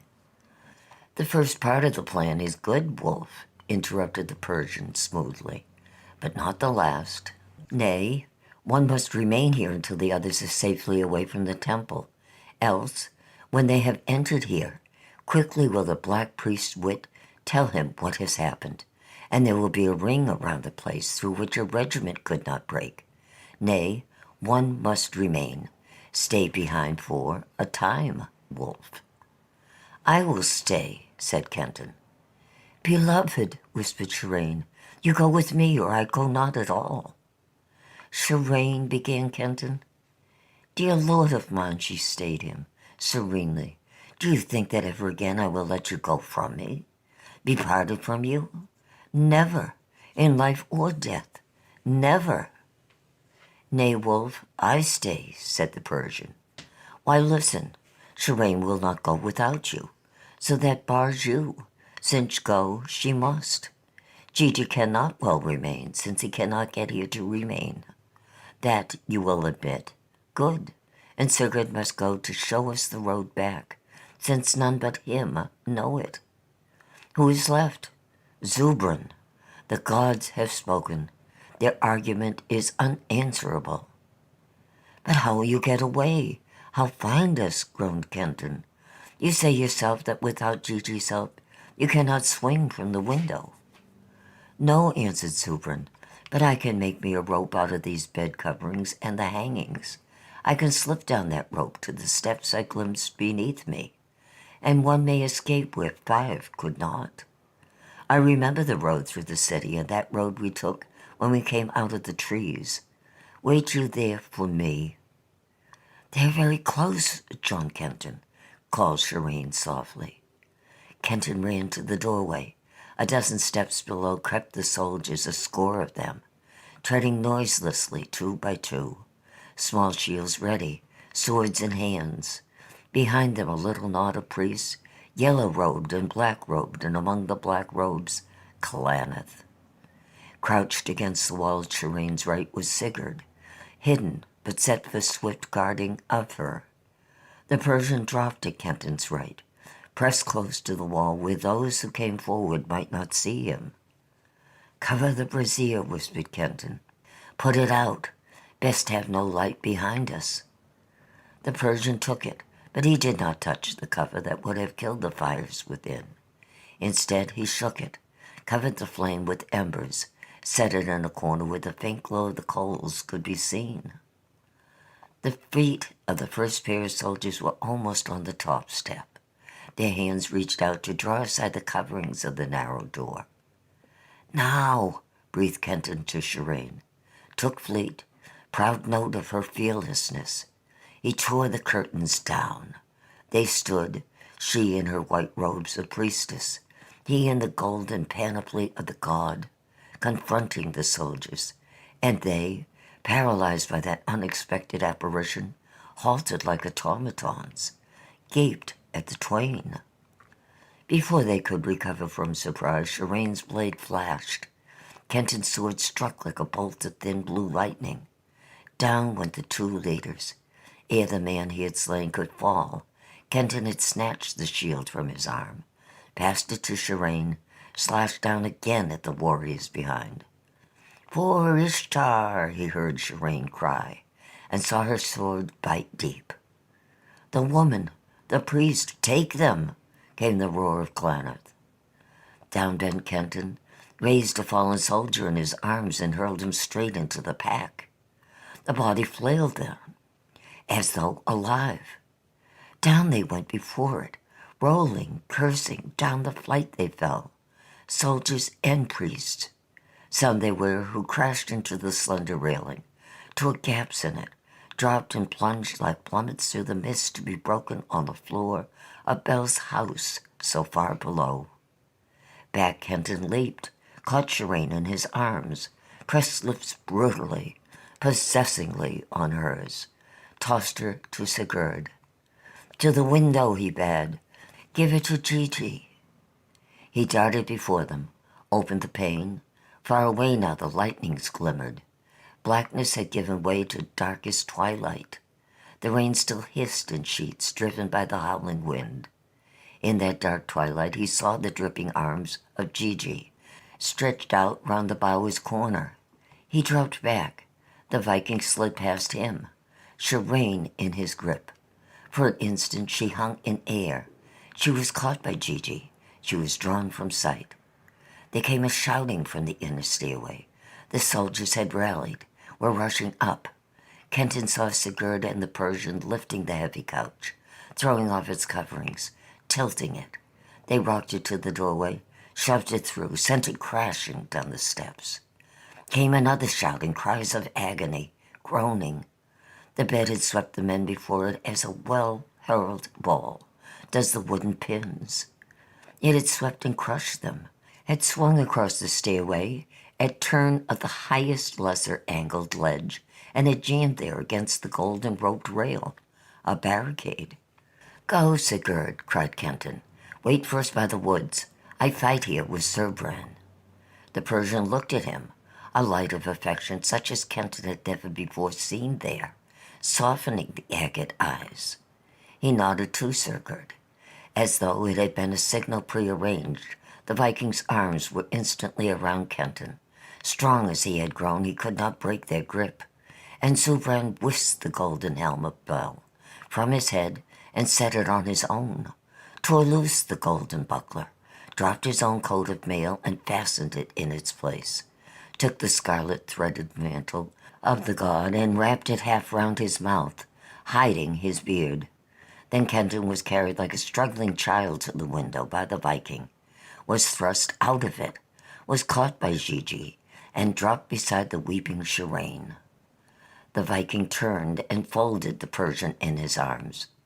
"No waiting, Northman. No sentiment now." Surbran snapped, breaking away.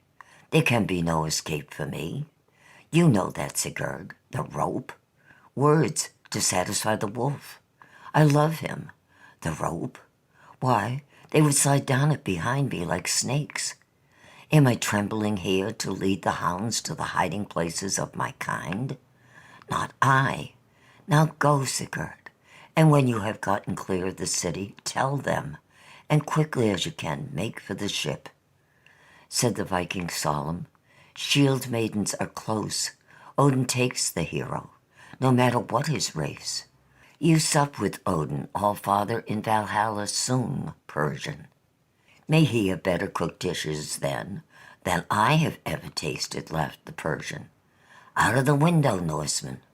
And Surbran holding his knees, the Viking crawled out, was caught by Gigi. Then down the terraces, Sigurd leading, Shireen covered by Gigi's great cloak. Kenton, cursing still, flew the four of them. The Persian did not close the window after them. Let the wind stream through. He swaggered back through Bel's bower. "By all the Devas," swore Surbran, "never have I known such feeling of freedom as now. Lo, I am all alone, the last man in the world. None can help me, none can counsel me, none weary me.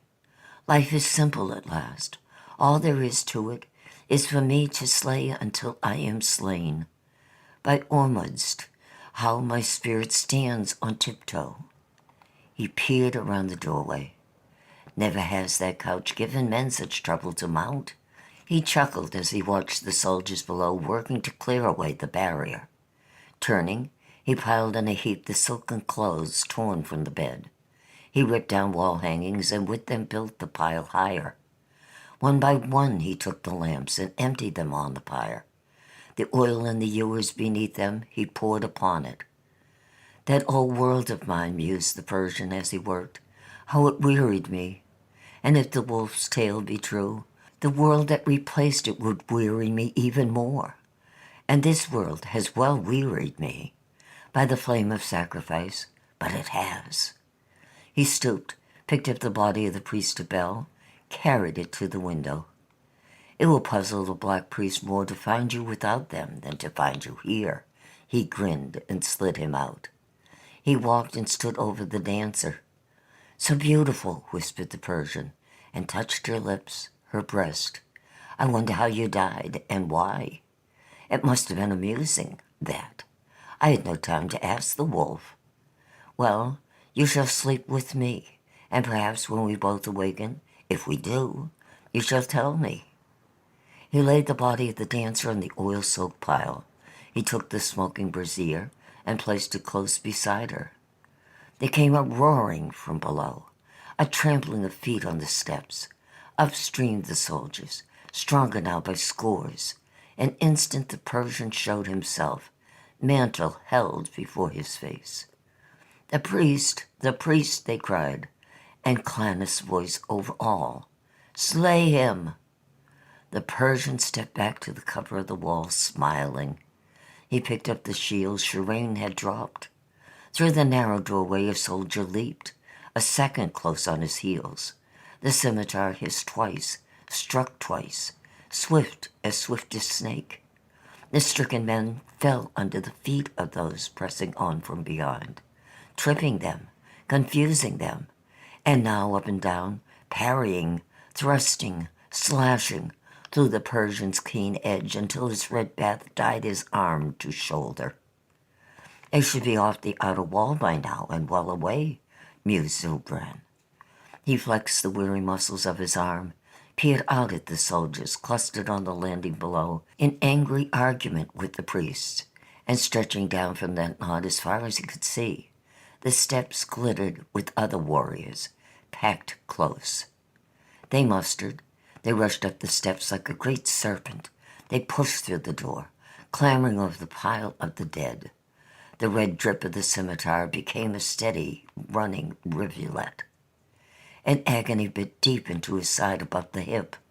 A falling swordsman had raised himself on knees, thrust blade upward, and the Persian knew his wound was mortal. He cut down at the grinning face, leaped upon the dead, cleared the doorway with rain of stroke. He leaped back, seized the table. Holding it before him, he sprang upon the dead, thrust it like a battering ram into the faces of those rising behind them. Again they rolled back, encumbered by their own numbers, pitched off the railless edge and hurtled down through the mists, clutching at empty air. For 20 steps the stairway was clear. An arrow whistled. It cut through the twisted mantle around his neck, pierced him where gorget and helm met. He felt the blood pouring down his throat, choking him. The Persian staggered to the silken pile on which lay Narada. He caught a leg of the brazier and overturned its coals upon the oil-soaked cloths. Thin flames arose. Giddiness took him. He dropped to his knees. On his knees he crawled up the pile, its flames roaring now in the wind blast from the window. He crawled up through those fires, fell beside the body of the dancer. "A clean death," smiled the Persian. "At the last, like all men, I go back to the gods of my fathers. A clean death, O fire immortal, take me." As though in answer to that prayer, a high and fragrant flame shot up beside him. It shot up, hovered, then bent over the Persian. The tip of the flame broadened. It became a cup of fire filled with a wine of flames. And into that flaming cup the Persian dipped his face, drank of its wine of fire, breathed in its fire as though it had been incense. His head fell back, unmarred, the dead face smiling. His head dropped upon the soft breast of the dancer. The flames made a canopy over them. They licked them with their little clean red tongues, ate them with their clean crimson teeth. End of chapter 30. Chapter 31. To the Open Sea. Now the four, for whose freedom the Persian had died, were far away. Safely they had passed the terraces. The dead sentries lay as they had fallen. None had been sent to relieve them. None had found them. But the four heard a humming begin inside the ziggurat, like that of a disturbed and colossal hive. heard the great drum begin its throbbing, and sped faster under cover of the balustrade of stone down to where the grapnel of Gigi hung. One by one they slipped down its rope and into the sheltering trees. The tempest scourged them, but it shielded them. None were on the wide street to challenge their going. Imagdala lay within its painted houses, hiding from the storm. When the cup of flame had dipped to the Persians' lips, they were well along that other way upon which opened the hidden path back to the ship. When the soldiers had at last mustered courage to swarm the stairs once more, and with the black priest on their heels had poured within the silent bower, they were far beyond the clustered houses, stumbling through the deep mud of the farm side. The Viking at lead, Shirane carried in Gigi's arms, Kenton guarding the rear, and watching, ever watching, for the Persian. And back in that chamber where the Persian's ashes lay mixed with the dancers, the black priest stood, mazed and with something of fear touching his wicked heart, looking upon those ashes, until his wandering gaze caught gleam of the butterflies in Narada's veils that had slipped from her when the Persian had lifted her, caught, too, the trail of blood that led to the open window, and had flowed from the body of the priest of Bel as the Persian had carried him there. And staring out that window, the black priest saw in the livid dusk the crumpled body of Bel's priest, dead, white-faced, raised to his own 40 feet below. The priest? Then whose were the charred bodies in the pyre? Shirane's and Narada's? If not, who had been the man fighting in golden helm and buckler, face hidden in the god's mantle? So swift had been the swordplay, so much had that man been hidden by the soldiers, so much by cover of the wall, that the black priest watching from below had caught few glimpses of him, had taken it for granted that it was Bel's priest. But had it been? Back ran the black priest, kicked savagely at the ashes of the pyre and what still lay among them. Something clanged upon the floor, a broken scimitar. He knew that hilt. Zubran, the Persians. Something glittered at his feet, a buckle, gems undulled by their bath of fire. He knew that too, the buckle of Narada's girdle. Why then these blackened forms were the Persian, the dancer? Shirane had been freed, but how? How? The black priest stood rigid, eyes flaming, face so dreadful that the soldiers shrank back from him, threw themselves against the walls out of his way. Then he plunged howling out of Bel's bower, down the angled stairway, through the secret shrines, on and on until he had reached that cell where he had left Kenton with the 6 archers. Howling, he threw open the door, saw archers and officers still deep in sleep, and Kenton gone. And shrieking curses, rage and baffled cruelty racking him with tortures as fiery as those he had promised Kenton and Shirane. The black priest staggered out of that cell, roaring for men to go forth and search the city for the temple drab and the slave, offering all he owned for them. All, if only they brought the pair back to him alive. Alive! But now the 4 had left the road and had halted in that wood where the hidden path began, and where the Persian, in his craft, had bade them wait for him. And here Sigurd told them of Zubran's sacrifice, and why that sacrifice had to be.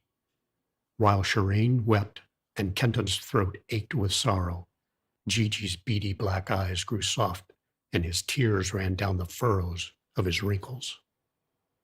"What's done is done," said Sigurd. "He sups by now with Odin and the heroes." Brusquely, he shouldered by them and took the way. Silently they followed.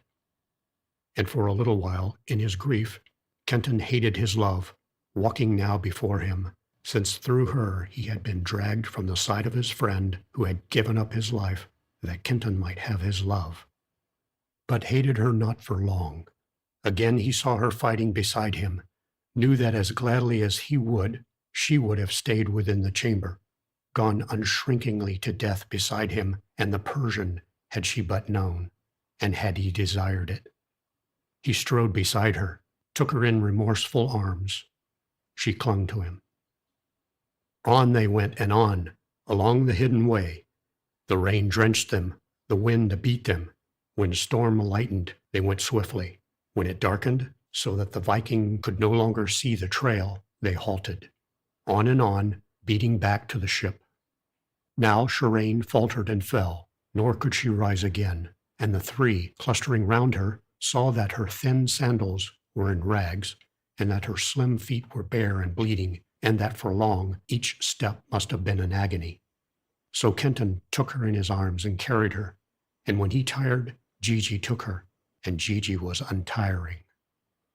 And at last they came to where the ship lay hid. They held her, and found the warrior maids on watch. To them they gave Shirane, and they carried their mistress into her cabin and ministered to her. The slaves were awake beneath the awning spread to shield them from the rain, and the overseer reported that he had seen nothing, heard nothing but the tempest. Now arose discussion as to whether they should stay hid until that tempest had abated. At last they decided that they would not, that it was better to push out to sea than stay so close to Amygdala and Nergal's haunted place. So the chains were unshackled from the trees, the ship drawn out of shelter, her bow warped round and pointed to harbor's mouth. Then up came the hook, down dipped the oars. Slowly the ship gathered speed. She swung out round the point of rocks, and Sigurd at the steering oar shot into the eye of the wind, breasted the roaring combers, and leaped like a racer out into the open ocean. Kenton, utterly spent, dropped where he stood. To him came Gigi, lifted and carried him into the black cabin. Long squatted Gigi beside him, wide awake, though weary as he was, peering here and there with bright eyes, listening, watchful, for it seemed to Gigi that the black cabin was not as it had been when they left it. It seemed to him that it had become darker, that shadows of shadows moved fitfully about the walls, cowered in the corners, and it seemed to Gigi that he heard a whispering, ghosts of whispers, coming and going. And now Kenton moaned and muttered in his deep sleep, gasped as though hands sought his throat.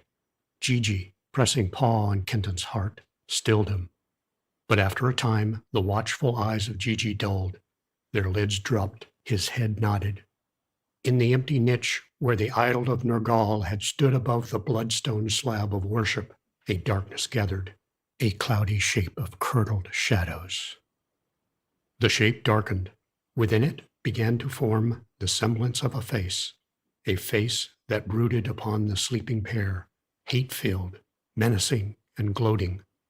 Again, Kenton groaned and fought for breath against nightmare terror, and Gigi threshed out long arms, leaped to his feet, glared about him. Swiftly as it had come, before Gigi's sleep-heavy eyes could open, the shadowy face had vanished.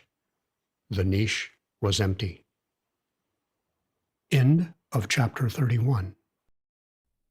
Chapter 32 of the Ship of Ishtar.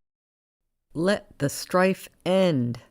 When Kenton awakened, it was the Viking and not Gigi who lay beside him, stripped and snoring. He must have slept long, for the drenched garments the Ninevite had taken off of him were dry. He put on clout and tunic, slipped feet into sandals, threw over his shoulders a short cloak, and softly opened the door.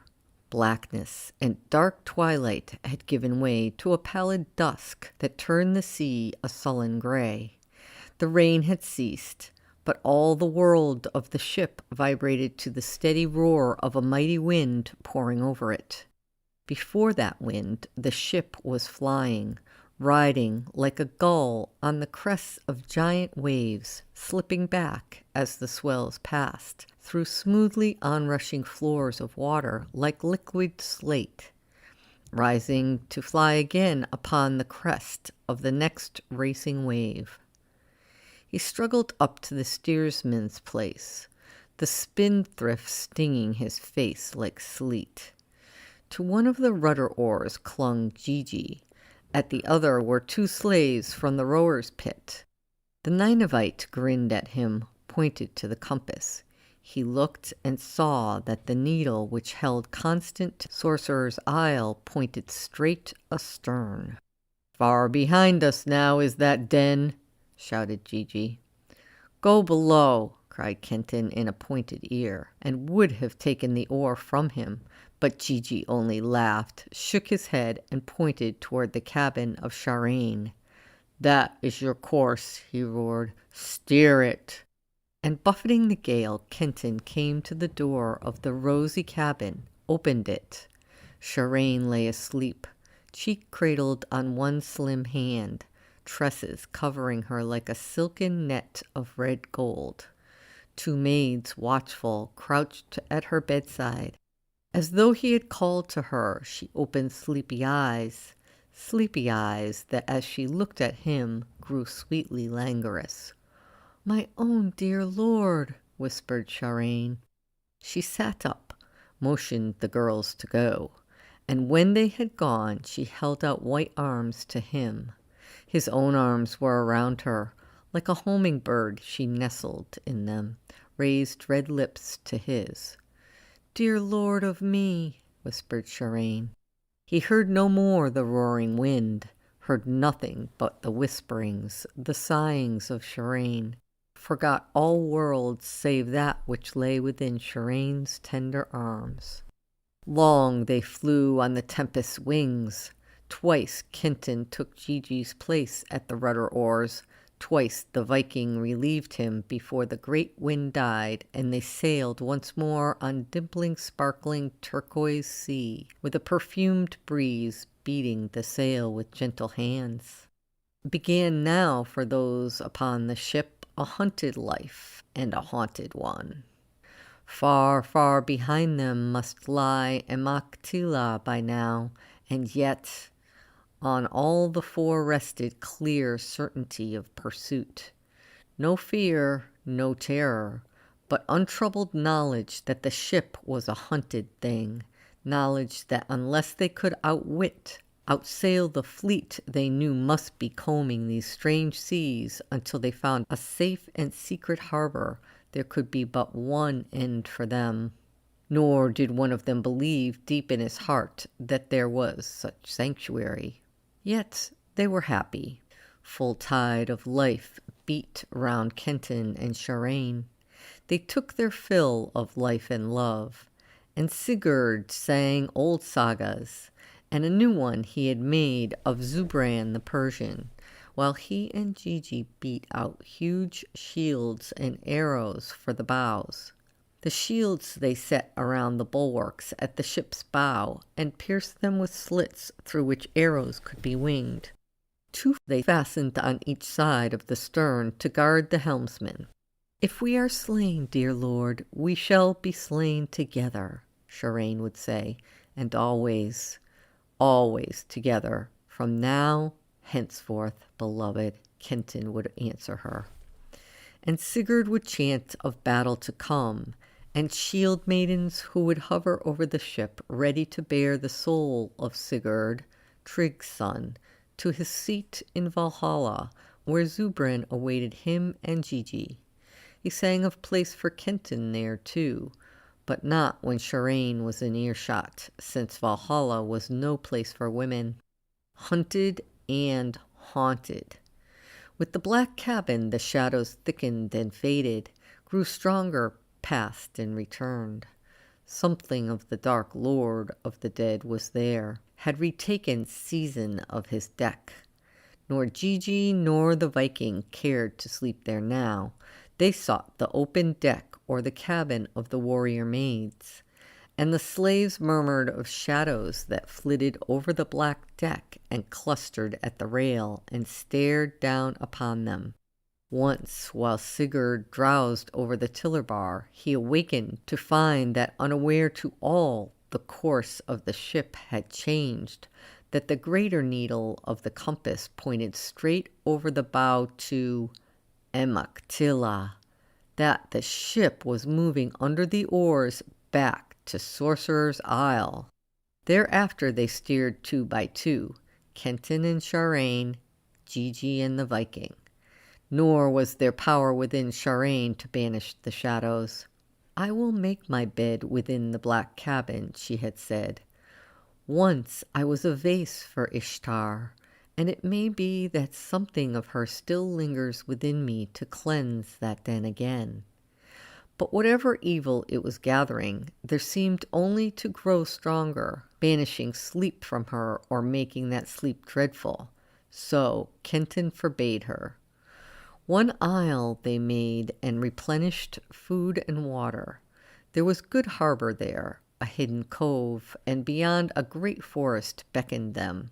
Here they stopped for a time, talked of drawing the ship up shore, concealing her, then finding place within the woods to build fort, meet there whatever attack might come. The ship drew them back to her. Restless were they all, uneasy on the land, each afraid in secret heart that the other 3 would make up minds to stay, and gay as children they were when the ship drove out again and dipped her bow to the crested waves while the clean sea wind shouted to them and the isle dropped behind. "A prison," laughed Kenton. "No life that," growled Sigurd, "hiding in a burrow till the dogs come to dig us out. Now we can see what comes." They met a long ship, a unireme like their own, but of 20 oars. It was a merchant carrier and heavily laden, and it would have fled from them, but the Viking cried that she must not escape to carry tidings to Emaktila. So they pursued and rammed and sunk her, with the chained slaves wailing at the oars. Kenton and Gigi and Sigurd ruthlessly, Sharain white-faced and weeping. They met another, a light vessel no larger than the ship, but this time a war-boat, a hunter. They feigned to flee, and it gave chase, and when it was close to them, the Vikings swerved and fell astern, then drove the ship swiftly against the other side, shearing the oars. Those on that vessel fought bravely, yet, hampered by the Black Priest's command to take, but not to slay, they were no match for Gigi's great mace, the Viking's blade, and Kenton's sword of blue lightnings. They fell before them, and the arrows stormed from Sharain and her maids. But they took toll before they were ended. One of the warrior maids died with an arrow through her heart, and both Gigi and Sigurd had their wounds. In this craft they found store of metal for the Vikings' forge. Better still, balls of tow, and oils to soak them in, and flint to light them, strong shafts to carry the balls when blazing, and oddly shaped crossbows to hurl the shafts with their heads of fire. All these and the metal they took, then sank that vessel with its living and its dead.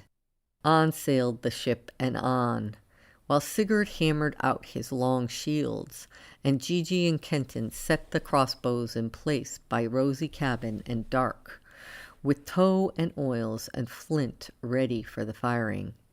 And time passed, nor did the tides of life that flowed strong through Kenton of the ship wane ever, waned not, grew stronger and more strong for him and for Sharain. And then, lying beside his sleeping love, Kenton awoke, or thought that he awakened, and opened his eyes, saw not the cabin, but 2 faces gazing down upon him from some unknown space, vast faces, vague and nebulous. Their shadowy eyes dwelt upon him. One spoke, and lo, it was the voice that had guided him through the temple's secret shrines, the voice of Nabu. "Again Nergal centers his wrath upon the ship, O Ishtar," it said. "The strife between him and your sister self once more will trouble gods and men, deepening the shadows in a myriad worlds. Great Mother, only you may end it." My word went forth. The other voice was like the wind rippling over thousands of harp strings. My word went forth, and that sister self of mine, whom of old men have called the wrathful Ishtar, has she not her rights? She has not conquered Nergal, nor has Nergal conquered her. There has been no settlement such as I decreed. How then can my sister self rest, when the word I spoke in anger has not yet been resolved? And as long as she contends, so long must Nergal also, who too is bound by that word. Yet the flames you kindled within the souls of Zarpanit and Alusar, the flames that were the life of those souls, they did not perish, the still voice whispered. Did they not escape both your wrathful sister and dark Nergal? And why, Ishtar? Was it not because you willed it so? Did you not hide them? What of that word of yours, then? Wise you are, Nabu. There was a touch of anger in the ripple of the harp strings. Now let this man whose eyes we have opened see what that sin my priestess and her lover wreaked of ill when it brought into each other's arms the mother of life and the lord of death. Let this man judge whether my anger were just or not. Let him judge, echoed the voice of Nabu. The vast faces faded. Kenton looked out upon depth, infinity upon infinity of space. Myriads of suns were hived therein, and around them spun myriads upon myriads of worlds. Throughout that limitless space 2 powers moved, mingled yet ever separate. One was a radiance that fructified, that gave birth and life and joy of life. The other was a darkness that destroyed, that drew ever from the radiance that which it had created, stilling them, hiding them in its blackness. Within the radiance was a shape of ineffable light, and Kenton knew that this was the soul of it. In the darkness brooded a deeper shadow, and he knew full well that this was its darker soul. Before him arose the shapes of a man and a woman, and something whispered to him that the woman's name was Zarpanit, and the man's Alusar, the priestess of Ishtar and the priest of Nergal. He saw that in each of their hearts burned a wondrous, clear white flame.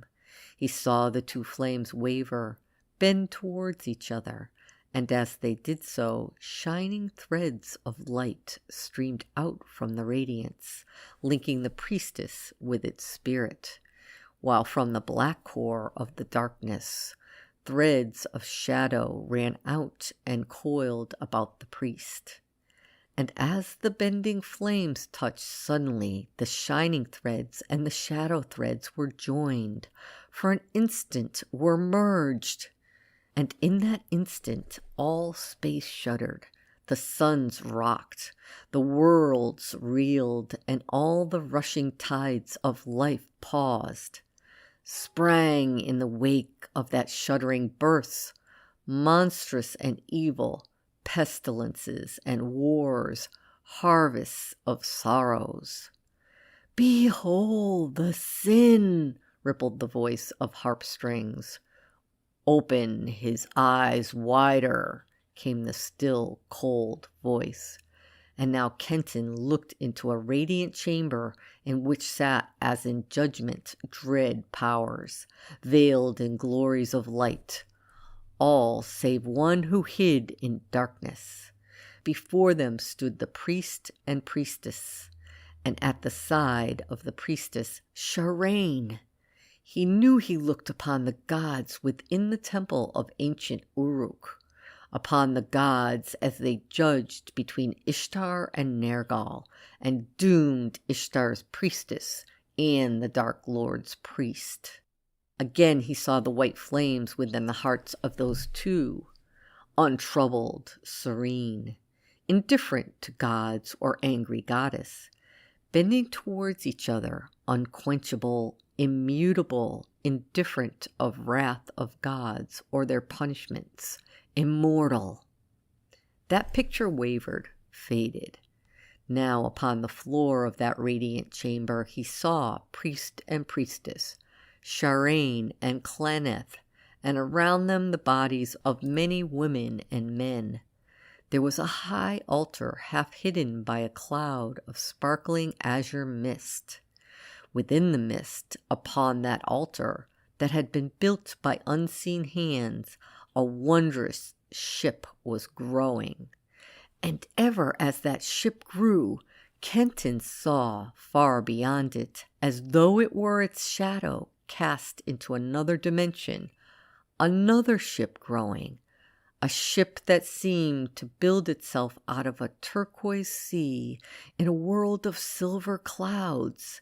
Step by step, that shadow ship followed the building of the puppet ship upon the altar.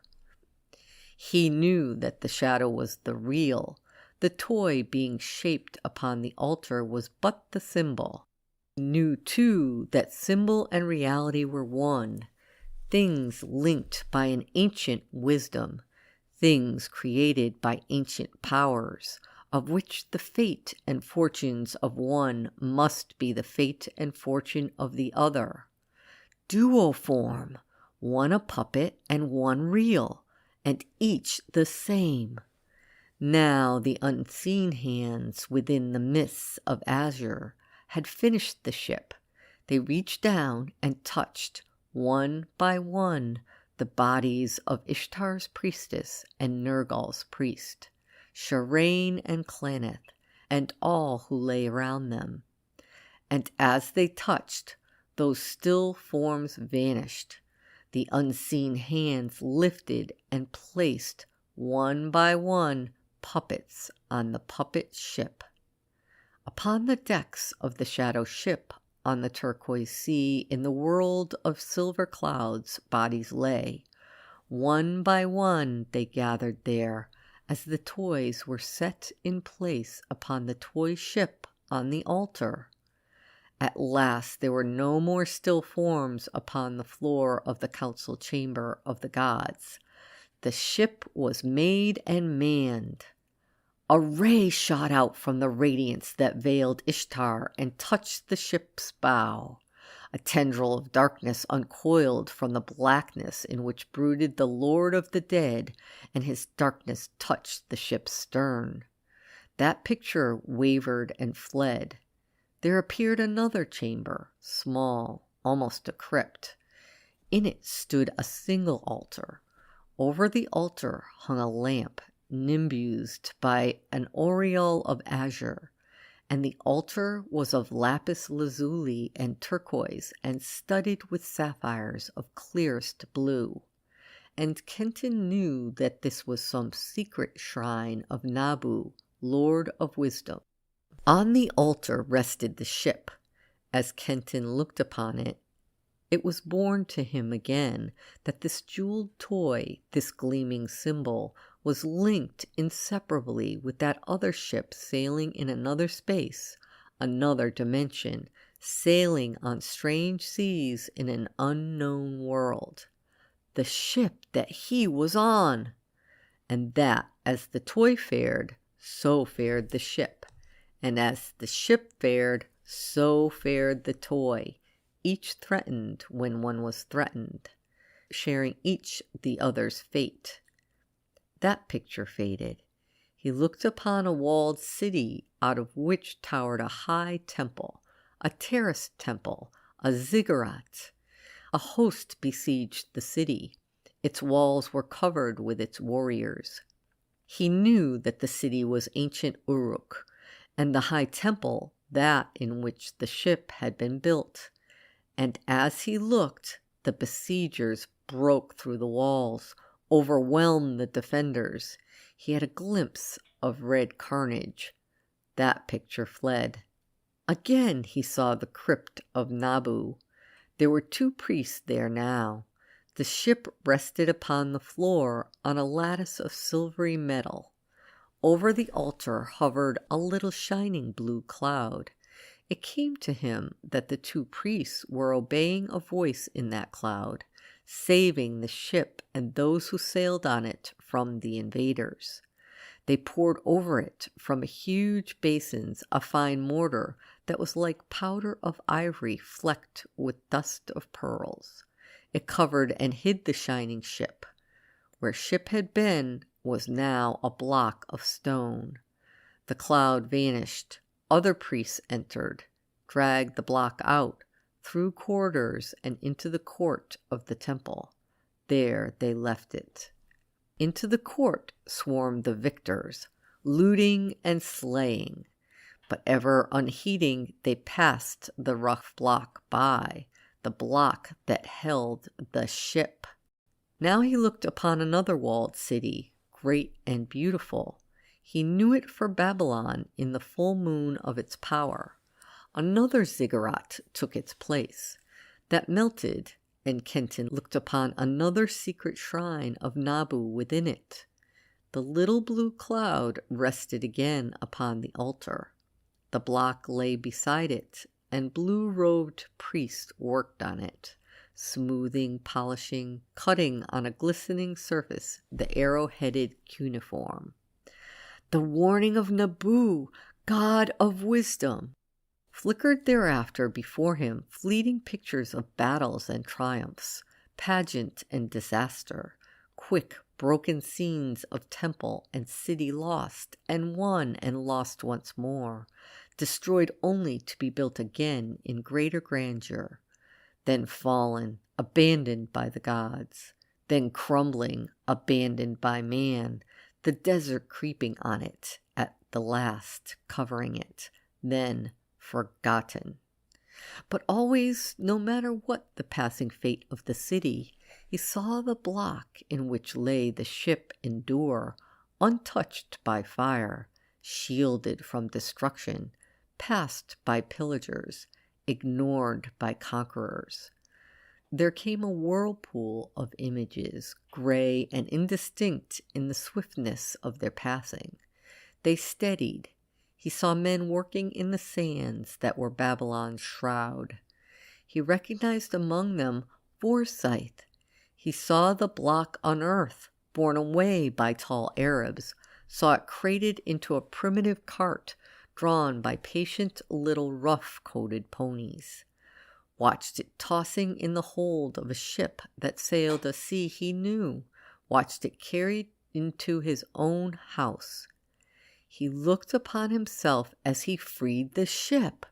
He looked again into the shadowy eyes. "Judge," sighed the harp strings. "Not yet," whispered the still voice. Kenton looked again into that immeasurable space wherein he had first seen radiant power and dark.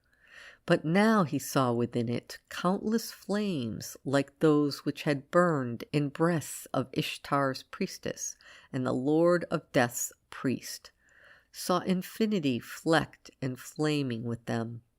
They burned deep down through the shadows, and by their light up from the darkness came groping multitude upon multitude of other flames that had been shrouded by the darkness.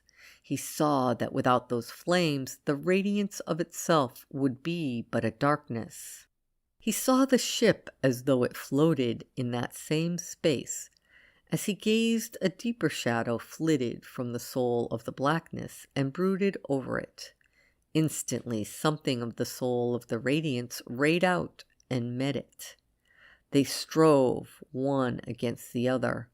The ship was a focus of hatred and of wrath from which visibly waves swung out in ever-widening circles.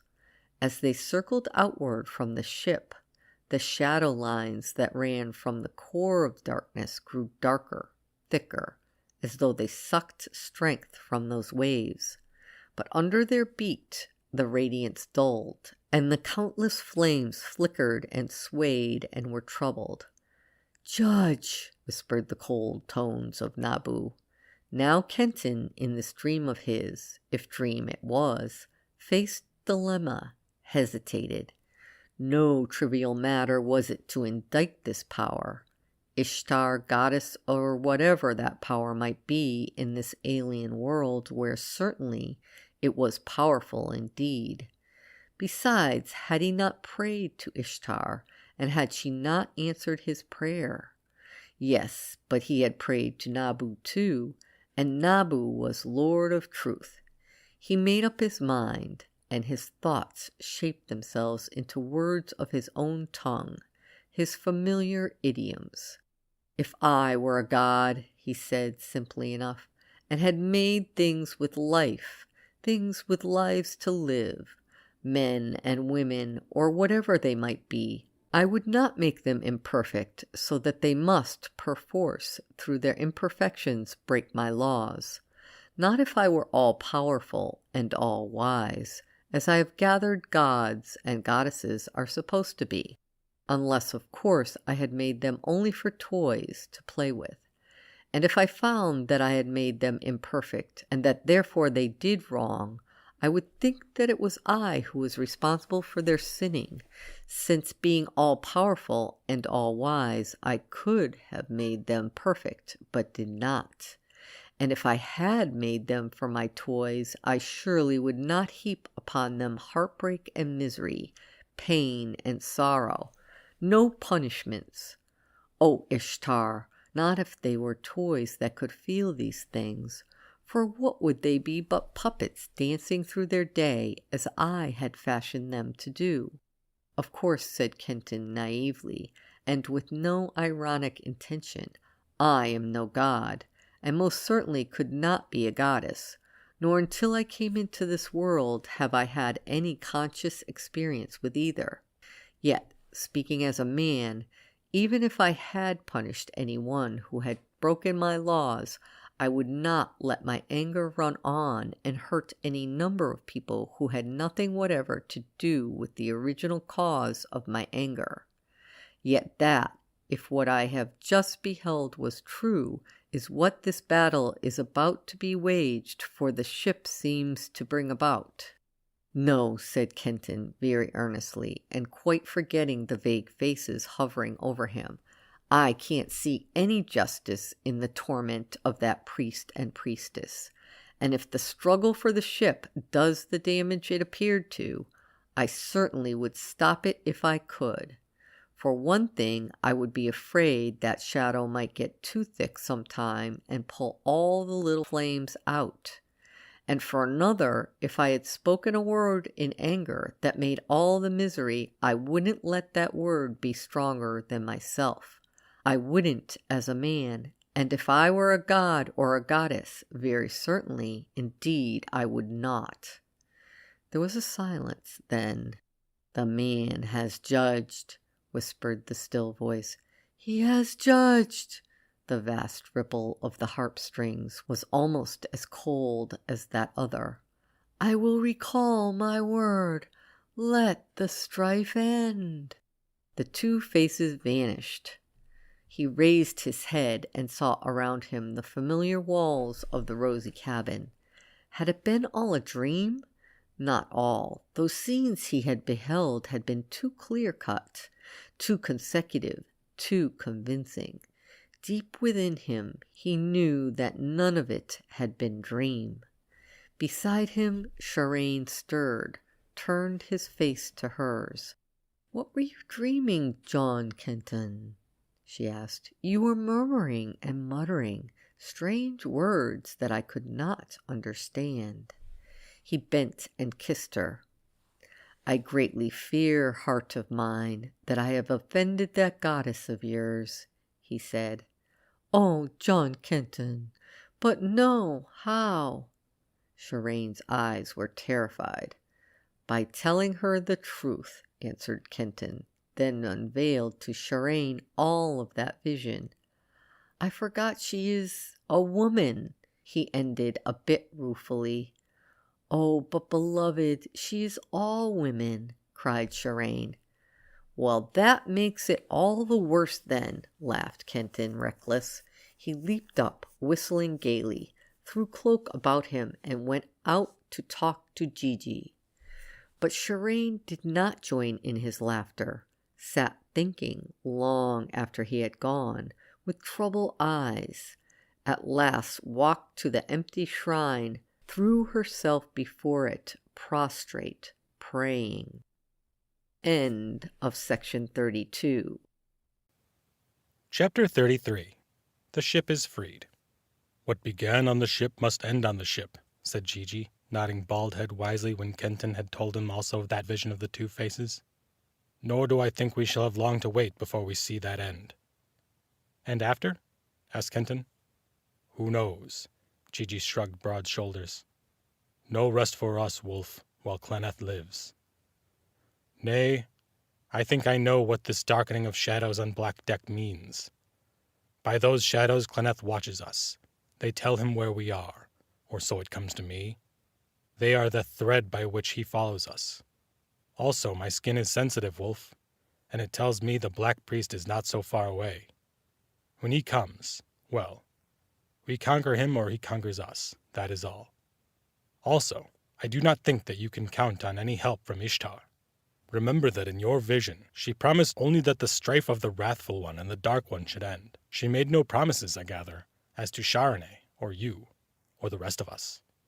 That will be well, said Kenton cheerfully, as long as I am given chance to stand fairly, face to face, with that swine bred from Hell's Swill I am content. But I think you gathered that she was not mightily pleased with what you had to say to her, said Gigi slyly. That is no reason for punishing Sharoneh, answered Kenton, harking back to his old thought. How else would she punish you? Asked Gigi maliciously. Then suddenly grew serious, all impishness gone. Nay, Wolf, he said, and laid a paw on Kenton's shoulder. There is little chance for us. And yet, if all your vision were true, and the little flames you saw were real, what matters it? Only, said Gigi wistfully, when those flames that were you and Sharoneh journey forth into that space, and another flame comes to you that was once Gigi of Nineveh, will you let it journey with you? Gigi! There were tears in Kenton's eyes. Wherever we go in this place or any other, no matter what may happen, you go with us as long as you will. Good Wolf, muttered Gigi, arms around him. There came a shout from Sigurd at the rudder. He pointed over the ship's bow. To Sharoneh's door they sped with her through the cabin of the maids and out beneath the sickled prow. The inverted semisphere of silvery mist that were sky had expanded. The smooth blue sea stretched from horizon to far distant. Across that horizon ran a far-flung line of towers and minarets, turrets and spires and steeples, skyscrapers and mosques, a huge chevaux de frise. From where they stood, the outlines of this bristling barrier seemed too regular, too smoothly shaped, to be other than the work of man. Was it another city? The refuge they had sought? A place where they might stay, safe from Clenneth and his pack until they could sally forth to meet that pack and its master on more equal terms? Yet if a city, what giants were they who had reared it? The oars dipped faster. The ship sped. Closer came the barrier. It was no city. Up from the depths of the turquoise sea thrust thousands of rocks. Rocks blue and yellow. Rocks striped crimson and virid malachite. Rocks all glowing ochre and rocks steeped in the scarlet of autumn sunsets. A polychrome Venice of a lost people of stone, sculptured by stone titans. Here a slender minaret arose 200 feet in the air, yet hardly more than 10 in thickness. Here a pyramid as great as the Cheops, its 4 sides as accurately faced. By thousands, as far as the eye could reach, the rocks arose in fantasies of multicolored cone and peak, aguilée and minaret and obelisk, campanile and tower. Straight up from the depths they lifted, and between them the sea flowed in a maze of channels, both narrow and broad. Some of the channels smoothly, in others with swift eddies and whirlpools and racing torrents, and in others the sea lay like a placid pool. There came another shout from the Viking, urgent, summoning, and with it the clangor of his sword beating upon his shield. Back they darted to him.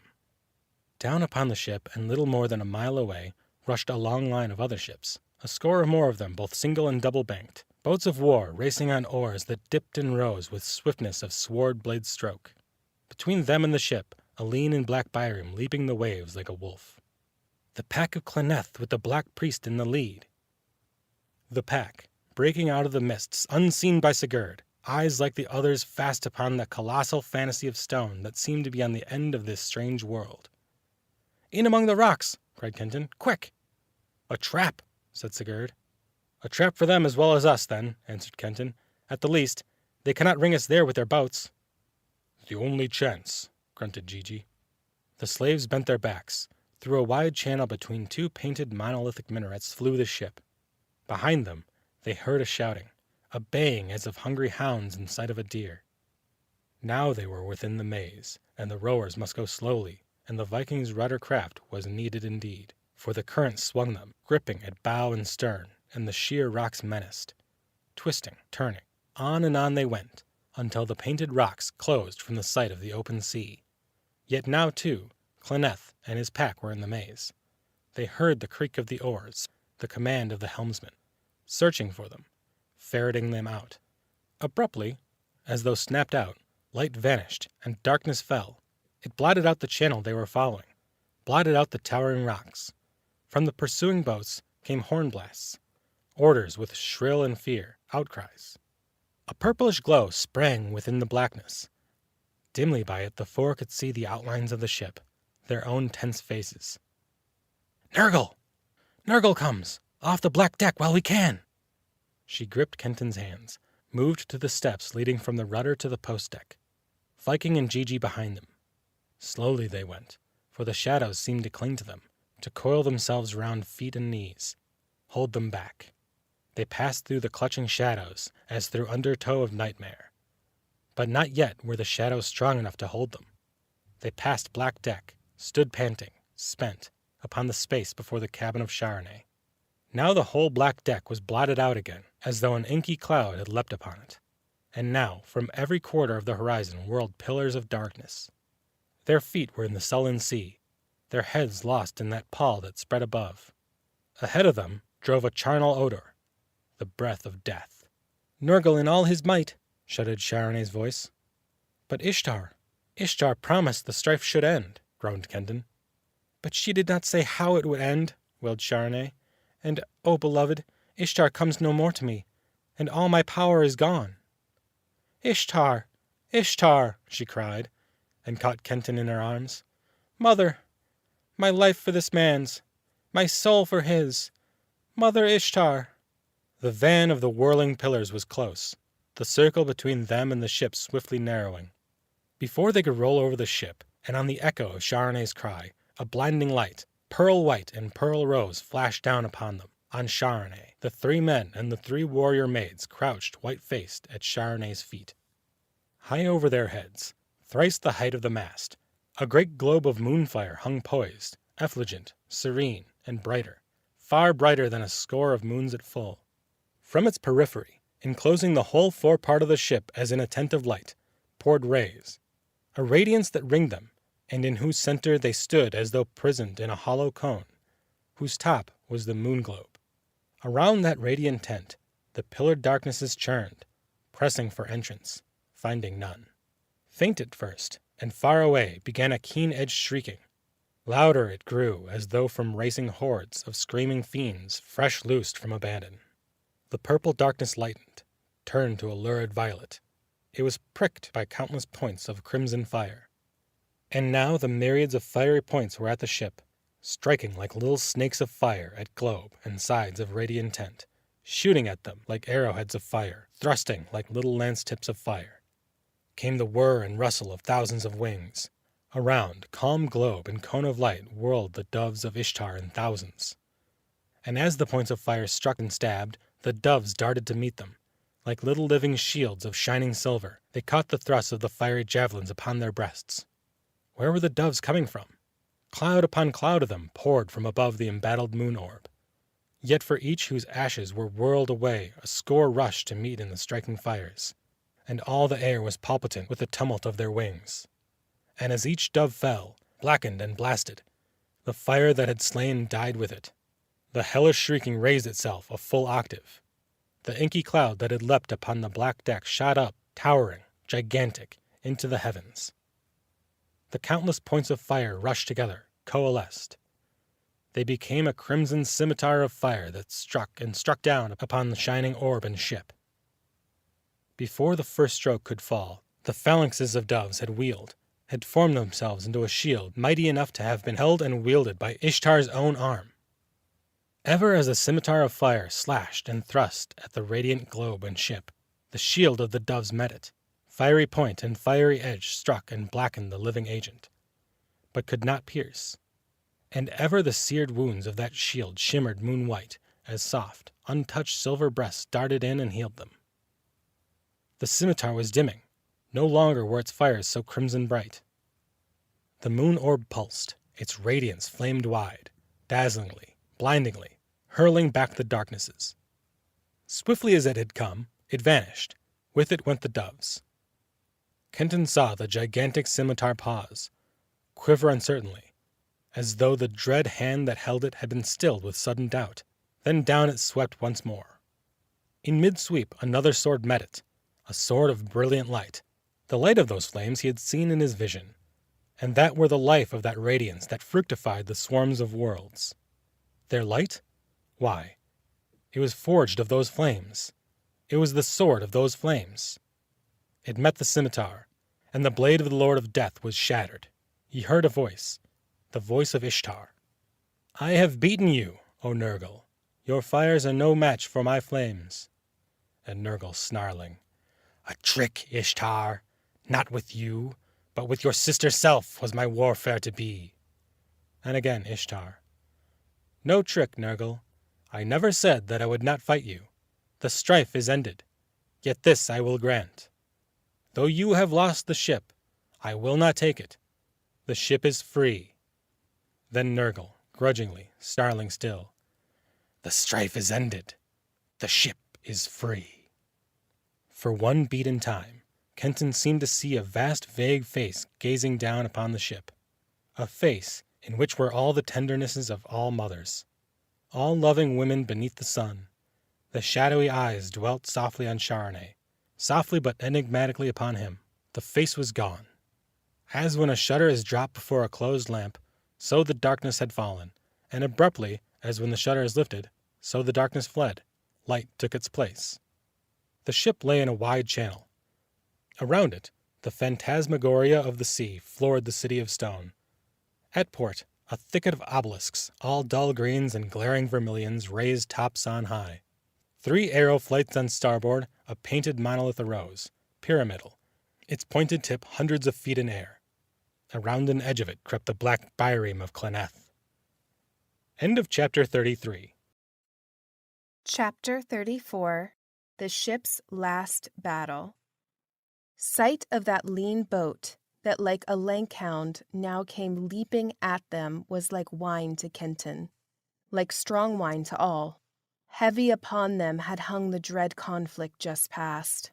They, but midges, dancing helplessly now in the fierce radiance of life's spirit, now stilling as helplessly in the blackness of life's negation. The charnel odor was still in Kenton's nostrils, the chill of the grave on his heart, the touch of the worm upon his eyes. But there on the black priest ship, were things he knew, sword edge, and biting arrow point, death. It might be but death, with the pulses beating like war drums. Hot death, striking in as the red tides of life rushed out. Things understandable. Reality. Reaction swept them all. He heard the clarion of Shireen's voice trumpeting golden defiance, the roar of Gigi, the shouting of Sigurd, and he was shouting too, challenging the Black Priest, daring him, taunting him, menacing him. Silently, the lean ship dove on them. "Sigurd, to the helm!" Sanity returned to Kenton. "Make for a narrow channel, one we can row, but one that will force them to draw in their upper bank of oars. Thus we will equal their speed, at the least." The Viking ran back to the tiller. The whistle of the overseer shrilled in the rower's pit. The ship leaped forward.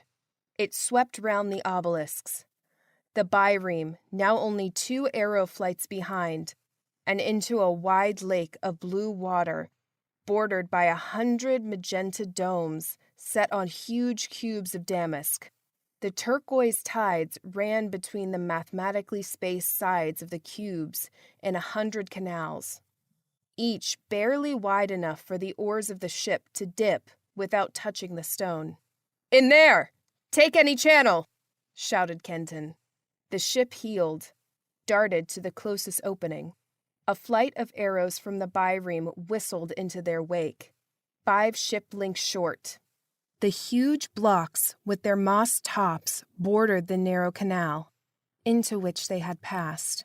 For a full mile, the open way stretched, straight ahead of them. A third through, and they heard the bi-ream sweeps clanking, saw it come swinging on a single bank of oars into the entrance. Quicker, at Kenton's command, dipped the ship's blades. Heavier than the ship, the bi-ream fell behind.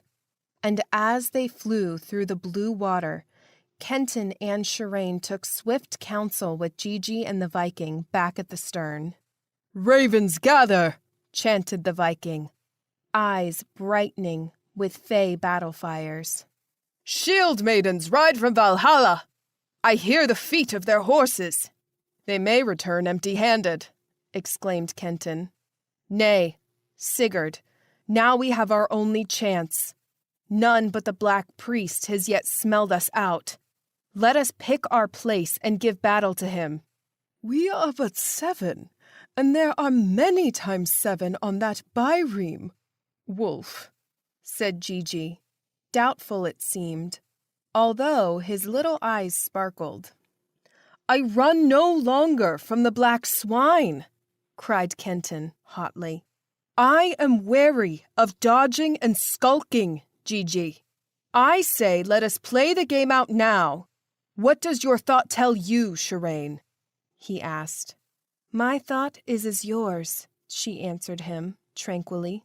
"As you will it, so is my will, beloved." "What do you say, Norseman?" asked Gigi. "Quick now, decide." "I am with the wolf," replied Sigurd. "No time better than now. In the old days, when I was a dragon master, there was a trick we played when we were chased by a stranger. Have you seen the dog when the cat turns on him?" "Ho ho!" laughed the Viking. "Swift flies the cat until it has reached a corner, and there it lurks until dog yelps past. Then out springs cat upon it, digging deep its claws, striking at eyes, raking dog's side." "Ho ho!" roared Sigurd. "Swift we would fly like a cat until we had found a place to turn and skulk. Then, as other dragons sped by, out we would spring upon it. Like the dog, loud would it howl while we clung and tore. Ho! Let us find such a corner where we may lurk till this hell-dog of Black Priest leaps past. Then we shall spring. Give me 2 of the maids to guard me here as I steer. You 3, with the other maid, stand by the crossbows, and when I shear their oars loose the fire shafts upon them." "In the meantime," asked Gigi, face wrinkling, "what about their own arrows?" "We must take our luck as it comes," said Kenton. "Gigi, I am one with Sigurd, unless you have a better plan to offer." "No," answered Gigi. "No, I have none, Wolf." He lifted his great body, shook long arms on high.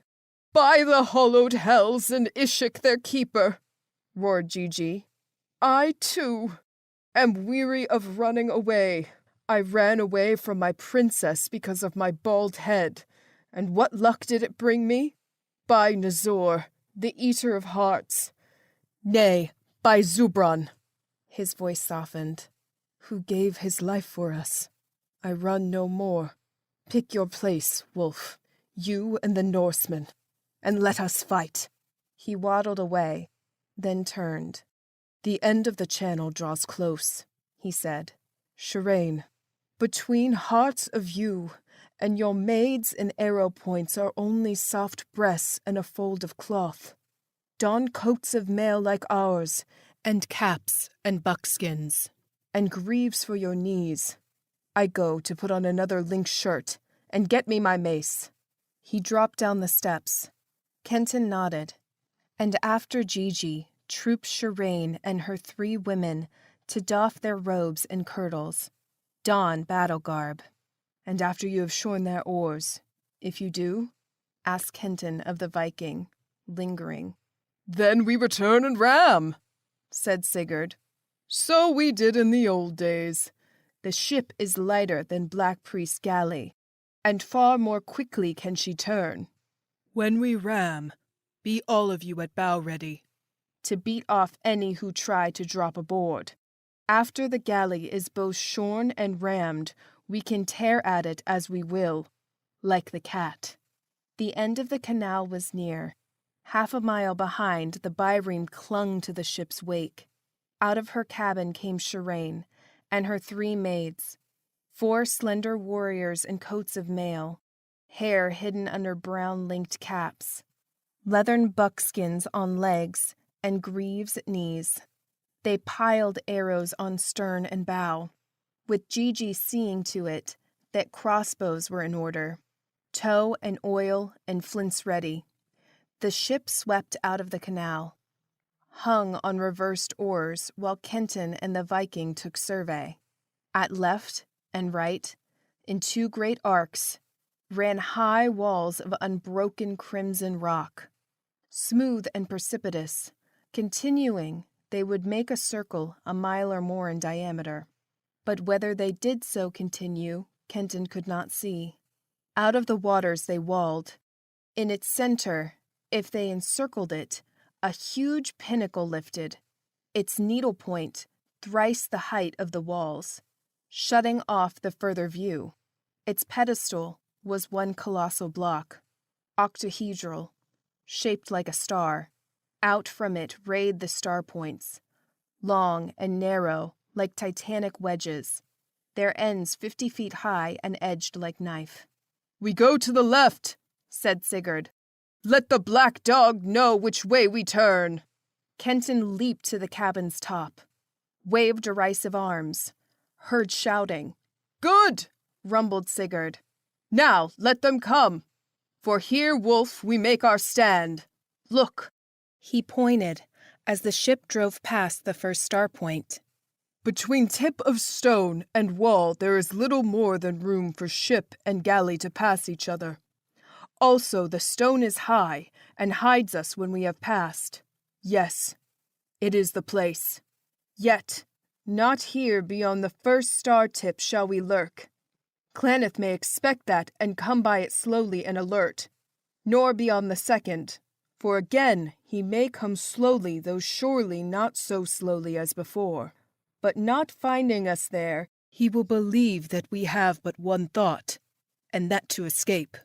So, he will pass the third tip at speed to close in on us. And it is there that we shall leap out upon him." "Good," said Kenton, and dropped down to the deck, stood beside Shireen and Gigi, told them the Vikings' plan, and Gigi grunted approval and walked away to test once more the crossbows. But Shireen locked mailed arms round Kenton's neck, and drew his face close to hers, and drank him with wistful eyes that seemed as though they could not drink enough. "Is it the end, beloved?" she whispered. "There shall be no end for us, O heart of mine," he answered.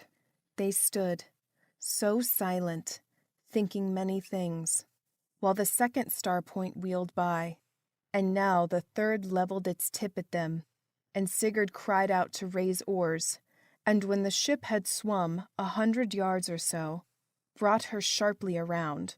He called to him. The overseer made plain the plan. "We strike at the Byreem's left bank of oars," he said. "No wish have I to run risk of spitting the ship on that edge of rock. When I shout, draw in your left sweeps. When we have sheered and passed, whip the slaves again into full speed. When we have rammed, reverse oars and pull free. Is that clear?" The black's eyes glistened. He bared white teeth, ran back to the pit. Now, from beyond the great stone wedge came faint rasp of sweeps, the splashing of oars.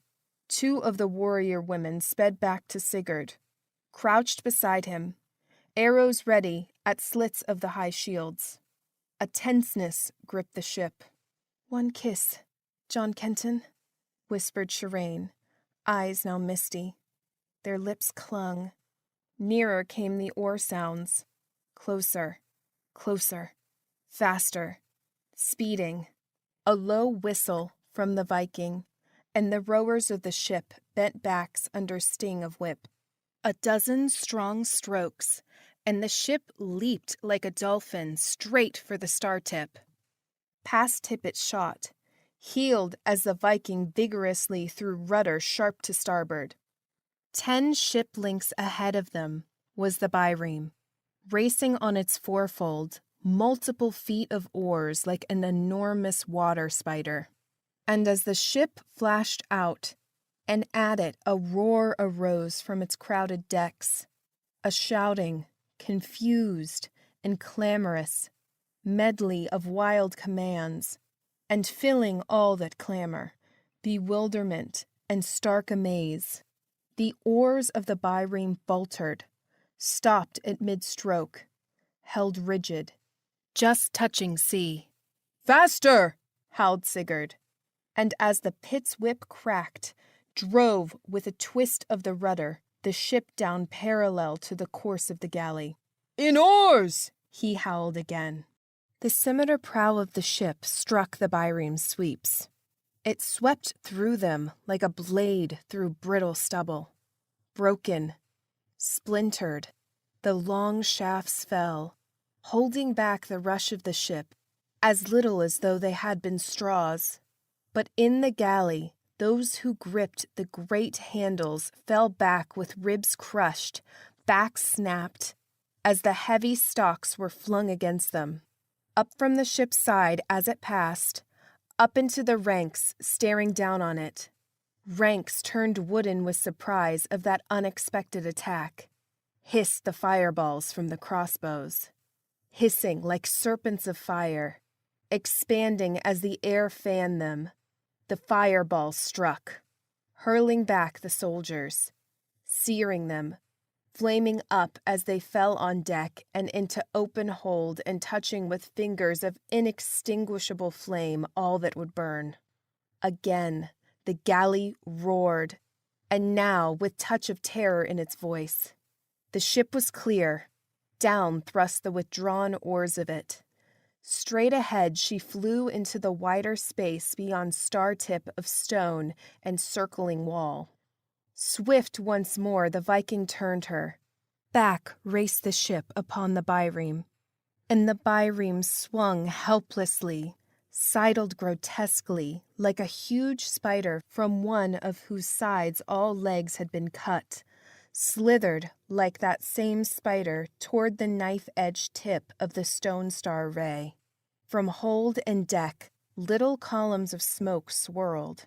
Now Sigurd realized all that galley's peril, saw that it was close to piercing Stone Ray, saw that he might drive it upon the ray, send Stone Blade biting into it, destroy it.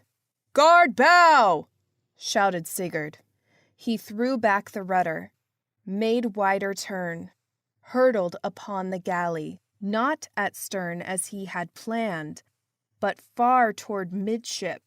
The ram struck and bit deep, ship's prow too.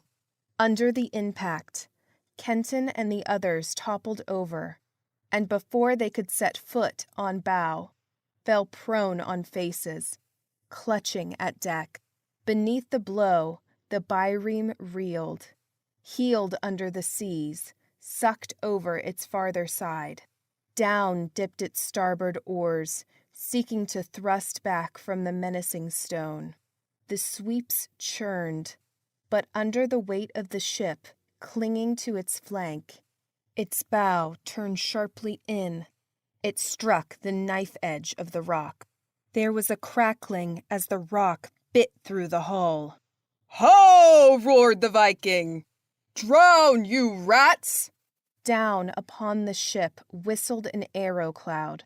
The shafts shrilled over Kenton, staggering to his feet. They pierced deck and pit. Before the rowers could back sweeps, pull free, they dropped, hung limp over oars, bristling with quivering bolts. On the ship's bow fell a dozen grapples, holding it fast to the wrecked galley. Ropes whirled from the galley, and sliding down them came the swordsmen. "Back! Back to me!" shouted Sigurd. The byreme shuddered. Its gashed bow slid down the rock edge for a dozen feet or more, the water pouring over its foredeck. Up from the sea bobbled heads of soldiers, washed away and swimming for the ship. On the deck of the galley, a milling began as those on it fought to drop upon the ship. "Back!" cried Kenton. He caught Shireen's arm. They ran, with heads bent low, as from the steersman's place, the arrows of the Viking and his flanking maids winged into the mass of men swarming over the rosy cabin.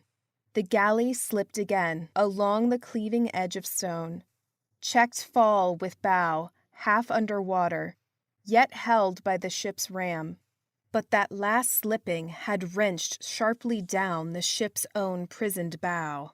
As the deck tilted, Kenton fell, dragging Shireen with him. He caught swift glimpse of men dropping from the byreme's side, throwing themselves into the sea, striking for the ship. He scrambled to his feet as the soldiers at the bow rushed. And now Gigi sprang past him, twirling his great mace. Kenton leaped to his side, Shireen at his heels. "Back to Sigurd," grunted the Ninevite, club sweeping the soldiers before it like a flail among wheat. "Too late!" cried Shireen. Too late. Men were swarming up the stern chains, clambering up from the sea, tearing away the shields, flowing up from the black deck.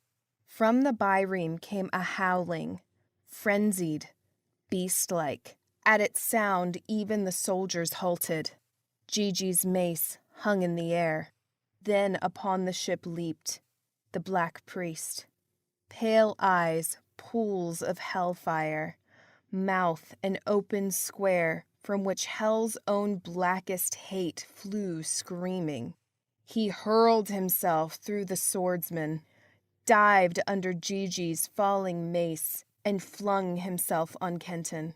While before he could turn to help, the swordsmen were on Gigi, stabbing, cutting, darting in and out as the great mace rose and fell, tearing at him as wolves tear at a moose at bay. But Kenton was ready.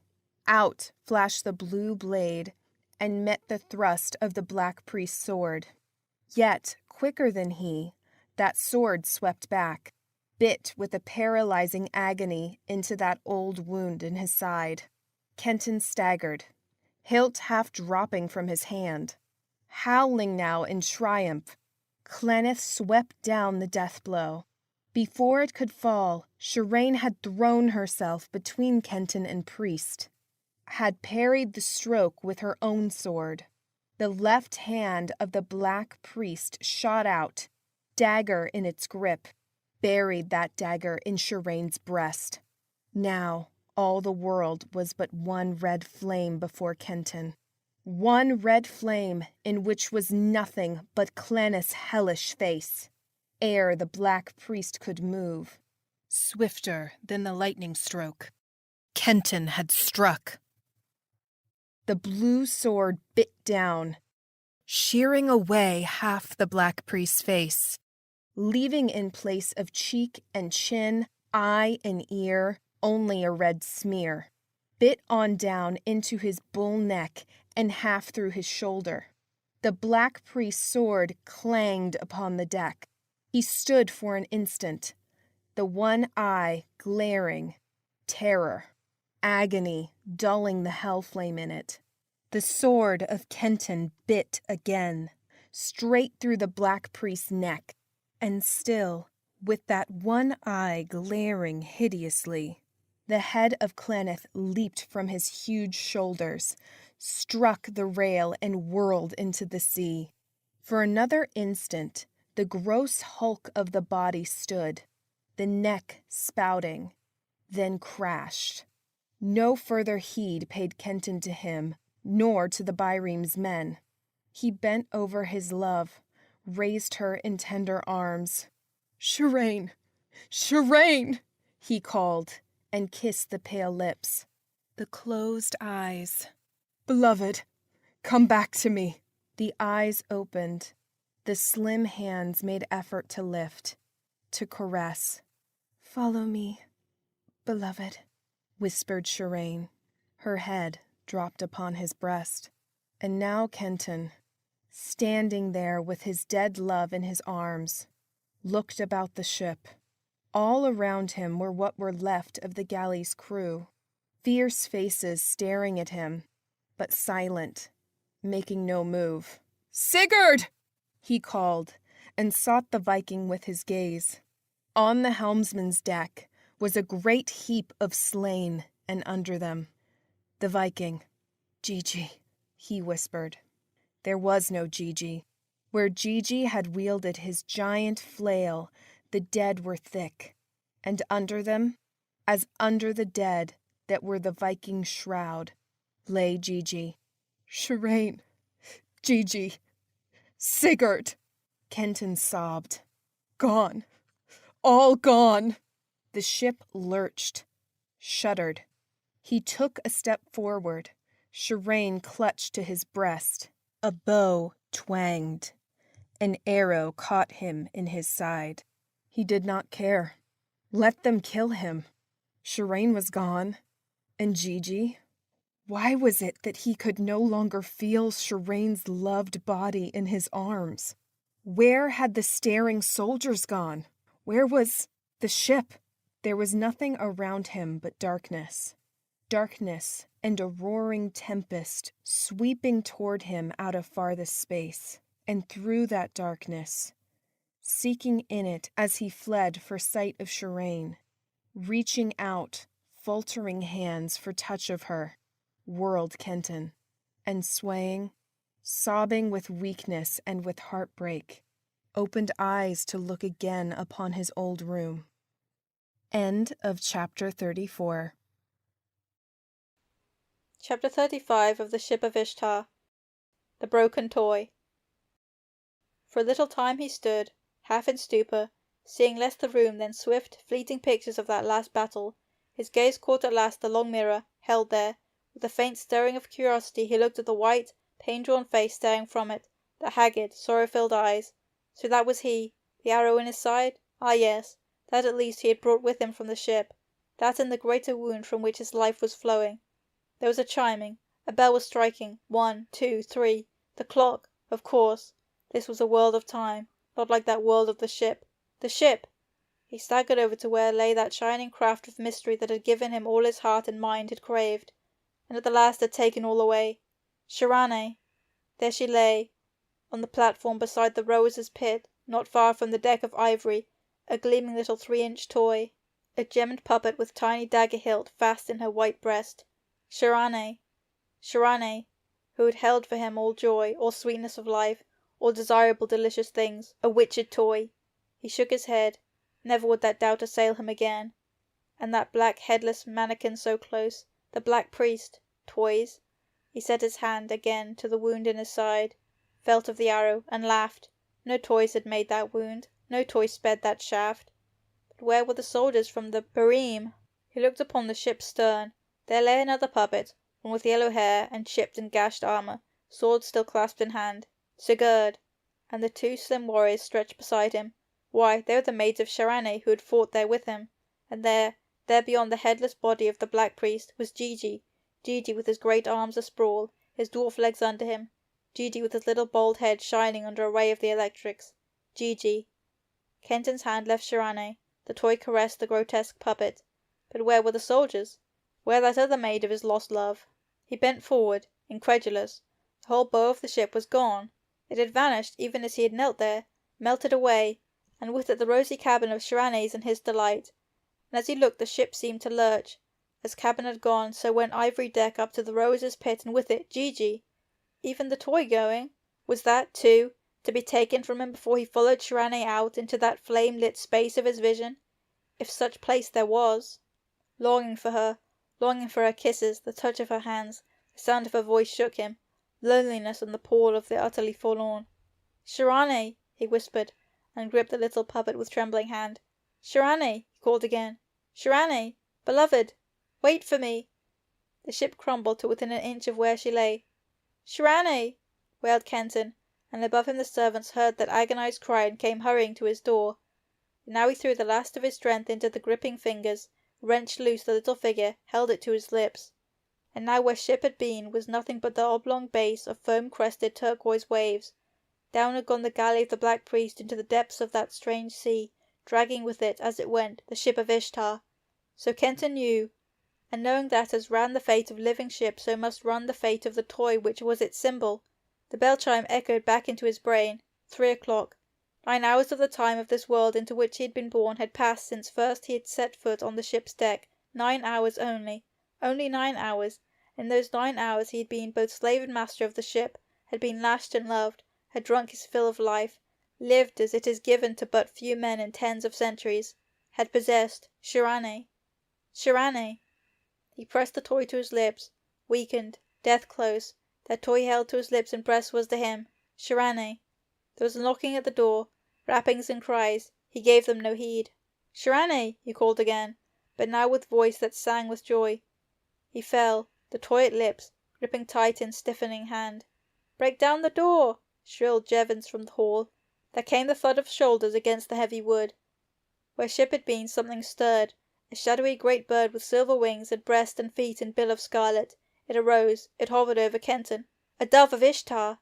It hovered, and then upon its white breast 2 flames whiter than it appeared and clung. The shadowy dove was gone. In crashed the door. "Master John!" screamed Jevons, and ran to the body stretched out there on the floor. "That's not the master," a maid whispered. "Look at the scars on him, and the muscles." Kenton lay upon his face. Gently they turned him. His dead face smiled up at them, peace upon it and a great happiness, fulfilment. "Master John!" wept old Jevons. "Oh, Master John!" "What's he holding in his hand?" whispered another servant. The hand was at Kenton's lips, clenched vice-like. They pried open at last the stubborn fingers, but Kenton's hand was empty. End of chapter 35. End of The Ship of Ishtar by Abraham Merritt.